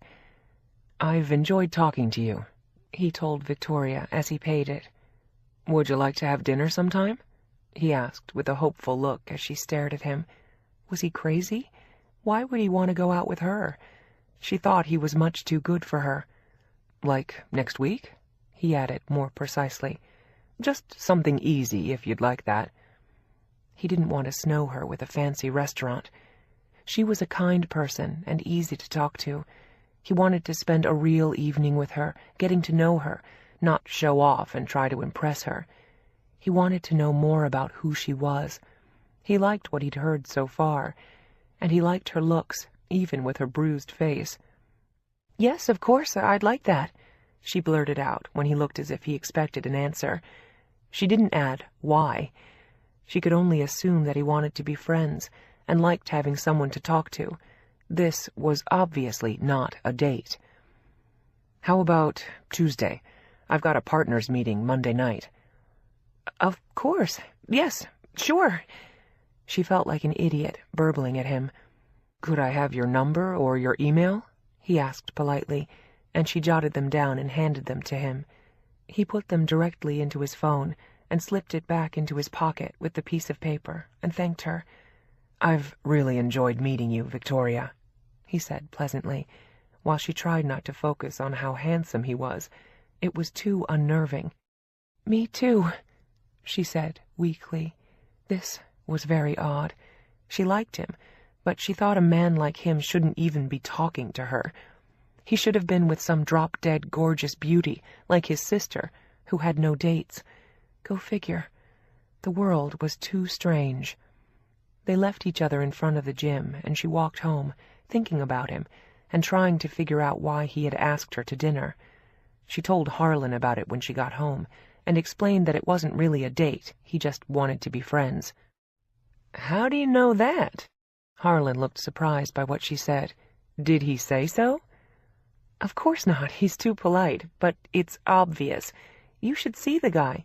He looks like a movie star, or a business mogul, or an ad in GQ. And look at me." She pointed to her workout clothes. "Now you tell me, would he date a woman that looks like me?" "And he was wearing black tie at the gym?" "Very funny. No, but guys like him don't date women like me. This is friendly, not a date. Trust me. I know. I was there." "Sometimes romances start out that way. Don't rule it out. Besides, I don't trust your interpretation. You don't know shit. All you know is your parents telling you that you're not deserving, you're not worthy, and no one will ever want you. Believe me, tapes like that play so loud you can't hear anything else, even when it's clear otherwise. I'm telling you, if this guy has any brains at all and eyes in his head, he knows you're smart, funny, a good person, bright as hell, good-looking, have fucking unbelievable legs, and he'd be the luckiest man in the world if he got you. So, maybe this guy is no fool." "It's not a date," she insisted again. "I'll bet you $5 it is," Harlan said firmly. "How will I know if it is?" She looked confused, while Harlan pondered the question. "Good point, since your radar is out of whack and you have no decoding skills. If he kisses you, obviously it's a date. But he won't if he has any manners on a first date. He sounds smarter than that. You'll just know. If he asks you out again, if he looks interested, If he makes nice little gestures, touches your hand, looks like he's enjoying you. Oh, fuck, Victoria, just take me with you and I'll tell you if it's a date. I'll figure it out for myself, she said primly, but it isn't. Just remember, you owe me $5 if it is, by any of the aforementioned criteria, and no cheating. I need the money. Then start saving, because you're going to owe me $5. It's not a date. She was sure of it. Don't forget your new nose, he teased her. That could swing the vote. I hadn't thought of that, she said, laughing. The second time he saw me, I had bruises all over my face and 2 shiners, and I wasn't wearing makeup. Oh, my God, Harlan said, rolling his eyes. You're right. It's not a date. It's true love. Double the ante. Make it 10. You're on. Start saving. He gave her a brotherly shove as they both left the kitchen and went back to their rooms. She had a stack of papers to correct, and the mystery of whether Colin White had asked her for a date would be solved soon enough. They were having dinner in 5 days. He hadn't asked her out over the weekend, which made her wonder if he had a girlfriend. She had been through that with Jack Bailey, and hoped it wasn't another situation like that. But this was nothing. She was sure. Just dinner with a friend. And it was less scary that way anyway. Chapter 23. 5 days later, on the day Victoria was supposed to have dinner with Colin White, she had to do one of those painful duties that sometimes went with her work. The father of one of the students had died suddenly of a heart attack on a ski slope in New Hampshire, and she had to go to the funeral, along with the headmaster and several other teachers. The family was devastated, and the youngest son was one of her seniors. There were 4 children in the family, and all of them had gone to Madison. It was a family that everyone loved, and she went to the funeral as part of a group with Eric Walker and a number of other teachers. It was very sad, and the eulogies were extremely moving when each of the children got up to speak, and everyone cried. Victoria's heart went out to her student. She put her arms around him and hugged him afterward, when they all went back to the family's apartment on 5th Avenue. She had taught his older brother, and one of his sisters, too, in her 7 years at the school, and liked them all. The oldest sister had gone to Madison before Victoria got there, and she was married now with 2 kids. Their father had been relatively young and in good shape, and his sudden death had been a terrible shock to all, and most of all, his children. It was a sobering experience, and Victoria spent the rest of the day quietly, and she tried not to think about it when Colin came to pick her up at 7. But she told him about it anyway, and he said he had an uncle who had died suddenly. It had been terrible for the family, but he said it was a great way to go, healthy, in no pain, just gone, after a great life. He made a good point. She met him downstairs, and they took a cab to a restaurant he knew and liked in the village. She had heard of it, and it was hard to get in. The Waverly Inn. It was lively, and the food was good. The atmosphere was wholesome, fun, and the food mostly American. They both ordered steaks, and she had to fight herself not to order the macaroni and cheese to go with it, which he said was great.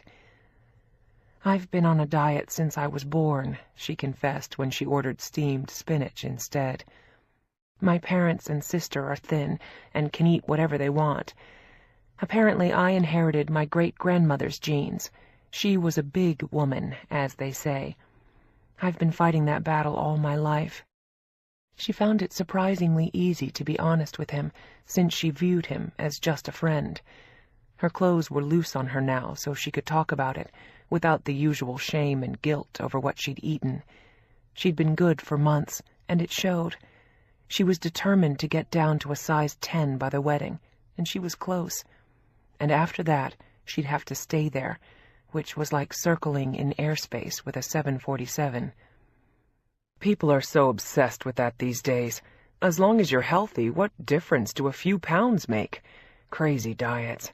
13-year-old girls on magazine covers who wind up in hospitals because they're so anorexic. Real women don't look like that. And who wants them to? No one wants a woman who looks sick or like she's been liberated from a refugee camp. All through history, women are supposed to look like you, Colin said simply, and he looked as though he meant it, and not like he was trying to butter her up. She stared at him in disbelief. Maybe he was crazy, or liked big women. It made no sense to her. They had an interesting conversation about art, politics, history, architecture, the latest books they'd read, the music they liked, the foods they hated, Brussels sprouts for both, and cabbage. She said she had tried a cabbage soup diet with great results that reversed immediately.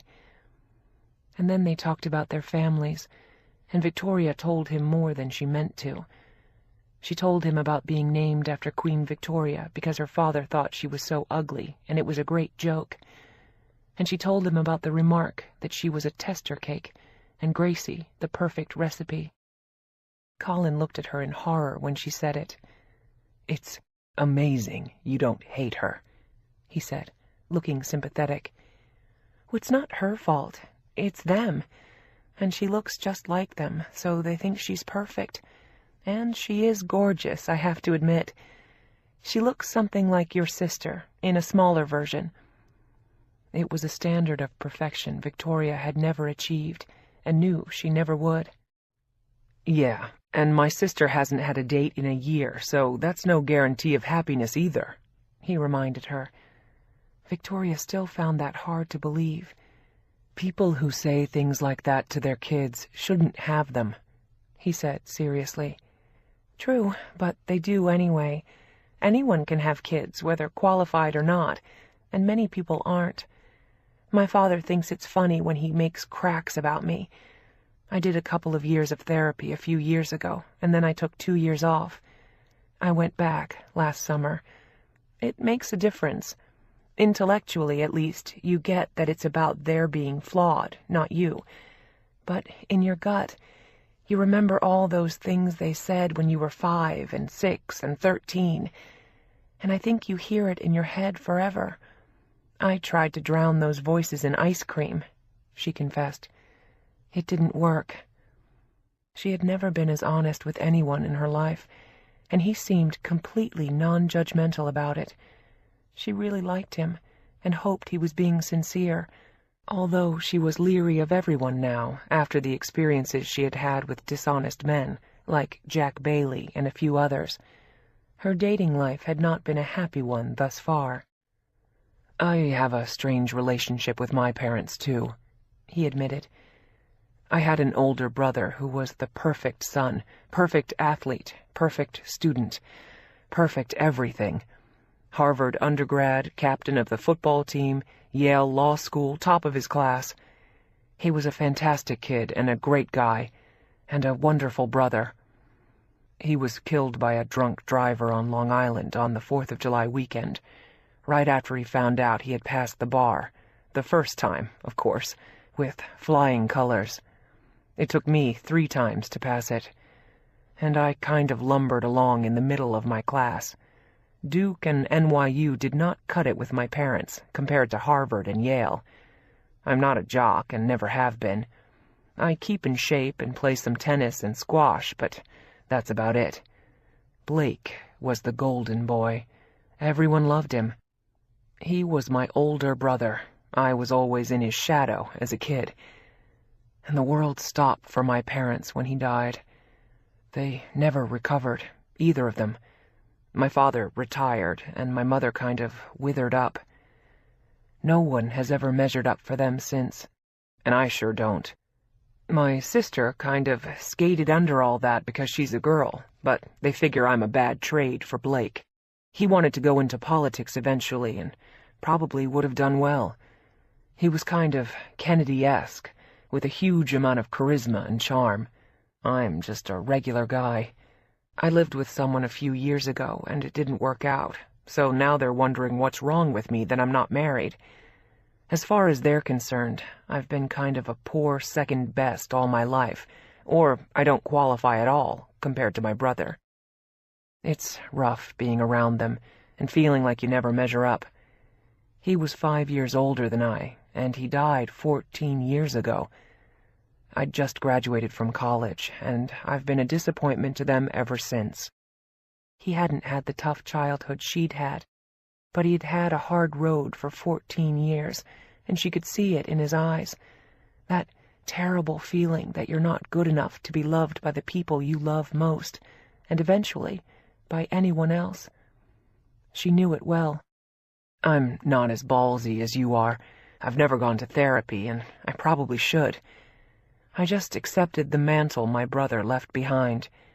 I tried to be him for a while, and I couldn't. I'm not him. I'm me, which is never good enough for them. They're sad people. And he wasn't, which was the good news. But he had lived with the same toxic messages she had, for different reasons. And from some of the self-help books she'd read, she thought he might have survivor guilt in some form. I always feel like my parents should be holding up a sign, "We don't love you." It would be more honest. She smiled at him, and he laughed. The visual was so perfect, and exactly what he felt about his parents. Their life experiences were amazingly similar, and dovetailed well. They had a lot in common, given difficult relationships with their parents, which they had striven to survive well, and remain healthy people. Both of them felt as though they had made important discoveries about each other by the time the evening ended. He put an arm around her on the way back in the cab, but he didn't try to kiss her, which was a plus for him. She hated being pawed by strangers who thought you owed it to them because they paid for dinner. He didn't do that, and she respected him for it. And before they got back to her building, he asked her if she'd like to have dinner again. He said he hoped she would, and apologized for broaching such serious subjects with her on a first date. But for both of them, it was real life, and a relief to share it with someone who understood. "I'd love to have dinner with you again," she said sincerely, and he suggested that Saturday night, which in theory dispelled the worry that he had a weekend girlfriend, unless he was seeing her on Friday, Victoria reminded herself. Jack had done that. But Colin was not Jack. He was great. He kissed her on the cheek and saw her to her elevator and said he'd call her the next day. She was smiling when she walked into the apartment, and Harlan beamed from ear to ear when he saw her. John had already gone to bed. "I owe you $10, she said as she walked in and beat him to it. "How do you know?" He looked intrigued. "Fantastic conversations, great evening, great guy. Arm around me in cab on way home, touched my hand twice at dinner, doesn't care if I'm fat or not, he likes real women, and invited me to dinner Saturday night." She was beaming, and he reached over and hugged her. Harlan was always hugging and kissing her. John was always a little cooler with her. It was just his nature, and he was less comfortable with women. He had a horrible mother who used to beat him and put him off females forever. Everyone has their scars. "Shit," Harlan said after he hugged her. "You owe me 50, maybe 100. That's better than a date. It's a real guy. He sounds fantastic. When can I meet him? Before the wedding. Yours, I mean. Screw Gracie's." They were both laughing, and she peeled a $10 bill out of her wallet and handed it to him. She had a date, and with a terrific guy. He had been worth waiting nearly 30 years for, although it was much too soon to know what would happen. It might go nowhere, and even if it did, it might fall apart. Real life. Colin called her right before she went to sleep that night and told her what a great time he'd had and couldn't wait to see her again. She felt exactly the same way about him. "Sweet dreams," he said before he hung up, and she smiled as she lay in bed with the phone still in her hand after they did. Sweet dreams, indeed. Chapter 24. Victoria's second date with Colin was even better than the first. They went to a fish restaurant in Brooklyn and had fresh lobster wearing big paper bibs. The restaurant was noisy and fun, and they enjoyed each other. Their conversations were just as meaty as before, and they both felt comfortable talking about themselves and who they really were, and exposing themselves to each other. They started meeting at the gym in the evenings and talking about their day as they rode the bikes. They were totally at ease. He always hugged her and kissed her on the cheek, but it had gone no further, and she was fine with that and liked it. For their third date, he took her to the ballet because she said she enjoyed it. They went to an exhibit at the Met on a Sunday, and brunch after. He took her to the opening of a Broadway play. She was having a ball with him, and Colin was very creative about where he took her. It was always well thought out and something he thought she'd enjoy. And after their night at the theater, he looked uncomfortable for the first time when he asked her to dinner. He warned her that it was an evening she might not like, and not likely to be exciting, but he wanted to ask her anyway. "My parents are coming to town.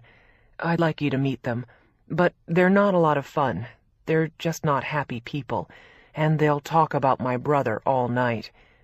But it would mean a lot to me if you met them. What do you think?" "I think they've got to be a lot better than mine," she said gently. She was touched and flattered that he wanted her to meet them. And when she did, they were everything he said, and worse. They were good-looking, aristocratic people, and they were intelligent. But his mother looked depressed, and his father looked broken by life and the son he had lost. His shoulders drooped, and their faces and lives were colorless. It was as though they didn't even see Colin, and only the ghost of his brother. All subjects led back to him, and all mention of what Colin was doing led to an unfavorable comparison to his brother. Colin couldn't win. In their own way, they were as bad as her parents, and just as depressing. She wanted to put her arms around Colin and kiss the hurt away after they dropped his parents off at their hotel, but he kissed her instead. It was the first time he had, and everything she felt for him poured out of her, all the compassion and sympathy and love. She wanted to heal all the old hurts he had suffered, and the loneliness of his parents' rejection of him. They talked for a long time afterward about how hurtful it was for him, and he was grateful for her support. John and Harlan had already gone to bed when Victoria and Colin went back to her apartment, and they talked and kissed for several hours. She disliked his parents almost as much as she did her own, although his had an excuse and hers didn't. Hers just didn't like her. His were mourning their son. But either way, they had been unkind and unloving and rejecting to the point of being cruel, and in both cases had convinced their own children that they were unlovable. And both of them would carry the scars of it forever, as so many people did. To Victoria, it seemed like one of the worst crimes perpetrated by parents, to convince your own child not only that you didn't love them, but that they were unworthy of it, and no one else would ever love them either. It had been the curse of her life, and of Colin's, too. And that night, they managed to give each other the love, comfort, and approval that they deserved and had needed for so long. It had been a meaningful evening for both of them, very much so. And she was no longer telling Harlan everything that happened on their dates. She was developing an allegiance to Colin, which seemed right. And he felt the same way about her. He would only tell his sister so much whenever she called. He wanted to protect Victoria, too, and the budding relationship they shared. They were both respectful and discreet. The next dinner they shared after his parents' visit was an important one for both of them. It was silly and hokey, and Victoria was embarrassed that it meant so much to her, but it did, and Colin got that. It was Valentine's Day, and he took her to dinner at a small romantic French restaurant with delicious food, although she ate sensibly. The dinner was wonderful, and afterward they went back to his apartment, not hers. He had champagne for her, and a little gold bracelet with a small diamond heart on it that he put on her wrist, and then he kissed her, and it was the perfect time and place for both of them. She melted into his arms, and a moment later into his bed with him. Their clothes disappeared, and all the lonely years they had lived through until then without each other. And the one thing they both knew when the evening ended was how much they were loved. They felt worthy of it, and lovable at last. From then on, their life together took on an everyday quality. They went out to dinner, stayed home, did laundry together, went to the gym, spent nights at his apartment or hers, went to movies, and managed to blend two real lives into one. It all worked, better than either of them could ever have dreamed. And it was Colin's idea to take a week off and go away with Victoria for spring break. Gracie was begging her to come to L.A., but Victoria didn't want to. She knew that her family would spoil it for them, and if they stayed together, he'd have to meet them soon enough. She dreaded introducing him to her parents, and had discussed it several times with her shrink, who was happy for her. "Why are you afraid of having him meet your parents?" the psychiatrist asked, puzzled by her resistance. And the relationship was going so well, better than Victoria had ever dreamed. "What if my parents convince him of how unworthy and unlovable I am, and he decides they're right?" She looked panicked as she blurted it out. "Do you really think that's going to happen?" the doctor asked, looking her in the eye, and Victoria shook her head. "No, but what if it does? They're so convincing." "No, they're not. The only one they've ever convinced is you. No one but their own child would believe them, which is why what they do is so cruel. No one else would buy into it, or has. And Colin sounds a lot smarter than that." "He is. I just worry about what they'll say, and that they'll humiliate me in front of him."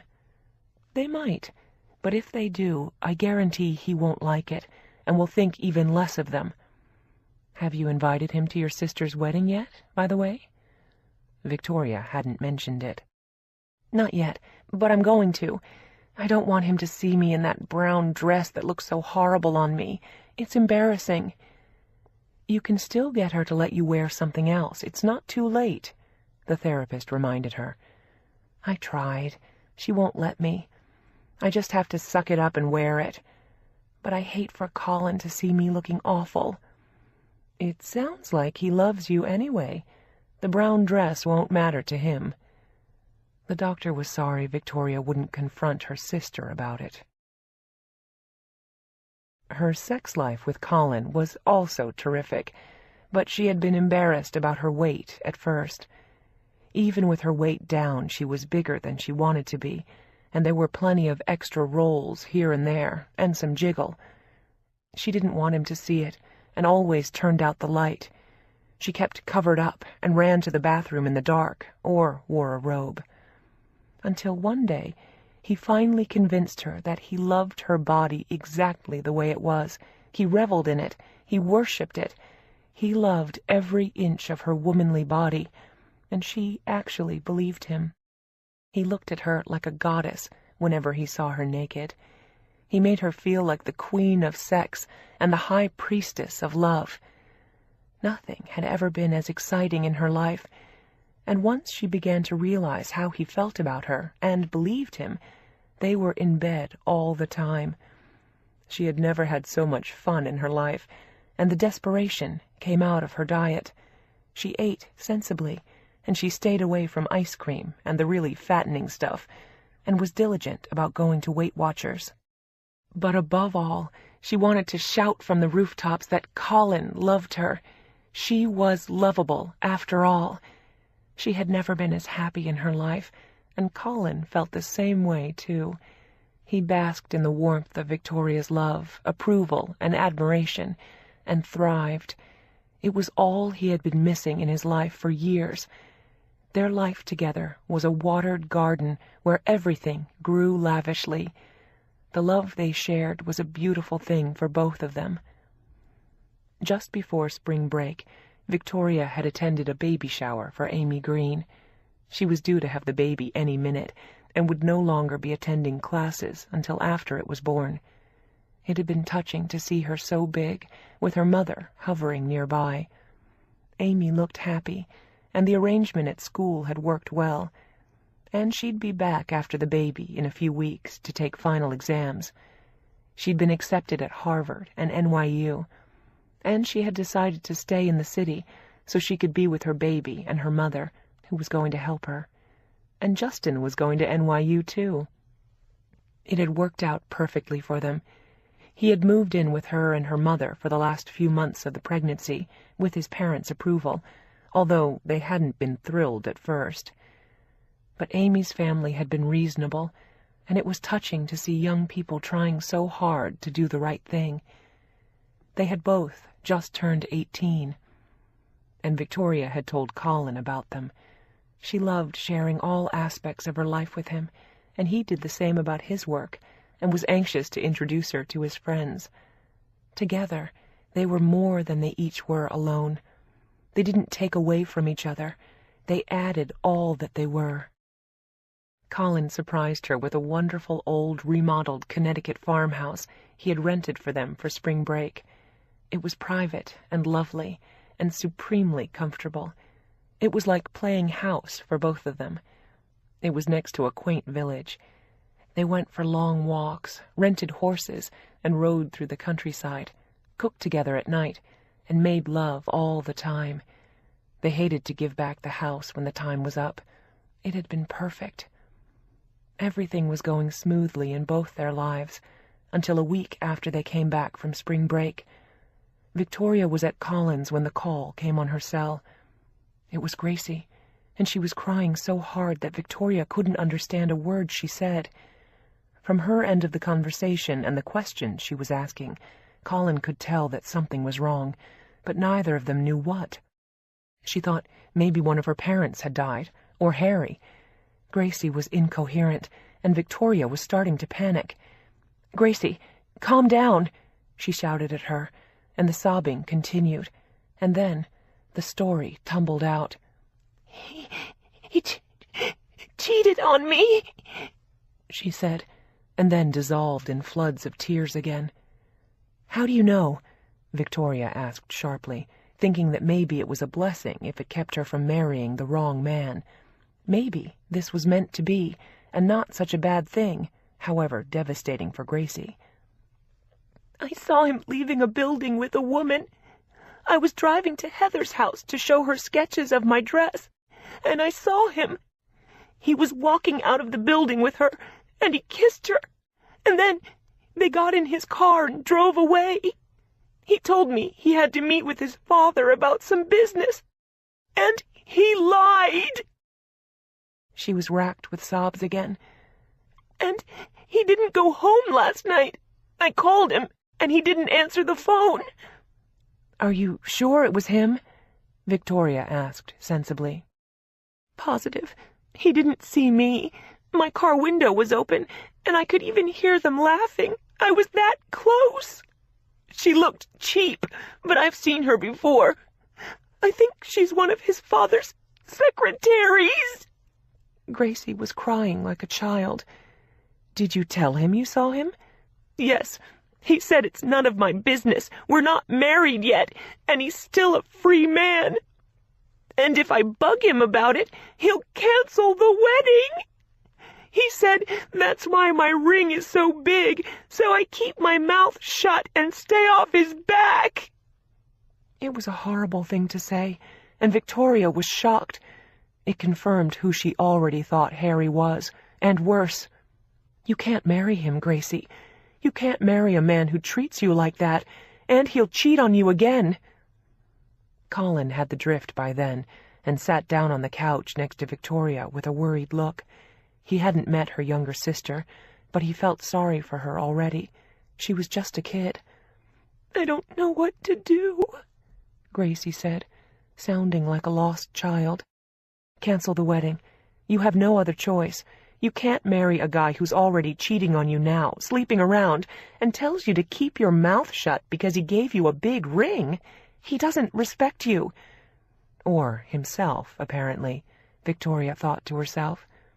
And Colin was nodding approval of what she said. The guy sounded like a creep. He wouldn't have wanted his sister marrying him either. "I don't want to cancel the wedding," Gracie sobbed. "I love him." "You can't let him treat you like that. Look, why don't you come to New York for a few days? We'll talk. Did you tell Dad?" "Yes. He said men do that sometimes. It doesn't mean anything." "That's bullshit. Some men do. Decent men don't if they love their wives. I guess it can happen, but not like that, with some bimbo 2 months before your wedding. That's not a good sign." "I know." She sounded devastated and lost. "I'll get a ticket. I want you to come tomorrow." It was too late that night. "Oh, okay." Gracie sounded docile between hiccups and was still crying when she hung up. Immediately after, Victoria called the airline, booked a ticket, and texted Gracie the information. She was willing to take a few days off school if she had to spend time with her sister. This was important. She couldn't marry Harry. There was no question about that. And Colin agreed with her when she told him what had happened. "This is only the beginning. If he's already cheating on her now, he'll never stop. He probably has all along, and she just didn't know it," Colin said, and Victoria agreed.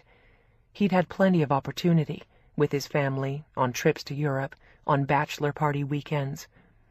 Colin was right. If Harry was a cheater, Gracie was in for a miserable life. They were still talking about it when they went to bed that night. The next day, Victoria waited till a decent hour to call her between classes. Gracie had just gotten up, after crying most of the night.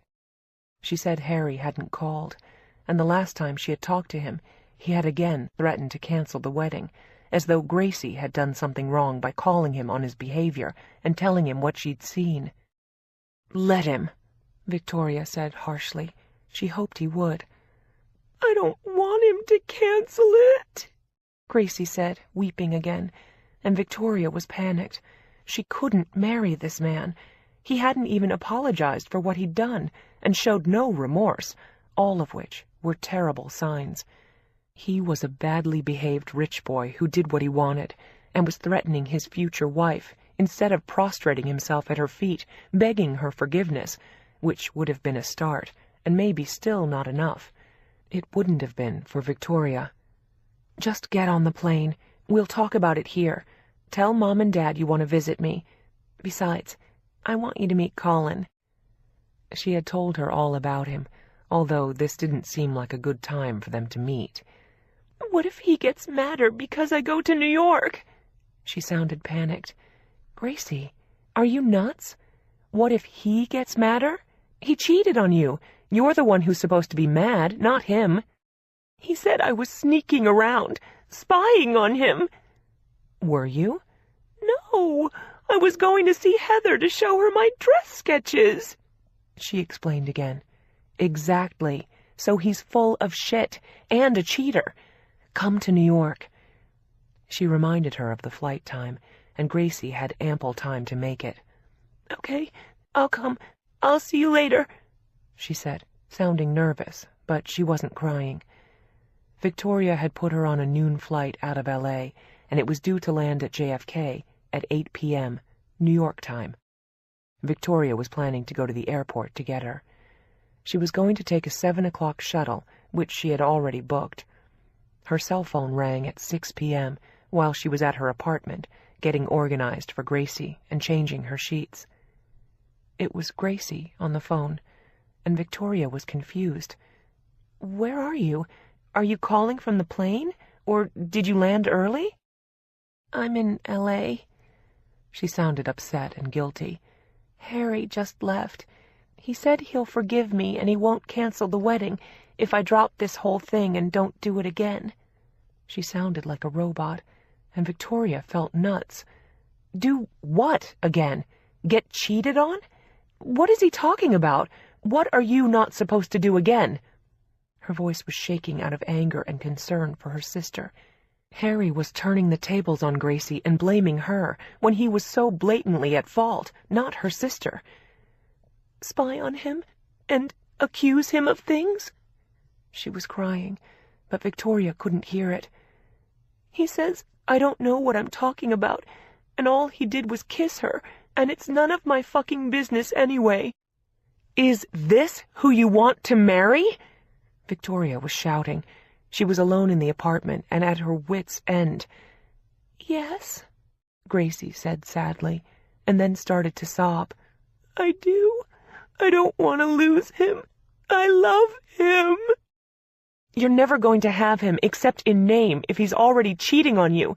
That's not enough. He's blackmailing you into silence, Grace. He's telling you that if you call him on his shit, even if he's wrong, he'll abandon you. He's an asshole." Gracie just cried harder.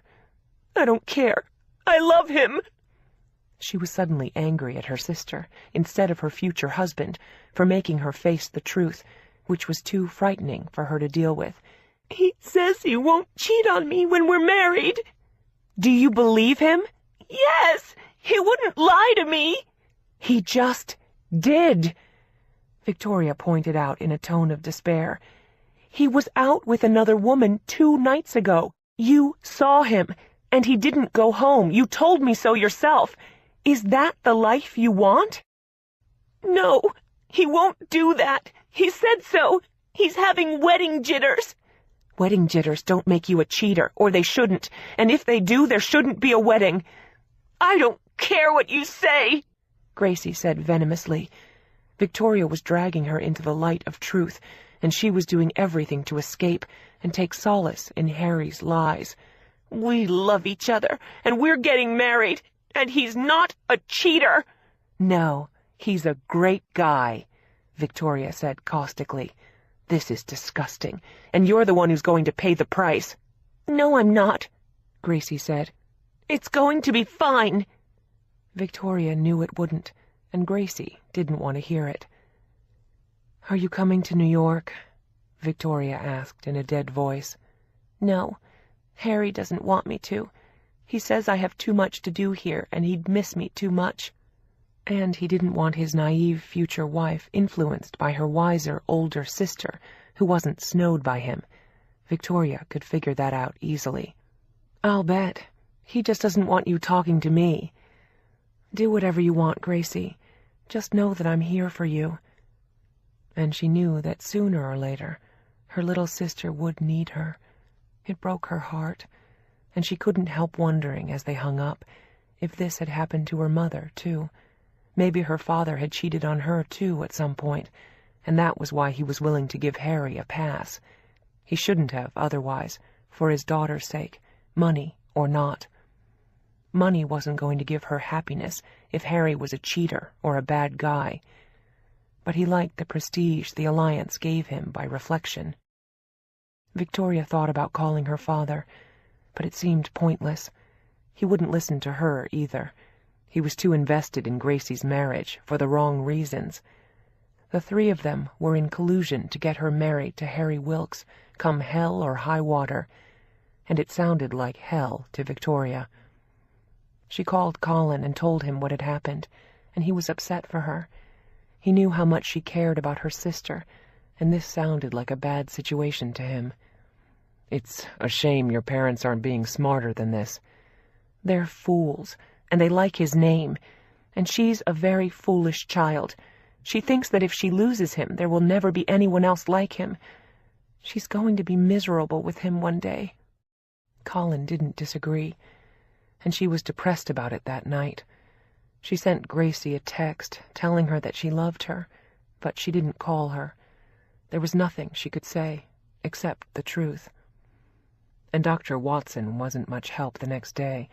She said the same thing she had all along, even now, after Harry had cheated on Grace, or it looked that way. "These are her decisions," she reminded Victoria, "and her life. I agree fully with what you're saying. He's blackmailing her, he's controlling, and he's probably dishonest. But she's the only one who can stand up to that, and either change it or walk away. You have no part in this." She was definite about it, and it made Victoria angry at her, too. She felt helpless. "So I have to sit by and watch?" Victoria had tears of rage and frustration in her eyes.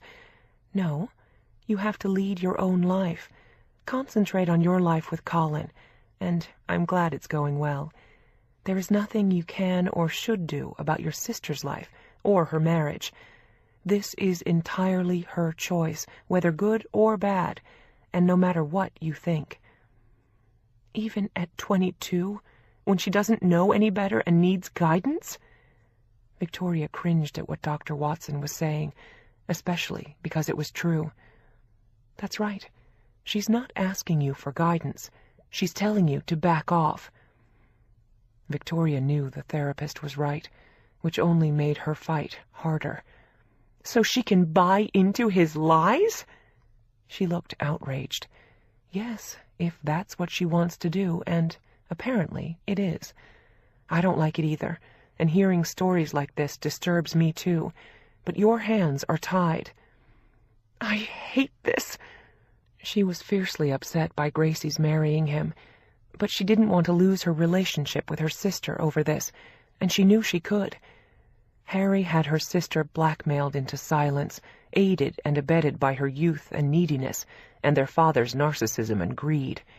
He wanted his daughter married to a Wilkes at any price, so he could show off. And Gracie was afraid to lose Harry. Victoria was afraid her sister was about to lose herself, which was worse. The next jolt after that was a call from Grace a week later. As maid of honor, she wanted Victoria to plan a destination bachelorette weekend in Las Vegas for her, with all 10 of her bridesmaids, including Victoria, which sounded hideous to her.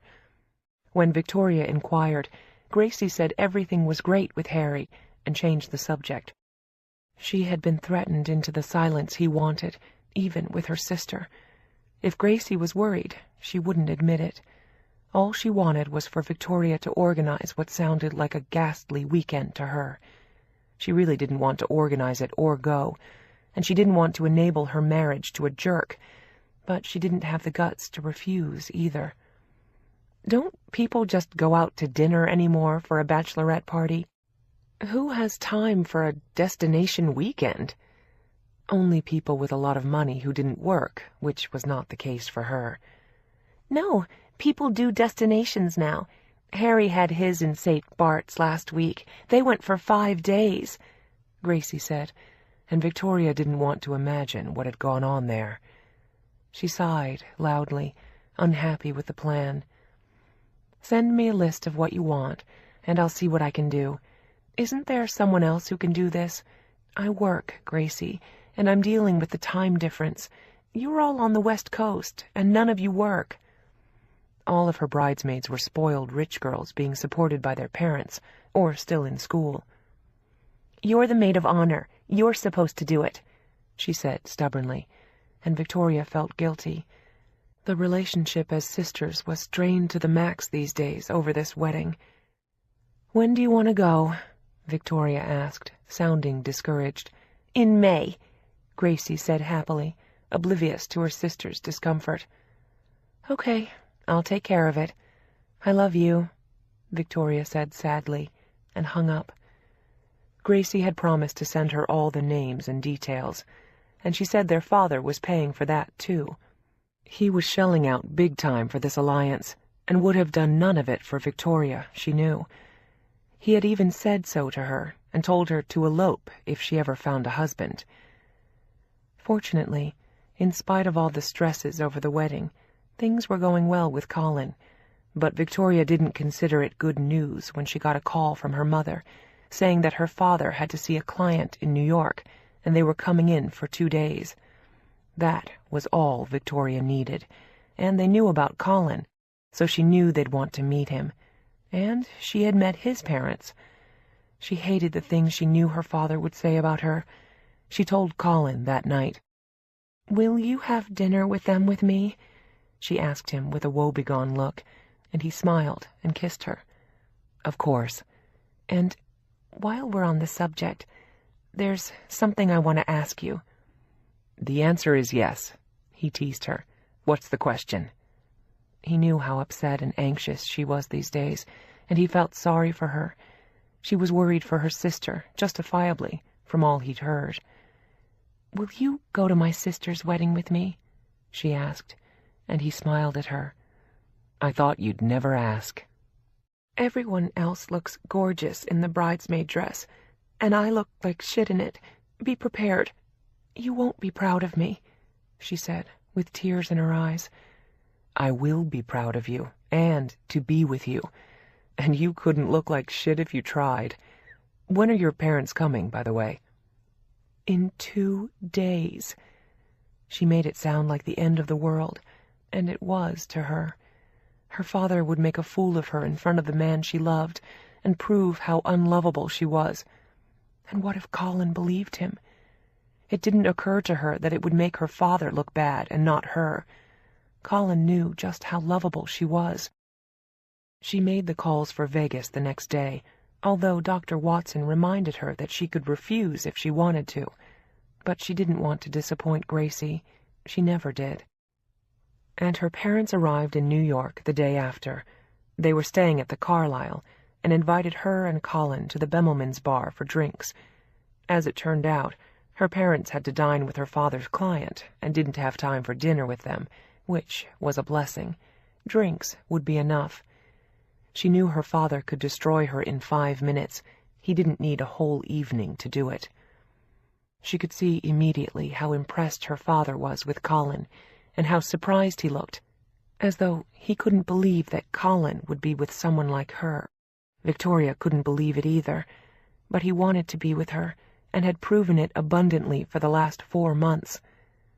Everyone was on their best behavior, and they'd been chatting for half an hour when her father commented that he hoped she was watching what she ate so she'd fit into the maid of honor dress her sister had ordered for her. Victoria stiffened when he said it. "I've lost weight, Dad," she said quietly, "and we go to the gym every day." "I'm sure you're a good influence on her," he said, smiling broadly at Colin, who looked guarded as he waited to see what would come next. "Watch out for the ice cream, though," he said with the laughter she hated. Neither he nor her mother had noticed the weight she'd lost, nor her new nose, which Colin didn't know about either. She'd never told him. She didn't think he needed to know. He turned to Colin then and told him what a great guy Harry was and how pleased they were about the marriage. Victoria spoke up in a clear voice then. "No, he's not a great guy, Dad. He cheated on her, and you know it." Her father looked startled for a minute to be called on it. He looked at Victoria intently. "Just some harmless hijinks," he said blithely. "All boys do things like that before they get married. It takes the pressure off." He winked at Colin, as though he would agree with him. Colin did not return the wink. "How can you let her marry someone who is already cheating on her before the wedding?" Victoria said, looking upset, as her mother pretended not to hear her and sipped her drink, staring into space. She had checked out. "Just a little lover's quarrel and a misunderstanding, I'm sure," her father insisted, still smiling. Victoria wanted to blow a gasket, but she didn't. She knew there was no point arguing with him. He wasn't going to agree with her, and he fully approved of the marriage, no matter what Harry did. And Colin looked undismayed by the scene. He looked pleasant and strong, and his whole demeanor conveyed the fact that he was Victoria's ally and no one else's. Her father got the message that she had an ally now, and anyone who attacked or belittled her would be dealing with Colin, too. It came across loud and clear, even without words. Her parents left shortly after, and told Colin it had been great to meet him. "They weren't as bad as usual," Victoria said, as they left the Carlyle and walked toward her neighborhood. It was a balmy evening, and they were holding hands. She was stressed just from seeing her parents, and everything else that was happening these days, over which she had no control. "They didn't fool me," Colin said quietly. "I heard him about the dress, the weight, the ice cream, and he doesn't give a damn if Harry cheats on your sister. He wants her married to a rich boy. He thinks it makes him look good.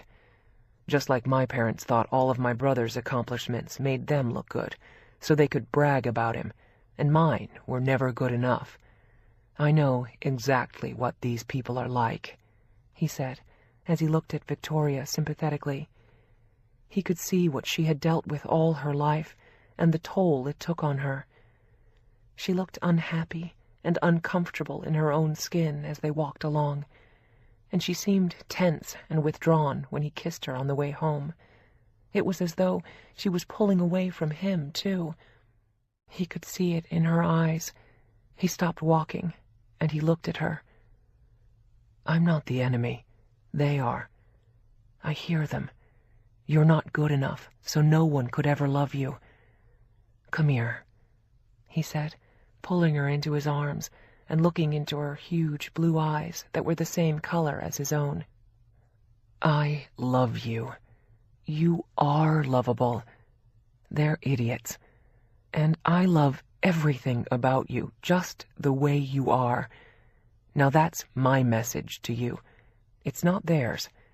It's mine. You are the most lovable woman I've ever known." As he said it, he kissed her, and tears of relief slid down her cheeks, and she sobbed in his arms. He had just told her everything she had waited to hear all her life, and had never heard before. Chapter 25. When Victoria got to school the next day, there was a huge bunch of blue balloons in the lobby that one of the students had brought in. There was a big sign up on the bulletin board. Amy Green had had her baby, a little boy. He weighed 6 pounds 8 ounces, was 19 inches long, and his name was Stephen William. Victoria was happy for her, and hoped it had gone well. She was sure she would hear all about it from some of the girls. The school was buzzing with the news all day. Victoria heard later in one of her classes that Justin had been in the delivery room with Amy, with her mother.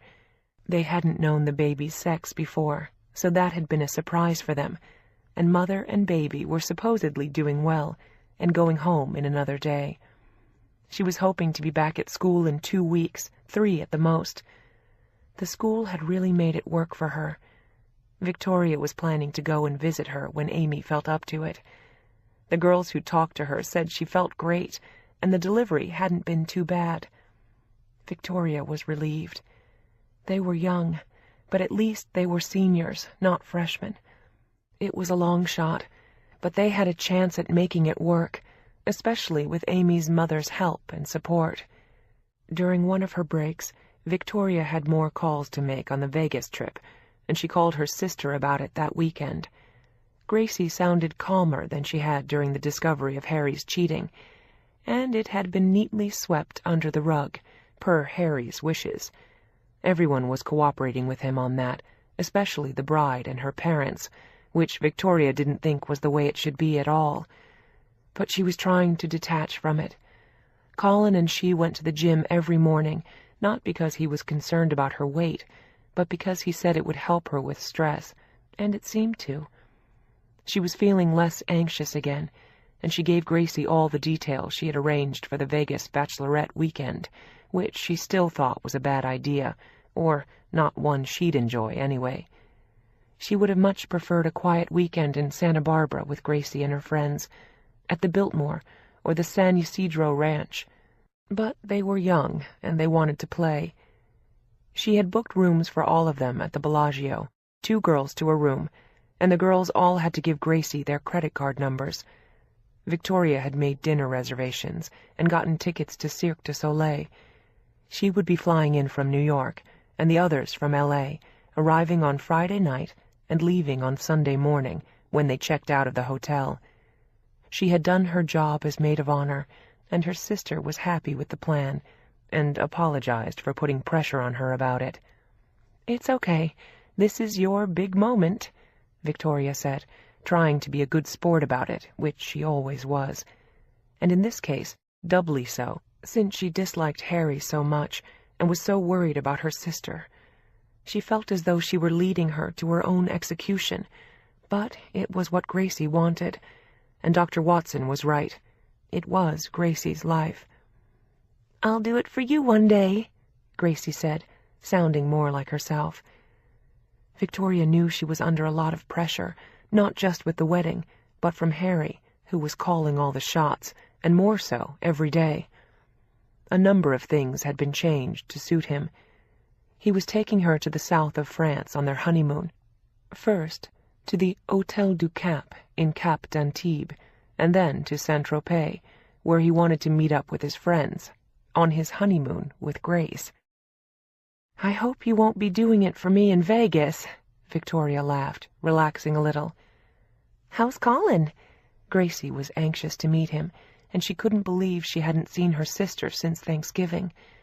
It was the longest they had ever gone without seeing each other, and a lot was changing for both of them. Terrific. Dad liked him, Gracie commented, which surprised Victoria, since Colin had sat there like a vigilante protecting her, and had sent out a strong subliminal message to her father. Maybe he hadn't gotten it, or pretended not to. He was surprised he was with you. He said he seems like a successful guy, and thought he was more likely to be with another lawyer, and not a school teacher. But he liked him. The put-down was clear. She wasn't good enough for Colin. Now the messages were coming with Gracie. She was not only Harry's puppet, she was their father's. Maybe he likes me, Victoria said quietly. She felt totally secure in his love now, and it was a great feeling. Mom says he's very good-looking. Yes, he is. I'm sure that surprised Dad, too. I'm sure he expects me to be dating someone he considers a loser like me. He's not that bad. Don't be so hard on him. Gracie defended their father, and Victoria wouldn't enter that conversation with her. She knew it was pointless. He was giving Gracie a big wedding and everything she wanted, and she was buying the party line from him and her future husband. And he was the father who had always been nice to her and adored her.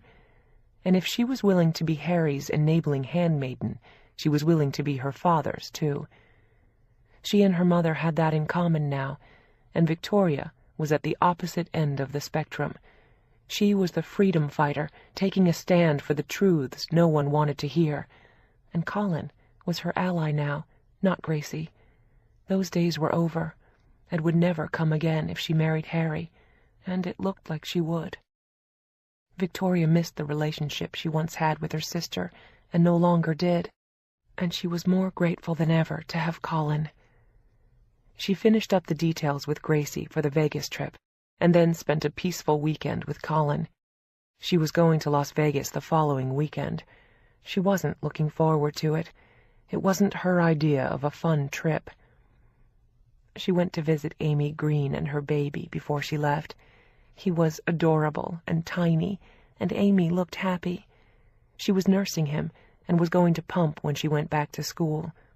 It was only for a few weeks before summer vacation. Justin was there too, and looked like a proud papa as he held the baby while Amy chatted with Victoria. She had brought them a little blue sweater and booties, and Amy put them on him like a little doll. It was odd watching these two young kids as parents now, babies having babies, but they both seemed mature and responsible with their son, and her mother was always hovering nearby to help them. It was an ideal situation for Amy and Justin, and had given her mother new life after the divorce. It looked like a blessing for all. The next day, Victoria flew to Las Vegas after school. She had promised to call Colin, and he knew how she was dreading the trip. She was sure Gracie's friends would drink a lot, play, gamble, go crazy, and pick up boys, since none of them were married. She felt like a chaperone on one of her senior school trips. They were a bunch of 22 and 23-year-olds prepared to go wild, and she felt like the old lady in the group, about to turn 30. The one nice thing about the trip was that Victoria got to see her sister, and Gracie threw herself into her arms when she arrived. She checked out Victoria's new nose and said she liked it. The girls had started drinking before she got there, and some of them had already played the slot machines and won a little money. They all went out to dinner, and afterward they wandered through the casino, which was a strange, artificially lit world, full of bright lights, no windows, excited people, money changing hands, and girls in sexy costumes passing out free drinks. Some of it was wasted on the girls, but they loved the atmosphere and had already discovered that there was good shopping in all the hotels, particularly theirs, and lots of single men roaming around the casino and hotel.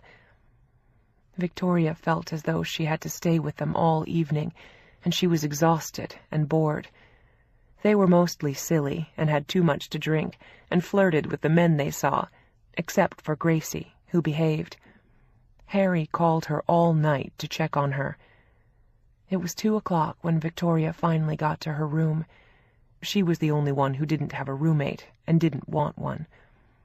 Gracie was rooming with her best friend, and Victoria couldn't call Colin when she finally got to her room because it was too late in New York, although she had texted him several times, and he had responded with encouraging messages to hang in.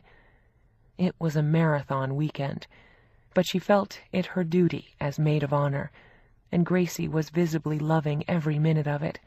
She was like a kid in Disneyland more than a bride.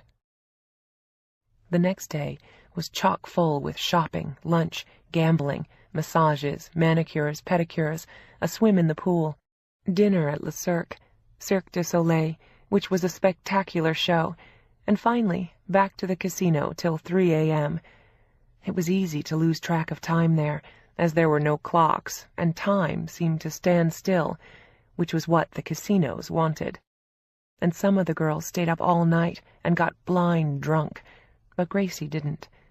And Victoria slipped away at 3 and went back to her room to sleep. They all met for a late brunch the next day, and then Victoria left the group to go back to New York. The others were leaving later, and she kissed Gracie before she left. Some of her friends had ferocious hangovers, but all of the girls said they'd had fun. "You did a great job," Gracie thanked her. "I guess I won't see you till the wedding," she said wistfully. "I really miss you." "I'm coming out a few days early to help you," Victoria reassured her. And then they hugged again, and Victoria left, grateful to be going home to New York. It had been a very long weekend. It hadn't been terrible, and there had been no mishaps, but she hadn't had fun either. Going to Las Vegas was not her idea of a good time, and Colin had told her several times how happy he was not to be there. She chatted with him on the phone as she waited at the airport for her flight. He was going to meet her at his apartment, and he had promised her an early night. She needed it, and she had a big project at school the next day. It was the annual school play. They were doing Annie. It was a huge production, and she had promised to help backstage with scenery and costumes, just as she had in high school. She had missed all the dress rehearsals that weekend, but she was sure someone would fill her in. From what she had seen so far, it was going to be great, and they had a final dress rehearsal on Monday morning. The big opening for parents and guests was Monday night, and one of her students was the star of the show, with a voice worthy of Broadway. Colin had said he'd try to come. She had never been as happy to see anyone as she was to see him that night. She folded into his arms with relief. She had been anxious and felt as if she were on duty all weekend, trying to make everything go smoothly for her sister, and some of the girls weren't easy. They were spoiled young women who were used to getting their way. But in spite of that, everything had gone well, and Colin got into bed with her after they showered together. They made love, and 5 minutes later Victoria was asleep, as he tucked her in with a gentle smile. He had missed her. They both left early the next morning. She had some things to do in her office before she went to the auditorium to start helping with the stage production, and she was there till noon while they set up, ran through all the musical numbers again, and Victoria was pushing scenery around with the students when she backed up, trying to make room for another big piece of scenery that was coming through. She stepped backward to avoid being knocked over, and before she could stop herself, she had fallen off the stage and lay flat on her back. There was a collective gasp as everyone saw it happen, and she was unconscious for a minute, and then she came to, and reassured everyone that she was fine. But she didn't look it. She was deathly pale, and when she tried to stand up, she couldn't. She had an excruciating pain in her leg, which was at an odd angle from her body. She insisted she'd be all right, but Helen went to get Mr. Walker and the school nurse, and they called 911. Victoria was mortally embarrassed when the paramedics walked in and put her on a stretcher. She had tried to get up, and she couldn't, and she had gotten a nasty bump on her head when she fell.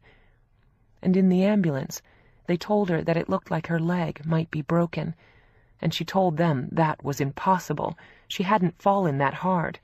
But Helen, who had gone in the ambulance with her, said she had, and hit her head hard, too. They wanted to do some x-rays and a CT scan of her head.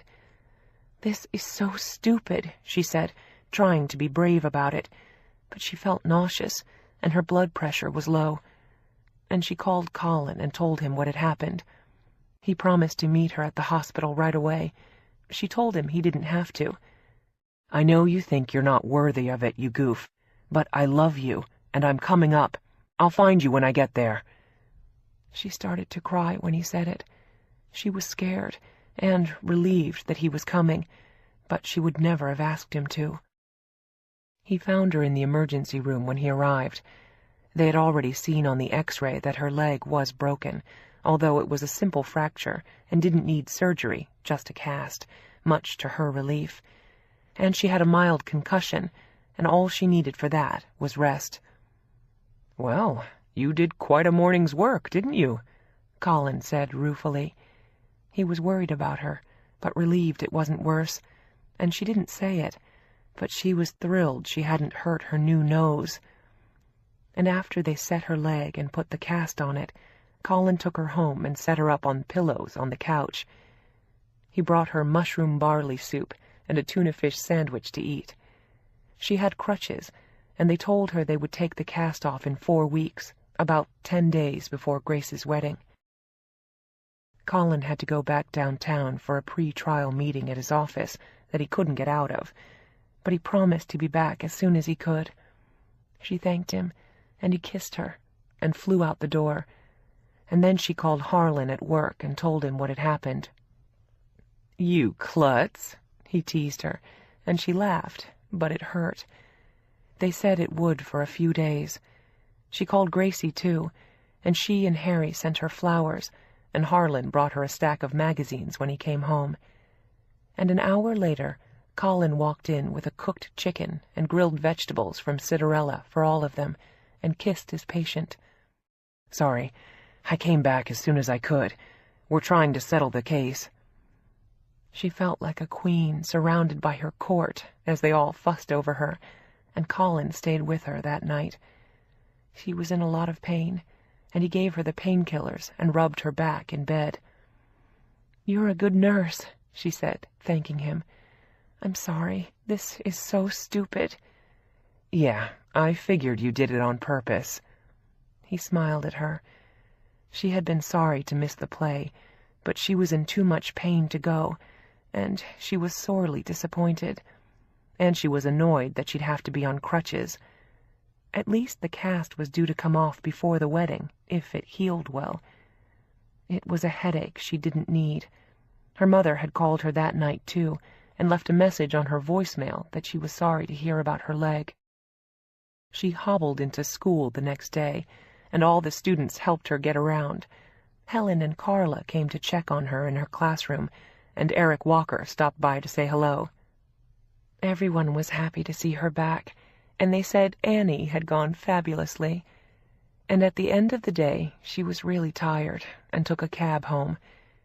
She realized on her way back to the apartment that she was not going to be able to exercise for the next month, and she was terrified she would gain weight. She said as much to Harlan when he got home. Her vow to herself had been to lose 25 pounds by June, have a life, and a man she cared about. She had a life now, with Colin, and she had never been happier. She had lost 18 pounds and looked great, but she had wanted to lose the last 7 pounds before the wedding, and it would be hard now, hobbling around on crutches, unable to exercise, and lying on the couch. "You just have to be careful not to eat crazy," Harlan warned her. "No ice cream, no cookies, no pizza, no bagels, no cream cheese, especially since you can't move around much." "I won't, I promise," she said, although she had a small urge for ice cream that night when her leg hurt. But she didn't ask for any, and she didn't go near the freezer. But she had 2 helpings of pasta for dinner, which tasted great. And she vowed not to do it again. No comfort foods in the next month, or she'd look like a blimp at the wedding and prove her father right, that she was hopeless. She shared her concerns with Colin, and he told her that whatever she gained while she was on crutches, she could lose again once she could exercise, and so what if she didn't? "You don't need to worry about it. You're a beautiful woman, and 1 dress size is not a big deal, one way or another." "It is to me," she said sadly, "and I don't want to look like a brown cow in that dress." "That dress doesn't sound like you, no matter what size it is. I can't see you in brown," he said cautiously, although women's fashions were not his area of expertise. "You will soon," she said, unhappily, worrying about her weight. She wanted to visualize herself into thinness. She had bought a pale blue chiffon dress for the rehearsal dinner, with a silver bolero and high-heeled silver sandals. It was very flattering and slimming. She was happy about that. But her dress for the wedding still upset her. It was a total no-win for her. "We can have a ceremonial burning of the dress after the wedding," Colin said, with a sympathetic grin. "I would love you in a burlap bag, so don't worry about it." She smiled at him, and they kissed. They stayed at her apartment for a few days until she felt better, and then they went back to his, which was easier for him, and it was closer to his office. He broached an interesting subject with her one Sunday afternoon at his place, 2 weeks after she'd broken her leg.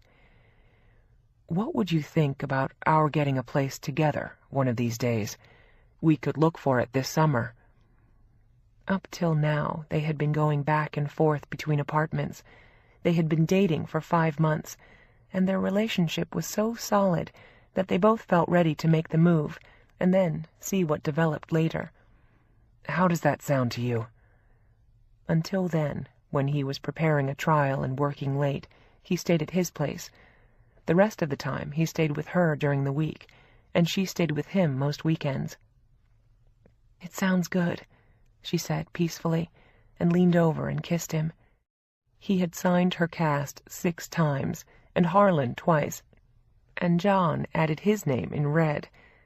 And every kid in school had signed it at least once. Helen said it was the most decorated cast in New York, and looked like an art exhibit or an example of graffiti. "I like that idea a lot," Victoria said about living with him. "So do I. Will Harlan and John be upset?" he asked with a look of concern. "No. I think they're both doing okay now and can afford to keep the apartment without me. They might like the space." He nodded. And they were in no hurry to find their own place. Colin wanted to start looking at the end of June, early July. They told Harlan and John a few days later, when they went back to the apartment. Harlan said he wasn't surprised. He had been expecting something like that, or an announcement of their engagement, he said, with a mischievous look at Colin, who just laughed and smiled at Victoria. They hadn't talked about it yet, but it had crossed his mind. His sister had said the same thing, and she wanted to meet Victoria that summer. There was time. There was no need for them to do anything in a hurry. They were enjoying what they had. They had both waited a lifetime for it, and were savoring every moment. And his sister had just met someone, too. Colin hadn't met him yet, but he sounded perfect for her. He was a widowed doctor with 2 young kids, and his sister said they were really cute, 5 and 7. Life had a way of working out. The lid for every pot theory seemed to work, if you waited long enough and were patient. Victoria was now a firm believer in it. They agreed to start looking for an apartment together after her sister's wedding, when she was no longer in a cast and on crutches and could get around. He had a lull between trials, and she'd be out of school then. She could hardly wait. Victoria got her cast taken off 3 days after school closed for the summer. The leg felt a little weak and wobbly, but she had to do physical therapy and exercise, and they said that would strengthen it. And in the meantime, she had to be on her feet for the wedding.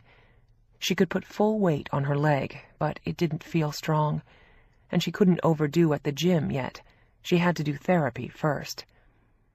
She didn't say anything to anyone, but the day she got the cast off, she walked into her bathroom and weighed herself, and as soon as she did, she sat down on the edge of the tub and burst into tears. She had been careful, but not totally. There had been some pasta on bad nights when her leg hurt and she needed comfort food, a couple of pizzas, the occasional ice cream, cheese and crackers, and there had been mashed potatoes and some delicious meatloaf Harlan had brought home from the deli. And it all added up. It spelled out that, immobilized as she had been and unable to exercise at the gym, she had gained back 7 of the 18 pounds she'd lost. So instead of losing 25 pounds for the wedding, she'd lost 11. She knew she might be able to knock off another 3 or 4 if she tried hard, and did a regime of special herbal teas before the wedding. So now she was going to be wearing an unflattering dress that didn't suit her, and she'd be fat. She sat there and cried, and as she did, Colin walked into the bathroom. "What happened?" He looked worried. "Is your leg hurting?" "No, my ass is," she said, looking angry at herself. "I gained 7 pounds with my stupid broken leg." She was embarrassed to admit it to him, but he could see that she was crying, so she told him. "You'll lose it, and who cares?" he said, and then he had an idea. "I'm throwing your scale away. I don't want your whole life dictated by what you weigh. You look great. I love you. And if you gain 5 pounds or lose 10, who gives a fuck? I don't."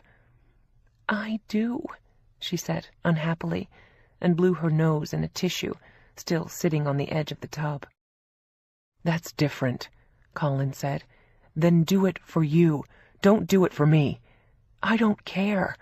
I love you the way you are, whatever size you happen to be." She looked at him with a smile. "How did I get lucky enough to find you? You're the best thing that's ever happened to me at a gym," she said. "We earned each other by being miserable for a long time. We deserve to be happy," Colin said, and leaned down to kiss her. "And loved," she added, and then he kissed her again, and she stood up, and he took her in his arms. "When are you leaving for L.A., by the way?" He knew it was soon, now that she had her cast off.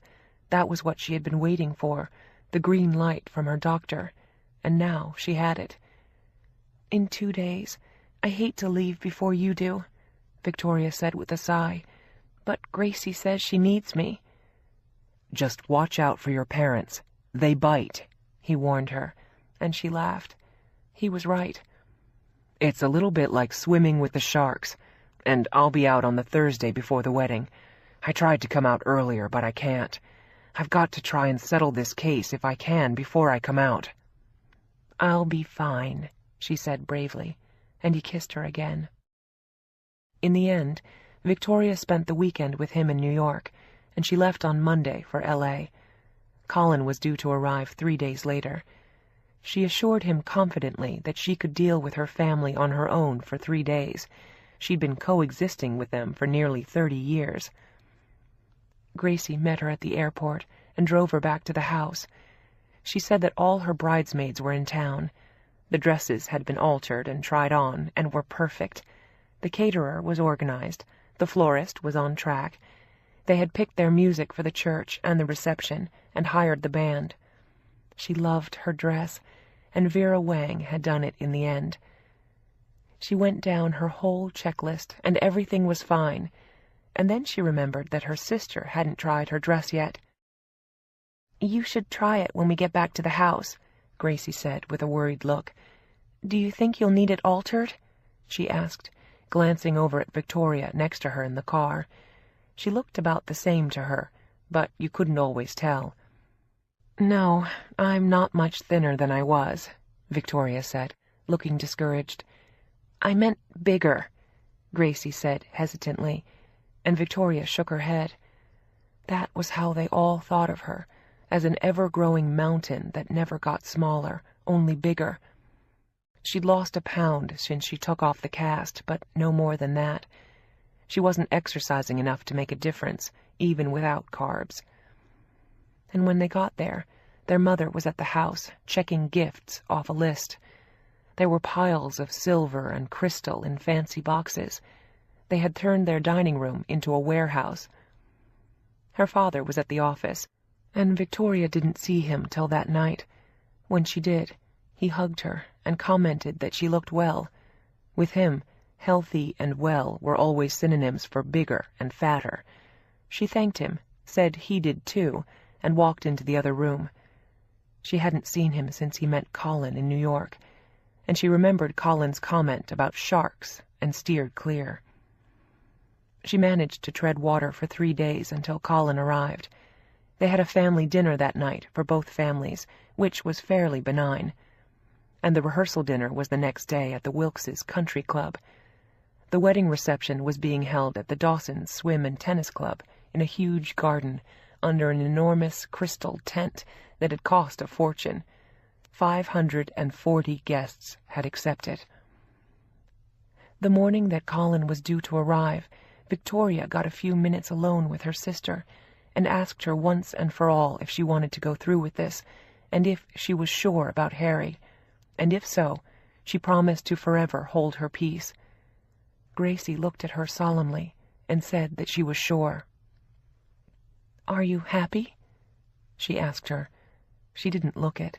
She looked terribly stressed, and whenever Harry was around she was jumping through hoops to please him. If she married him, that was what her life was going to be like from now on.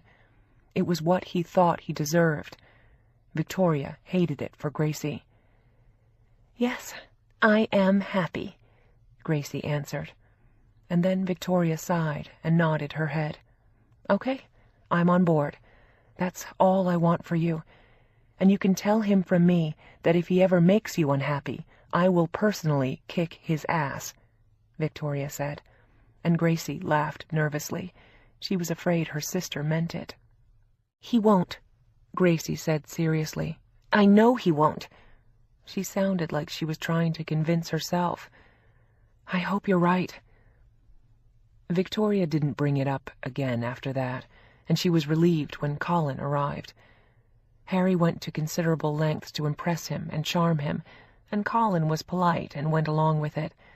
But Victoria could see that Colin didn't like him, and she didn't either, but they were stuck with him now, for better or worse. The rehearsal dinner was a monumental affair, done by the fanciest caterer in L.A., with all the most important people there. The Wilkeses were extremely gracious, and they made an effort to make all the Dawsons feel at home, and they said all the nicest things about Gracie. She was young, of course, but they said they thought she was the perfect wife for their son, and Jim Dawson went on and on ad nauseum about how much he loved Harry.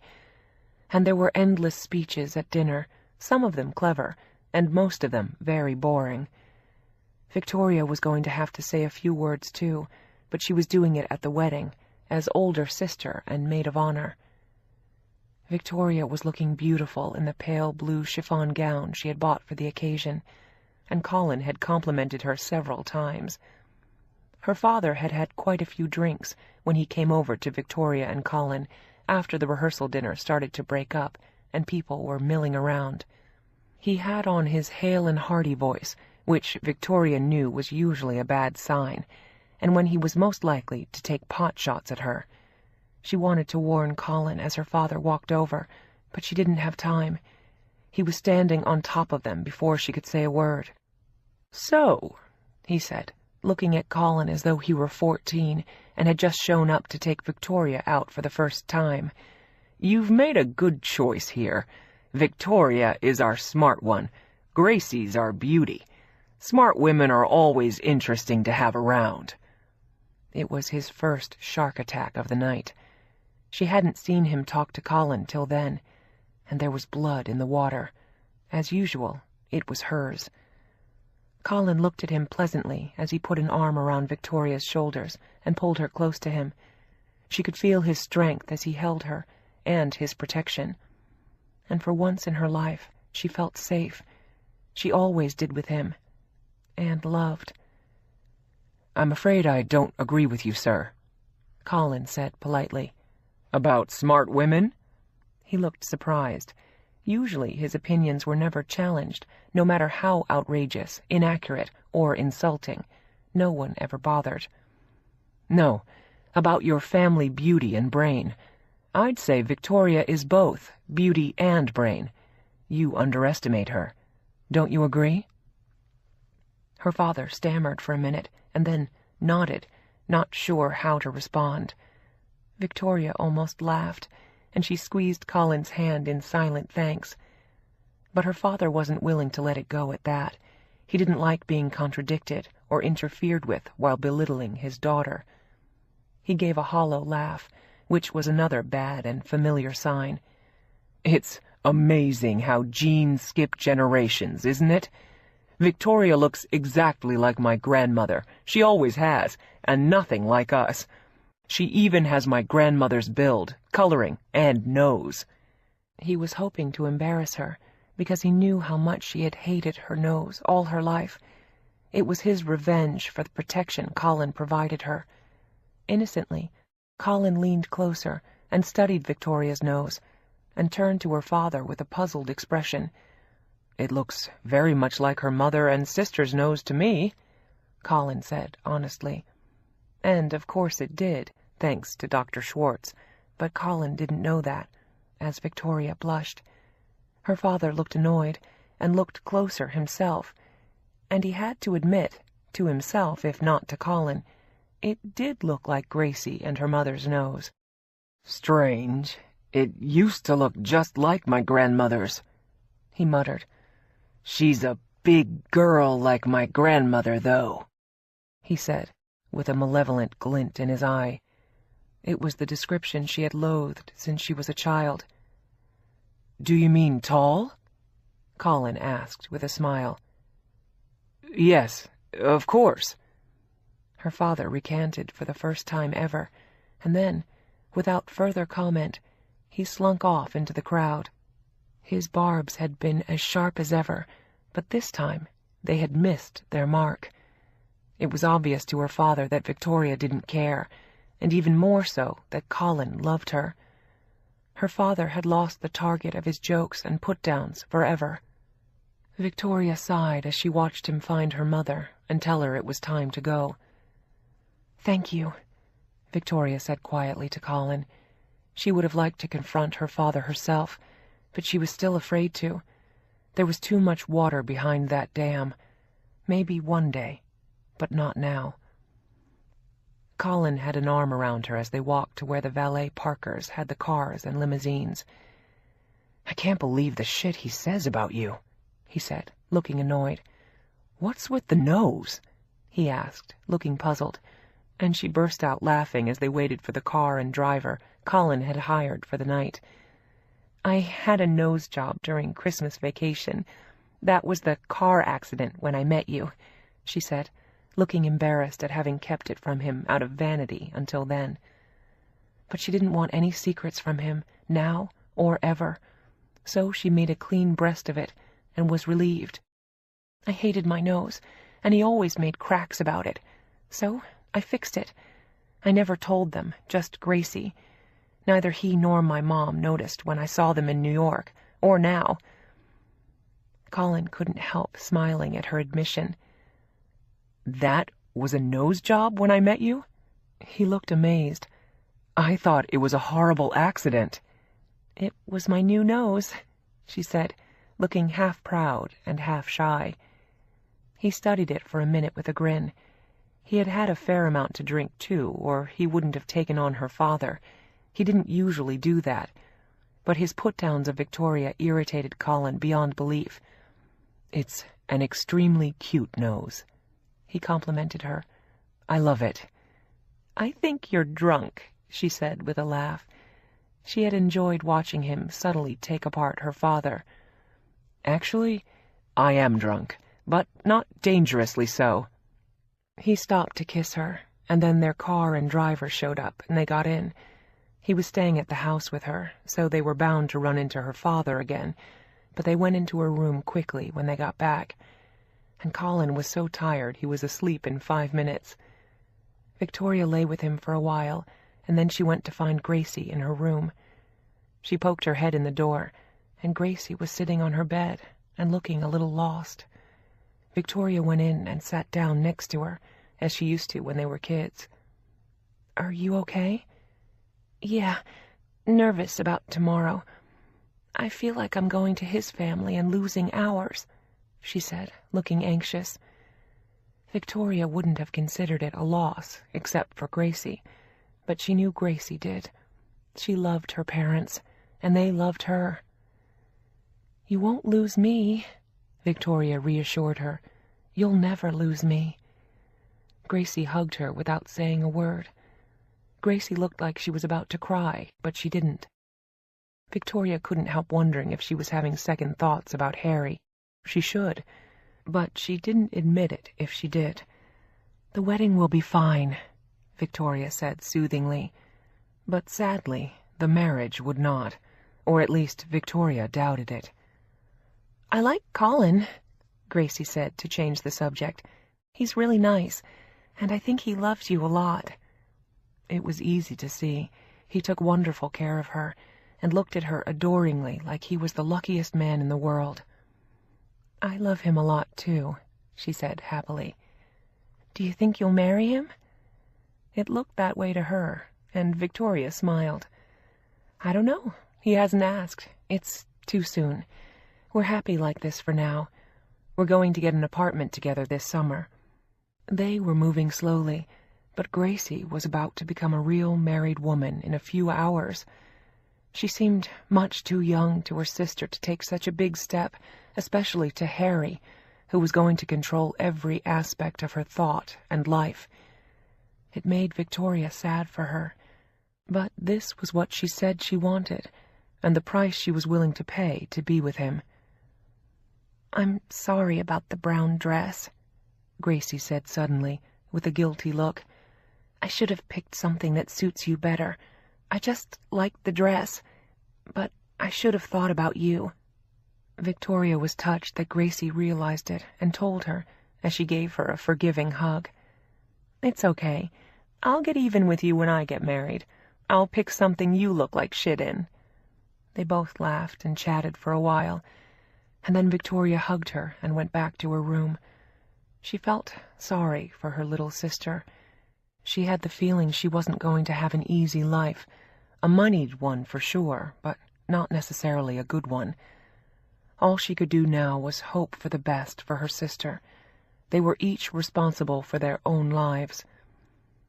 Victoria got into bed next to Colin, smiled at him, and then cuddled up with him and went to sleep. For the first time in her life, she felt safe in her parents' house. Chapter 26. On the morning of the wedding, the house was bustling with excitement and activity from the moment everyone got up. There was breakfast laid out in the kitchen so people could help themselves. Colin and Victoria took theirs out to the garden so they didn't get in anyone's way. Gracie was having a manicure and pedicure in her room. The hairdresser came to do all the women in the house. All Victoria wanted was a simple French twist, so she went first.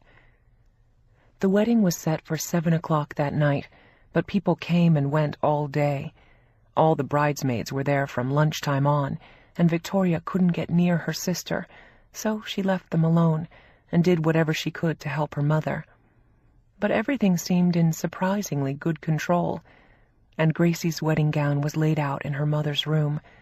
Her father had been relegated to the guest room to dress, and everyone seemed to have something to do. There were a million phone calls and deliveries, and Colin volunteered to man the doors and phones.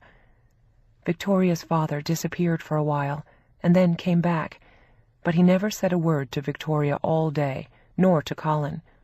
He had gotten a dose of his own medicine the night before, and Victoria was glad. It was about time. And Colin had done it well, with style and finesse.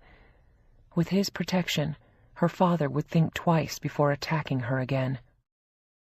And by 5 o'clock, the countdown had begun. The hairdresser did Gracie's hair. All the bridesmaids had been done. And at 6 o'clock, they all slipped into their dresses. Victoria took a deep breath and put hers on, and one of the bridesmaids zipped it up, while another one held it closed. And Victoria held her breath. She didn't look in the mirror. She could feel how it looked. She could hardly breathe, even with the weight she'd lost, and her breasts were tightly compressed and poured out of the strapless dress. It was excruciatingly tight, and the zipper almost didn't close. And she knew just how ugly it looked on her, but she really didn't care. Colin loved her, and if it wasn't the best dress for her, it wasn't important. She had found brown satin shoes to match and slipped them on. The heels were high, and she suddenly looked like a very tall woman, but a good-looking woman. She felt like she had come into her own in the last year, not just because of Colin, but the efforts she'd made to free herself of the past and the damage it had done. Colin had happened because she was ready for him. She had made the changes, and he had arrived. The changes weren't because of him. She felt sure of herself suddenly, even in the dress that didn't suit her. She looked beautiful and shone from within. She put on a little more blush, and the color of the dress didn't look quite so bad with her pale skin. She went in to her sister, and her mother was just slipping the elaborate white lace gown over Gracie's head. Her mother was dressed in a dark beige taffeta gown with a jacket, and she looked elegant and demure. She was still a beautiful woman. Sometimes Victoria forgot that. And the minute the enormous white lace dress fell over Gracie's tiny body, she looked like a princess. She was wearing her engagement ring that looked like a headlight, and the diamond earrings Harry had given her. And his mother had given her a string of large pearls with a diamond clasp as a wedding gift. She seemed much too young to be wearing all that jewelry, and Victoria was reminded of when they played dress-up when they were children. But Gracie looked lovely. She was the perfect bride, and when her father walked in a few minutes later, he started to cry. He was overwhelmed by the vision of her in her wedding gown. She had always been his baby, and she always would be. And she was Victoria's baby, too. Gracie looked around the room at her family, and she was about to cry, too, but her mother warned her not to ruin her makeup. Gracie felt as though she were leaving them all forever and setting out in the world on unfamiliar waters. It was a scary feeling, especially for such a young girl. She appeared vulnerable and fragile and childlike in the dress, as her mother settled the long veil on her head. Victoria and her mother helped her down the stairs and carried her train. And then she was getting into the car with her father to go to the church to marry Harry. Her father came unglued as they drove away, and Gracie leaned over and kissed him. She had a father that Victoria had never known and would have loved to have, but now she had Colin instead. And then Victoria and her mother got into the town car waiting to take them to the church. Colin had left a while before, and she would see him there. And once at the church, everything happened in good order. Harry was waiting at the altar. The bridesmaids preceded Grace in the elegant brown dresses, and Victoria walked down the aisle right before Gracie. Her eye caught Colin's as she glided past him, and he smiled, looking proud. And their father walked Gracie down the aisle in solemn, measured steps. They exchanged their vows, and Harry put a diamond band on Gracie's finger, and then they were pronounced man and wife. They kissed as Victoria cried, and they walked back down the aisle beaming. It had happened. It was over. The wedding that had driven them all crazy for a year was underway, and the reception was as spectacular as her parents had wanted and Gracie had dreamed of. She came to kiss Victoria as the reception began, after the photographs and the receiving line. She just wanted a minute with her big sister. I just want to tell you that I love you. Thank you for everything you've done for me all my life. You always take care of me, even when I'm a brat or I'm stupid. Thank you. I love you. You're the best sister in the world. So are you, and I'll always be here for you. I love you, baby. I hope you'll be happy. So do I, she said softly, and she didn't look as sure as Victoria would have wanted. But if it didn't work out, they'd deal with it and know what to do. Sometimes you just couldn't figure it out beforehand, no matter how hard you tried. Colin sat next to Victoria at the reception, at a long table with all the bridesmaids and groomsmen. Victoria made her speech, and everyone applauded. She and Colin danced all night. Harry and Gracie cut the cake, and Victoria even danced with her father once. He looked dignified and handsome in his dinner jacket and black tie, and for once he made no ugly comments about her. They just danced as he spun her around the floor, and then he turned her over to Colin again. It was a beautiful wedding, and Gracie was an exquisite bride. And much to Victoria's relief, for tonight at least, and maybe forever if they were lucky, Gracie and Harry looked happy. There was no way of knowing if it would last, for them or anyone. All you could do was your best. She was dancing with Colin when they announced that Gracie was going to throw the bouquet, and asked all the single women to assemble on the dance floor. Grace stood on a chair, waiting to do it, and all the single women started to approach. Victoria's mother glided past Victoria as she was about to join them, and gave her a reproving look. "Let them have it, dear. They're all younger than you are. They'll all get married one day. You don't even know if you ever will." In a single sentence, she had dismissed Colin as a real possibility, and told her that not only was she likely to be a spinster, but she really didn't deserve the bouquet. She was undeserving again, and unlikely to be loved since they never had. Victoria could feel herself shrink back to the edge of the crowd as Gracie tried to wave her forward, but her mother's message had been a powerful one. Colin had seen her mother say something to her, and the look on her face afterward, but he was too far from her now to have heard what was said. Whatever it was, he could tell that it had devastated her, and he could see her collapse inwardly as she stood with her arms down as Gracie got ready to toss the bouquet. She was watching her older sister as she did, and she took careful aim with an arm like a pitcher, and the bouquet flew through the crowd like a missile, heading straight for Victoria. But her mother's words had hit her too hard. Victoria felt frozen and couldn't lift her arm, and Colin stood there, watching her, as did Gracie, willing her to reach out and grab it. All she had to do was hold out her hand and catch it, if she only believed she deserved it. Colin felt a searing pain at the agony he sensed that she felt, and he said the words aloud that he was thinking. "You're lovable," he said to Victoria, even though she couldn't hear him. And as though she had, her face broke into a smile, and in a split second she reached out and grabbed it. She held it aloft, and everyone cheered, and Colin loudest of all. Victoria looked over at him at that moment, and he gave her a thumbs up with both thumbs, just as Harry lifted his wife from the chair, and they went upstairs to change. They were leaving for Paris on his father's plane that night. Colin made his way through the crowd to Victoria, and she was beaming at him when he got there. He still didn't know what her mother had said to her, but he knew it was hurtful. And this time, he didn't want to know. All he wanted to do was shield her from those wounds forever. She was still holding the bouquet. "We'll put that to good use one of these days," he said, gently taking it from her and setting it down at their table.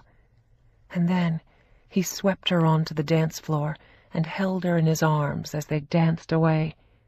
She was a beautiful woman. She always had been. She just didn't know it. And now she did. And as she looked up at him, she knew just how much she was loved. We hope you have enjoyed our presentation of Big Girl by Danielle Steel.